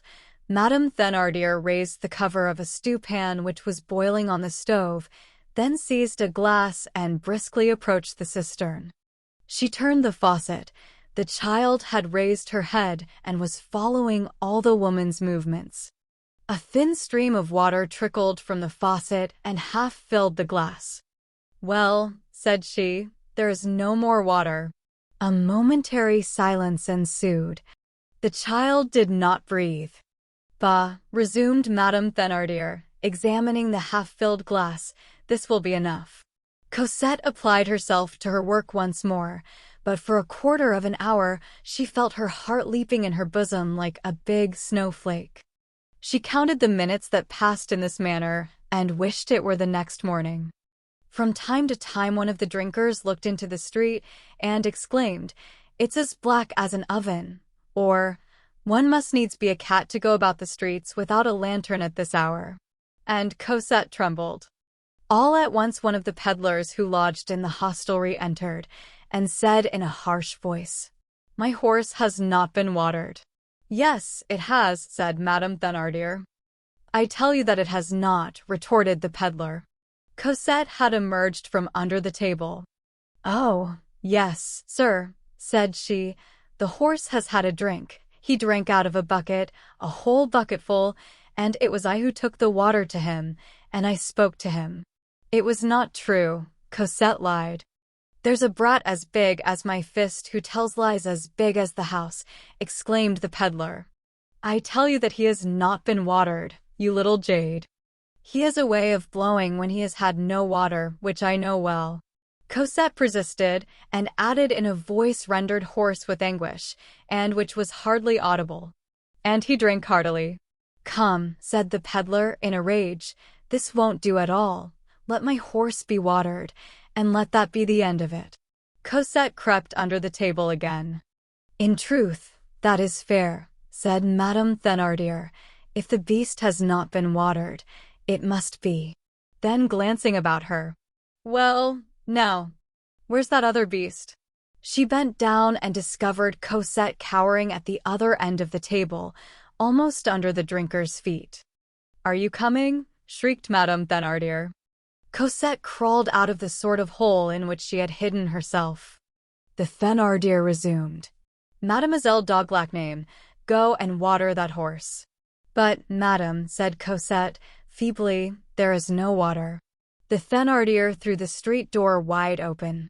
"Well, go and get some then." Cosette dropped her head and went for an empty bucket which stood near the chimney corner. This bucket was bigger than she was, and the child could have sat down in it at her ease. The Thénardier returned to her stove and tasted what was in the stewpan with a wooden spoon, grumbling the while, "There's plenty in the spring. There never was such a malicious creature as that. I think I should have done better to strain my onions." Then she rummaged in a drawer which contained sue, pepper, and shallots. "See here, Mamselle Toad," she added, "on your way back, you will get a big loaf from the baker. Here's a 15-sou piece." Cosette had a little pocket on one side of her apron. She took the coin without saying a word and put it in that pocket. Then she stood motionless, bucket in hand, the open door before her. She seemed to be waiting for someone to come to her rescue. "Get along with you," screamed the Thénardier. Cosette went out. The door closed behind her. Chapter 4: Entrance on the Scene of a Doll. The line of open-air booths starting at the church extended, as the reader will remember, as far as the hostelry of the Thénardiers. These booths were all illuminated, because the citizens would soon pass on their way to the midnight mass, with candles burning in paper funnels, which, as the schoolmaster, then seated at the table at the Thénardiers observed, produced a magical effect. In compensation, not a star was visible in the sky. The last of these stalls, established precisely opposite the Thénardiers' door, was a toy shop all glittering with tinsel, glass, and magnificent objects of tin. In the first row, and far forwards, the merchant had placed on a background of white napkins an immense doll, nearly 2 feet high, who was dressed in a robe of pink crepe, with gold wheat ears on her head, which had real hair and enamel eyes. All that day, this marvel had been displayed to the wonderment of all passers-by under 10 years of age, without a mother being found in Montfermeil sufficiently rich or sufficiently extravagant to give it to her child. Éponine and Azelma had passed hours in contemplating it, and Cosette herself had ventured to cast a glance at it on the sly, it is true. At the moment when Cosette emerged, bucket in hand, melancholy and overcome as she was, she could not refrain from lifting her eyes to that wonderful doll, towards the lady, as she called it. The poor child paused in amazement. She had not yet beheld that doll close to. The whole shop seemed a palace to her. The doll was not a doll, it was a vision. It was joy, splendor, riches, happiness, which appeared in a sort of chimerical halo to that unhappy little being so profoundly engulfed in gloomy and chilly misery. With the sad and innocent sagacity of childhood, Cosette measured the abyss which separated her from that doll. She said to herself that one must be a queen, or at least a princess, to have a thing like that. She gazed at that beautiful pink dress, that beautiful smooth hair, and she thought, how happy that doll must be. She could not take her eyes from that fantastic stall. The more she looked, the more dazzled she grew. She thought she was gazing at paradise. There were other dolls behind the large one, which seemed to her to be fairies and genii. The merchant, who was pacing back and forth in front of his shop, produced on her somewhat the effect of being the eternal father. In this adoration she forgot everything, even the errand with which she was charged. All at once the Thénardier's coarse voice recalled her to reality. "What, you silly jade? You have not gone? Wait, I'll give it to you. I want to know what you're doing there. Get along, you little monster." The Thénardier had cast a glance into the street, and had caught sight of Cosette in her ecstasy. Cosette fled, dragging her pail and taking the longest strides of which she was capable. Chapter 5: The Little One All Alone. As the Thénardier hostelry was in that part of the village which is near the church, it was to the spring in the forest in the direction of Chelles that Cosette was obliged to go for her water. She did not glance at the display of a single other merchant. So long as she was in Boulanger Lane and in the neighborhood of the church, the lighted stalls illuminated the road, but soon the last light from the last stall vanished. The poor child found herself in the dark. She plunged into it. Only, as a certain emotion overcame her, she made as much motion as possible with the handle of the bucket as she walked along. This made a noise which afforded her company. The further she went, the denser the darkness became. There was no one in the streets. However, she did encounter a woman, who turned around on seeing her, and stood still, muttering between her teeth, Where can that child be going? Is it a werewolf child? Then the woman recognized Cosette. Well, said she, it's the lark. In this manner Cosette traversed the labyrinth of tortuous and deserted streets, which terminate in the village of Montfermeil on the side of Chelles. So long as she had the houses or even the walls only on both sides of her path, she proceeded with tolerable boldness. From time to time she caught the flicker of a candle through the crack of a shutter. This was light and life. There were people there, and it reassured her. But in proportion as she advanced, her pace slackened mechanically, as it were. When she had passed the corner of the last house, Cosette paused. It had been hard to advance further than the last stall. It became impossible to proceed further than the last house. She set her bucket on the ground, thrust her hand into her hair, and began slowly to scratch her head, a gesture peculiar to children when terrified and undecided what to do. It was no longer Montfermeil, it was the open fields. Black and desert space was before her. She gazed in despair at that darkness, where there was no longer anyone, where there were beasts, where there were specters, possibly. She took a good look and heard the beasts walking on the grass, and she distinctly saw specters moving in the trees. Then she seized her bucket again. Fear had lent her audacity. Bah, said she, I will tell him that there was no more water. And she resolutely re-entered Montfermeil. Hardly had she gone 100 paces when she paused and began to scratch her head again. Now it was the Thénardier who appeared to her, with her hideous, hyena mouth and wrath flashing in her eyes. The child cast a melancholy glance before her and behind her. What was she to do? What was to become of her? Where was she to go? In front of her was the spectre of the Thénardier, behind her all the phantoms of the night and of the forest. It was before the Thénardier that she recoiled. She resumed her path to the spring and began to run. She emerged from the village. She entered the forest at a run, no longer looking at or listening to anything. She only paused in her course when her breath failed her, but she did not halt in her advance. She went straight before her in desperation. As she ran, she felt like crying. The nocturnal quivering of the forest surrounded her completely. She no longer thought, she no longer saw. The immensity of night was facing this tiny creature. On the one hand, all shadow, on the other, an atom. It was only 7 or 8 minutes' walk from the edge of the woods to the spring. Cosette knew the way, through having gone over it many times in daylight. Strange to say, she did not get lost. A remnant of instinct guided her vaguely. But she did not turn her eyes either to right or to left, for fear of seeing things in the branches and in the brushwood. In this manner she reached the spring. It was a narrow, natural basin, hollowed out by the water in a clay soil, about 2 feet deep, surrounded with moss and with those tall, crimped grasses which are called Henry IV.'s frills, and paved with several large stones. A brook ran out of it with a tranquil little noise. Cosette did not take time to breathe.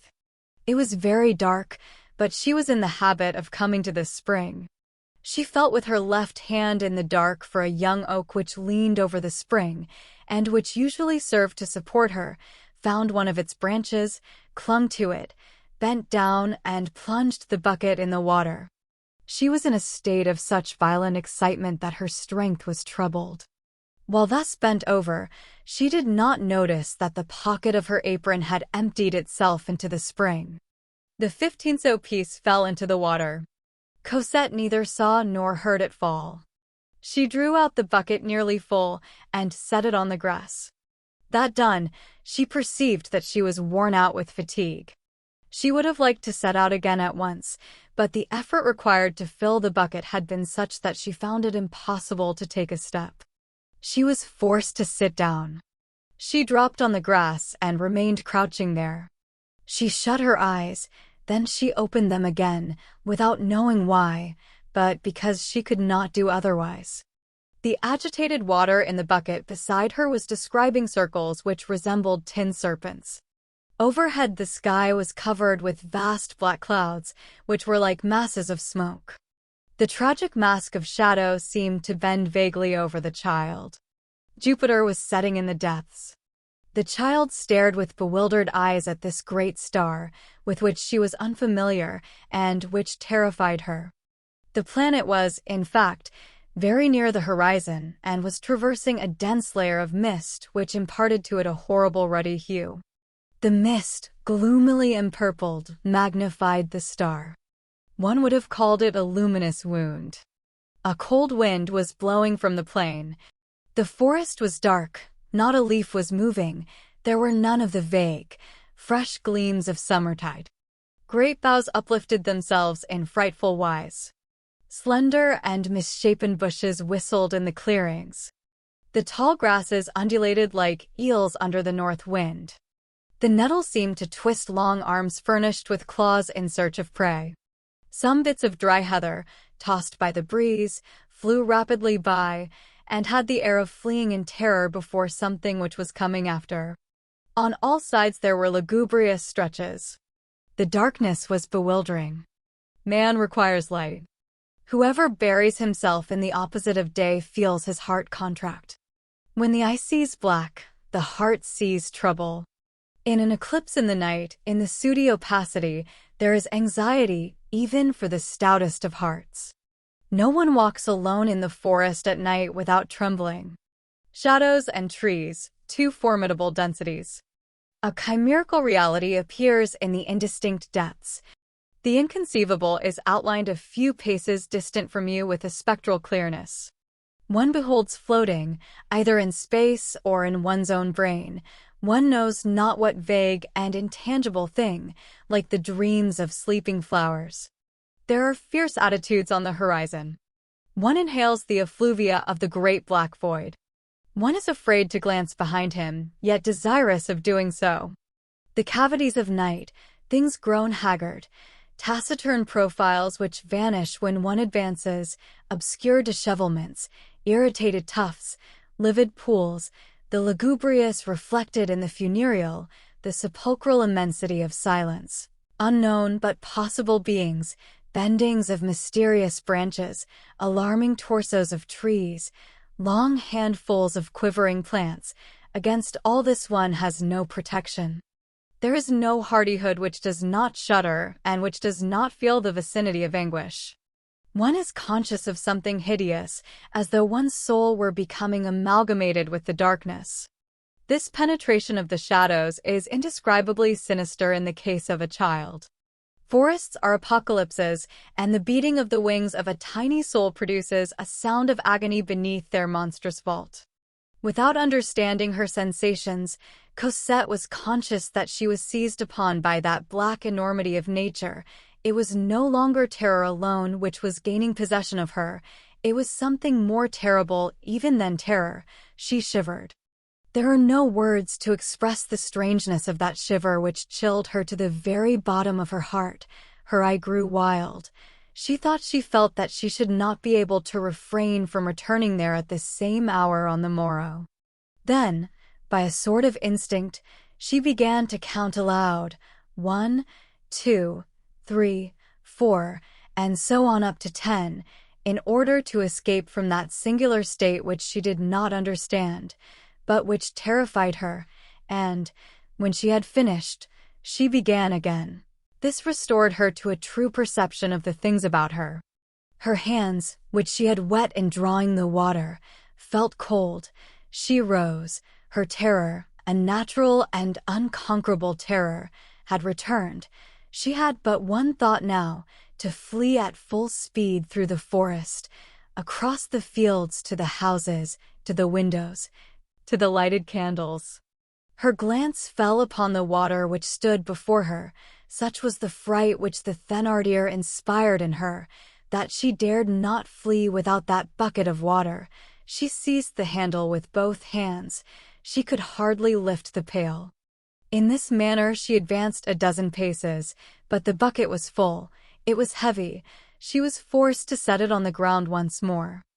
She took breath for an instant, then lifted the handle of the bucket again and resumed her march, proceeding a little further this time, but again she was obliged to pause.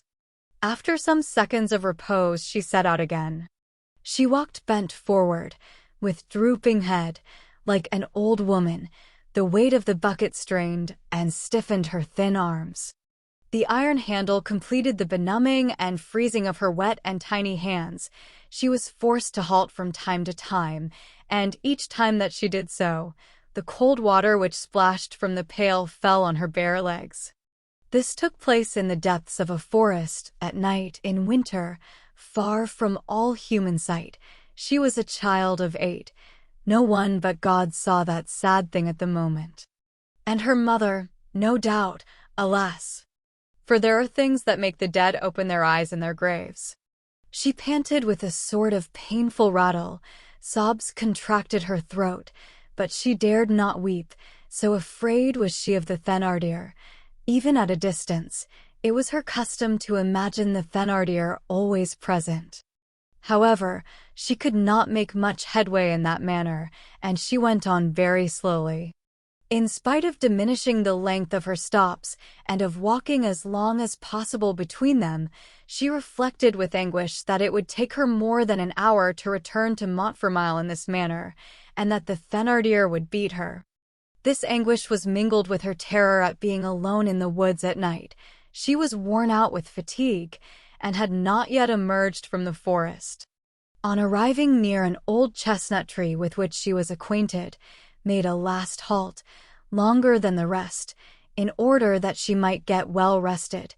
Then she summoned up all her strength, picked up her bucket again, and courageously resumed her march. But the poor little desperate creature could not refrain from crying, "Oh my God! My God!" At that moment she suddenly became conscious that her bucket no longer weighed anything at all. A hand, which seemed to her enormous, had just seized the handle and lifted it vigorously. She raised her head. A large black form, straight and erect, was walking beside her through the darkness. It was a man who had come up behind her, and whose approach she had not heard. This man, without uttering a word, had seized the handle of the bucket which she was carrying. There are instincts for all the encounters of life. The child was not afraid. Chapter 6, which possibly proves Boulatruelle's intelligence. On the afternoon of that same Christmas Day, 1823, a man had walked for rather a long time in the most deserted part of the Boulevard de l'Hôpital in Paris. This man had the air of a person who is seeking lodgings, and he seemed to halt, by preference, at the most modest houses on that dilapidated border of the Faubourg Saint-Marceau. We shall see further on that this man had, in fact, hired a chamber in that isolated quarter. This man, in his attire, as in all his person, realized the type of what may be called the well-bred mendicant, extreme wretchedness combined with extreme cleanliness. This is a very rare mixture which inspires intelligent hearts with that double respect which one feels for the man who is very poor and for the man who is very worthy. He wore a very old and very well-brushed round hat, a coarse coat, worn perfectly threadbare, of an ochre yellow, a color that was not in the least eccentric at that epoch, a large waistcoat with pockets of a venerable cut, black breeches, worn gray at the knee, stockings of black worsted, and thick shoes with copper buckles. He would have been pronounced a preceptor in some good family, returned from the emigration. He would have been taken for more than 60 years of age, from his perfectly white hair, his wrinkled brow, his livid lips, and his countenance, where everything breathed depression and weariness of life. Judging from his firm tread, from the singular vigor which stamped all his movements, he would have hardly been thought 50. The wrinkles on his brow were well placed, and would have disposed in his favor anyone who observed him attentively. His lip contracted with a strange fold which seemed severe, and which was humble. There was in the depth of his glance an indescribable melancholy serenity. In his left hand, he carried a little bundle tied up in a handkerchief. In his right, he leaned on a sort of a cudgel, cut from some hedge. This stick had been carefully trimmed, and had an air that was not too threatening. The most had been made of its knots, and it had received a coral-like head, made from red wax. It was a cudgel, and it seemed to be a cane. There are but few passers-by on that boulevard, particularly in the winter. The man seemed to avoid them rather than to seek them, but this without any affectation. At that epoch, King Louis XVIII went nearly every day to Choisy-le-Roi. It was one of his favorite excursions. Towards 2 o'clock, almost invariably, the royal carriage and cavalcade was seen to pass at full speed along the Boulevard des Hôpitaux. This served in lieu of a watch or clock to the poor women of the quarter who said, "It is 2 o'clock, there he is returning to the Tuileries." And some rushed forward, and others drew up in line, for a passing king always creates a tumult. Besides, the appearance and disappearance of Louis XVIII produced a certain effect in the streets of Paris. It was rapid but majestic. This impotent king had a taste for a fast gallop. As he was not able to walk, he wished to run. That cripple would gladly have had himself drawn by the lightning. He passed, pacific and severe, in the midst of naked swords. His massive couch, all covered with gilding, with great branches of lilies painted on the panels, thundered noisily along. There was hardly time to cast a glance upon it. In the rear angle on the right there was visible on tufted cushions of white satin a large, firm, and ruddy face, a brow freshly powdered à l'oiseau royal, a proud, hard, crafty eye, the smile of an educated man. 2 great epaulets with bullion fringe floating over a bourgeois coat, the golden fleece, the cross of St. Louis, the cross of the Legion of Honor, the silver plaque of the Saint-Esprit, a huge belly, and a wide blue ribbon. It was the king.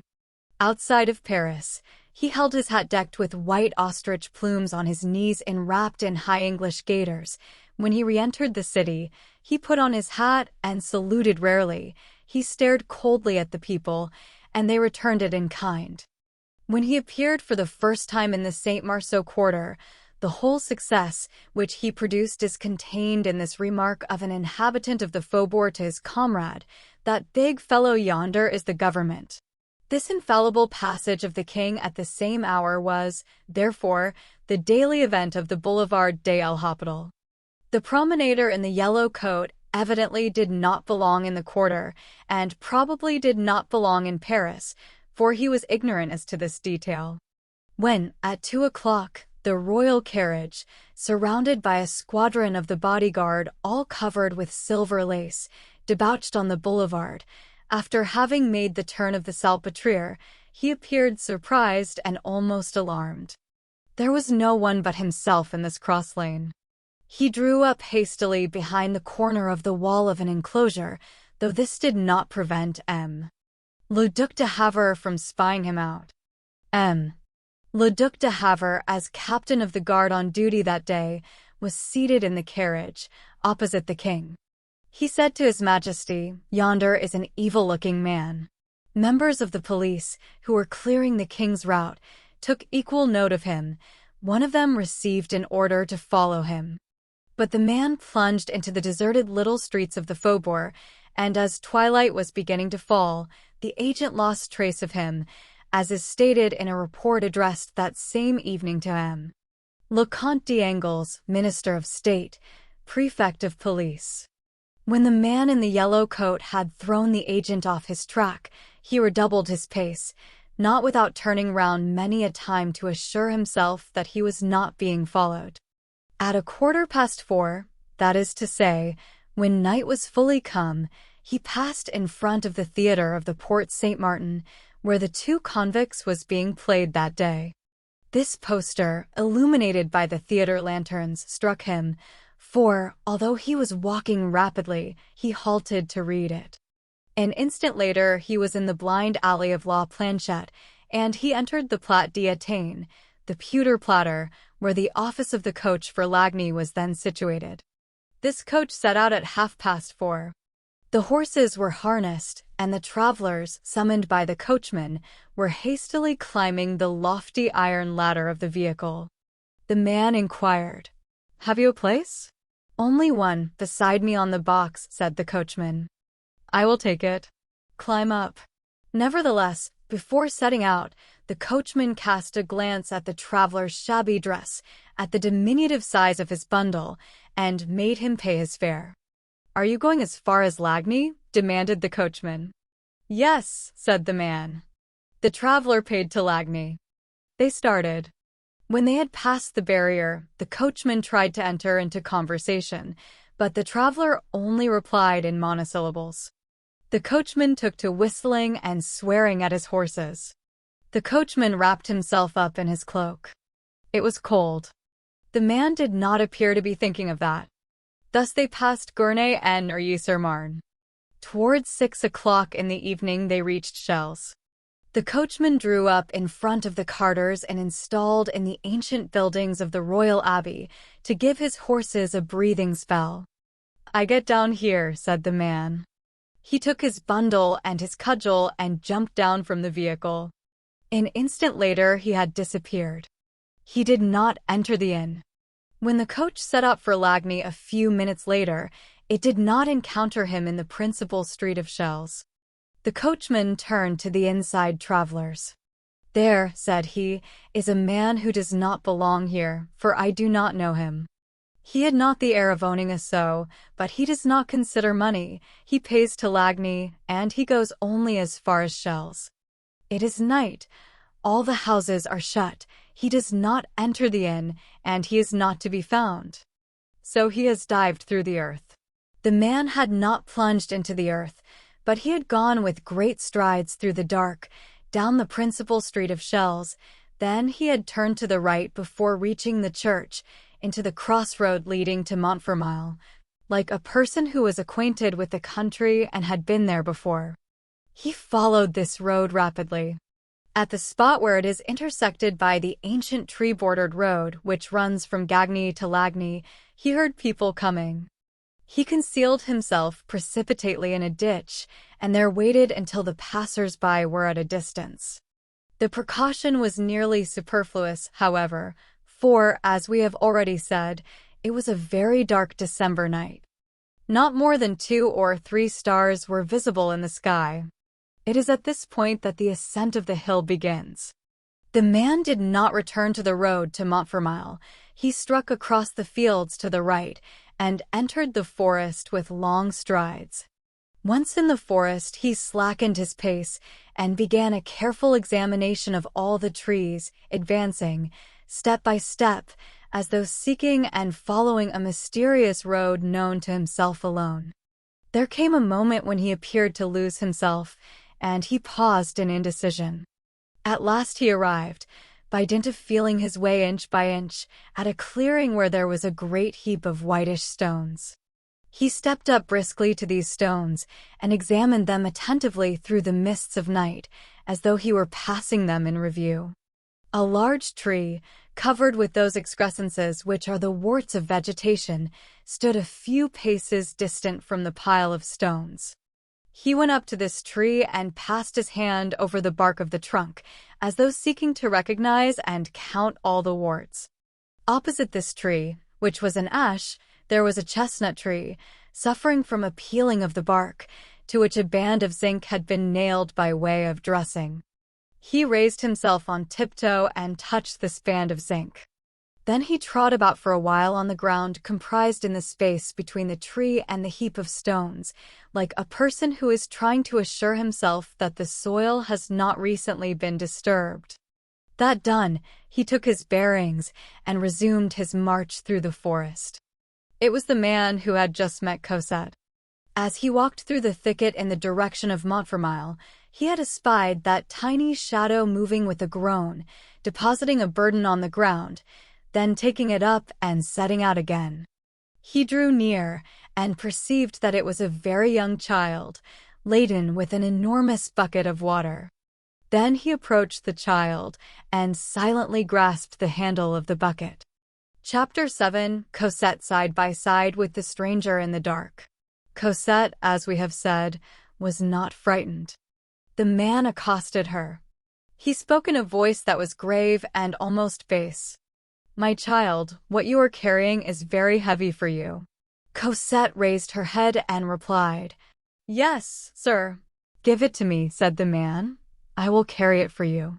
Cosette let go of the bucket handle. The man walked along beside her. "It really is very heavy," he muttered between his teeth. Then he added, "How old are you, little one?" "8, sir." "And have you come from far like this?" "From the spring in the forest." "Are you going far?" "A good quarter of an hour's walk from here." The man said nothing for a moment. Then he remarked abruptly, "So you have no mother?" "I don't know," answered the child. Before the man had time to speak again, she added, "I don't think so. Other people have mothers. I have none." And after a silence she went on, "I think that I never had any." The man halted. He set the bucket on the ground, bent down and placed both hands on the child's shoulders, making an effort to look at her and to see her face in the dark. Cosette's thin and sickly face was vaguely outlined by the livid light in the sky. "What is your name?" said the man. "Cosette." The man seemed to have received an electric shock. He looked at her once more. Then he removed his hands from Cosette's shoulders, seized the bucket, and set out again. After a moment he inquired, "Where do you live, little one?" "At Montfermeil, if you know where that is." "That is where we are going?" "Yes, sir." He paused, then began again. "Who sent you at such an hour to get water in the forest?" "It was Madame Thénardier." The man resumed, in a voice which he strove to render indifferent, but in which there was, nevertheless, a singular tremor. "What does your Madame Thénardier do?" "She is my mistress," said the child. "She keeps the inn." "The inn?" said the man. "Well, I am going to lodge there tonight." "Show me the way." "We are on the way there," said the child. The man walked tolerably fast. Cosette followed him without difficulty. She no longer felt any fatigue. From time to time she raised her eyes towards the man with a sort of tranquility and an indescribable confidence. She had never been taught to turn to Providence and to pray. Nevertheless, she felt within her something which resembled hope and joy, and which mounted towards heaven. Several minutes elapsed. The man resumed, "Is there no servant in Madame Thénardier's house?" "No, sir." "Are you alone there?" "Yes, sir." Another pause ensued. Cosette lifted up her voice. "That is to say, there are 2 little girls." "What little girls?" "Ponine and Zelma." This was the way the child simplified the romantic names so dear to the female Thénardier. "Who are Ponine and Zelma?" "They are Madame Thénardier's young ladies, her daughters, as you would say." "And what do those girls do?" "Oh," said the child, "they have beautiful dolls, things with gold in them, all full of affairs. They play, they amuse themselves." "All day long?" "Yes, sir." "And you?" I work. All day long." The child raised her great eyes, in which hung a tear, which was not visible because of the darkness, and replied gently, "Yes, sir." After an interval of silence she went on, "Sometimes, when I have finished my work and they let me, I amuse myself, too." "How do you amuse yourself?" "In the best way I can. They let me alone, but I have not many playthings. Ponine and Zelma will not let me play with their dolls. I have only a little lead sword, no longer than that." The child held up her tiny finger. "And it will not cut?"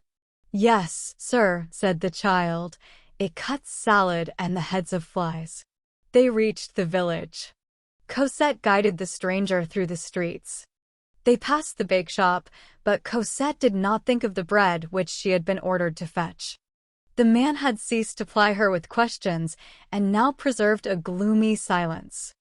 When they had left the church behind them, the man, on perceiving all the open-air booths, asked Cosette, "So there is a fair going on here?" "No, sir, it is Christmas." As they approached the tavern, Cosette timidly touched his arm. "Monsieur? What, my child? We are quite near the house." "Well, will you let me take my bucket now?" "Why?" "If Madame sees that someone has carried it for me, she will beat me." The man handed her the bucket. An instant later, they were at the tavern door. Chapter 8. The unpleasantness of receiving into one's house a poor man who may be a rich man. Cosette could not refrain from casting a sidelong glance at the big doll, which was still displayed at the toy merchant's. Then she knocked. The door opened. The Thénardier appeared with a candle in her hand. "Ah, so it's you little wretch. Good mercy, but you've taken your time. The hussy has been amusing herself." "Madame," said Cosette, trembling all over, "here's a gentleman who wants a lodging." The Thénardier speedily replaced her gruff air by her amiable grimace, a change of aspect common to tavern-keepers, and eagerly sought the newcomer with her eyes. "This is the gentleman," said she. "Yes, madam," replied the man, raising his hand to his hat. Wealthy travelers are not so polite. This gesture, and an inspection of the stranger's costume and baggage, which the Thénardier passed in review with one glance, caused the amiable grimace to vanish and the gruff mien to reappear. She resumed dryly, "Enter, my good man." The good man entered. The Thénardier cast a second glance at him, paid particular attention to his frock coat, which was absolutely threadbare, and to his hat, which was a little battered, and, tossing her head, wrinkling her nose, and screwing up her eyes, she consulted her husband, who was still drinking with the carters. The husband replied by that imperceptible movement of the forefinger, which, backed up by an inflation of the lips, signifies in such cases a regular beggar. Thereupon, the Thénardier exclaimed, "Ah, see here, my good man. I am very sorry, but I have no room left." "Put me where you like," said the man, "in the attic, in the stable. I will pay as though I occupied a room." 40 sous. 40 sous. Agreed. "Very well, then." 40 sous, said a carter, in a low tone, to the Thénardier woman. "Why, the charge is only 20 sous. "It is 40 in his case," retorted the Thénardier in the same tone. "I don't lodge poor folks for less." "That's true," added her husband, gently. "It ruins a house to have such people in it." In the meantime, the man, laying his bundle and his cudgel on a bench, had seated himself at a table, on which Cosette made haste to place a bottle of wine and a glass. The merchant who had demanded the bucket of water took it to his horse himself. Cosette resumed her place under the kitchen table and her knitting. The man, who had barely moistened his lips in the wine which he had poured out for himself, observed the child with peculiar attention. Cosette was ugly. If she had been happy, she might have been pretty. We have already given a sketch of that somber little figure. Cosette was thin and pale. She was nearly 8 years old, but she seemed to be hardly 6. Her large eyes, sunken in a sort of shadow, were almost put out with weeping. The corners of her mouth had that curve of habitual anguish which is seen in condemned persons and desperately sick people. Her hands were, as her mother had divined, ruined with chilblains. The fire which illuminated her at that moment brought into relief all the angles of her bones, and rendered her thinness frightfully apparent. As she was always shivering, she had acquired the habit of pressing her knees one against the other. Her entire clothing was but a rag which would have inspired pity in summer, and which inspired horror in winter. All she had on was hole-ridden linen, not a scrap of woolen. Her skin was visible here and there, and everywhere black and blue spots could be descried, which marked the places where the Thénardier woman had touched her. Her naked legs were thin and red. The hollows in her neck were enough to make one weep. This child's whole person, her mien, her attitude, the sound of her voice, The intervals which she allowed to elapse between one word and the next, her glance, her silence, her slightest gesture, expressed and betrayed one sole idea: fear. Fear was diffused all over her. She was covered with it, so to speak. Fear drew her elbows close to her hips, withdrew her heels under her petticoat, made her occupy as little space as possible, allowed her only the breath that was absolutely necessary, and had become what might be called the habit of her body, admitting of no possible variation except an increase. In the depths of her eyes there was an astonished nook where terror lurked. Her fear was such that on her arrival, wet as she was, Cosette did not dare to approach the fire and dry herself, but sat silently down to her work again. The expression in the glance of that child of 8 years was habitually so gloomy, and at times so tragic, that it seemed at certain moments as though she were on the verge of becoming an idiot or a demon. As we have stated, she had never known what it is to pray. She had never set foot in a church. "Have I the time?" said the Thénardier. The man in the yellow coat never took his eyes from Cosette.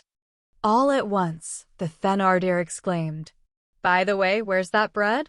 Cosette, according to her custom whenever the Thénardier uplifted her voice, emerged with great haste from beneath the table.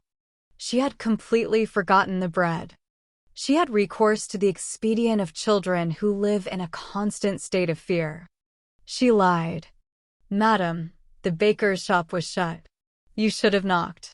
"I did knock, madam." "Well?" "He did not open the door." "I'll find out tomorrow whether that is true," said the Thénardier, "and if you are telling me a lie, I'll lead you a pretty dance. In the meantime, give me back my 15 sou piece." Cosette plunged her hand into the pocket of her apron and turned green. The 15 sou piece was not there. "Ah, come now," said Madame Thénardier. "Did you hear me?" Cosette turned her pocket inside out. There was nothing in it. What could have become of that money? The unhappy little creature could not find a word to say. She was petrified. "Have you lost that 15 sou piece?" screamed the Thénardier hoarsely. "Or do you want to rob me of it?"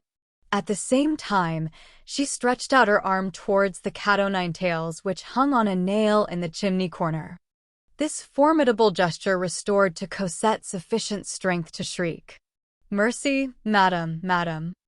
I will not do so any more." The Thénardier took down the whip. In the meantime, the man in the yellow coat had been fumbling in the fob of his waistcoat, without anyone having noticed his movements. Besides, the other travelers were drinking or playing cards and were not paying attention to anything.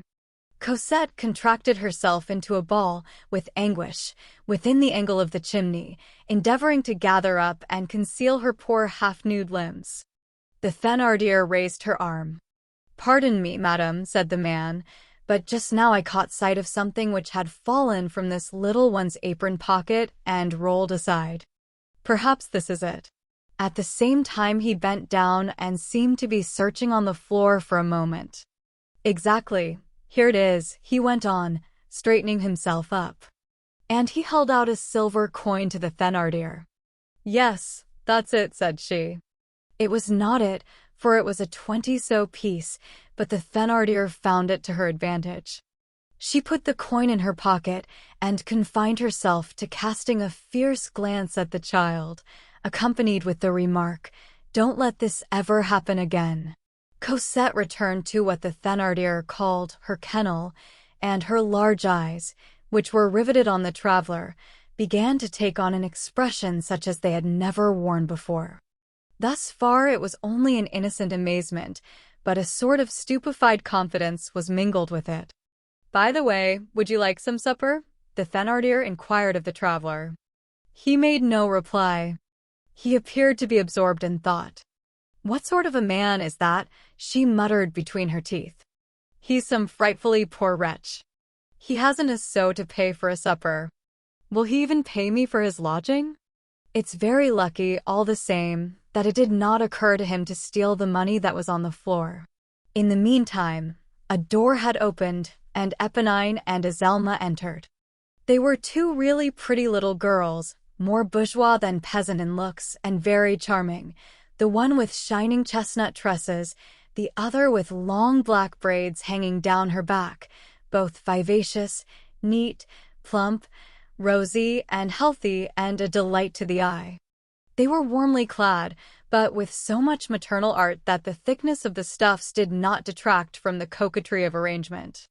There was a hint of winter, though the springtime was not wholly effaced. Light emanated from these two little beings. Besides this, they were on the throne. In their toilettes, in their gaiety, in the noise which they made, there was sovereignty. When they entered, the Thénardier said to them in a grumbling tone which was full of adoration, "Ah, there you are, you children." Then drawing them, one after the other to her knees, smoothing their hair, tying their ribbons afresh, and then releasing them with that gentle manner of shaking off which is peculiar to mothers, she exclaimed, "What frights they are!" They went and seated themselves in the chimney corner. They had a doll, which they turned over and over on their knees with all sorts of joyous chatter. From time to time Cosette raised her eyes from her knitting and watched their play with a melancholy air. Éponine and Azelma did not look at Cosette. She was the same as a dog to them. These three little girls did not yet reckon up 24 years between them, but they already represented the whole society of man, envy on the one side, disdain on the other.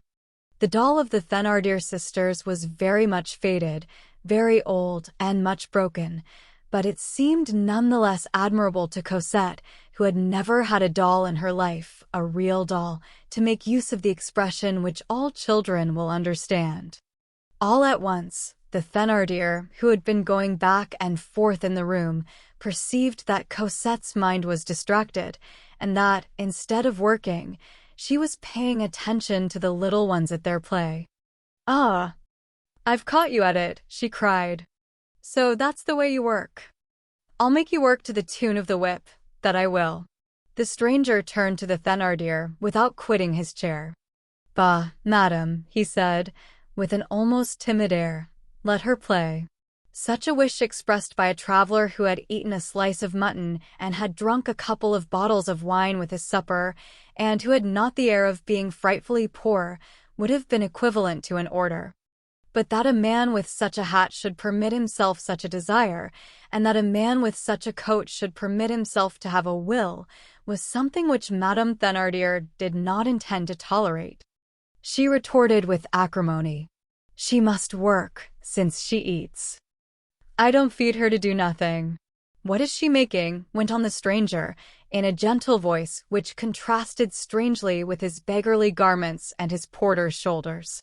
The Thénardier deigned to reply, "Stockings, if you please. Stockings for my little girls, who have none, so to speak, and who are absolutely barefoot just now." The man looked at Cosette's poor little red feet and continued, "When will she have finished this pair of stockings? She has at least 3 or 4 good days' work on them still, the lazy creature. And how much will that pair of stockings be worth when she has finished them?" The Thénardier cast a glance of disdain on him. 30 sous at least." "Will you sell them for 5 francs?" went on the man. "Good heavens!" exclaimed a carter who was listening with a loud laugh. 5 francs. The deuce, I should think so. 5 balls. Thénardier thought it time to strike in. "Yes, sir, if such is your fancy, you will be allowed to have that pair of stockings for 5 francs. We can refuse nothing to travelers." "You must pay on the spot," said the Thénardier, in her curt and peremptory fashion. "I will buy that pair of stockings," replied the man, and he added, drawing a 5-franc piece from his pocket and laying it on the table, "I will pay for them." Then he turned to Cosette. "Now I own your work. Play, my child."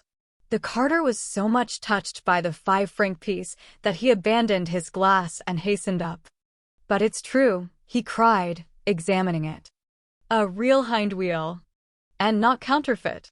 Thénardier approached and silently put the coin in his pocket. The Thénardier had no reply to make. She bit her lips, and her face assumed an expression of hatred. In the meantime, Cosette was trembling. She ventured to ask, "Is it true, madame? May I play?" "Play," said the Thénardier in a terrible voice. "Thanks, madame," said Cosette. And while her mouth thanked the Thénardier, her whole little soul thanked the traveler. Thénardier had resumed his drinking.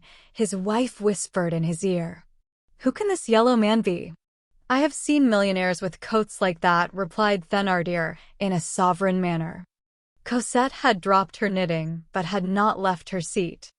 Cosette always moved as little as possible. She picked up some old rags and her little lead sword from a box behind her. Éponine and Azelma paid no attention to what was going on.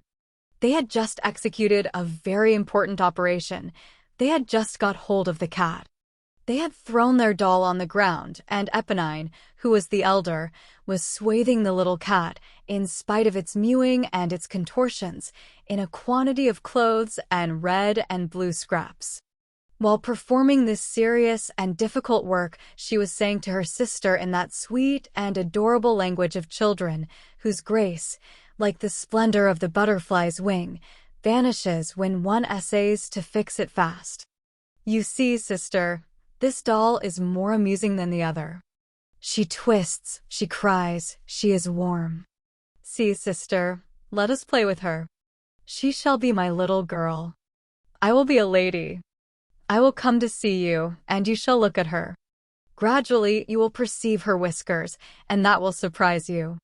And then you will see her ears, and then you will see her tail, and it will amaze you. And you will say to me, 'Ah, mon Dieu,' and I will say to you, 'Yes, madame, it is my little girl.' Little girls are made like that just at present." Azelma listened admiringly to Éponine. In the meantime, the drinkers had begun to sing an obscene song and to laugh at it until the ceiling shook. Thénardier accompanied and encouraged them. As birds make nests out of everything, so children make a doll out of anything which comes to hand.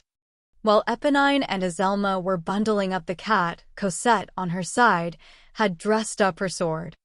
That done, she laid it in her arms and sang to it softly, to lull it to sleep. The doll is one of the most imperious needs and, at the same time, one of the most charming instincts of feminine childhood.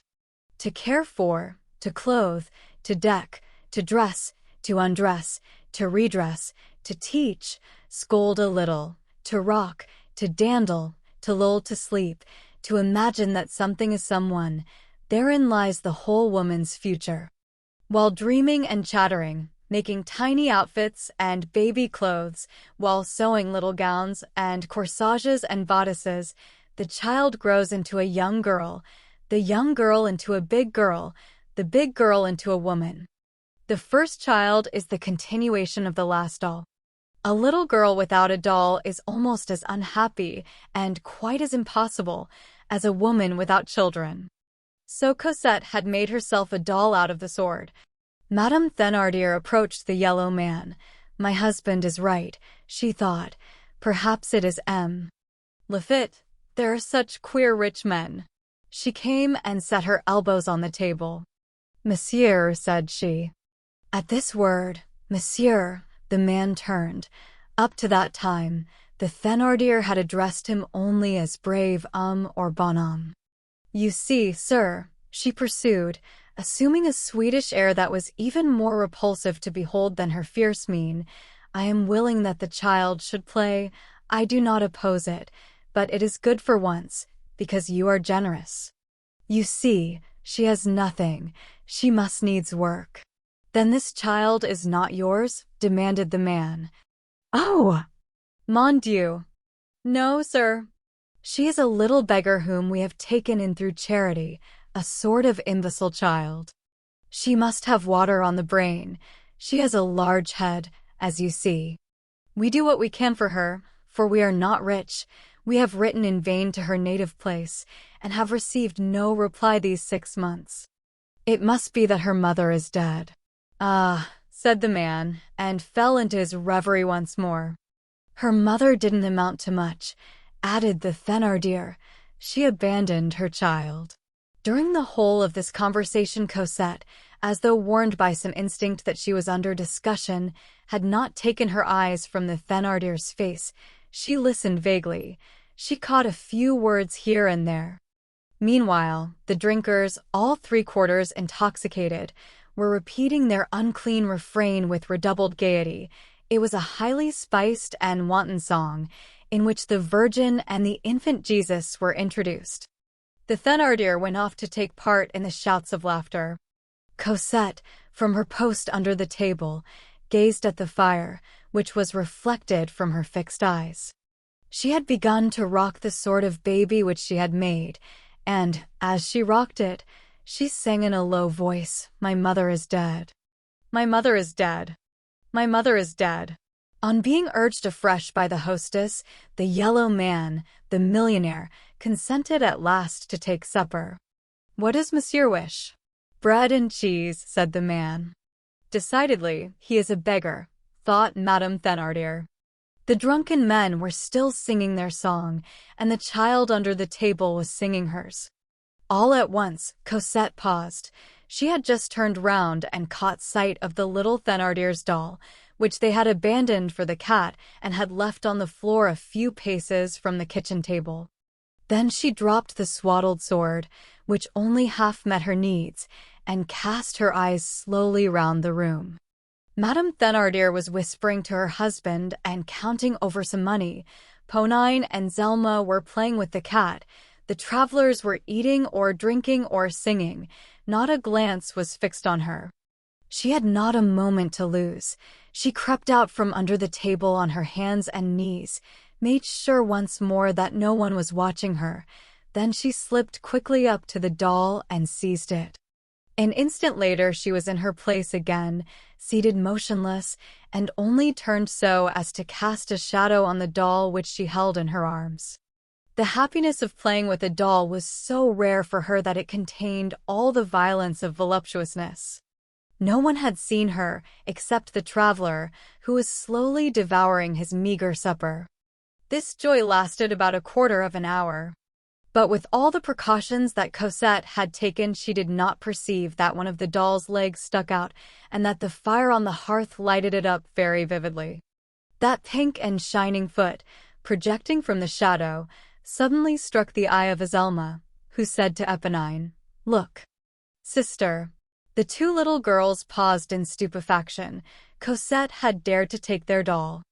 Eponine rose, and, without releasing the cat, she ran to her mother and began to tug at her skirt. "Let me alone," said her mother. "What do you want?"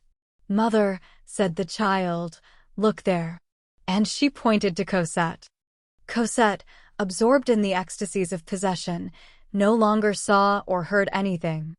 Madame Thénardier's countenance assumed that peculiar expression which is composed of the terrible mingled with the trifles of life, and which has caused this style of woman to be named Misérables. On this occasion, wounded pride exasperated her wrath still further. Cosette had overstepped all bounds.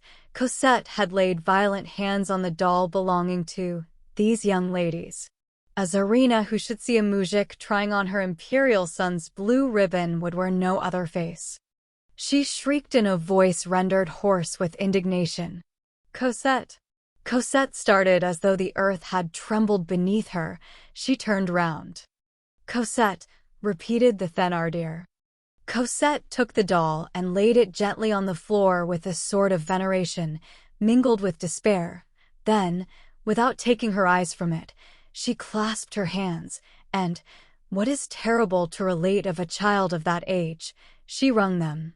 Then, not one of the emotions of the day, neither the trip to the forest, nor the weight of the bucket of water, nor the loss of the money, nor the sight of the whip, nor even the sad words which she had heard Madame Thénardier utter had been able to wring this from her. She wept.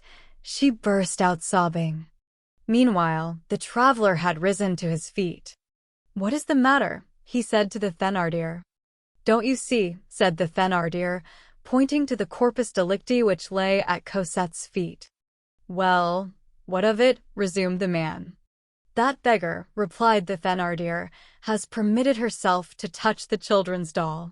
"All this noise for that," said the man. Well, what if she did play with that doll? She touched it with her dirty hands, pursued the Thénardier, with her frightful hands. Here Cosette redoubled her sobs. Will you stop your noise? Screamed the Thénardier. The man went straight to the street door, opened it, and stepped out.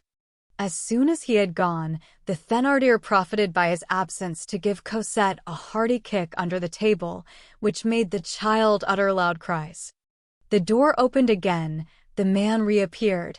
He carried in both hands the fabulous doll which we have mentioned, and which all the village brats had been staring at ever since the morning, and he set it upright in front of Cosette, saying, "Here, this is for you."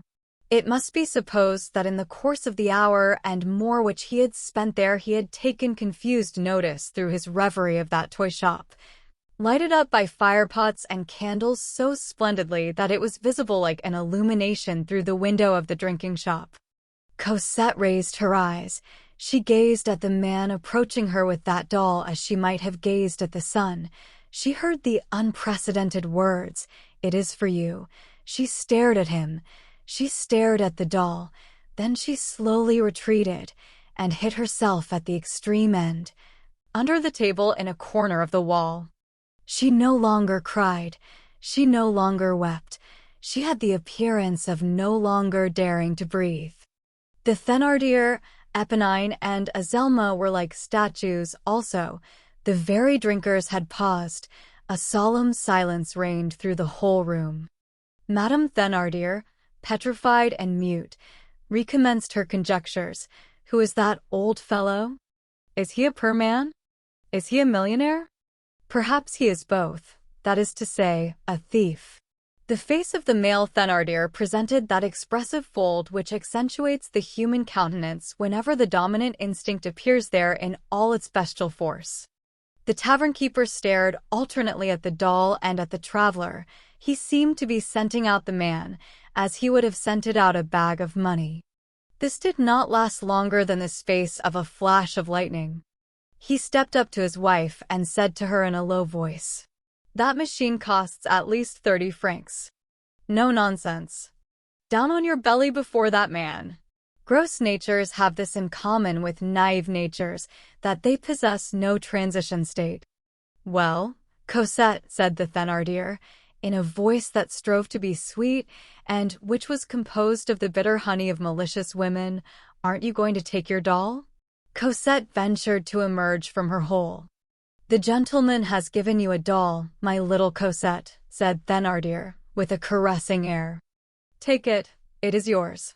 Cosette gazed at the marvelous doll in a sort of terror. Her face was still flooded with tears, but her eyes began to fill, like the sky at daybreak, with strange beams of joy.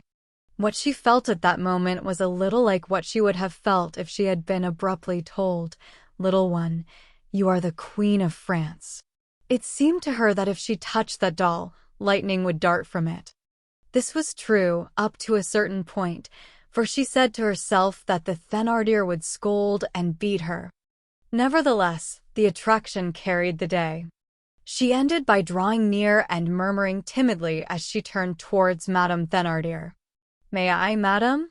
No words can render that air, at once despairing, terrified, and ecstatic.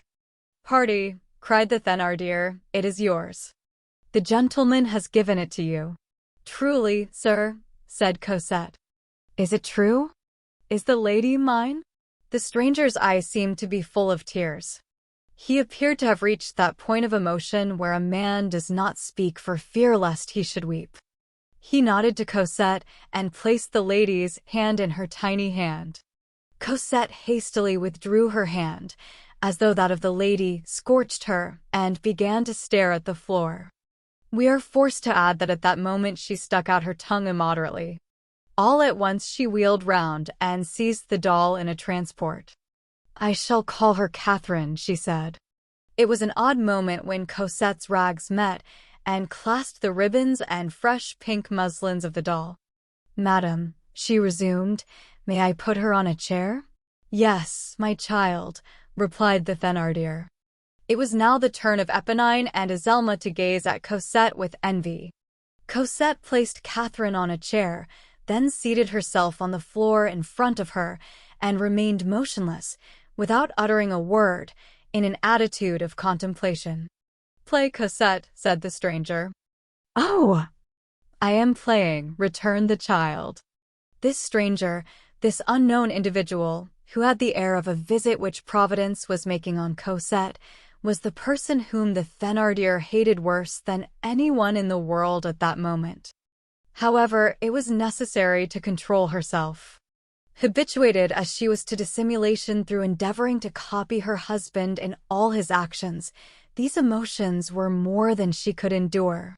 She made haste to send her daughters to bed, then she asked the man's permission to send Cosette off also, "for she has worked hard all day," she added with a maternal air. Cosette went off to bed, carrying Catherine in her arms. From time to time the Thénardier went to the other end of the room where her husband was, to relieve her soul, as she said. She exchanged with her husband words which were all the more furious, because she dared not utter them aloud. "Old beast!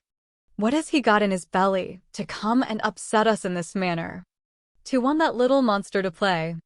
To give away 40-franc dolls to a jade that I would sell for 40 sous, so I would.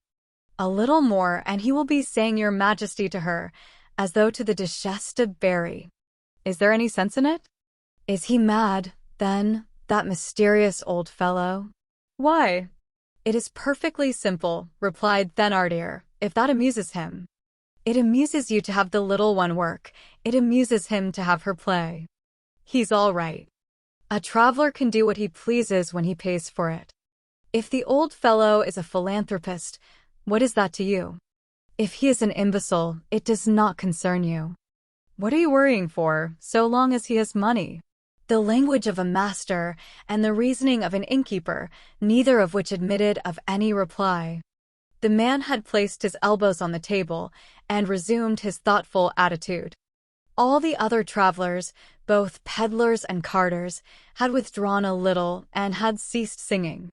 They were staring at him from a distance, with a sort of respectful awe. This poorly dressed man, who drew hind wheels from his pocket with so much ease, and who lavished gigantic dolls on dirty little brats in wooden shoes, was certainly a magnificent fellow and one to be feared. Many hours passed. The midnight mass was over, the chimes had ceased, the drinkers had taken their departure, the drinking shop was closed, the public room was deserted, the fire extinct. The stranger still remained in the same place and the same attitude. From time to time he changed the elbow on which he leaned. That was all, but he had not said a word since Cosette had left the room. The Thénardiers alone, out of politeness and curiosity, had remained in the room. "Is he going to pass the night in that fashion?" grumbled the Thénardier. When 2 o'clock in the morning struck, she declared herself vanquished, and said to her husband, "I'm going to bed." "Do as you like." Her husband seated himself at a table in the corner, lighted a candle, and began to read the Courrier Français. A good hour passed thus. The worthy innkeeper had perused the Courrier Français at least 3 times, from the date of the number to the printer's name. The stranger did not stir. Thénardier fidgeted, coughed, spit, blew his nose, and creaked his chair. Not a movement on the man's part. "Is he asleep?" thought Thénardier. The man was not asleep, but nothing could arouse him. At last Thénardier took off his cap, stepped gently up to him, and ventured to say, "Is not monsieur going to his repose?" Not going to bed would have seemed to him excessive and familiar. To repose smacked of luxury and respect. These words possessed the mysterious and admirable property of swelling the bill on the following day. A chamber where one sleeps costs 20 sous, a chamber in which one reposes costs 20 francs. "Well," said the stranger, "you are right. Where is your stable?" "Sir," exclaimed Thénardier, with a smile, "I will conduct you, sir." He took the candle. The man picked up his bundle and cudgel, and Thénardier conducted him to a chamber on the first floor, which was of rare splendor. all furnished in mahogany, with a low bedstead, curtained with red calico. "What is this?" said the traveler. "It is really our bridal chamber," said the tavern keeper. "My wife and I occupy another. This is only entered 3 or 4 times a year." "I should have liked the stable quite as well," said the man, abruptly. Thénardier pretended not to hear this unamiable remark. He lighted 2 perfectly fresh wax candles which figured on the chimney-piece. A very good fire was flickering on the hearth. On the chimney-piece, under a glass globe, stood a woman's headdress in silver wire and orange flowers. "And what is this?" resumed the stranger. "That, sir," said Thénardier, "is my wife's wedding bonnet." The traveler surveyed the object with a glance which seemed to say, "There really was a time, then, when that monster was a maiden?" Thénardier lied, however. When he had leased this paltry building for the purpose of converting it into a tavern, he had found this chamber decorated in just this manner, and had purchased the furniture and obtained the orange flowers at second hand, with the idea that this would cast a graceful shadow on his spouse and would result in what the English call respectability for his house. When the traveler turned round, the host had disappeared. Thénardier had withdrawn discreetly, without venturing to wish him a good night, as he did not wish to treat with disrespectful cordiality a man whom he proposed to fleece royally the following morning. The innkeeper retired to his room. His wife was in bed, but she was not asleep. When she heard her husband's step, she turned over and said to him, "Do you know, I'm going to turn Cosette out of doors tomorrow." Thénardier replied coldly, "How you do go on?" They exchanged no further words, and a few moments later their candle was extinguished. As for the traveler, he had deposited his cudgel and his bundle in a corner. The landlord once gone, he threw himself into an armchair and remained for some time buried in thought. Then he removed his shoes, took one of the 2 candles, blew out the other, opened the door, and quitted the room, gazing about him like a person who is in search of something. He traversed a corridor and came upon a staircase. There he heard a very faint and gentle sound like the breathing of a child. He followed this sound and came to a sort of triangular recess built under the staircase, or rather formed by the staircase itself. This recess was nothing else than the space under the steps. There, in the midst of all sorts of old papers and potsherds, among dust and spiders' webs, was a bed, if one can call by the name of bed a straw pallet so full of holes as to display the straw, and a coverlet so tattered as to show the pallet. No sheets. This was placed on the floor. In this bed Cosette was sleeping. The man approached and gazed down upon her. Cosette was in a profound sleep. She was fully dressed. In the winter she did not undress, in order that she might not be so cold. Against her breast was pressed the doll, whose large eyes, wide open, glittered in the dark. From time to time she gave vent to a deep sigh as though she were on the point of waking, and she strained the doll almost convulsively in her arms. Beside her bed there was only one of her wooden shoes. A door which stood open near Cosette's pallet permitted a view of a rather large, dark room. The stranger stepped into it. At the further extremity, through a glass door, he saw 2 small, very white beds. They belonged to Éponine and Azelma. Behind these beds, and half hidden, stood an uncurtained wicker cradle, in which the little boy who had cried all the evening lay asleep. The stranger conjectured that this chamber connected with that of the Thénardier pair. He was on the point of retreating when his eye fell upon the fireplace, one of those vast tavern chimneys where there is always so little fire when there is any fire at all, and which are so cold to look at. There was no fire in this one, there was not even ashes, but there was something which attracted the stranger's gaze, nevertheless. It was 2 tiny children's shoes, coquettish in shape and unequal in size. The traveler recalled the graceful and immemorial custom in accordance with which children place their shoes in the chimney on Christmas Eve, there to await in the darkness some sparkling gift from their good fairy. Eponine and Azelma had taken care not to omit this, and each of them had set one of her shoes on the hearth. The traveler bent over them. The fairy, that is to say, their mother, had already paid her visit, and in each he saw a brand new and shining tenso piece. The man straightened himself up and was on the point of withdrawing when far in the darkest corner of the hearth, he caught sight of another object. He looked at it and recognized a wooden shoe, a frightful shoe of the coarsest description, half dilapidated and all covered with ashes and dried mud. It was Cosette's sabot. Cosette, with that touching trust of childhood, which can always be deceived yet never discouraged, had placed her shoe on the hearthstone also. Hope in a child who has never known anything but despair is a sweet and touching thing. There was nothing in this wooden shoe. The stranger fumbled in his waistcoat, bent over and placed a louis d'or in Cosette's shoe.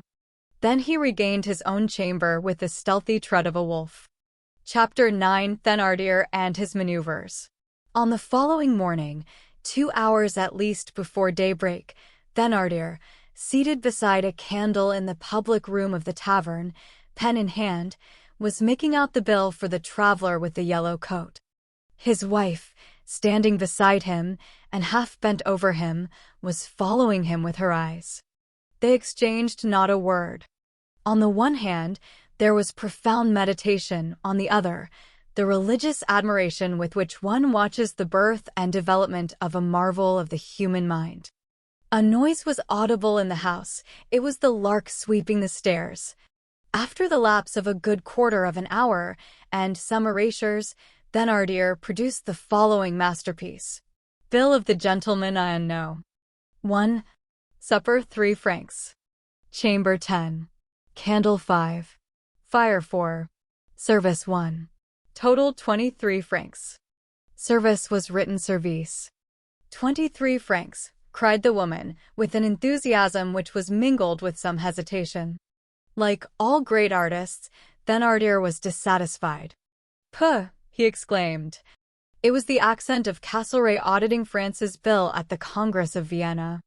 Monsieur Thénardier, you are right. He certainly owes that, murmured the wife, who was thinking of the doll bestowed on Cosette in the presence of her daughters. It is just, but it is too much. He will not pay it. Thénardier laughed coldly, as usual, and said, He will pay. This laugh was the supreme assertion of certainty and authority. That which was asserted in this manner must needs be so. His wife did not insist.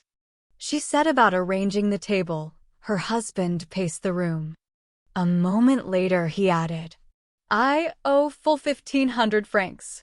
He went and seated himself in the chimney corner, meditating, with his feet among the warm ashes.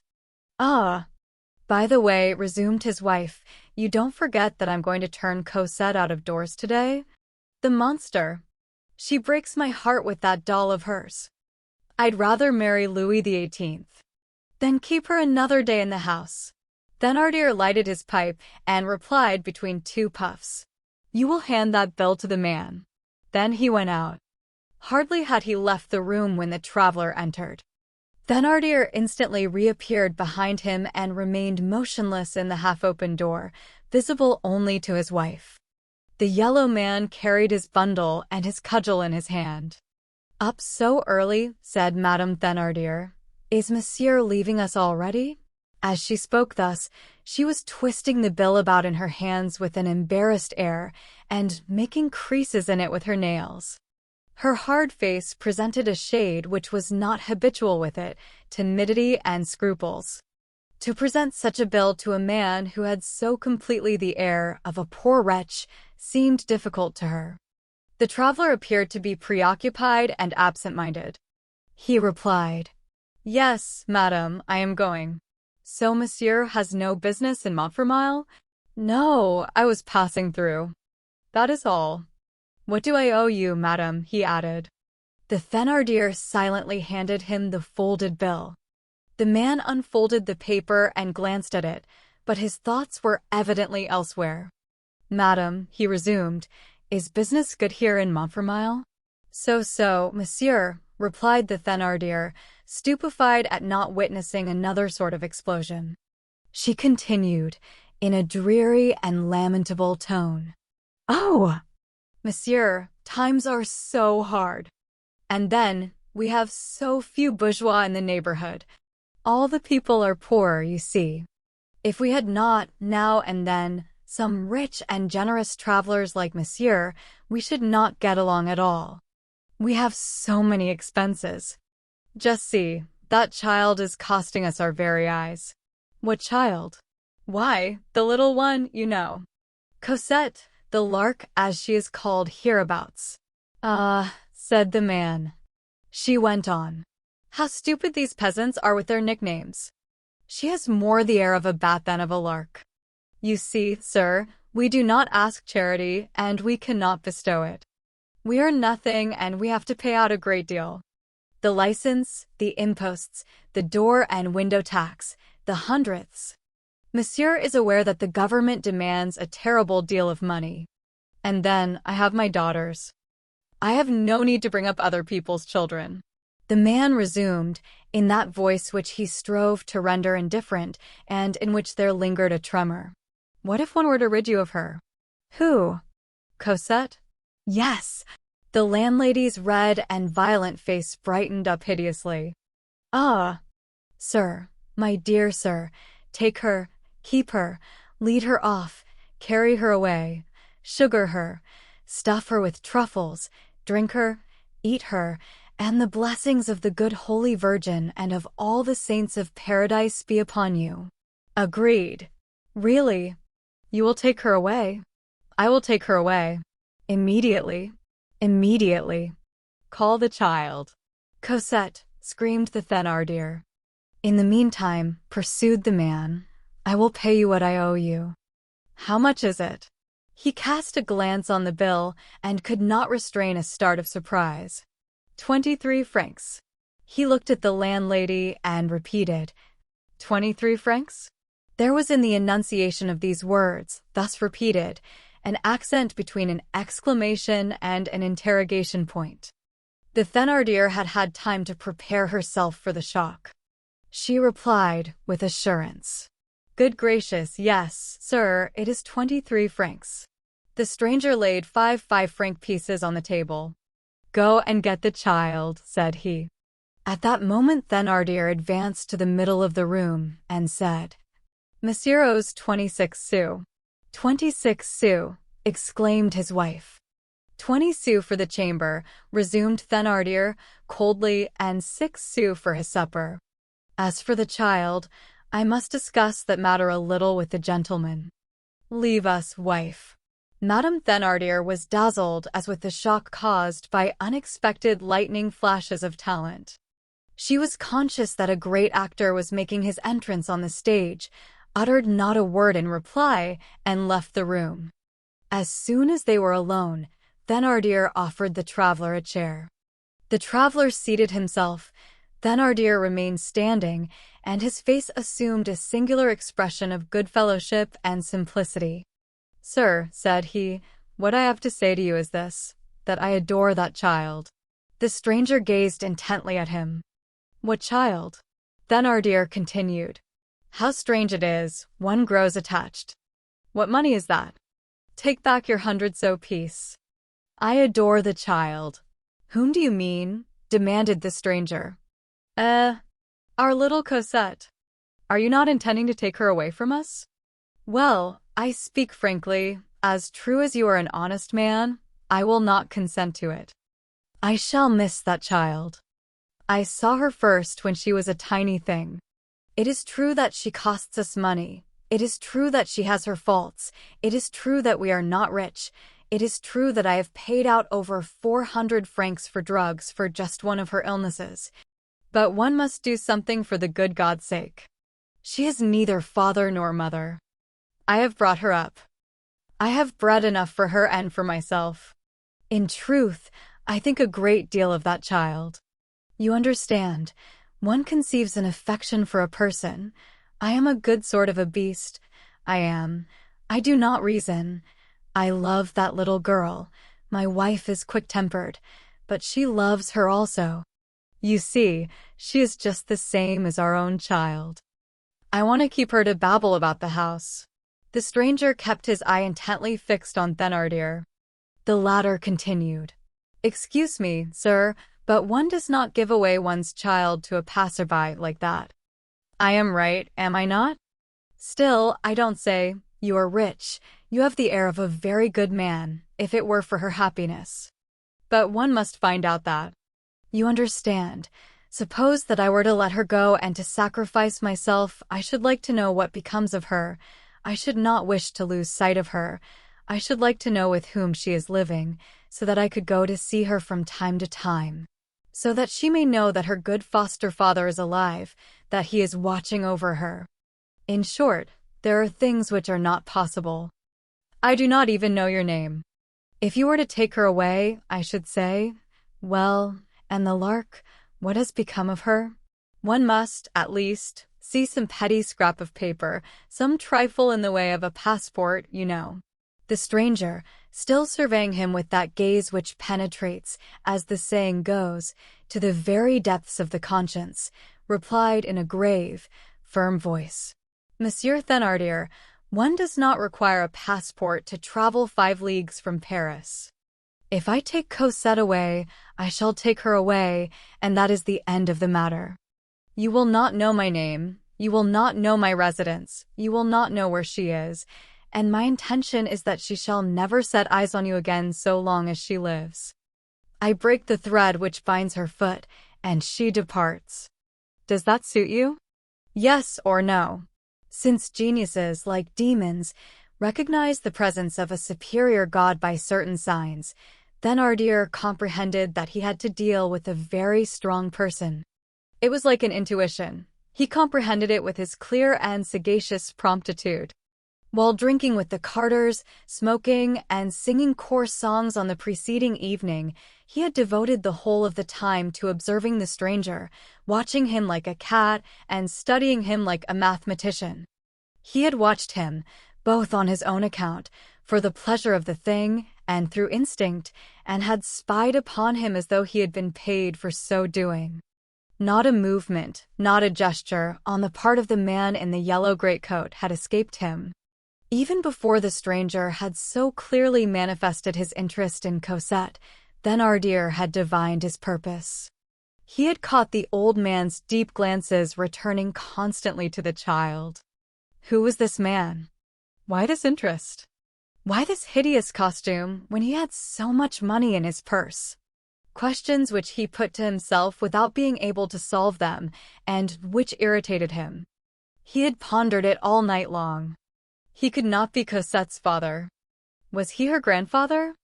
Then why not make himself known at once? When one has a right, one asserts it. This man evidently had no right over Cosette. What was it then? Thénardier lost himself in conjectures. He caught glimpses of everything, but he saw nothing. Be that as it may, on entering into conversation with the man, sure that there was some secret in the case, that the latter had some interest in remaining in the shadow, he felt himself strong, when he perceived from the stranger's clear and firm retort, that this mysterious personage was mysterious in so simple a way, he became conscious that he was weak. He had expected nothing of the sort. His conjectures were put to the rout. He rallied his ideas. He weighed everything in the space of a second. Thénardier was one of those men who take in a situation at a glance. He decided that the moment had arrived for proceeding straight forward, and quickly at that. He did as great leaders do at the decisive moment, which they know that they alone recognize. He abruptly unmasked his batteries. "Sir," said he, "I am in need of 1,500 francs." The stranger took from his side pocket an old pocketbook of black leather, opened it, drew out 3 bank bills, which he laid on the table. Then he placed his large thumb on the notes and said to the innkeeper, "Go and fetch Cosette." While this was taking place, what had Cosette been doing? On waking up, Cosette had run to get her shoe. In it she had found the gold piece. It was not a Napoleon. It was one of those perfectly new 20-franc pieces of the Restoration. on whose effigy the little Prussian queue had replaced the laurel wreath. Cosette was dazzled. Her destiny began to intoxicate her. She did not know what a gold piece was. She had never seen one. She hid it quickly in her pocket as though she had stolen it. Still, she felt that it really was hers. She guessed whence her gift had come, but the joy which she experienced was full of fear. She was happy, above all she was stupefied. Such magnificent and beautiful things did not appear real. The doll frightened her, the gold piece frightened her. She trembled vaguely in the presence of this magnificence. The stranger alone did not frighten her. On the contrary, he reassured her. Ever since the preceding evening, amid all her amazement, even in her sleep, she had been thinking in her little childish mind of that man who seemed to be so poor and so sad, and who was so rich and so kind. Everything had changed for her since she had met that good man in the forest. Cosette, less happy than the most insignificant swallow of heaven, had never known what it was to take refuge under a mother's shadow and under a wing. For the last 5 years, that is to say, as far back as her memory ran, the poor child had shivered and trembled. She had always been exposed completely naked to the sharp wind of adversity. Now it seemed to her she was clothed. Formerly her soul had seemed cold, now it was warm. Cosette was no longer afraid of the Thénardier. She was no longer alone, there was someone there. She hastily set about her regular morning duties.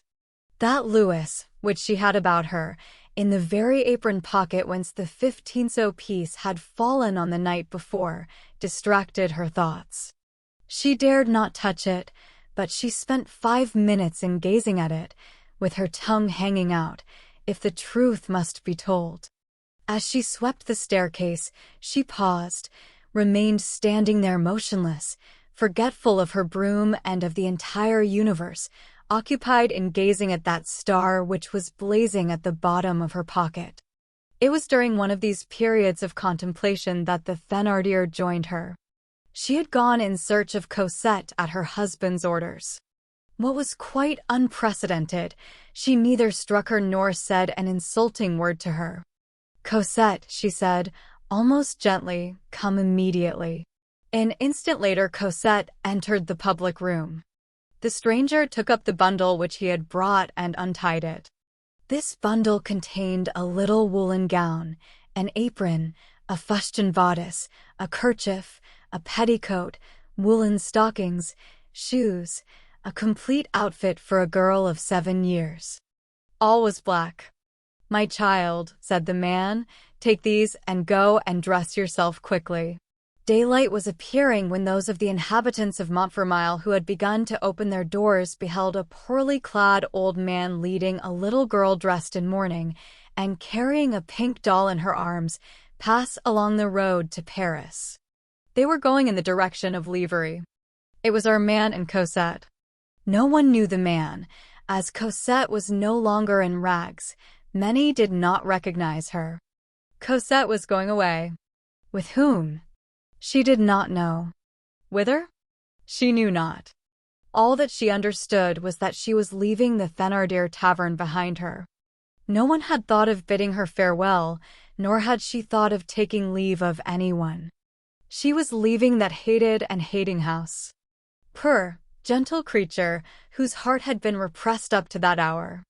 Cosette walked along gravely, with her large eyes wide open and gazing at the sky. She had put her Louis in the pocket of her new apron. From time to time, she bent down and glanced at it. Then she looked at the good man. She felt something as though she were beside the good God. Chapter 10. He who seeks to better himself may render his situation worse. Madame Thénardier had allowed her husband to have his own way, as was her wont.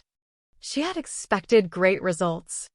When the man and Cosette had taken their departure, Thénardier allowed a full quarter of an hour to elapse. Then he took her aside and showed her the 1,500 francs. "Is that all?" said she. It was the first time since they had set up housekeeping that she had dared to criticize one of the master's acts. The blow told. "You are right, in sooth," said he. "I am a fool. Give me my hat." He folded up the 3 bank bills, thrust them into his pocket, and ran out in all haste, but he made a mistake and turned to the right first. Some neighbors, of whom he made inquiries, put him on the track again. The Lark and the man had been seen going in the direction of Livery. He followed these hints, walking with great strides and talking to himself the while. "That man is evidently a million dressed in yellow, and I am an animal." First he gave 20 sous, then 5 francs, then 50 francs, then 1,500 francs, all with equal readiness. He would have given 15,000 francs. But I shall overtake him. And then, that bundle of clothes prepared beforehand for the child, all that was singular, many mysteries lay concealed under it. One does not let mysteries out of one's hand when one has once grasped them. The secrets of the wealthy are sponges of gold. One must know how to subject them to pressure. All these thoughts whirled through his brain. "I am an animal," said he. When one leaves Montfermeil and reaches the turn which the road takes that runs to Livery, it can be seen stretching out before one to a great distance across the plateau. On arriving there, he calculated that he ought to be able to see the old man and the child. He looked as far as his vision reached and saw nothing. He made fresh inquiries, but he had wasted time. Some passers-by informed him that the man and child of whom he was in search had gone towards the forest in the direction of Gagny. He hastened in that direction. They were far in advance of him, but a child walked slowly, and he walked fast, and then he was well acquainted with the country. All at once he paused and dealt himself a blow on his forehead like a man who has forgotten some essential point and who is ready to retrace his steps. "I ought to have taken my gun," said he to himself. Thénardier was one of those double natures which sometimes pass through our midst without our being aware of the fact, and who disappear without our finding them out, because destiny has only exhibited one side of them. It is the fate of many men to live thus half-submerged. In a calm and even situation, Thénardier possessed all that is required to make, we will not say to be, what people have agreed to call an honest trader, a good bourgeois. At the same time, certain circumstances being given, certain shocks arriving to bring his undernature to the surface, he had all the requisites for a blackguard. He was a shopkeeper in whom there was some taint of the monster. Satan must have occasionally crouched down in some corner of the hovel in which Thénardier dwelt, and have fallen a-dreaming in the presence of this hideous masterpiece. After a momentary hesitation, "Bah," he thought, "they will have time to make their escape." And he pursued his road, walking rapidly straight ahead, and with almost an air of certainty, with the sagacity of a fox scenting a covey of partridges. In truth, when he had passed the ponds and had traversed in an oblique direction the large clearing which lies on the right of the Avenue de Bellevue, and reached that turf alley which nearly makes the circuit of the hill, and covers the arch of the ancient aqueduct of the Abbey of Chelles, he caught sight, over the top of the brushwood, of the hat on which he had already erected so many conjectures. It was that man's hat. The brushwood was not high. Thénardier recognized the fact that the man and Cosette were sitting there. The child could not be seen on account of her small size, but the head of her doll was visible. Thénardier was not mistaken. The man was sitting there and letting Cosette get somewhat rested. The innkeeper walked round the brushwood and presented himself abruptly to the eyes of those whom he was in search of. "Pardon, excuse me, sir," he said, quite breathless, "but here are your 1,500 francs." So saying, he handed the stranger the 3 bank bills. The man raised his eyes. "What is the meaning of this?" Thénardier replied respectfully. "It means, sir, that I shall take back Cosette." Cosette shuddered and pressed close to the old man. He replied, gazing to the very bottom of Thénardier's eyes the while, and enunciating every syllable distinctly. "You are going to take back Cosette?" "Yes, sir, I am." "I will tell you. I have considered the matter. In fact, I have not the right to give her to you. I am an honest man, you see. This child does not belong to me. She belongs to her mother. It was her mother who confided her to me. I can only resign her to her mother.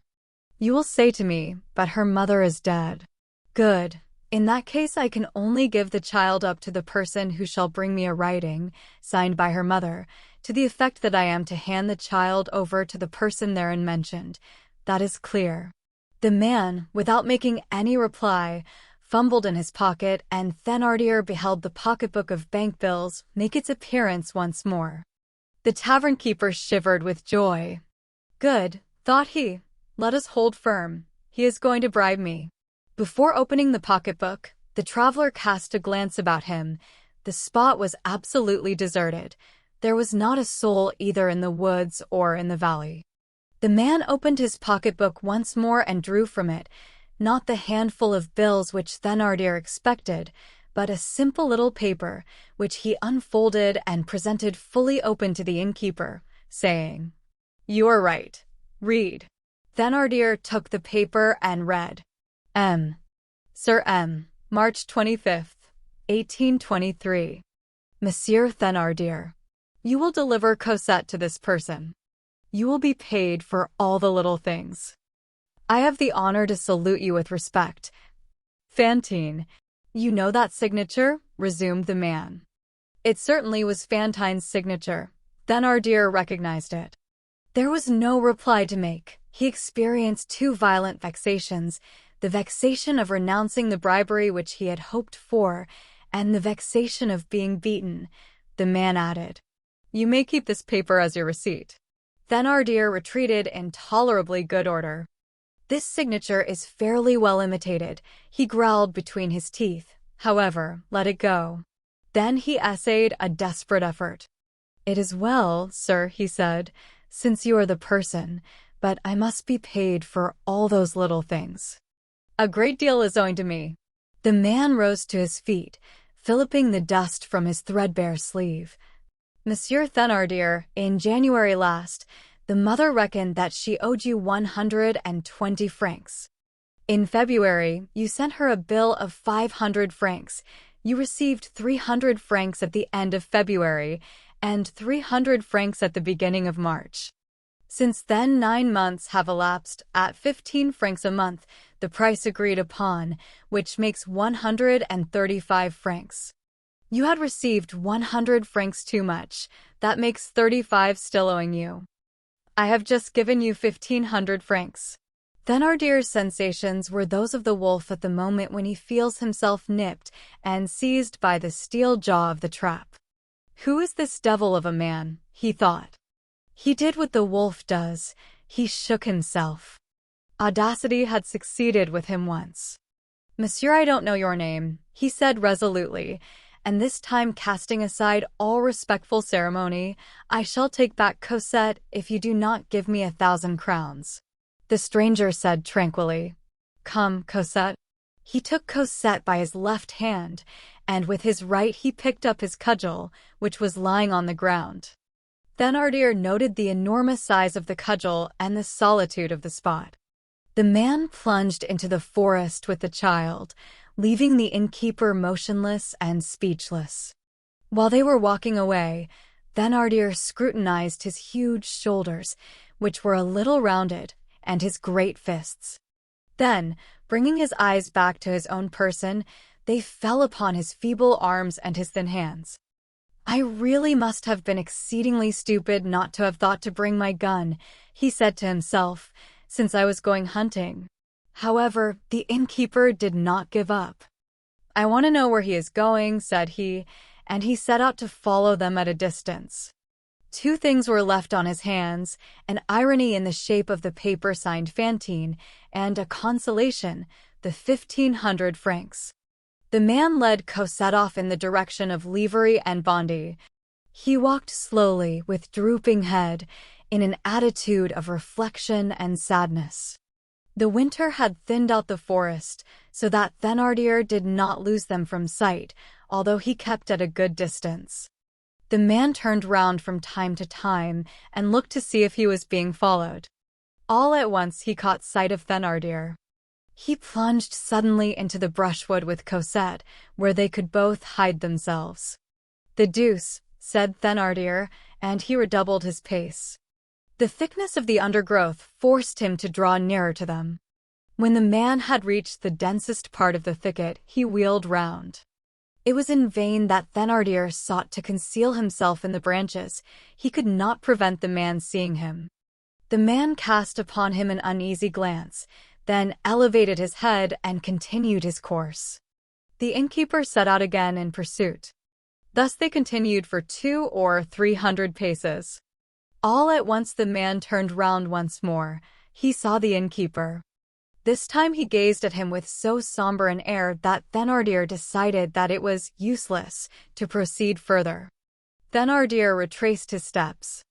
Chapter 11, number 9430 reappears, and Cosette wins it in the lottery. Jean Valjean was not dead. When he fell into the sea, or rather, when he threw himself into it, he was not ironed, as we have seen. He swam under water until he reached a vessel at anchor, to which a boat was moored. He found means of hiding himself in this boat until night. At night he swam off again and reached the shore a little way from Cape Brun. There, as he did not lack money, he procured clothing. A small country house in the neighborhood of Balaguer was at that time the dressing room of escaped convicts, a lucrative specialty.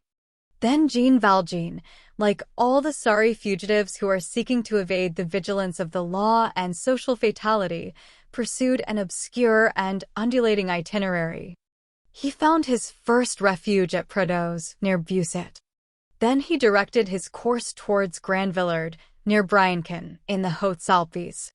It was a fumbling and uneasy flight, a mole's track, whose branchings are untraceable. Later on, some trace of his passage into Ain, in the territory of Civrieux, was discovered, in the Pyrenees, at Acons, at the spot called Grange de Dumec, near the market of Chevales, and in the environs of Périgueux at Brunis, canton of La Chapelle-Gonaguet. He reached Paris. We have just seen him at Montfermeil.